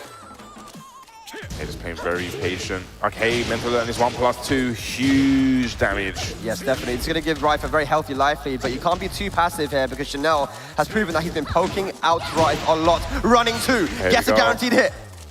He's going to do, okay, 4-2, chainsaws, chopping at the ankles. Nice stuff, but doesn't get anything from it. The sidewalk again, this might be it, ladies and lads. Can Chanel kill here? Yes, he can! Takes it over Raif, 2-1. You know, really showing how good Elisa's sidestep is. You know, the amount of times he managed to get round to Raif's side and actually punish with a hop kick in that match. Yes. But I do believe that means still that Raif is going to go through, and Chanel, this will be the end of his World Tour. Ladies and give it up for Chanel and for Raif. Absolute legends, man. Absolute legends. But yes, we got confirmation just there. It is Nobi and Raif that are going through, set to advance into the top 8. It's just going to happen later. I cannot wait for that. This is what we wanted to see, Bubs. This is what we wanted to see because, you know, at the end of the day, it's been a very diverse World Tour. You know, we've had a regional system this year, and maybe a lot of people would have thought, you know what, at the end of the day, we have a regional system, but these guys are not going to do so well in the face of the Koreans and the Pakistanis and the Japanese. But, you know, they are proving that, look, we may not be as well known as you guys, but we just haven't had the same opportunity. So, yeah, like, these guys are definitely showing up here. Yeah, shout outs to all the competitors really showing their level. It's been an immense group. Every group, I feel, has been really, really, really immense here. So shout out to everyone that competed here. You know, we've now finished the groups. We know exactly who is going to be playing in that top 8, which is going to be showcased later on today. But before we even get there, let's take a look at these replays. Look at that optimization there from Raif, using the raise drive to get the maximum damage on that. Yeah, I mean, playing Chanel on an infinite against his Elise is a long day. It definitely looked long. You just bobbling that there and then, you know, sidestepping every time. It looked like... It didn't look enjoyable. Mixing it up completely all the time. Raif did a good job in kind of shutting down the chainsaws whenever they did come out, right? But as you see there, Elisa known as a movement-heavy character, and Chanel one of the best in the world at using that movement. So it was just a cool little match there. As we see the final standings of the final group, Group D, as Nobi and Raif make it through. Nobi with 7 points, Raif with 3 points. Definitely looking to Nobi, you know, wanting to give, like you said before, you know, we got chicken still in it. Yeah. You know, we're going to get into a bit of that later because, you know, we'll probably try and recap everything for you guys and what happened today. Yeah, we will definitely let you guys know about that, man. But what a group this was, Bubsy. What a group. Every group has been what a group. It's been an amazing group stage here. We've had everything. We've had upsets, we've had we've had blowouts as well, we've had close matches, we've had final rounds, we've had final pixels, and all of these small little scenarios led to where we are right now. Ladies and gentlemen, the top 8 is decided. We're definitely going to be getting to that later on, but for now we are going to have a short break, and when we return, we're going to be hopefully recapping what we've seen so far, so don't go anywhere. Locked in, locked in, locked in.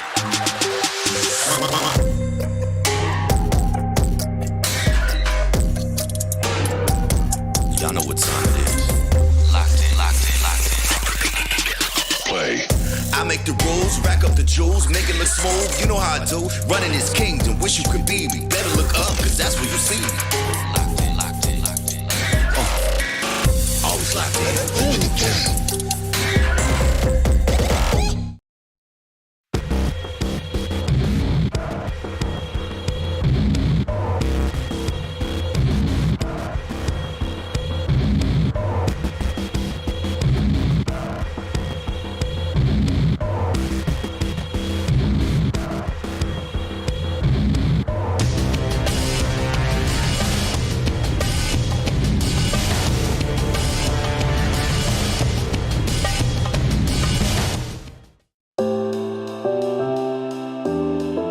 My name is Joshua, my nickname is Girlanda, and I represent Europe East as I won the regional finals there. I've been to some offline events. There was only one Dojo Prime in my region. It was in Athens, and I won that one. So thanks to that victory, I qualified first for the regional finals in my region, and then I proceed to win the online finals. I'm expecting big surprises and upsets because there are a lot of favorites and a lot of less known players from some regions that are not very known to the public, so I'm expecting some upset to come.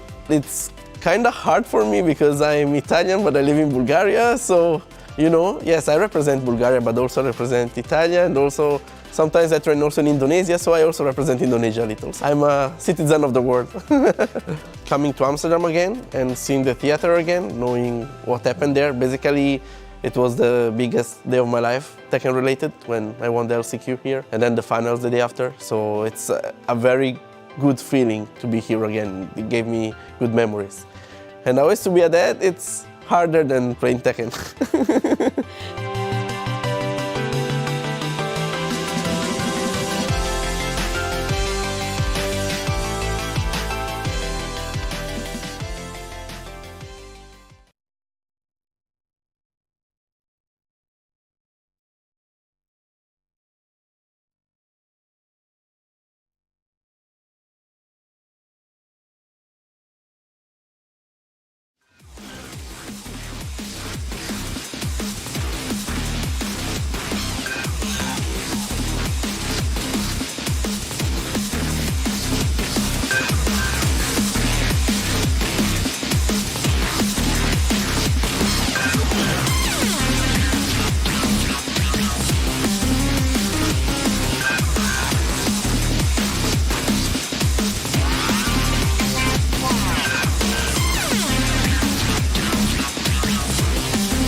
ladies and lads, welcome back to the Tekken World Tour Finals here in Amsterdam.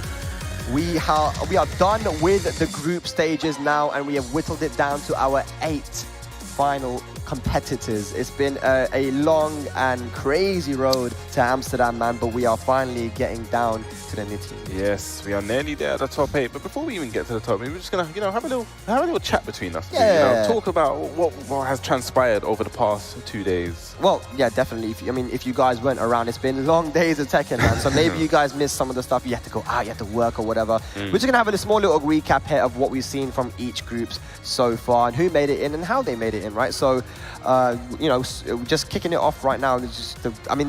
Crazy. Look, initially when we had Steve up there and they were picking the group stages, everybody noticed that the names that were going into Group A were ridiculous. Yes, and I'm still in awe of that group. When you think about when that group was selected, I think the nickname for that group was the Group of Death. The Group of Death, absolutely. As you see it there, man. Arslan, Ni, Ao, Divine Access from Mexico, Gerlanda and Chikrin. That group was absolutely insane. Looking at the other groups as well, we have Kwis, Artif, Anakin, Callum, Taejan and John Ding. Very diverse in terms of the regions represented and there. even character representation. When you look at that group, there's so many different characters that were actually represented, character specialists. Well, I guess Atif just specializes in everyone we found out. He specializes in Mokugen.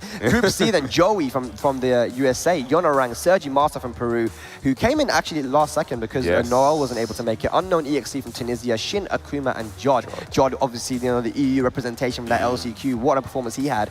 And then, of course, the one that we just went through, the Group D, Nobi, Joker, AK, Raif, Yagami and Chanel. And I actually noticed that group as well. For me, when the group stages were being picked, A and D really stood out to me as groups where we were going to have very interesting matches, but actually we had interesting and crazy close matches for all the groups, man. And this is what I'm saying, Tekken is a global game and everyone is at a very high level now. We've heard Ni during the interviews and a lot of the breaks, and where he was saying is everyone is strong. Everybody can't be, underestimated.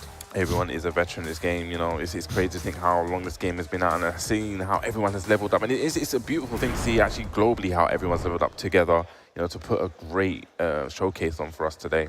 Yeah, absolutely, man. So going into Group A, so this one was extremely, extremely interesting, right? It was crazy. You know why it was crazy? Because it was almost as if, like, from the beginning of day one, when we had the break from day one, it seemed like, ow, that's your guy. I remember Nuno was saying that this is the guy, that's your guy. And then whatever happened this morning, someone had their Weetabix or something, bro, because everything just changed. Everything changed, man. Yeah, you look at that, right? Ao started off his finals with 2 wins over arguably the strongest guys in the world. He won 2-0 over Arslan Ash and 2-1 over Ni with the Kunimitsu. He went to sleep thinking, I am in a very, very good position, right? But then, to see that he actually didn't even make it through, ending up with 1 point because of a huge matchup. It was Divine Exorcist from Mexico who actually caused a massive upset there with the 2-0 against Ao. I mean, we've got to put respect on his name and what he was able to do here, man, because again, Mexico is a region that I've been invited to and I want to really go down to. Shout out to all the players down there. Invites too. Yeah, I want to go. For sure. and we've seen what their players, the passion that they have, but he played spoiler here. That was his role. And then Chikrin, Gerlanda being the ones to make it to Chikrin in the winner's side. Gerlanda, who started off his 2 matches in Group A with losses against 2 very strong players. It was 2-1 though. It goes to show, Bubsy, the importance of a 2-1. Exactly. And the crazy thing is, actually, Rip mentioned this earlier on, like when the group was said and done, both qualifiers from that group were qualifiers from the LCQ. Oh my God, They were both from the LCQ. What, the Chikrin and Gerlanda? Yeah. No, Gerlanda made it through from the final, but he was the LCQ in 2018. Chikrin made it through the LCQ this time. And an interesting point that was made, Chikrin is the only person here who now has an opportunity to become the 2-time Tekken World Tour champion. He's in the winner's side as well. This could be 2-time and 2 times in a row. As we see some of the replays, this was Chikrin and Gerlanda are 2 qualified players going at it. Chikrin running the Leroy. Gerlanda would always start with the win, which is really, really interesting. And then Chikrin made an amazing comeback. There's something you was talking about earlier on about Gerlanda and the Kunimitsu. Yeah. I guess it's something that you could explain to the chat Yeah, about how comfortable he was and why well, two very vital matches, and hopefully we'll see them in replay as well. It was Gulanda versus Ao, which went right down to the last pixel. Then, of course, Gulanda versus also versus Ao and Arslan. They both used Kuni versus him, and he said he hated Kuni. He feels like Kuni's broken in a way, right? But he had so much practice against local Italian players with the Kunimitsu that he grinded the matchup and said that I was ready for it. I knew how to approach the character, and that was vital for him to qualify. As we see here, though, Arslan, this was his first match of Group A, going up against Divine Exorcist, and it was looking a little bit shaky. I'm not gonna lie. People were getting like, "Whoa, who is this guy? What's going on?" He managed to take the round there, and it did become a little bit more comfortable. But Divine Exorcist with the Claudio, it was, I mean, definitely someone to put respect on. Yeah, definitely very scary. He's someone that I wasn't actually familiar with too much, but definitely everyone I'm sure globally is going to be very, very familiar with him now. In this replay, you see Arslan Ash, you know, he stepped into the match here and he managed to take it 2-0 here. Now, this was the big one, man. Divine Exorcist versus Ao. Ao, who beat Arslan and Ni, the two arguably best players in the world. And look at that with the down 2-2 from Starburst, taking the round in the set. The weirdest thing is, I remember watching that, and you know, sometimes you just have a sixth sense, you have a feeling, and I said, he's going to go for the down 2-2. I just feel it. I just feel that he's going to get the counter hit with the down 2-2, and it happened just like this was the match that arguably everybody was waiting for. Now, they both had really bad starts, right? But Arslan versus Ni, I mean, it's now a staple. It's the El Clasico at this point, right? But going for the Kazumi, which I think everybody was super happy for because it was the character he was really known for. Ni still sticking with the Feng. And talking to Arslan about it, I said, wow, that was a really good choice. Maybe you did a lot of practice with the matchup, right? He said, no, I just decided that at this point, if I'm not doing so well, doesn't look like I'm going to go through, I'm going to go out with my main character here in this matchup, right? But he's always done really well with the Kazumi because it is a character that has every tool to deal with every situation, I feel like. She's a very fundamental, solid character with a down forward, run the jab, multiple lows. So, yeah, I mean... I remember I scouted out Kazumi from Season 1. I remember I was the first to say, I think... This is a pre-release, you said? Pre-release. I think it was pre-release. I said, this character's actually quite good. Yeah, Arslan as well saying that, I came here prepared for Ni, but he wasn't prepared for everyone else. As we see here, Gulanda going for the upward 3+4s, and he said that move is only -10, so why not just throw it out? I'm not going to really get punished too hard for it, right? Definitely Gulanda, probably, for me, probably the MVP of the day. Like he said, he started with the 2 losses here. When it came from last night, he probably wasn't thinking his chances were that big, but he had so many huge victories today. Yeah, 100%. I don't know where Rick is, the Hado, but I mean, he said earlier that, Gulanda just seems to just provide magic in the theatre Amsterdam. He said Gulanda said that this is his stage, this is his theatre, and just going on the run and looking at how he's been playing today, like, you can arguably say that, he's going to bring even more magic. Like, this top 8, you never know the magic of that 4, the magical 4. Absolutely, man. Here was Divine Exorcist putting up a fight against Gulanda. Again, as we mentioned, played spoiler very, very heavily in this set. Going to Chikrin versus Ni, then this was a match, a run back from, a Japan Invitational that took place, which again was very close, but running the Leroy. Now, Bubsy, I didn't expect this to be to go the way that it did. Ni did not look the same as he's looked in the past. Maybe the pressure of the world stage here for the Tekken World Tour Finals, I don't know what it is. But sometimes, I think I mentioned this before with someone, it's like when you have the pressure to win and everyone expects you to win, it kind of just puts a little bit more, like the weight is a little bit more on your shoulders because now you're expected to win. And when, something doesn't go your way, it kind of plays on your mind. You're like, oh my gosh. And I will tell you what, Bubsy, Chikrin came prepared. He came prepared, man. He did the same thing in 2019. I was sitting down talking with the Japanese players, and they were saying to me that I feel like Chikrin is going to win this World Tour Finals back in 2019. In 2019. Oh, 2019. And he did. And I was like, wow, in the face of people like Arslan and Ni, and Ulsan, he took it over all of them, right? And Ni had taken it to a final round, but the beautiful wave punish with the down forward 2-1+2, and Chikrin took it 2-0. That was a massive result for him because I gave him 2 points over arguably the best on the planet. Yeah, and you see now Chikrin would advance out of that. Chikrin is going to be in winners, and we said it before, he is the current World Tour. Are we going to get the first time the back-to-back? We've seen the statue. Imagine, he's going to have to get an extra room to have 2 of those together. It's a big, heavy trophy. It's a tough one, man. But yeah, we are moving on to Group B now. So Chikrin in the winner's side, Gulanda in the loser side in such a stacked bracket. But the Group B was also extremely interesting. Let's have a look at this. Kay was from the UK, Atif Bhatt from Pakistan, Anakin from USA, Callum Boots from South Africa, Taejan from New Delhi, India, and John Ding from Korea.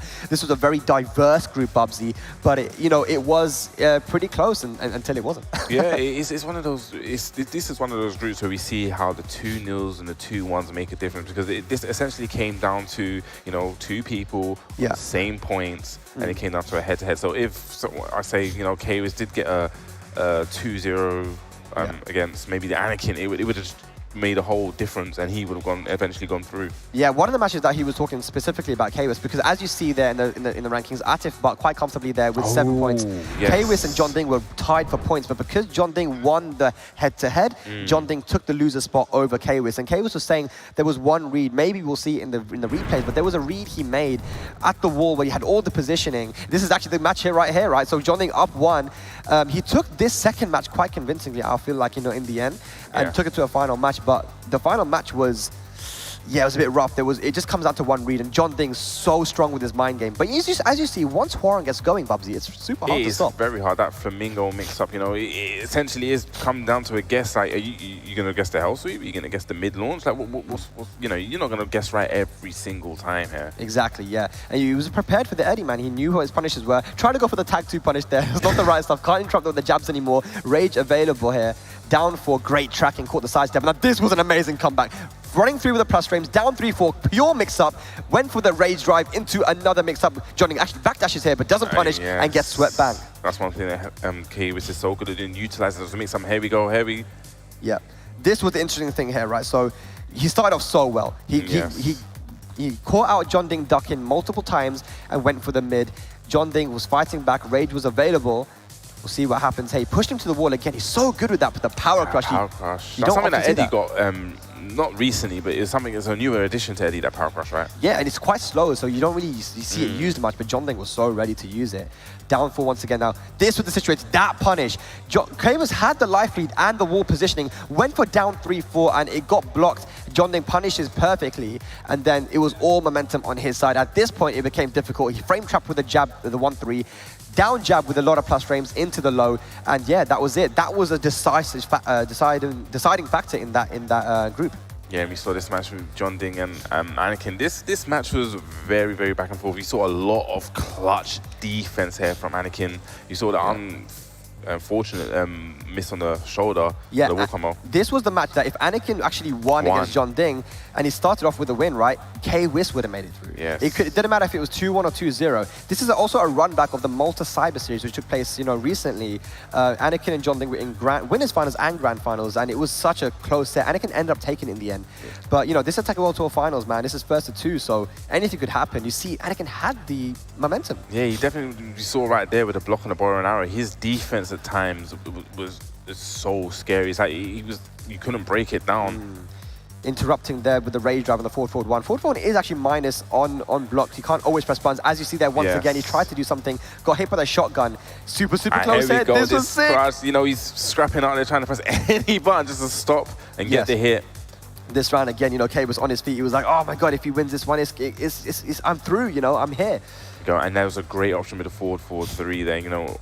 That would have caught anything if Anakin stayed grounded, which he did. He delayed his wake-up kick and was able to get hit. And then the punishment there, I think that's a 12-frame while standing punish too with John Ding. He did it multiple times. Yes, it was so sick to watch. Just twice, and he's seen with the, you know, sidestep left, something you want to do against Jack a lot. Yeah. Made the 1-2 with, and was able to get the down 4-2-1 clean launch. Clean launch there, man.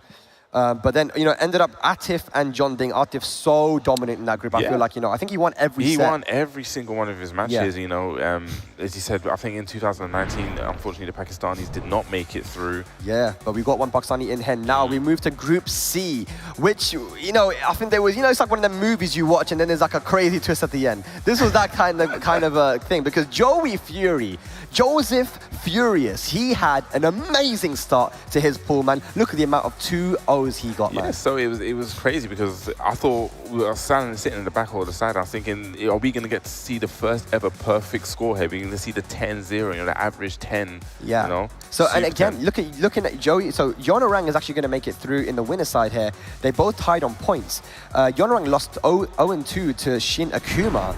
But because he won against Joey in the 2-0, that put him into the winner's side on a head-to-head. If Joey had even won one match, even if he lost, he would have only lost 1 point and would have been through in the winner's side. So he was quite upset when he didn't make it in. It was a very decisive moment. Yeah, it's quite heartbreaking. You know, like we said, he was 2-0 up, you know, sitting pretty, 8 points, you know, and just to have it all then just sudden from going to the winners and then you're dropping into the losers. But that Paul was in very interesting as well because we had a homeboy, Jod from France, you know, who made that amazing run in the LCQ. I mean, so we have amazing. to talk about Jod, man, because he only started during the pandemic, you know, properly. Serious? Yeah. I didn't even know that. I'm not joking. And for him to be on the world stage here at the World Tour Finals, I mean, what amazing stuff. As we see this match was spaghetti junction. It was... Yeah, he won the first match so convincingly against the Akuma. As we saw, he definitely knows the Akuma matchup. Shin Akuma then switched to the Lars, and we saw him do that today as well, right?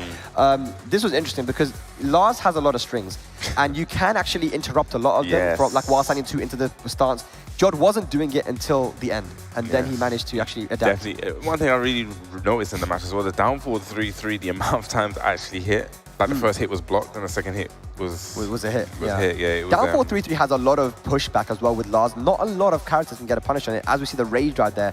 But then, I think Jod ended up taking that. Sergi Master versus Shin Akuma, man. I mean, Sergi Master, he has been so dominant in that region of South America, you know. He didn't win the regional, but he had won so many tournaments before that, going up against Shin Akuma. This was a crazy match. This was definitely a crazy match. I think he finished second on his leaderboards, if I'm not mistaken. He did. He ended up second, but yeah, he's been very dominant. But he's actually been staying in Europe as well, because we've seen Rukang actually been running a lot of like 1st to 7th sets. So a lot of the Europeans have been getting the chance to you know, see and showcase him, because, you know, we haven't really seen any of the South Americans come to Europe. It's difficult for them to travel, right? So to have them in Europe is a pleasure and an honor, and to really be able to play with them online, just to have the experience against that really. I mean, Peru arguably has the best Mishima players in the world. I mean, they've been playing since Tekken Tag 1 with Mishimas, right? So they have the fundamentals and understanding. There are so many people in that region that know how to play high-level Mishimas, and looking at Sergi Master, it makes sense, man. It's nice to actually see a Mishima, because we don't really get to see them much anymore, you know. Yeah. It is like really, when you think about Tekken, you think about the Mishimas and their just core gameplays kind of based around that.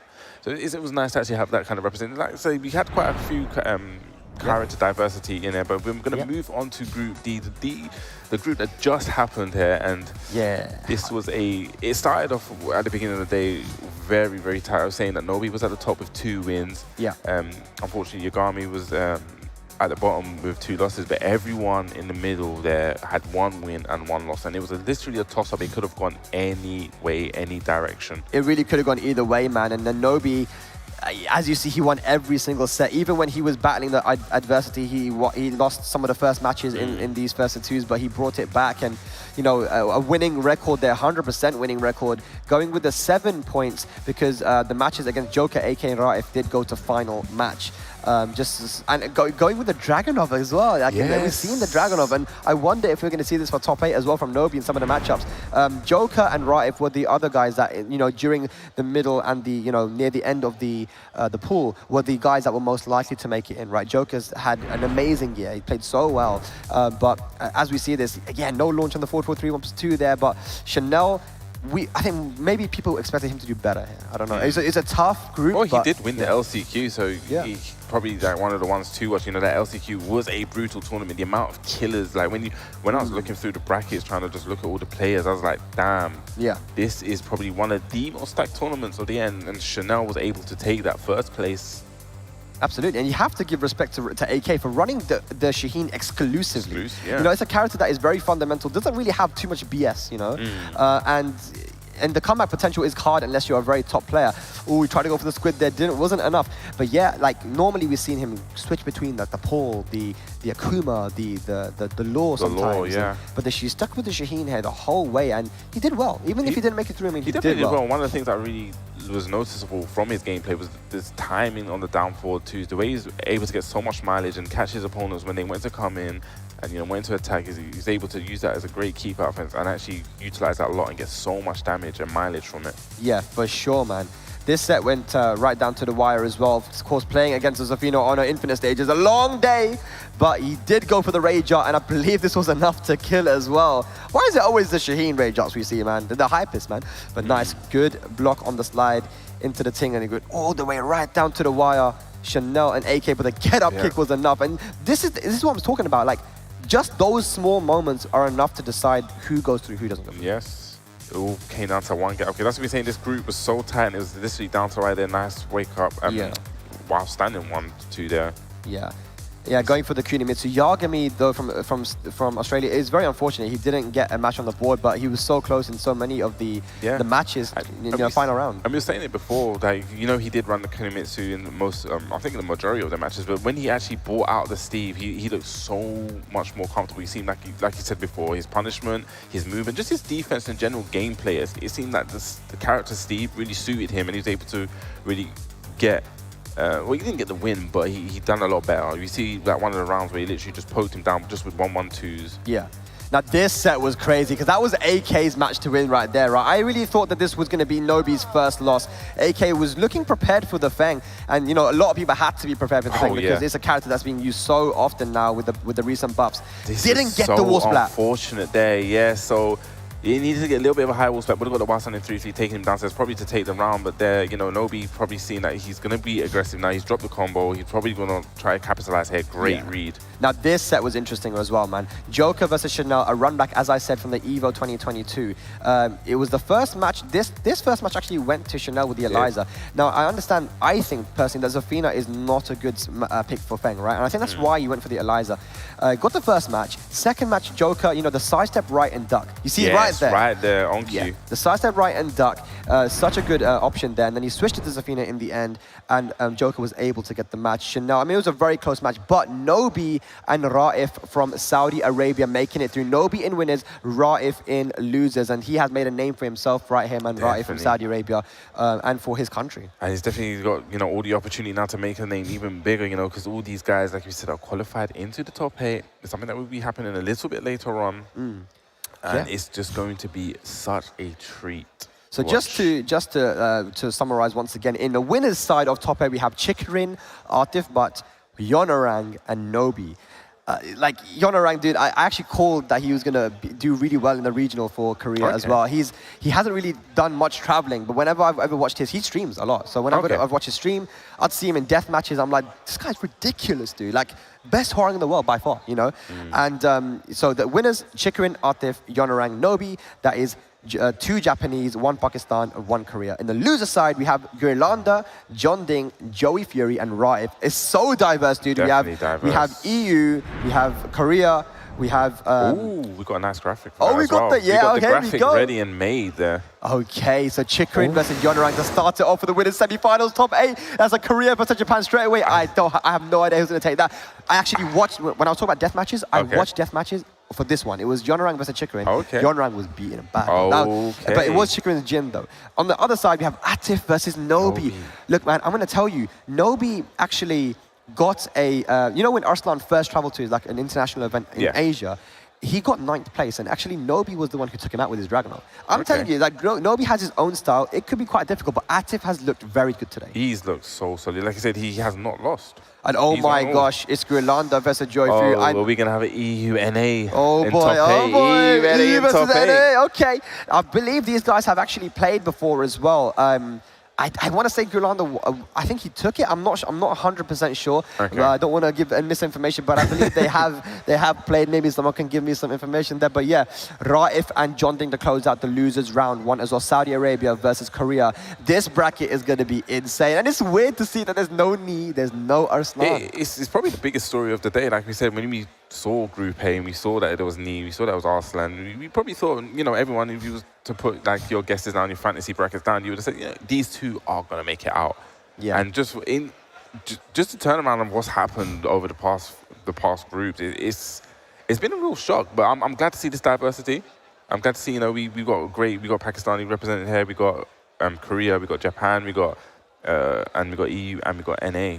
as well as Saudi Arabia. It is a great representation here for our top 8. Yeah, definitely, man. So Gurlanda versus Joe. We got everything for this one, man. We have the classic Japan versus Korea. We got Pakistan in the mix as well. We got the EU versus NA, which I'm expecting the crowd to get very loud for, to be honest. I'm definitely gonna get yes. that one. Yeah, you're gonna get loud. You're gonna get rowdy. I'm gonna loud. Yeah, this guy's nodding. He knows, bro. He's like, this guy's gonna go loud for sure. But then, of course, John Ding and Raif, man. Like again, bro, I really feel like the reason why I like this tour so specifically was because it gave opportunity to the regions that weren't able to travel as much to have an opportunity on the world stage. Now, of course, not everybody performed. Not every region performed. You know, of the newer regions. But then to think about it, just how crazy this is. With the amount of top players we had here, the fact that Raif and Gurlanda making it through that group. Come on, man. It was like I said. We said this before. I'm gonna say it again. Like at the beginning of today. He had 2 losses and was able to, I don't know what happened, he got the power up. Yeah. And the other thing as well is even though Yonorang is from Korea, he is not someone that has traveled. This world tour has given him an opportunity to be able to fly over on the world stage as well. Maybe there's not a lot of people that knew about how strong this guy is, but for a long time, anyone that knows about, you know, Hwarang players and you know, the community in Korea, they've known that Yonorang is a dangerous player. Yes, he's going to go up against Joey Fury, you know, the last remaining NA player. Yeah, well, he's actually a crowd favorite here in the EU as well. You had Joey? a lot of, you had a lot of guys man, you've got the USA chant going. He's just a very nice guy. You just want to support him. Like I've been good friends with Joey for a long time. He's a good friend with everyone in the EU. Yeah, he's a kind guy. He's traveled. He's one of the first guys to actually travel to the EU region to participate in our Tekken World Tour events. Back in 2018, he came to Headstomper and Versus Fighting. I remember, yes. Yeah. So long ago. That was a long time. So long ago. Oh, we're old, bruv. I'm old. Okay, maybe you're old. I'm not old. But ladies and lads, yes, top 8 will be coming on later on, man. And thank you so much for tuning in for this, for the group stages, man. It's been long days of Tekken, but we have whittled it down to our top 8. Chikarin, Atif, Yonorang, and Nobi. In the winner's side, Gurlanda, John Ding, Joey, and Raif to close it out. There is the bracket once again. Bobsy, let me ask you, man. I'm going to put you on the spot. I'm putting you on the spot. All right. Who's making it into grand final? Not who's winning it. Who's making it on grand finals winner's side? Grand finals winner's side. I think Chikarin. I really think Chikarin wants to get that. He's got the desire to be crowned the first double champion. Yeah. And like I said, though, Yonorang, and he has had the experience against Chikarin. I've seen that he's played death matches against the guy, long sets online versus Chikarin. So there may be some prior knowledge. There's definitely some prior knowledge going into that one. Nobi and Atif. I mean, Nobi is like, even though he's a top legend of Japan, he is a dark horse, man. Like, he's one of those guys. Because you expect Atif. Look, I'm going to tell you, when I went to Pakistan, when me and Joker went down there, I played against a lot of the top Pakistani players. I mean, I got my ass kicked by a lot of them, right? But I got some wins as well. And I entered some tournaments and did pretty well. Joker entered some tournaments and did really well versus some of the top players. But Atif I just felt like he was one step ahead from a lot of Pakistanis. Whenever I see Atif play, and I was seeing him play more, I'm not saying more so in a casual setting, he looks scary. I think I watched him play against Joker. They was running the Jin and Heihachi, and just his movement and his mind games and what he was doing. It's like, I saw Joker play in a way where I've never seen Joker, where he just kind of lost at the time. I mean, another thing that people were definitely drawing upon as well is Atif was playing knee in just like, not in a first to anything, but just playing. Oh, on Friday, people were like, he got like 28 wins against knee, not in a row, but like he was like 28 something, right? Like, you're talking about what happened on Friday, right? Yeah, on Friday, yeah. Like, people were like, oh my God, every time I looked over to see what was the score, Atif had a streak. You know, like, I'm telling you now, after playing him, I can understand why. Like, dude, the guy he takes risks sometimes, so he's an entertaining play style, but he is he's very aggressive. And if you don't have the defense, if your defense isn't up to the challenge, then he will run you over. And the fact that he plays so many characters so competently. You can't really prepare for him. Like you just said about having so many different characters. We've seen him run the Akuma today, and even when I think back to the regional finals, I've seen him run the Marduk. Yeah. He had the Leo versus Anakin today. The Leo, They actually played at Rev Major, the Master event, and it was, again, the Leo versus the Jack. And that was very one-sided for Atif then. He ran it back again once. Again, Arslan was telling me while the match was happening, like, yeah, Leo just destroys Jack. I was wondering if there's a reason for that, but can't step back on 4. Down 4 2+3 is a really strong move. If you whiff, like even a full crouch down back 1, the down 4-2 now, there's a change to the down 4-2 of Leo that it launches crouch. So it launches if you're crouching. Yes, now that you said that, yeah, that's like a light bulb that just went off. That is a huge thing in a match. And as you said, if you sidewalk left against the jack, the down back, full crouch down back one, the down back one's going to whiff. The down 4-2 is a nice long range punish that now beats that. And then, just in general, like Leo has good pressure, like the down 2 on plus and other things. So we saw that all come in play. And the fact that Atif has been running a lot of the Akuma, the fact that he has that Jin, that disgustingly scary Jin. I personally want to see the Jin later on. That I want to see at least character. come out once. At least come out once. He has that in his back pocket. He has the Akuma if he needs to bring out the Akuma. And why wouldn't you bring out the Akuma, man? I've seen him play Feng as well, but yeah, Akuma. Yeah, He's running Akuma. He's the Mokujin. He's the Mokujin of Pakistan, man. Mokujin. So I'm going to be biased there. I'm going to say I reckon Atif's going to go the way to the grand final. But anyone could do it here, man. Anybody could do it. Anyone can do it. On the loser side, though, I just want to see Galanda go as far as possible, Yeah, I think we being all do. the home representation. I think he deserves it, man. Don't you think he deserves it? I mean, come on. Galanda, like getting out of that pool and loses, I feel like he kind of deserves to go a bit further. Yeah, it's just the emotion when he went through. I think he kind of like screamed at the crowd and stood in front, and just the energy that he got and the energy that he got back as what he gave, and the energy he got back was amazing. And the fact, this is the thing as well, Galanda, the last time we saw him in 2018 when he won the LCQ, he was grinding the game. He was playing like often. Now he's moved to Bulgaria. He's got the wife and the kid. Yeah. And it's actually beautiful because he travels with his wife and kid, and they have like the same T-shirt. I was about to say, I've seen the matching T-shirts. Yeah, the matching T-shirts are mad cute. And yeah, they travel a lot. But Galanda did say that, look, I don't have the amount of time to play that I used to. But he said it's about how you use the time that you do have. Use it efficiently. Like anyone, I'm going to be honest with you. A lot of people will go in practice mode. I used to do this as well. Go in practice mode and just mess around, do some combos, right? You're not going to really learn much that way, man. You have to try and use the time, even if you can't touch the game. A lot of these guys will study tapes. When I was at university, for example, I wasn't able to play the game, but I would watch like the Korean and Green Arcade. I watched them play. The good old days and Green Arcade, bro. Watch the stream because they had a 24-hour stream pretty much. And you get to see the top players play. So wow, let's see what I can learn from this. And Galanda is one of those guys. He says, look, if I can play the game, I'll grind it. But if I can't, then I'm going to do some other stuff to try and get the knowledge that I need. Actually talking about one of the LCQ guys, just bringing it back to Kane Trent. That sounds really like Kane Trent. He doesn't actually get to play it a lot, but he does study a lot of the matchups, and it's actually crazy when you actually see how well he does for someone that doesn't play. Absolutely. But ladies and lads, we're going to go to a break. And when we return, we're going to have hopefully some more Tekken action. But I'm telling you, you definitely don't want to go anywhere. We'll be back. Locked in.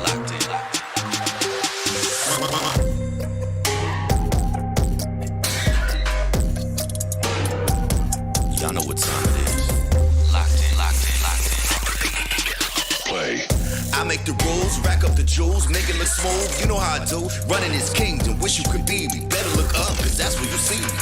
Locked in. Always locked in.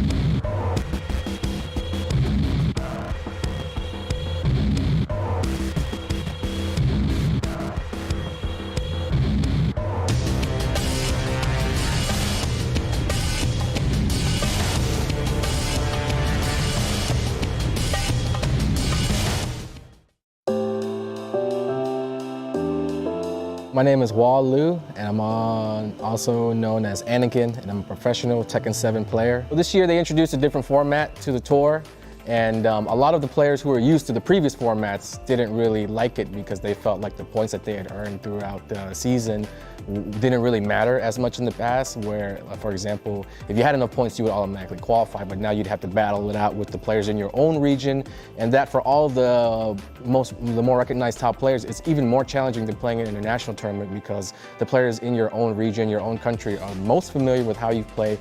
They have the most experience with the kind of things that you do, and generally they kind of bring familiar and kind of like the same play style already, so it's like you're battling with different versions of yourself using different characters. These finals, with Tekken 7 being out for a long time now, everybody's had a lot of time to play. I feel like the level of Tekken has been higher than ever, and with that comes with a lot of developing storylines, whether it be like regions that you're looking at, trying to come up against each other, or players specifically that you want to see. I think that's kind of like the big story going into this tournament. I just think that we're going to see the highest level of Tekken that we've seen since the game came out, which definitely makes sense. I was supposed to actually play in the LCQ and I hadn't actually qualified, but now that I am in the tournament, I guess you could say that I'm definitely more relaxed. I was preparing myself mentally to play in the LCQ, but with that off my shoulders now, I can kind of just look forward to being in the spot that I am now. And this is a spot that I'm actually more used to being in. Like I said, I've qualified in the other tournaments, so I'm definitely in the more comfortable spot, not because of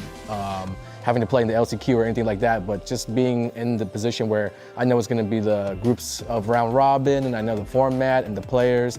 These are the kind of guys that qualify through the TWT every year, so it's much more of a familiar place to be in. You know, I would have definitely been much more nervous if I had to play in the LCQ. Representing your country is a special feeling that not everybody gets to experience, so it's definitely a big honor. I don't take it lightly at all. So just gotta stay relaxed, play your best, and not really think too much about those things. If I'm thinking about that on stage during the matches, then I won't be able to focus on the match. So, you know, while that's really cool to think about outside of the tournament, I think when it comes time to compete, I'll just be in the zone. We haven't really seen too much of Tekken 8 so far. I'm excited at any kind of hint of upcoming news that we get. Usually around this time, TWT final season, we get some stuff, so looking forward to that. But from what we've seen so far, I'm already really glad to have seen my main character in the game, you know. A lot of times people wait and wait and wait for a long time. I remember with Tekken 7, not all the characters were initially released. We had to wait a span of years for like fan favorites such as Lei and Marduk and guys like that to come out. So it was a really nice feeling because I wasn't really sure whether or not Jack was going to be in the game. But as for hopes, wishes, like things I want in the game, I think the developers do a good enough job. So I would just stay out of their business. I would like to let them know that I'm grateful for putting Jack 8 in the game. As somebody who likes to play with the big bully robot character, I'm glad I'll have somebody to pick day one.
Hello everyone. Hello.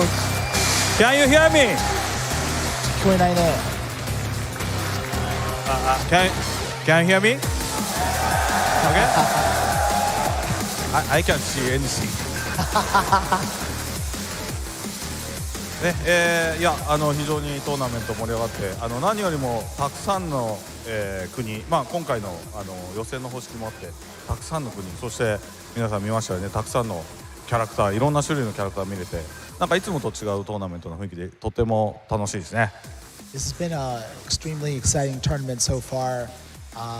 We've seen a lot of different regions and countries participate, especially because of the format this year. Not just that, but a variety of characters as well. So it's been a very good experience so far. はい、というわけで、今日は、一つだけ、皆さんにアナウンスメントがあります。一つだけ。So we have one announcement for you guys. Just one.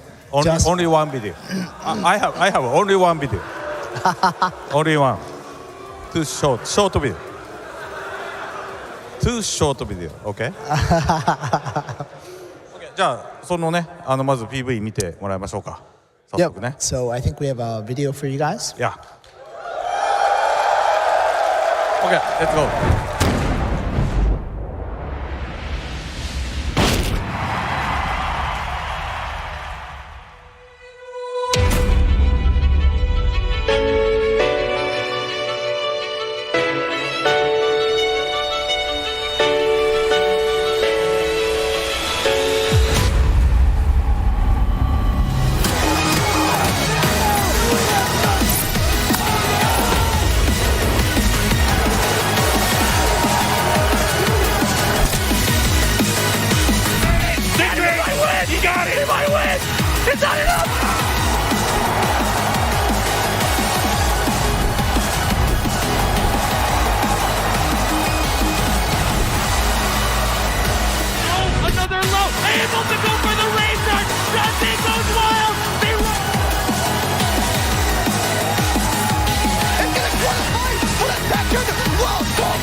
battle.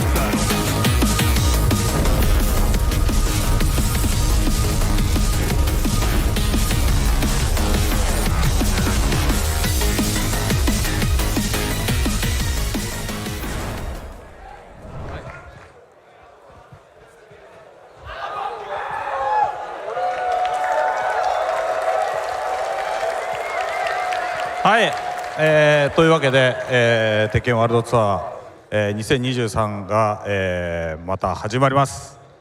So, as you saw, we're going to be having the Tekken World Tour 2023. So, we hope you look forward to it. じゃあちょっとありがとうございます。はい。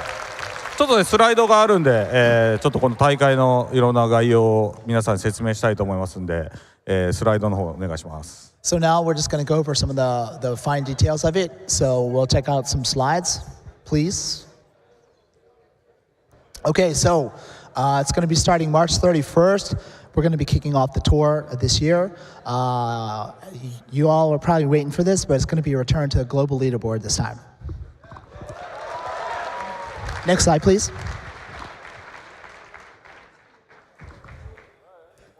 So, yeah, kind of returning to the format from previous years. So, it's going to be made up of offline events only. So that's one big point.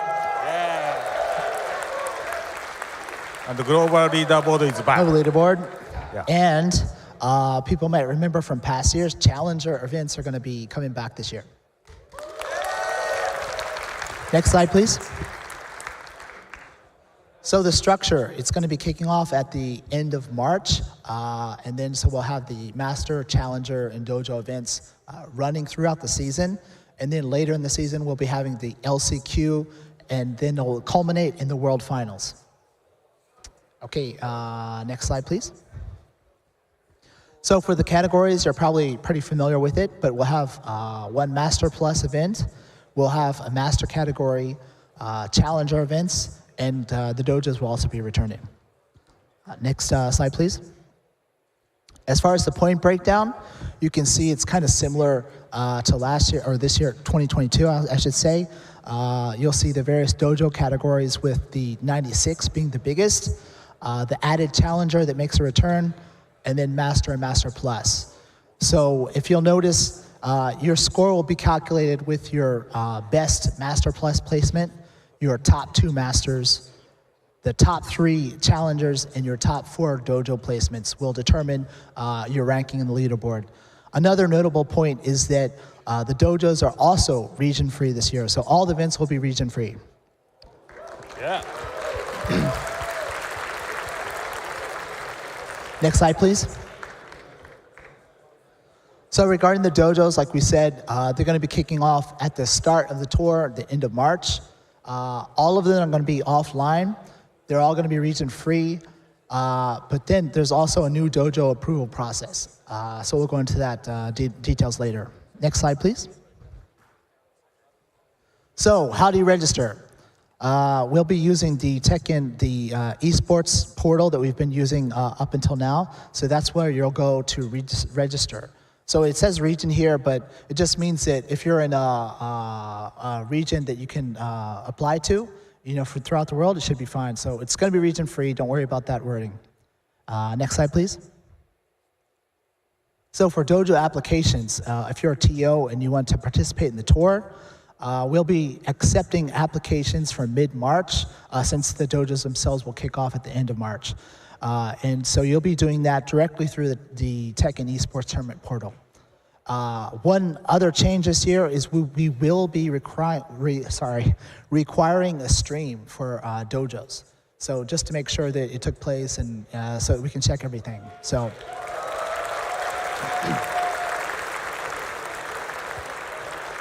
Next slide, please. Okay, so unfortunately, we can't give you all the details today about the whole tour. We'll have details as soon as possible, but just know that it kicks off with EVO Japan at March 31st through April 2nd in Japan. And then soon after that, we'll be going to the mix-up. That'll be the master event then. So check out TekkenWorldTour.com for all the details, and we'll update them with more when we have some. Okay, thank you all. Okay, thank you, Michael. All right, well, we hope you enjoyed the presentation and the announcement. That's all. That's all for today's announcements. See you. See you at the next event. See you.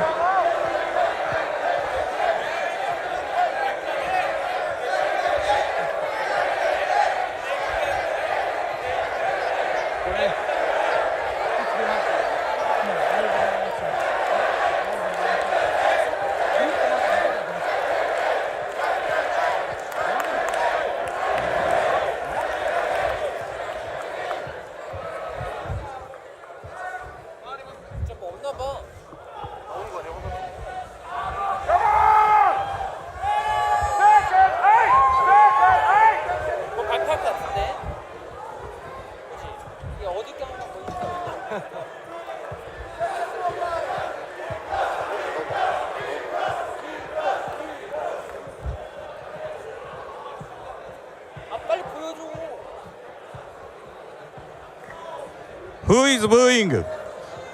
Who is booing? Who is booing?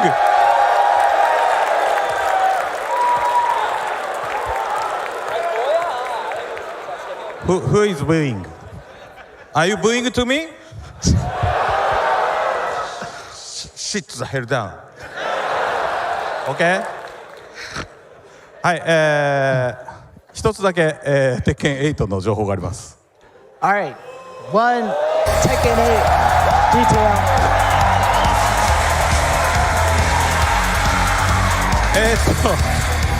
ちょっとね、皆さんこれ僕が今から言うことをよく聞いてください。So please listen carefully to what I'm about to say. 皆さん、鉄拳8の新しいゲームシステムのことをよく知りたいですよね。So, do you want to know about the game mechanics for Tekken 8? ですね、普通こういう時はだいたい3分とか5分ぐらいのビデオなんですけど、このビデオなんと、35分間あります。 So normally our trailer would be 3, maybe 5 minutes. Are you ready? It's 35 minutes long.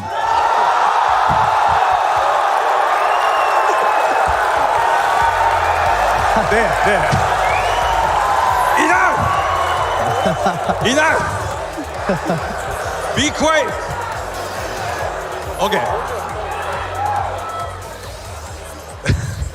Too noisy, you guys. Don't make some noise, right? その新システムの方を、鉄拳の、ディレクターの池田こと中津と僕が何も知らないふりをして、聞いて、こうみんなに分かるように説明してもらうっていうこのビデオを作ってきたんで、たくさん、ゲーム画面が見れると思います。So we prepared a video today where the game director Nakatsu, Ikeda-san, is going to be talking to Harada. Harada's kind of sitting in your position where he wants to know more about the game, and the director is going to be explaining all the details. You'll have a chance to see the game screens dispersed throughout the video, so enjoy. Yeah, please enjoy.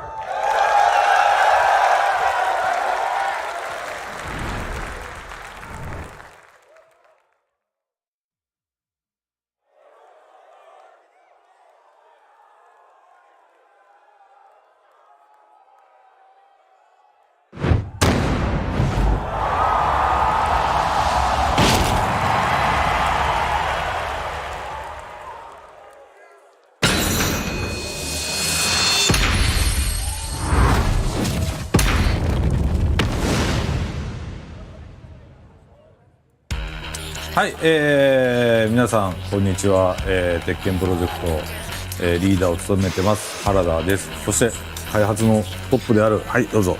はい、鉄拳8のゲームディレクターの中津です。よろしくお願いします。はい、今日はこの2人でお届けします。というわけで、早速ね、今日初めて、鉄拳8のこの実機を使いつつ、映像も満載で、ニューゲームプレイメカニクスということで、我々が解説をしていきたいと思います。はい、こういう試み自体が初めてですよね。そうですね、初めてですね。はい、というわけで皆さんちょっと、今日は鉄拳8、こんな要素があるんだと思いながら、見てもらいたいなと思います。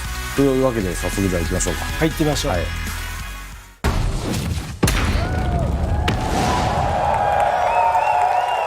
はい、バトルコンセプト、今回アグレッシブということで、皆さんこれもう耳にした方も、多いかと思いますけれども、改めて、今回のこのテーマはもちろん、ゲームシステム、ももちろんそうなんですけど、エフェクトであるとか、こうステージの演出であるとか、あらゆる、このゲームの中に出てくる要素に対して我々はテーマの、キーワードとしてアグレッシブというのを使っています。これまた今回初めて皆さんに説明するゲームシステムにも、大きく関わってくるところなので、このキーワードを覚えていてください。アグレッシブです。はい、というわけで、このコンセプトのディティールビジョンということでね、プレイしている人と見ている人、双方に、バトルシステムや、進化した映像表現、先ほど言ったような、エフェクトも含めた、カメラワークとか演出も含めたところで、シリーズ最高の、爽快感を提供したいなというふうに思ってます。そして目指すゲーム性のところですね。そこはディレクターから説明してください。そうですね。バトルで、目指すゲーム性としては3つ、大きく、ポイントを掲げております。1つは、攻撃を仕掛ける側より楽しめるような、バトルにしたいというところが1点。で次に、より分かりやすい勝負どころだったりクライマックスのような体験ができるようにする。でもう一つは、キャラクターの個性や特徴を強化してよりアグレッシブに戦えるっていうようなバトルシステムを目指しています。じゃあ早速、バトルシステムの方を紹介していきたいんですけども、今回紹介するのはこの4つですね。レイジシステムと、回復可能ゲージ、ヒートシステム、コントローラースタイルとなってます。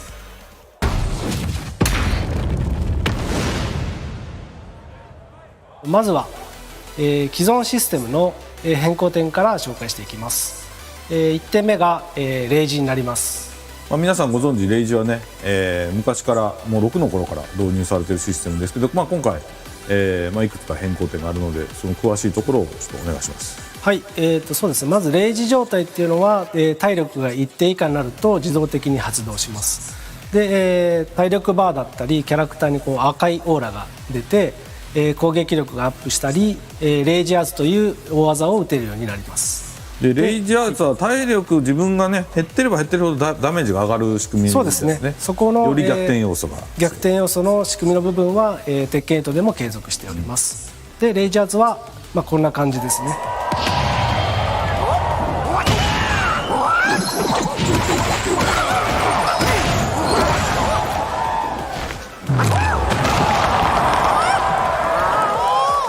はい、で今回、レイジアーツは共通のコマンドになっております。で大ダメージがいくと、はい、いうことで、必ずしもレイジアーツを出すのが正解ではなく、レイジ状態をね、上手い人なんか保ったまま、攻撃力が上がった状態で手数で勝負するっていうようなそういう戦略も取れますので、レイジ、これからちょっとね遊んでみる人はぜひ、セブンでもここは体験できますので遊んでみてください。あと1点、そのレイジ中の、特殊アクションとして鉄拳7で存在していた、レイジドライブは、ヒートシステムと役割が被るので今回は、廃止しております。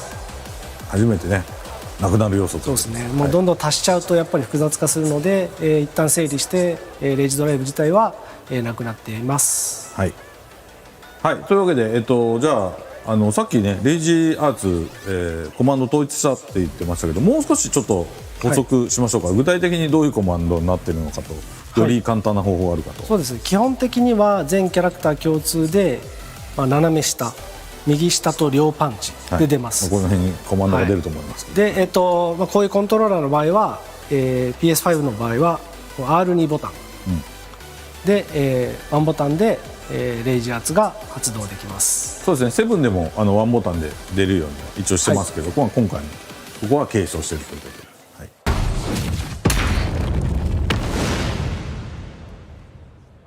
じゃあついに今回の完全新規要素ということで、完全新規というのかな、ある意味実はタッグでは多少あったんですけど、また、そのシステムが新しくなってるんでどうぞ説明してください。はい、今回、体力ゲージに、回復可能ゲージというものが、追加されています。で、この回復可能ゲージっていうのは、空中コンボのダメージの一部が回復可能として残ったり、特定の大技をガードすると回復可能になる部分として残るので、結構、バトルの、ヒートシステムと対をなすぐらい重要な、システムになっています。で、鉄拳のタッグシリーズの、赤ゲージに似ているんですけども、特徴的なのは時間経過による回復がないっていうところですね、そこが大きいよね。はい、なんで、普通に休んでいても、体力が回復しないので、どうやって回復するかっていうのを今から説明します。はい、やっぱアグレッシブっていうキーワードを設定しているので、より攻撃的な行動をすると体力が回復するというふうに、我々は考えて、攻撃をヒットさせたり相手にガードさせることで体力が回復していくっていうような、仕組みにしました。イメージでいうと、なんかアドレナリンが体内から出て、受けたダメージがこう回復していくような、そんな感じで積極的に手を出すことで、回復可能ゲージ部分の体力が回復していきます。そうですね、だからタッグとかタッグ2であったありがちなね、ちょっと回復して体勢立て直したいからってバックダッシュキャンセルバックダッシュって消極的にやっても有利にはならないというところですね。積極的に手を出して回復しながらも攻め続けるっていうのが大事になります。そういうことになります。じゃあ実機で、見つつ、もう少し細かい解説をしたいですね。白ゲージが、先ほど攻めないと回復しないと言いましたけど、白ゲージ自体がどう残るのかというところですね。大技をガードさせるとこんな感じで、白い、回復可能ゲージとして、体力の、表示に残るようになってます。でこの白ゲージ自体は、時間経過で消えるわけではないよね。そうですね、ここは時間経過では消えないんですけども、特定の攻撃などで、攻撃側が相手の回復可能ゲージ部分を消すこともできます。消すってこともできるし、今ちょっと下段とか例えば当てると、こういう形でねダメージ分こう寄っていく感じですよね。はい、で、回復可能ゲージが残っている側は、止まっていると回復しないので、手を出して、攻撃を仕掛けることで回復するようになります。積極的な行動をしないと彼は回復しない、まさにこのコンセプト通りの仕組みになっていますね。はい。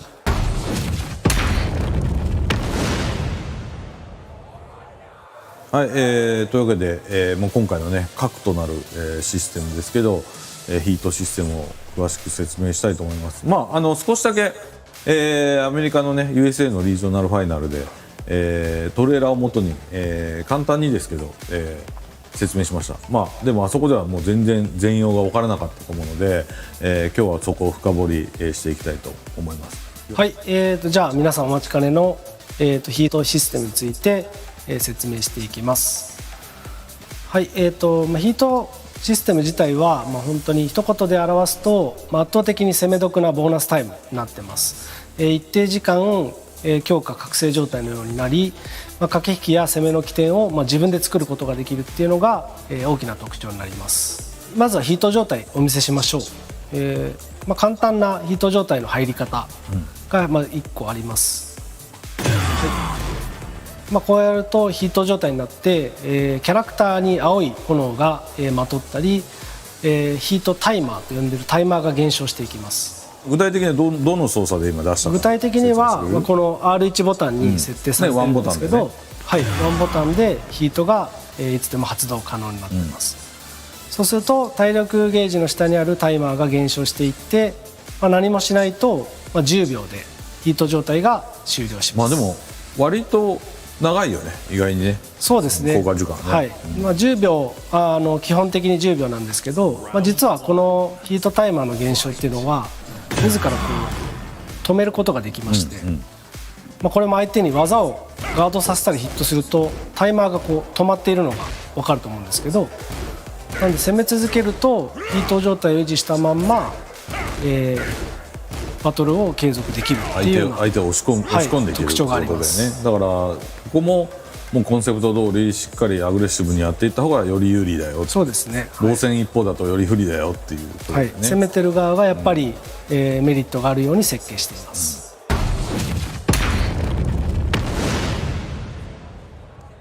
はい、ではヒートの発動条件に関してですけども、2つあります。1つは、このヒートバーストと呼んでる、自らの意思でヒート状態になる。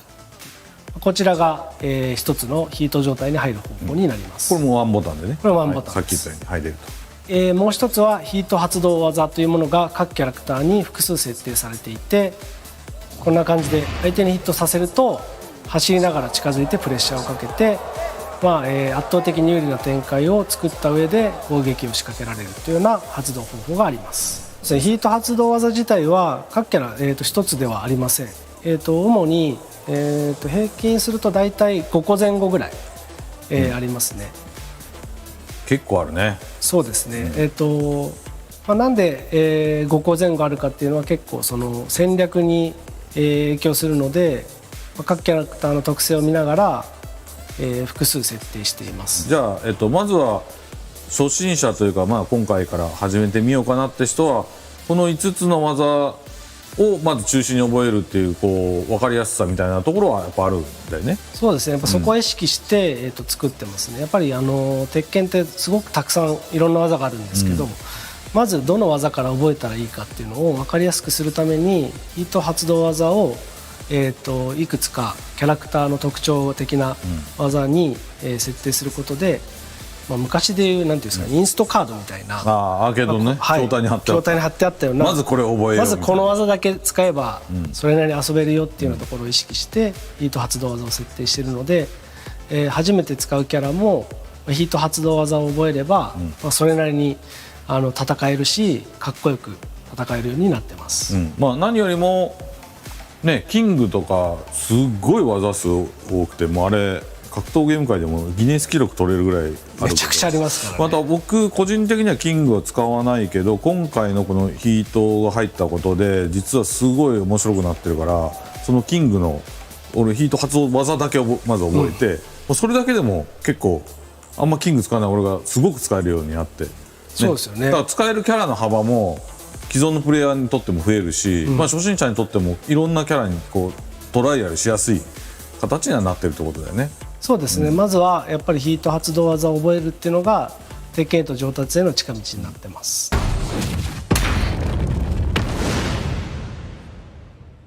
じゃあ実機でさっきのねヒートバーストとヒート発動技とのこう、まあ、違いも含めて、もう少し細かいディティールを説明してもらいましょう。はい、じゃあまず、ヒートバーストですけども、ヒートタイマーが、存在していればいつでも、発動可能です。こんな感じで、はい、相手に、振り下ろし攻撃を、仕掛けながらヒートを発動するっていったような特徴があります。でこちらの攻撃は、まあ、相手に攻撃をヒットするか、まあ、ガードさせても自分が有利な、フレームになるので、まあ、多少その攻めが継続しやすいっていったような特徴があります。さらに、これ実は空中コンボのパーツとしても利用可能ですので、例えば、相手を浮かしてこのヒートバーストを当てるっていうような使い方もできます。覚えやすい、ワンボタンでいつでも発動できるし空中コンボにも組み込める、はい、あとはですね、どうしてもヒートを発動するときに攻撃が出て隙が出ちゃうんじゃないかみたいな、ちょっと懸念があると思うんですけど、実はこれヒートバースト自体をキャンセルして何もしないってこともできます。なるほど。なので、遠距離で発動したい場合はそういうキャンセルを使ってヒート状態に入ることもできるのでご安心ください。これ空中コンボに組み込めるということはちょっと7ではできなかったような空中コンボもできるってことなのかな。そうですね、バウンドのようなやられが出るので、例えば、こんな感じで、はい、鉄拳6ライクな空中コンボも確かにできますよっていう、なんか見てて新しいのに懐かしい感じがして、そうですね、そういったところも、楽しんでもらえればなと思います。まあオリジナルの空中コンボをみんな見つけてください。はい、続いて、ヒート発動の2つ目の方法ですけども、各キャラクターに、5つ程度設定されているヒート発動技というものがあります。こちらの特徴は、相手にヒットさせると、キャラクターが相手に詰め寄って大幅に有利な、フレームで攻めを仕掛けることができるっていうのが特徴になっております。仕掛けれるし、まあ攻め技から出てるからそのまま結構継続しやすいですよね。相手のやられのリアクションによってちょっと、違いますけど、チャンスとかクライマックスはここだっていうポイントがこのヒート発動技によって分かりやすくなります。プレイしてる人はもちろん見てる人にもね分かりやすいポイントになってるんで、これが出たら間違いなく、攻めが継続するというか、そういうこう駆け引きの、起点になるポイントなので、理解しやすいということですね。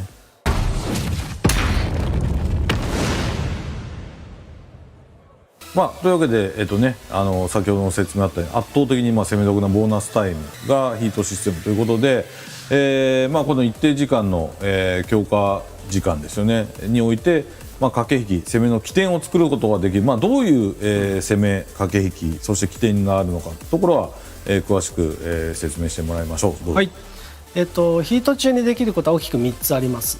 1つは、ヒート中専用のアクションを出すことができるっていうものです。それと、全ての攻撃を相手にガードさせた時に削りダメージっていうようなものが設定されていて、それが先ほど説明した回復可能ゲージとして相手の体力に残ります。でまた、キャラクターの個性や特性が、強化されるっていうような特徴もあるので、これから詳しく説明していきます。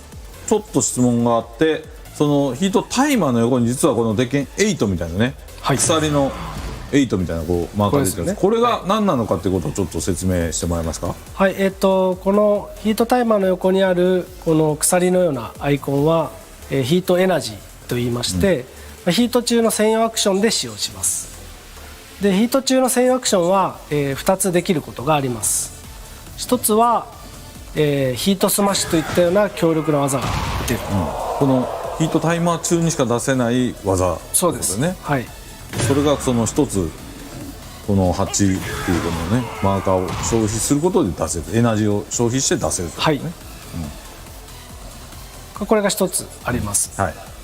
でもう一つは、ヒートダッシュっていうものがありまして、ヒート発動技を、キャンセルしてダッシュすることが可能になります、こちらも、ヒートエナジーを消費して、キャラクターがダッシュします。なるほど。このスマッシュはなんかこう強力な技っていうのが分かりやすいんだけど、このダッシュはどういうところで使えばいいのかみたいなのをもう少し説明してもらえる？そうですね、ヒートダッシュは、本来、ガードされると、大きな隙が出てしまうような技を、キャンセルしてそのガードの、フリーフレームを、減少することができるっていうようなものと、そのヒットした時に、ヒート発動技をキャンセルして空中コンボにつなぐことができるという特徴があります。これは結構すごい特徴だね。はい、実際やってみると分かるんですけども、ヒート状態に入って、こういう技、普段はこういう叩きつきのやられが出るんですけども、ヒートダッシュを行うことでやられが変わってこう空中コンボを決めることができる、こんな感じなので、かなり、重要な、システムになっています。じゃあなんとなくあらかた分かったんだけど、これヒートエナジーが発動方法によって数が違って見えたんだけど、そのあたりも全部説明してもらえるかな。はい、まずそうですね、いつでも、簡単に発動できる、ヒートバーストの方はヒートエナジーが1つ獲得できます、1つついてるもんね、今ね。ただ、1つであってもヒートスマッシュ、ヒートダッシュを、行うことはできます、どちらかがはい、どちらかに使用します。選んでできるってことだよね。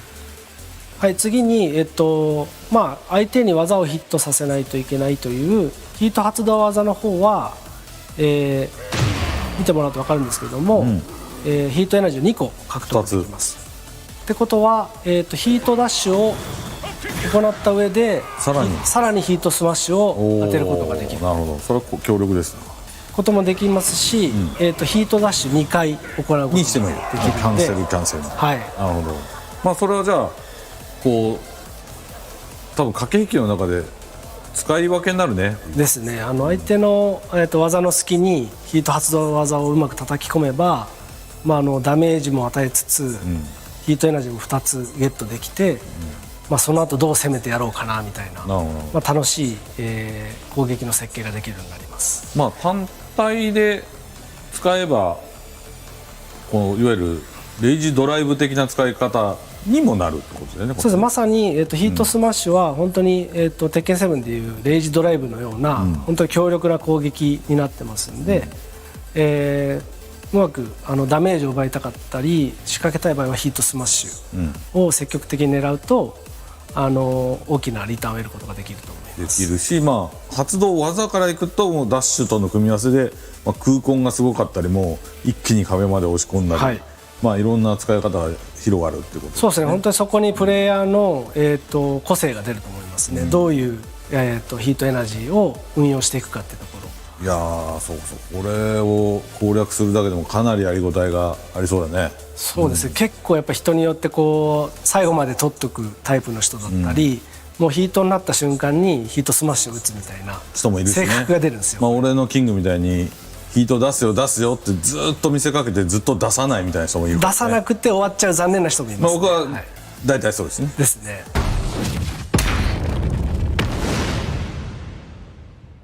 全キャラ共通で、付随しているこの効果みたいなところを少しはい、そうですね。ヒート状態中は、全ての、攻撃にこの削りダメージっていう要素が入っていて、体力見てもらうと分かるんですけど、相手がガードした分だけ回復可能ゲージとして残る。これ結構削ってるね。なんですごくこの削りを生かした、攻めが重要になってきます。この削りのままで KO されることってのはあるの？それはないです。ないよね。で相手に、回復ゲージは、残してあげるというか、残るというか、なので相手も一応アグレッシブに攻め返せばさっき言ったようにこう回復、体力は回復するんだけども、防戦一方だとこうやって削られっぱなしになると、そんな感じですね。結構な量削ってるからこれ焦るね。ヒートシステムの、発動中の効果っていうのが、共通のものとあとキャラ固有みたいなのが多分あったと思うんだけど、そのあたりもう少し解説してもらえますか。そうですね、はい。冒頭に、バトルの目指す方向性で説明しましたけども、やっぱりヒート中はそのキャラクターの、個性や特徴を伸ばしたいなって思いがあって、例えばポールでいうとパワーキャラクターで一撃必殺みたいなキーワードがあるので、普段ホールドすることで、ガード大幅有利が取れるような技がヒート中のみ相手のガードを破壊するというか、ガードブレイクみたいな効果があって、より有利フレームを取るのは圧倒できる。そうです。で逆にローは、スピードのキャラクターで手数が多い、ラッシュキャラクターで、今回は、ヌンチャクを持っているっていう点で、ヌンチャクの攻撃が非常に強化されるっていう特徴があります。そもそもヌンチャク自体が強いのにね。そうなんですよ。今回からヌンチャク持ってて結構強いのに、さらにヌンチャクが強化されるっていうような効果があって、ヒート中のみ、ヌンチャクの攻撃を当てると、いきなり普段はダウンするようなリアクションが出るやられが、空中コンボ指導のやられに変わるっていったような特徴があるので、かなり、強くなっています。でまた原さん使ってもらえるようになったキングは、プロレスだし、今回筋肉推しなので、一時的にそのヒート中は、その走る新アクションが追加されてるんですけども、その新アクションがパワークラッシュ状態になって、相手の攻撃を受け止めながら全然突進しちゃうと、もうそんなのは関係ねえって感じで突進してきて、2択を迫るようなことができるという各キャラクターごとに効果があるんで、その辺は今後いろいろ情報を公開していくので、お楽しみにって感じですね。各キャラクターごとにそういうのが用意されるのね。はい。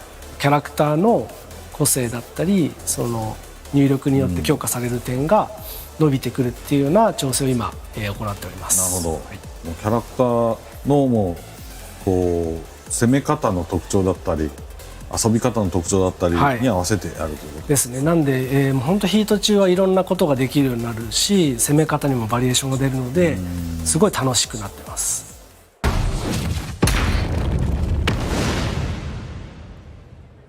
こうヒートを発動されて、こうガードする側は割とね削れたり押し込まれたりですごい、もちろん不利になってるわけだけど、これやられてる側の視点からすればこううまく反撃とかできるポイントとかなんかあるのかな。そもそもでいうとその技の有利フレームとかそういうところは変わってないので、一旦ガードしてやり過ごして自分から手を出すとか、ちゃんと差し込めるところで差し込んでいかないと、様子見ばっかりしてちゃダメってことね。様子見ばっかりすると削られてしまうので、なるべく手を出すか、今回そのパワークラッシュも強化されていて、割り込みに使いやすくなっているので、相手のこう手を出してくるのを読んだらパワークラッシュを出すとか、そういうのもおすすめなので、お互いに手を出す瞬間は、増えるようになってます。パワークラッシュは強化されているというのは結構ポイントだけど、パワークラッシュのシステムとしてはこう相手に技を食らいながら自分も出すので、ダメージ被弾覚悟だよね。ある程度のダメージは覚悟だけど削られっぱなしよりはいいから、それでも相手に割り込んじゃうってことだよね。そうですね。被弾覚悟なんですけども、鉄拳7との大きな違いは、受け止めたダメージが回復可能ゲージとして残るので、ただただ食らうだけじゃなくて、後からそこを起点に反撃していけば、その分は回復で戻るだろうから、また攻めれば戻ってくるんで割り込みやすくなるわけです。なのでお互いやっぱりしっかり手を出す方がやっぱり有利になってる。これもコンセプト通りなんですね。そうですね。ただもちろんそのバックダッシュや横移動といったような防御行動も有効なので、手を出して切り返すもよし、今まで通りガードしてバックダッシュ横移動で様子見するもいいっていうのは、本来の鉄拳のいいところはちゃんと残してます。なるほど。従来通りのテクニックでもいけるし、今回強化されたところを使って差し込むのもいいしですね。なんで防御する側は一時的に不利な状況にはなるんですけど、当然そうなりますわな。1個の攻防をしのげば、あとはその手を出したり、自分が防御行動をうまくすることで仕切り直しもできるので、そこは安心してもらって大丈夫です。なるほど。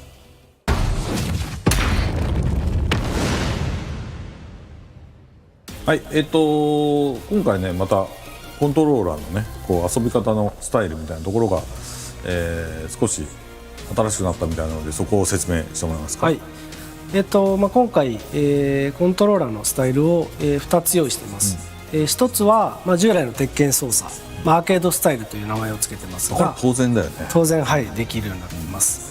でもう一つが、鉄拳7の時にあった、簡単コンボ、アシストっていう機能を融合したスペシャルスタイルっていうものを用意しています。これどういうものかっていうと、各ボタンに、そのキャラクターの、おすすめ技が設定されていて、その攻撃をボタンを押すだけでアクションゲームみたいな感じで遊べる。おすすめ技がこう割り当て、ワンボタンで割り当てられるって機能までは鉄拳7にあったじゃん。はい。あれだけじゃないってことだよね、つまり。はい。今これが何も出てないのでアーケードスタイルの操作になっていて、こうやって好きな感じで技を出せます。もちろん。で、L1 押すと、はい、これがスペシャルスタイルのユーザーインターフェースになっていて、得意技、空中コンボ、パワークラッシュ、下段攻撃、ヒットバーストみたいな感じで、それぞれのボタンに攻撃がアサインされています。で、四角ボタンは、さっきから説明しているヒート発動技になっています。こんな感じでヒートを発動すると。で、R1 でヒートスマッシュが、もちろんここはね、簡単にできる。で、特徴的なのは空中コンボはこの三角ボタンを連打することで、空中コンボが決まるようになっています。つなげてくれる。はい。でこれも実は1個ではなくって、三角の後に四角を連打すると違う空中コンボが出る。なるほど。鉄拳7だとこう一応こう各キャラの特徴的な技が4つボタンに割り当てられて、それをこう左から順番にこう押していくと一応空中コンボなるよってなってたけど、今回ワンボタンでこういう風につなげれるし、しかも違う種類も選べるような。そうです。違う種類のコンボがそのボタンの組み合わせによって、例えば三角を押した後に丸連打するとまた違う空中コンボ。いいですね。はい。でさらにそのキャラクターの状態によってこの空中コンボが変化します。例えば自分がヒート状態の時にはこの三角ボタンを連打すると自動的にヒートダッシュを使った空中コンボをやってくれると。すごいねこれね。はい。これ誰でもこれができるっていうのはすごいね。そうです。はい。ここがかなり特徴になっていて、普通にヒート発動技を使って遊んだり、その空中コンボをボタンの組み合わせによって、連打するボタンを変えることで、もう本当に鉄拳の醍醐味の空中コンボをいろんなバリエーションでキャラクターが決めてくれるっていうような特徴があります。で下段攻撃とかも、わざわざレバー入れなくてももうそうですね。はい。下段攻撃もちゃんとその下段キャラクターに合わせた下段を出してくれるってことかな。そうですね。なんていうんですかね。駆け引きの基本になるようなものが攻撃のセットに入っていて、相手のこうタッチガードを崩すにはまず丸ボタンの下段攻撃決めてみましょうとか、相手が手を出してくるようだったらパワークラッシュ×ボタンですね、割り込みましょう。で自分から攻撃を仕掛けるときには四角ボタンのヒート発動技を当てて、この空中コンボの三角ボタンを狙ってどんどんダメージを奪っていきましょう。こんな遊びが可能になってます。なるほど。じゃあこれ鉄拳7の時にあったみたいにこうね、簡単割り当て技みたいなシステムあったじゃない、あれはこう行き来できたでしょ。リアルタイムにゲームの中で行き来できるのかどうかを。はい、もちろんできます。今ここアーケードスタイルで操作しといて、ちょっとやっぱりまだキャラクターの技が空中コンボ分かんないとか、どれ使ったらいいんだっけって時にはこう出して、ヒートタイマーの使い方が分かんないって時はそれにしてこのガイドボタンというかそれを連打すればこうできちゃうよと。ですね。なんでイメージ的にはこの自転車の補助輪的な感じで、スペシャルスタイル操作で慣れてもらって、ちょっと自分でも切り替えてアーケードスタイルで練習してみようかみたいな感じで補助輪をつけたまんまのプレーと外してプレーを動的に切り替えながら遊べるっていうのが、今回のスペシャルスタイルの特徴になっています。でも中上級者ぐらいでも割とうまく組み込んで使えそうだけどね。新しいキャラやる時とか、確実にやりたい時とかはピンポイントで使えるから割と幅広く初心者から中上級者まで使える仕組みかなと思うけどね。で例えばその状態によって空中コンボが切り替わるっていうところで、ヒート状態かつレイジ状態だと、かなりテクニカルなコンボができるようになっているので、それも今ちょっとお見せします。なるほど。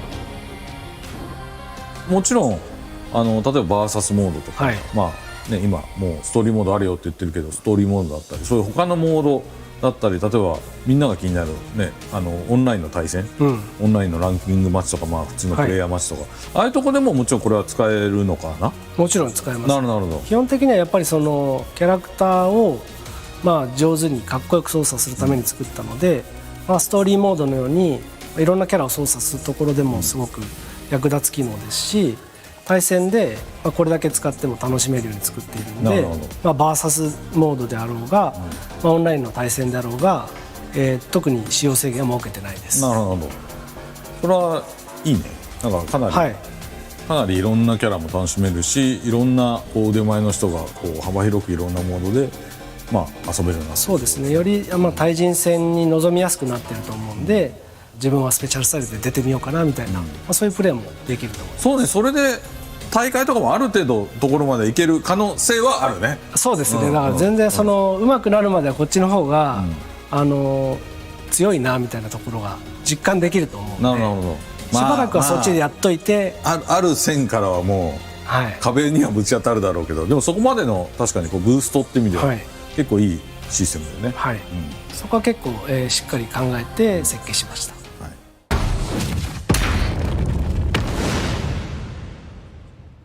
はい、いろいろねこう細かいところ含めて、皆さんに説明してきましたけど、まだまだこれ開発実は途上というところでね、まだまだかかりそうかな。まあ、やっぱりやるからには本当に、まあ、最新作が一番最高に楽しい鉄拳でやりたいと思ってるんで、もう本当に、開発メンバーが毎日なんていうんですかね、本当死に物狂いで、まあ、いろんなものを詰め込んで調整をしていて、本当にアグレッシブに攻めの姿勢で開発してるんで、まあ、その早くプレーできるように頑張りますので、まあ、これからも応援よろしくお願いします。そうですね。どこかでまた皆さんプレーね早めにしてもらえる機会を設けたいなと思っていますので、それを期待していってほしいのと、開発まだかかるということだったんで、鉄拳7のシーンもねまだ続くので、ぜひ鉄拳7の方も楽しんでいただければ僕らの励みにもなると思いますので、そこもよろしくお願いしますということで、今日はこの動画は、締めたいと思います。はい、ありがとうございました。ありがとうございました。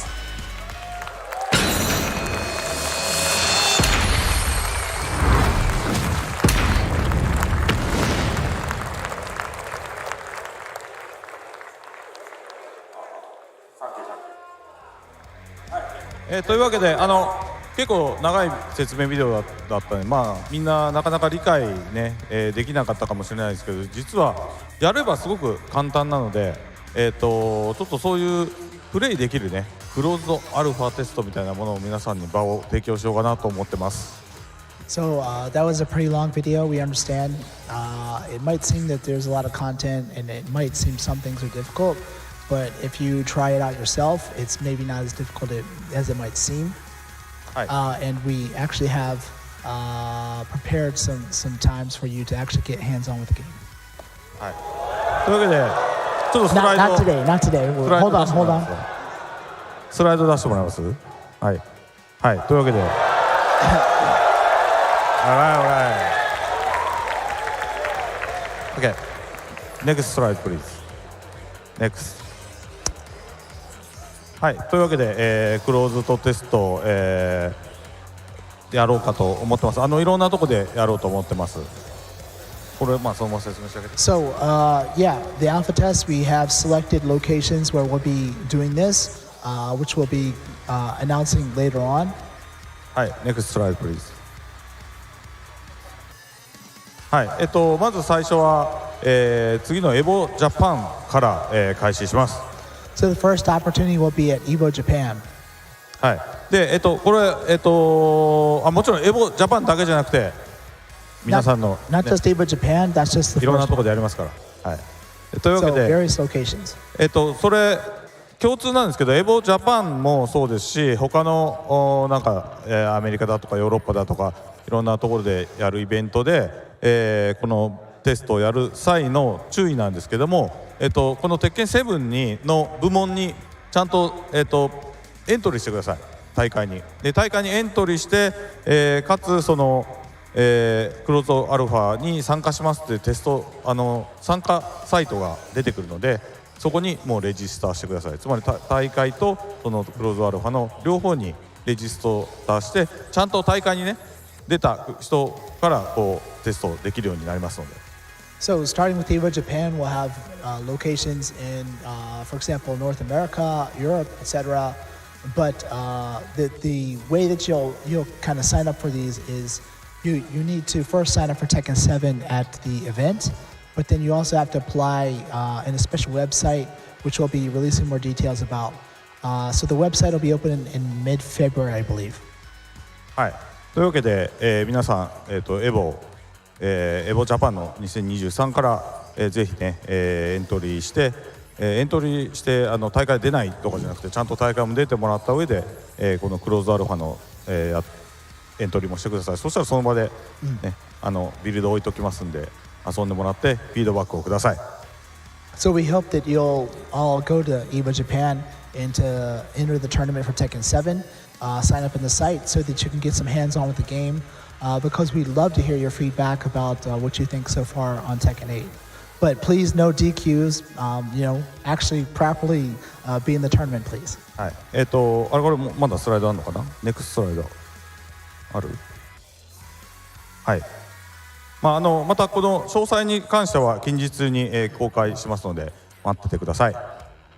So that's the overview, and we'll have more details moving forward, which we'll have on our homepage. はい。で、まださっきもね言ったように鉄拳7のこの大会、シーンが続きます。で、その中でこういう鉄拳8のクローズドテストもやるんですけど、鉄拳7のねアップデートには今、株式会社アリカさんも、参加してもらって、一緒に開発してやってもらってますし、鉄拳8の方でも、アリカさんには手伝ってもらうことになりました。で、今日株式会社アリカのファイナルファイトとかストリートファイターの生みの親の西谷さんも見に来てくれてますけど、ちょっと一緒になって、みんなを盛り上げていくようなものを作っていけたらなと思ってます。So this year for TWT 2023, we'll be having Tekken 7 tournaments around the globe, and you'll at the same time be able to get hands-on with the game for Tekken 8. And just we wanted to also give a special shout out today to Mr. Nishitani. Maybe you know him as a creator of Street Fighter and also Final Fight. So his company, Arika, is going to be helping out with some of the Tekken 7 work as well as Tekken 8. But he's shown up here today to see the tournament. はい。最後に Okay guys, I have one question guys for you guys. Which character do you want in Tekken? Okay. Enough. Yeah. Okay. Ganryu. Okay. Ganryu. Okay. Everyone loves Ganryu. I knew it. Okay. というわけでガンリュウね。ガンリュウだって。新カビア。わかりました。みんながガンリュウが欲しいのはよく分かった。はい。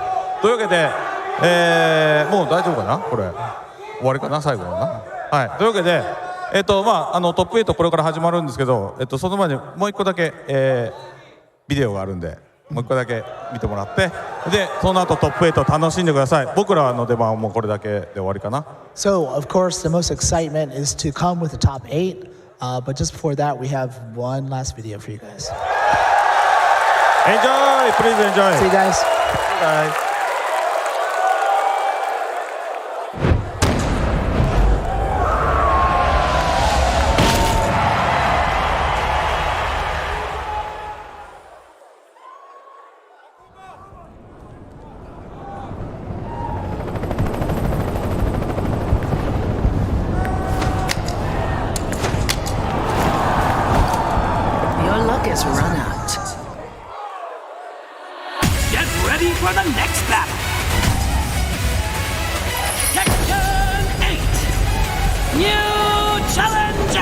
Going somewhere? Nina Williams!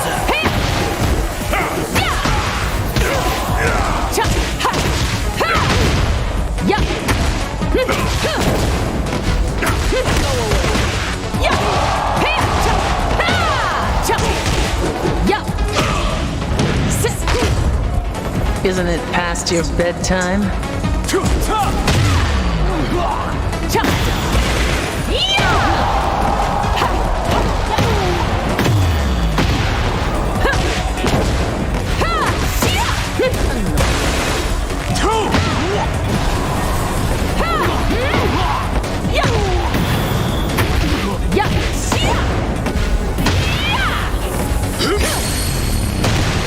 You're not getting away.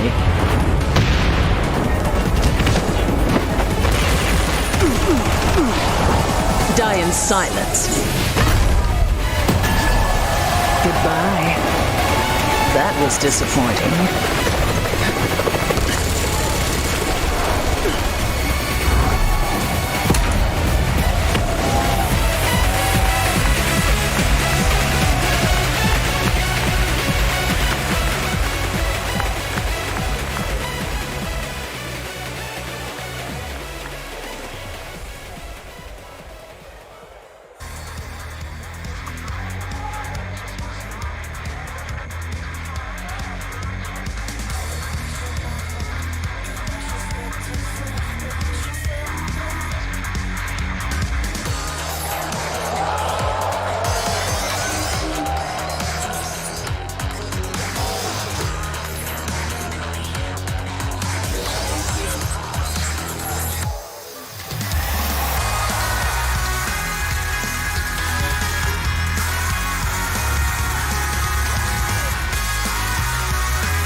Y'all know what time it is. Locked in, locked in, locked in. Play. I make the rules, rack up the jewels, make it look smooth. You know how I do. Running this kingdom, wish you could be me. Better look up, cause that's where you see me. Locked in, locked in, locked in. Always locked in.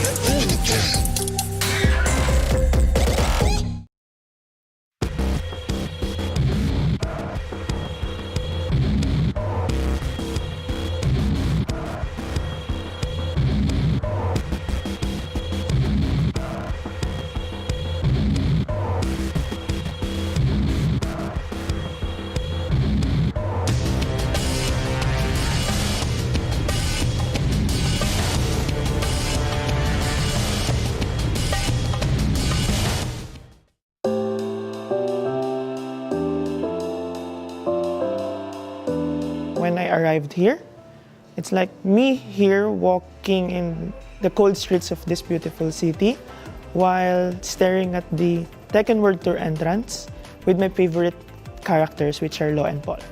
I think that's my favorite TWT moment. Tekken World Tour Finals 2019, the low-high rage art against Wise Honey. Spag screaming at the top of his lungs, the rage art, the moment itself. It was Korea versus Pakistan. That's my number one, has to be. When Low High did the rage art at TWT Finals, I think that was like really high moment. I think that was my favorite. Awais Honey and Low High. Low High clutched it out with the rage art against Awais Honey. That moment was really hype, and I still can't forget it. It was such a great moment. Oh my gosh, he gets the punish. One more hit, we'll do it. Oh, that's rage art! It's gonna kill him. It's gonna be it! Low High with the clutch right at the end, and he was moved into top 8, eliminating Awais from the tournament. Oh my! My favorite one was like when Bilal won the LCQ against AK. That game was really hype.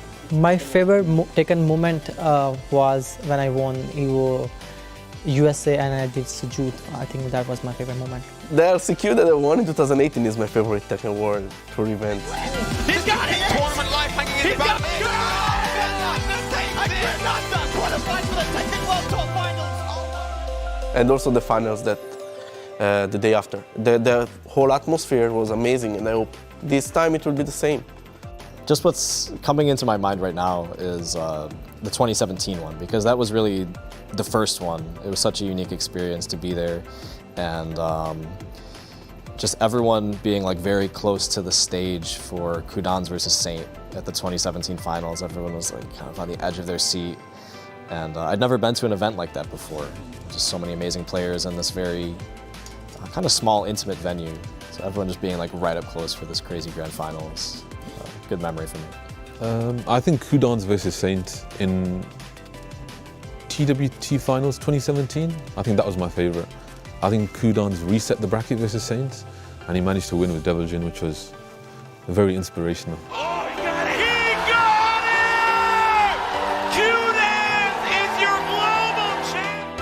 Rangchu winning with Bears. I remember being there and feeling like, well, I actually lost him that tournament, so I felt okay with the fact that losing that tournament because he ended up being the champion. He kind of showed the world that you can win with any character, and I get that question a lot about why wouldn't I play a stronger character, or why doesn't everybody play a stronger character, and Rangchu kind of answered everybody's question with just one tournament. When Rangchu won the Tekken World Tour Finals, I immediately started playing Panda, right Panda.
Yo, Amsterdam, how you guys feeling out there? Damn, you guys sound good. You guys all like that Tekken 8 stuff you just seen? Yeah? Tekken 8? Hell yeah. But you know, speaking of 8, there's nothing more prestigious in the FGC than qualifying for a top 8 finish. And we are here, Tekken World Tour Finals 2022 here in Amsterdam. And I gotta say, these players, they have been grinding. The past year, they've been to tournaments, online qualifiers, online regional finals, offline master events. These guys have qualified for Amsterdam. They came to the last chance qualifier and went through the group stages. And now we are down to just 8. All right? You guys ready for this? Yo, make some noise if you guys down for the top 8. Yo, you can do better. One more time, make some noise for the top 8. Here they come. Your top 8 of the Tekken World Tour Finals 2022. We got representation from around the world. I'm gonna start on this side. Please give it up from Korea, John Ding. From Saudi Arabia, we got Raif. Also from Korea, we got Yonaring. And of course, the reigning, defending TWT champion. Give it up from Japan for Chikarin! Oh man, and of course, from right here in the EU, we got Gerlanda! The people's favorite. And it's the first time I ever heard a USA chant in a European crowd. Give it up for USA's Joey Fury! And a pleasure to see. We got right back here on the stage again from Japan. Tekken is a Japanese game. Give it up for Nobi! And for the first time here in a TWT Finals Top 8, we got Pakistan represented by Atif Butt. Make some noise for Atif Butt! Oh man, this is about to be sick. These 8 players, we bring in the hype for you guys, but of course, we're gonna need some commentators to do that. So first up, let me introduce my good friend. You guys know him. Give it up for Tasty Steve. There he is, way back there. Yo, there you guys go. Make some noise for Lord Steven himself. And join him. We got Spag. One time for the one time. Can y'all do me a favor? Make some noise for my boy, Red! I'm gonna get out of your way. I'm gonna let the commentators handle it. Handle it, boys. Guys, gals, gremlins, Tekken fiends, can y'all please make some noise! Amsterdam, how we doing? We're back after 2018, back to the same venue. 8 amazing players from all around the world to see who's going to take the Tekken World Tour Championship. It's going to be amazing. I cannot wait. The level of Tekken that we have now, after so many years this game has been out, it's the highest level we have ever seen. The diversity is crazy. The Tekken community keeps on growing. This tournament is going to be a banger. Hold on. Before we go any further, my man Spag didn't introduce himself. Can y'all please, make some noise for Spag? My man has been holding y'all down on the commentary game. Holding y'all down. Much love, much love. But Steve, this is going to be absolutely incredible. We have an amazing, beautiful audience and thousands watching at home to see who is going to be crowned the Tekken World Tour Champion. Of course, there was a pandemic. We weren't able to go offline, but finally, after so many years, we are back, and I can't wait. Today, we are going to find out who is going to be the champion, and there's so many countries represented. Look, first off, before we go any further, can you please make some noise for each and every one of yourselves in the seat right now in Amsterdam Theater? Make some noise, people. As my friend just said here, it's been a while since we've been able to do this. I'm just happy that we actually got to come back. I actually told Harada and Michael Murray the last time we were here that we should definitely run it back in Amsterdam. I really have a good time here. I love the crowd. There's a lot of people that come out to show love to Tekken, and I'm happy that we get to do this for you guys. So like I said, make some noise for yourselves. You're in a very lucky position. A lot of people want to be here. Tickets sold out like hotcakes, bro. In like and 30 seconds. here. How did the tickets sell out in 30 seconds, bro? That's kind of mad, I'm not going to lie. The Tekken community is massive now, I'm telling you, man. There's so many people getting interested in the game. And of course, it's a beautiful game. And so many players around the world. I've been so lucky to be able to travel around and see just how many countries are involved in this game. So much passion, no matter where you go, every corner of this planet, Steve. No, that's absolutely facts. I know a lot of people looked at the bracket and they were like, bro, where's my Arslan Ash? Where is my knee? Oh, man. Well, this tournament was that tough. It was that hard that sadly, they're sitting out there with you guys. But it does not mean, because I love those guys, it does not mean we're not about to get some good ass Tekken. Am I right though?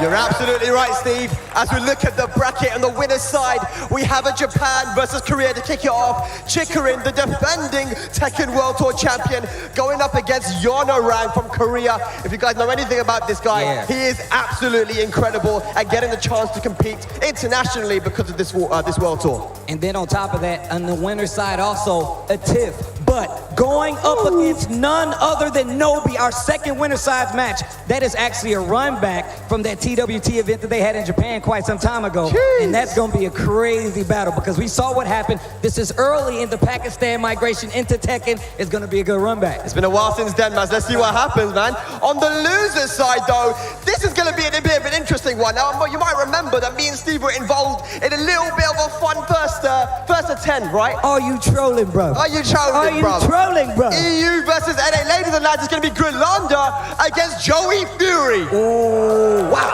wow, wow, wow, wow. Easy, easy, all right. And then, of course, closing it out, Raif versus John Ding. And man, that guy's made a name for himself, dude. I'm saying, and this is what I love about this World Tour is the opportunity for these guys to fight for the world stage. No, that's one of the most important things. I feel like a lot of people really do take for granted just how hard of a tournament this is, how far these players came to be here. And on top of that, they've been traveling, playing online just to get to this point. And like I said before, I will never not say it, Tekken never lets me down. So no matter who's in this bracket, I promise you, these matches are about to be electric. Absolutely, man. I think we're going to be kicking it off on the winner's side, man, and this is going to be incredible. So many years we've waited to be on this stage, Steve, and I have no idea who's going to take it because they've all been practicing and playing for so many years throughout the pandemic. We're going to find out who's the champion, dude. I can't wait. Well, look, it could be one of the players that you guys are about to see right now. So y'all ready to get this shindig started? No, that wasn't good enough. That wasn't good enough. That was kind of weak, bruv. That was kind of weak, bro. Come on, EU, they can do better than that. Are you ready to get this shindig started? Now that's a cue that I like to hear. Our first contestant it will be none other than Chicory.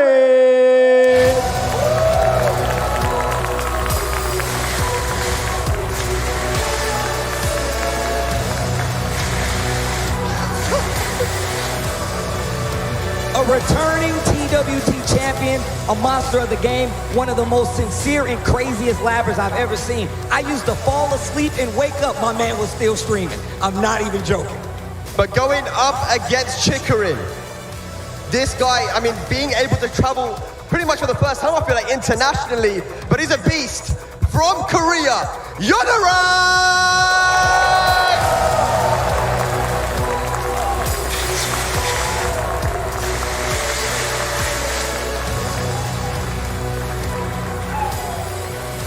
All right, yo, Steve, this is going to be a big boy match. Yonarai just about made it into the winner's side of this top 8 by getting that 2-0 against Joey Fury. Chicory, this guy surprises so many times, man. Even when you keep on talking about people like Nee, Arslan, we don't mention Chicory enough for his consistency and his ability to perform on the biggest stages. I mean, this is, for a lot of people, the biggest stage. There's a lot of players that wish they could have been up here in this top 8. Yes. Chicory's done the work to be in this top 8. But let's talk about Yonarai a little bit, right? Even though this is his first time up on this stage, after that first day, the cobwebs were off. My man was playing crazy, wave dashing with the best of them. The Just Frame skyrockets were coming out. It was a sight to see. And now he's made it out on winner's side to take that last game over Joey Fury to be on the winner's side of this bracket. And it's amazing to just see his level of play right now because he is relatively inexperienced on the international stage. It took a little bit of time, just like you said, Steve, but once he started going, he showed why he is potentially,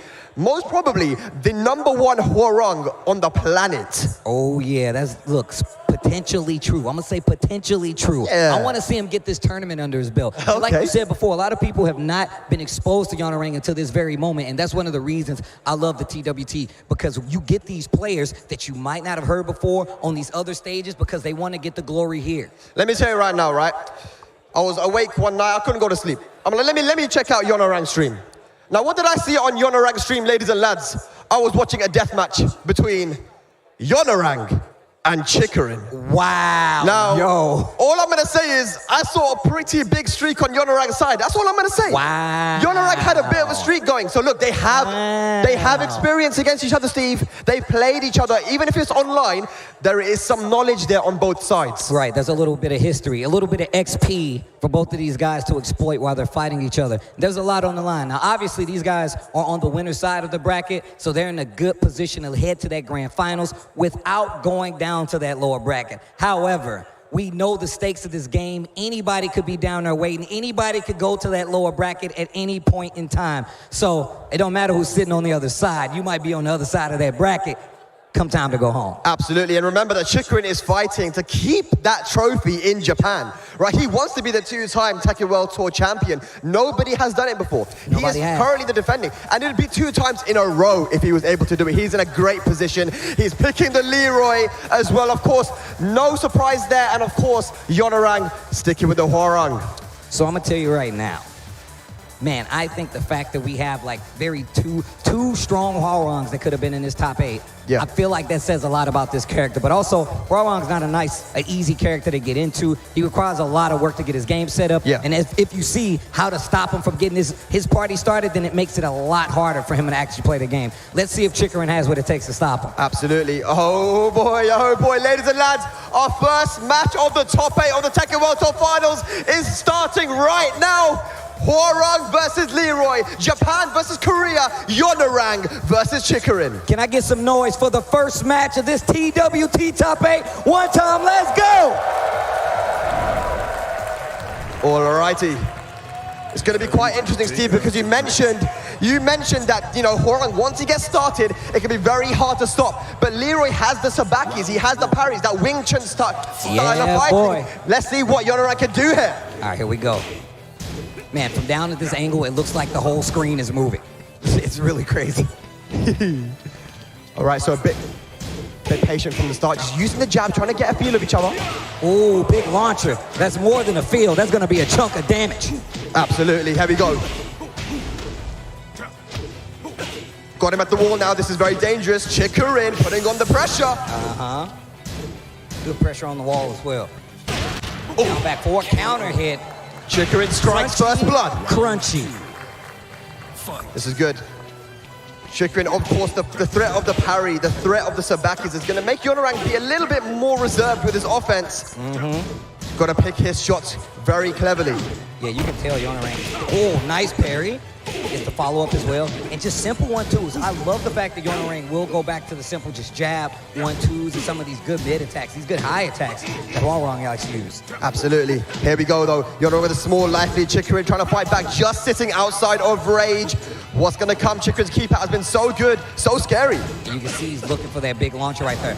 Uses the stance, going to Hermit. Tries to get some pressure, breaks the 1+2. Okay, good break there from Yonorang. Here we go. Both guys just sitting outside rage. There it is for the confirm. Oh, Harada cares. Down 4-2. Not going to get the launch. Runs into the L sweep. Goes for the Sabaki punch, and Chikrin 2 rounds up here. And remember, ladies and lads, this is a first to 2. Oh, yeah, this is first to 2. Only when we get to that winners finals, losers finals, and grand finals will we even get an opportunity for another game. Chikrin going to another game, takes the first match, 3 rounds to none. Tekken World Tour champion trying to keep his title. That's 3 rounds straight. Yonorang will have to think now, what's he gonna do? I haven't really seen a character switch from him, but he goes straight into the rematch, Steve. No, I mean, look, this is what happens when you have a character loyalist. Now, it is a little harder because you got to fight out those bad matchups, right? However, if you're a character loyalist, you double down on those matchups and you make sure you got to be the better player to get the W. So I feel like this is confidence at its best. If you're a master of your character, it don't even matter who you're fighting. Absolutely, the pressure is on, but he's got to treat it like another game of ranked, man. Let's see what he can do to make the comeback. Yonorang. Let's see. Starting off with that slow, steady pace. Open up with a low stream. And Chikrin getting a lot more offensive right now. Yeah, controlling the match with the jabs. But as you see there, Yonorang using the wild standing 3 to go underneath. And here we go, get some pressure started with the parry again, Steve. Nice little single parry right there. A lot of Hermit stands. Chikrin, I've noticed, likes to use it. It just stays in stands, waits for you to do something, and react sometimes. There's a parry. Okay, and the back four. Of course, he realizes that, the Koreans, they love to use movement. The sidestepping, lateral movement. Back four, one of the best homing moves in the game. Using the country's movement against them. I see what you're doing right there. He's a clever guy, Steve. Clever. Oh, nice block while rising, too, to get the full punish. Yeah, this should go to the wall quite easily, Steve, as well. 8-8. Ooh, full ground and pound damage on the unscale too. This is looking really good for Chikrin. That's 4 rounds straight, man. Yonorang hasn't been able to get started. What can he pull? Oh, the Hermit stance pays off. Rage available now. It's not looking good for Yonorang. Uses the jab right there to try to set something up. Chikrin challenges. Oh, Rage available. It's coming. I can feel it. The rage is available, man. What can he do with it, though? Goes to the skyrocket. JFSR. Chikrin being so patient. Trying to get away from that wall, not letting him. Oh, this is the defense. This is the offense. Ducks under, didn't do anything. He's searching for it. He has his options ready, Steve. Yes. He knows the matchup. Here we go, 5 rounds straight. Chikrin trying to get a ticket into the winners finals. The cane is gone. Yonorang will need a reverse sweep here if he wants to make it in. Low parry is not looking too good. Gonna get to the wall here. Ground and pound. Chikrin is so ready, man. Look at the pressure now. He's got his back to the wall, attacking the legs. Uh-oh, back to that wall again. Once again, Yonorang in control. Has an opportunity, but the life deficit is still on his side. Didn't punish the back 1+2. That is punishable now. He has the positioning. Yonorang, what can you do with it? Can you open up Chikrin's defense? What have you got for us? The sidewalk! 20 seconds left. Not gonna need another second. Chikrin takes it quick. 2-0. 6 rounds straight. The Tekken World Tour defending champion is not messing around. From Japan, Chikrin. That first victory, looking real clean. Looking real clean for the boy Chikrin. Like we said before, a returning TWT champion, knows he's got the chops, definitely puts in the lab time. You talked about these guys having a long session before they even got here. It makes a lot of sense. It seems like he was well informed. Yeah, for sure, man. Picking the Leroy and using the up forward 1. The thing about Leroy is that he has so many tools that can really make you doubt yourself and doubt the fact that you want to go in with offense, right? The up forward 1, the parry with the back 2. Shotgun. He has a lot of things. I feel like that's one of the things they kind of mess with. They made sure he gets still get like these powerful, explosive combos, good wall carry as well, but they mess with the range a little bit. Shotgun is strong for that. He still has orbital, just in case you get a little too crazy. And I feel like that's how Leroy kind of controls the momentum overall. A character that a lot of people thought they was not going to see again, still prevalent in the game. Yeah, as we see the replays, Rigonorak really just couldn't get anything started. Maybe he was a little bit too patient, right? Too scared to start his offense.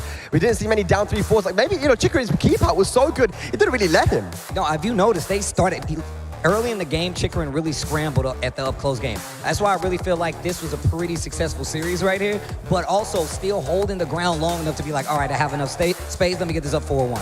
Yeah, the thing about Hwoarang is you need to know where you can take your turn. Yes. Leroy's allowed to take his turn more than other characters because of the nature of the gameplay that he possesses, but Chikarin's done his homework, man, and he is in winners finals now, Steve. With that being said, we're gonna go on to our next match. You guys ready for the next top 8 match or what?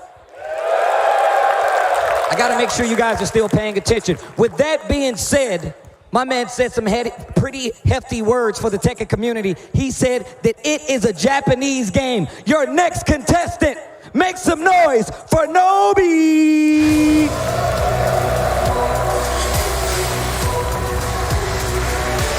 What an absolute legend of the game, Nobi. Like I said, when I think of Japan, I think of Nobi, man. This guy has been doing so well for so many years. A world champion, an Evo champion, king of the Iron Fist. And he's here now to do the thing, man. Maybe a Japan winners finals.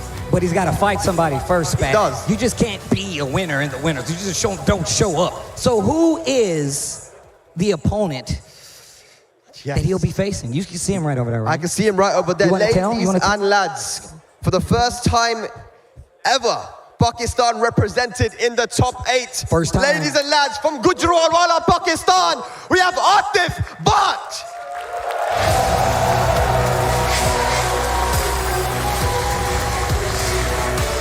A major hitter in the Tekken game right now. We always talk about these players coming out of nowhere, where they come from, the fact that they do have a lot of experience with some of the strongest players in the world. Where do they stand in the world level? You're seeing it right now. You see my man on this top 8 stage, the same stage as other TWT winners and Evo winners alike. Yeah, I mean, look, when it comes to Atif Bhatt, loads of people that travel down to Pakistan to get their training in from Europe, from wherever, loads of people have gone down at this point. They say that Atif is special.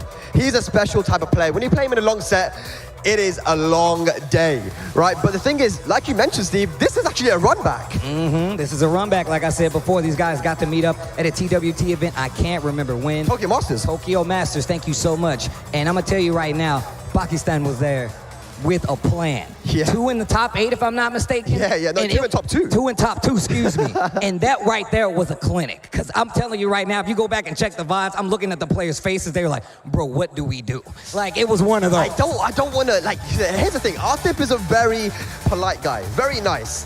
But when he beat Nobi, it was relatively comfortable. And I think he looked at him afterwards and said, was that it? Wow. I don't know. It looked like it. Why would you do that? I think, Why would you do that? Man. It It makes it more interesting, isn't it? Come on. Look. Man, I was there. I was standing beside him and his brother, and he said, you're not that good. He didn't even say that. Yes, he did. I heard him. I was there. No. Definitely a lot of respect here. But Nobi has actually, been traveling as well to a lot of different places before. And he's got experience against the Pakistanis and, of course, the Middle Eastern too. What's it going to be? The Dragunov, Steve, the Dragunov. Out of retirement? I was talking to somebody, my man right here. He said there's not many Dragunovs left, but since Nobi left him, but look at him doing, he's doing that for you. He heard your cries, and now he's pulling out the character. That's probably not it at all. But and Atif Bhatt going for the Akuma. This is actually the same match that took place at the Tokyo Masters. It was the Dragunov versus the Akuma. So let's get it. Yo, guys, this is a run back. Can you do me a favor? Make a little bit of noise. Let these guys know you're appreciating the match. One time. Here we go. You're so gracious. Thank you, guys. It was actually the same stage as well. This is crazy. The same stage and everything? It was on the Kinder Gym. This is an actual run back.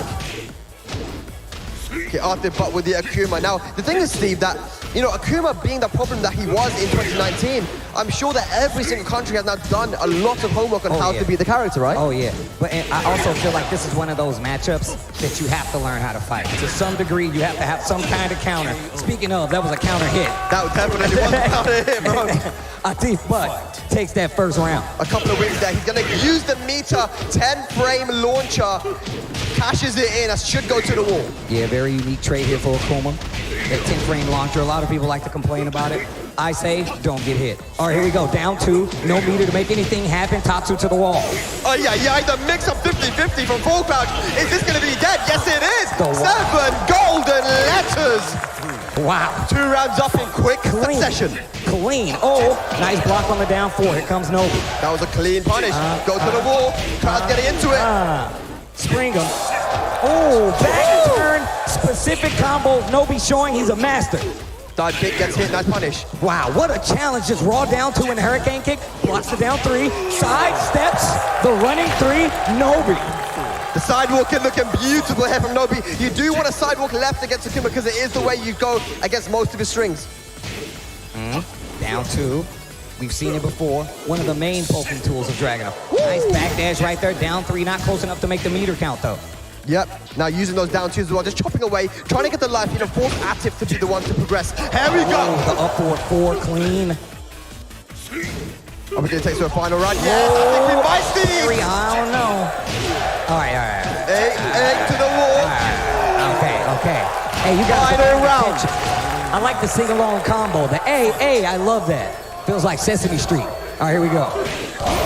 We've got a chant going right now. 2 bars of meter to work with for Atif. Can he cash them in to get the round in the match? Okay, small cash out there, but still has plenty enough meter to drop the combo. Nobi at the ready with the back turn. You want to see a repeat? That was a huge drop. What a dunk! Oh, you're dead. I don't think it's dead though, Steve. I don't think it's dead. That wall. Oh, the last hit missed. Nobi has a chance, but not past the 4-3. Not past the 4-3. No go. Do not pass go. Do not collect $200. Yeah, definitely Atif being kept on his toes by Nobi. He won the first 2 rounds quite quickly, Steve, actually, even without the meter. But Nobi bringing it back, showing that he's done his homework. Is he going to stick with a wall stage, though? If he is an aggressive player, he likes the walls. What does he do here, though? Goes back to Kinder Gym. Yes. Wants a little space. Kinder Gym is not that small, but it does have manageable walls. Perfect square, especially if you like to carry to the wall. Dragunov doesn't have crazy wall carry, but it's still an effective tool. You want to use it in your game if you can. 100%, man. We're going straight back to the Kinder Gym. 1-0 for Atif, but you could see Nobi showing signs of life there. 2 rounds, he went to the final round, almost a reverse sweep. The silent. Just points at the camera. Right, let's go. Second game incoming, winner semifinals, first to 2 action. Snatcher kick right there. Nobi playing this pretty up close. Yeah. This is where you could be a little bit more aggressive if you want to be. Of course, Akuma doesn't have the meter here, but he slowly will build up, especially if you get pushed to the wall. Power crush right there makes you trying to challenge. Yeah. Any of the mid. Oh, nice. Bounce. Nice. Along the wall. Ooh, be careful about that. That could have been launched if you had meter. Normal throw broken. I love the spacing for the down 2. Good punish. Get off of me, bro. Hands off the ponytail. You gotta be careful. Rage available now. Use the meter. Look at the spacing on Nobi. Takes a little chip. Side step. Okay. Movement. Oh. Looking for something big. Spec. Yes. 4-3 again. And Atif will actually finish it off there with a 4-3 once again. That move is so good. It's so good. It's so good at controlling that neutral space that Dragunovs really like to play in. Oh my God, hold on. Nobi getting a little loose. Raw down to Tatsu again. Just raw challenge. You got to believe in that. Because if you do Tatsu, he blocks it, you're in the air. Absolutely. And of course, you haven't seen a lot of running 2s from Nobi as well because the focus attack is so dangerous, right? To potentially absorb it. But he has a massive life lead here, Steve. We might be going to 1 round apiece. Oh, wait a minute. Those down 4 starting to stack up. Starting to stack up. There's the meter. Oh, caught him out of the air. A little scaling, but the wall is right there. Side wall, though. Lucky for Nobi. That could have been big damage. Rage available. Meter available. Atif, can he make the comeback? Trying to get away from that wall. Nobi trying to keep him there. Oh, speaking of keeping him there, you Wow! are dead. No You are dead. Is that dead? That's dead. Harada cares, but not that much. Wow. He doesn't care that much. Arthur with an amazing comeback, forced himself into clean hit range by dashing forward and got the down 3. Set point now for Arthur. Set point, looking like a 2-0. Instant punish once again. Oh, tries to go for the throw. Not taking it. We've got an Arthur chant going now. Nice. Gets the spring kick. Okay, drops the combo, but still gets the hits. Oh, running 2. And again. 2 times, do it again. Threatening the focus stack down 2. Not gonna be dead though, Steve. Man, the challenges with the raw down 2, but a sidestep power crush to kill it all. A teeth pops off as he should. As he should. Making it into the winners finals, Arthur, but as a guaranteed top 3 for him now, Nobi, unfortunately going to be sent into the loser, the Shark Tank loser bracket that we have here today, ladies and lads. Wow. Wow. A tiff, but well, I'll be. Nobi takes out Nobi 2-0. I mean, I guess some things never change. I don't know. I mean, look, it was the same kind of thing in 2019 when they played same stage, same kind of result. You're killing me. Stop it. Why are you doing this? I am not. But yeah, look, at the end of the day, that was a very dominant performance from the Akuma. In a lot of the sets we saw him play offline, he was rocking every character but Akuma, so I guess he didn't want to really show people what he had with the character, right? Maybe he's learned a lot more over the pandemic and stuff, but that was a very dominant performance. Actually, surprisingly, the winner's side here has been a blowout on both sides, right? Like, Chikrin did really well, 6 rounds straight. Artip here, also quite similar. Like, it was relatively comfortable. I mean, you talked about how Chikrin went and got that home field experience, right? He was like, you know what, I want to get in there. But right now, that didn't help Nobi at all, right? Yeah. I feel like it was really crazy how Atif actually challenged with down 2 multiple instances. He just committed to it. Didn't matter if he blocked it or not because he didn't, and it really just worked out. Stopped all the progression where Nobi was trying to dash in. I mean, stuff like that, to get up attacks as well. Just all seemed to work out, and there's the down 2 commitment hurricane kick. Didn't even get a big combo off of it, just like, hey, I just need to stop you, take back the momentum, and it really helped out. We saw him get the round there. Those running 2s came out to start and play from Nobi as well. Yeah, I mean, that's the thing. If you're a naturally aggressive player like Nobi is, you're susceptible to running into the down 2s, the down 3s, and these things. And Artif placed them beautifully. I mean, his timing was on point. The other thing is as well, Dragunov can't really use one of his key moves, the running 2, because the threat of the focus attack. As soon as he got hit by it, Artif used focus to say, don't do that again. No, that's definitely true. And you saw he had to wait before he actually started doing the more running 2s. And even still, was instantly challenged by the down 2 hurricane kick, and then it just came down to those pokes. Knowing that he was gonna get anxious, calls out the last poke with the power crush. I like what we saw right there. Yeah, absolutely, man. That means that it's gonna be Chikrin versus Artif, but for the winners finals. But ladies and lads, we are moving down into the loser side of the bracket. And I think you guys know what's coming up next. I want to hear a lot of noise in the crowd for this next mic guy coming up. Not too loud though. Not too loud though, but really loud. Really loud. You know what I mean. You know what I mean. Representing Bulgaria, Grenlanda!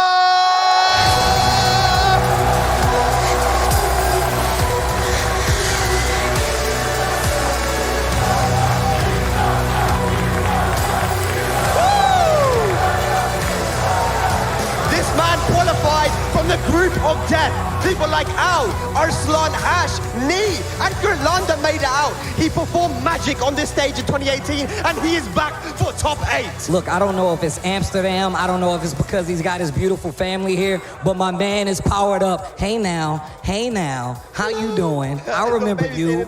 I remember you. Anyway, I'm sorry, it was a kid. But Steve, hang on a second.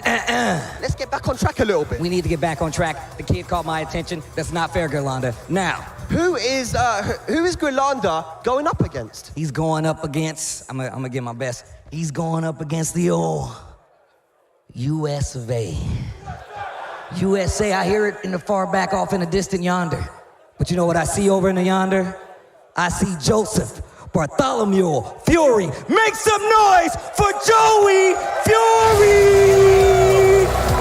One of the last remaining homes of the USA. Joey Fury, Joseph Furious. An absolute beast this guy coming first in the regional finals of NA. Consistency's always been there. 2018, he was also on this stage in top 8 in Amsterdam. He has returned to the world stage, Steve. I can't wait to see this match. This pyro is making me sweaty, jeez. I didn't even know that was gonna happen, but it went in sync with the hands. That shit was crazy. Anyways, well, with that being said, I hope you guys are ready for this next match. But before we go any further, are you guys enjoying yourselves or what? Of course they are, Steve. This is some good-ass Tekken, man, of course. And now, it's going to be some tense-ass Tekken too, bro. This is E versus NA. What are you saying, bro? What are you saying? Hold on, why you gotta step up on me like that? You know I like my space, guy. I'm just kidding, I love you, Spag. Look, I actually want this to go down to the nitty-gritty. If it's up to me, I would have every match be final round, like my boy Rip says, but look, we know it's gonna get sweaty. It is. We know it's gonna get sweaty. And I'm pretty sure these guys have played before as well, so there's gonna be some sort of knowledge going into this match, like, okay, this is the character he's gonna be using, this is the way he plays the character. Joey is a very clever dude in general, right? He does his research, he's very analytical as well, Yes. the way he plays this game. I like to call him a student of the game. Definitely much ingrained in the Tekken nature, and definitely one of the best players, not only in the world, but in the USA. And a good friend of mine, one of the homies as well. My man has put in a lot of time, went through multiple characters, and if you watch any ICFC, you see my man work. You've watched tournaments over the years, you've seen my man work. So Joey Fury, definitely one of the heavy hitters here, not only in this place, but just all over the world if you see him. But it's also a testament to how amazing Gerlanda is, the fact that he hasn't really been able to play the game too much, but he uses his time efficiently. He knows when he has time to play the game, he needs to use it properly and try to learn as much as he can. He was prepared for this, Steve. He beat some of the best players on the planet in order to get to this stage. Bro, I'm gonna tell you right now, the fact, so I'm watching him pop off on the stage right here, getting these W's. If you go back to when we were here last time, we saw what Gerlanda can do given the proper motivation. I feel like he has more motivation than ever to make this count. But I feel like we should ask you guys a serious question. This is not for the baby, this is for everybody else. It's for everybody else. We know what the baby's gonna say. You should ask them. You should ask them who they like to win. Start with Gerlanda. Ladies and lads, if you want Joey to take this set, let me hear you! All right. But if you guys like Gerlanda to take it, make some noise!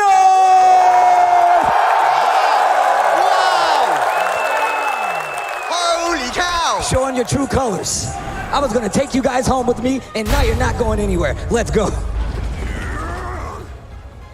We're getting in. It's Katarina versus Marta.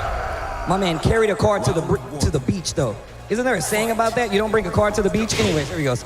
I don't know, man. We ain't got many beaches in the UK. Steve. Oh, my God. Yeah. I got you when you come back to the States, Spag. Don't worry. Ooh. Big counter hit, massive damage. Now, Joey Fury in his pool, pretty much 2-0, 2-0, all the way dominance until he fought Yonorang. That's a counter hit, though. Oh, big counter hit. Gonna go to the wall. Oh, my God. The sing-along.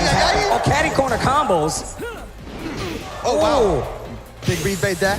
BTS stance now. Rage available for Katarina. Down 4 block. Punish. Harrier mix-up. The Harrier mix-up. Okay, first round to Gerlanda. Wait a minute. Side wall. No, it's going to be a wall splat here, Steve, but what's the mix-up? Oh, my gosh. The strings are working out. Power crush. Wait a minute. Yeah, down the down 4. forward, the power crush. That is a classic. Catches Gerlanda. Oh, I like this. The pacing. Oh, no. No punish. No punish on both sides. Yeah, those are the nerves, but that's going to be the second round for Gerlanda. We got the Italians going crazy right now in the crowd. I hear them. I was talking to the Italians. They were like, no, he stays in Bulgaria, but you know where he's from. We know where he's from. It was him. It was him. All right, Joey gets a low parry there. Pushing Gerlanda to the wall. Hasn't been able to get much started, but there comes that high crushing, damaging low. Oh. One combo can kill. Steve, one combo can kill here. That's what Marta does. Oh, nice. While standing 3 to get up.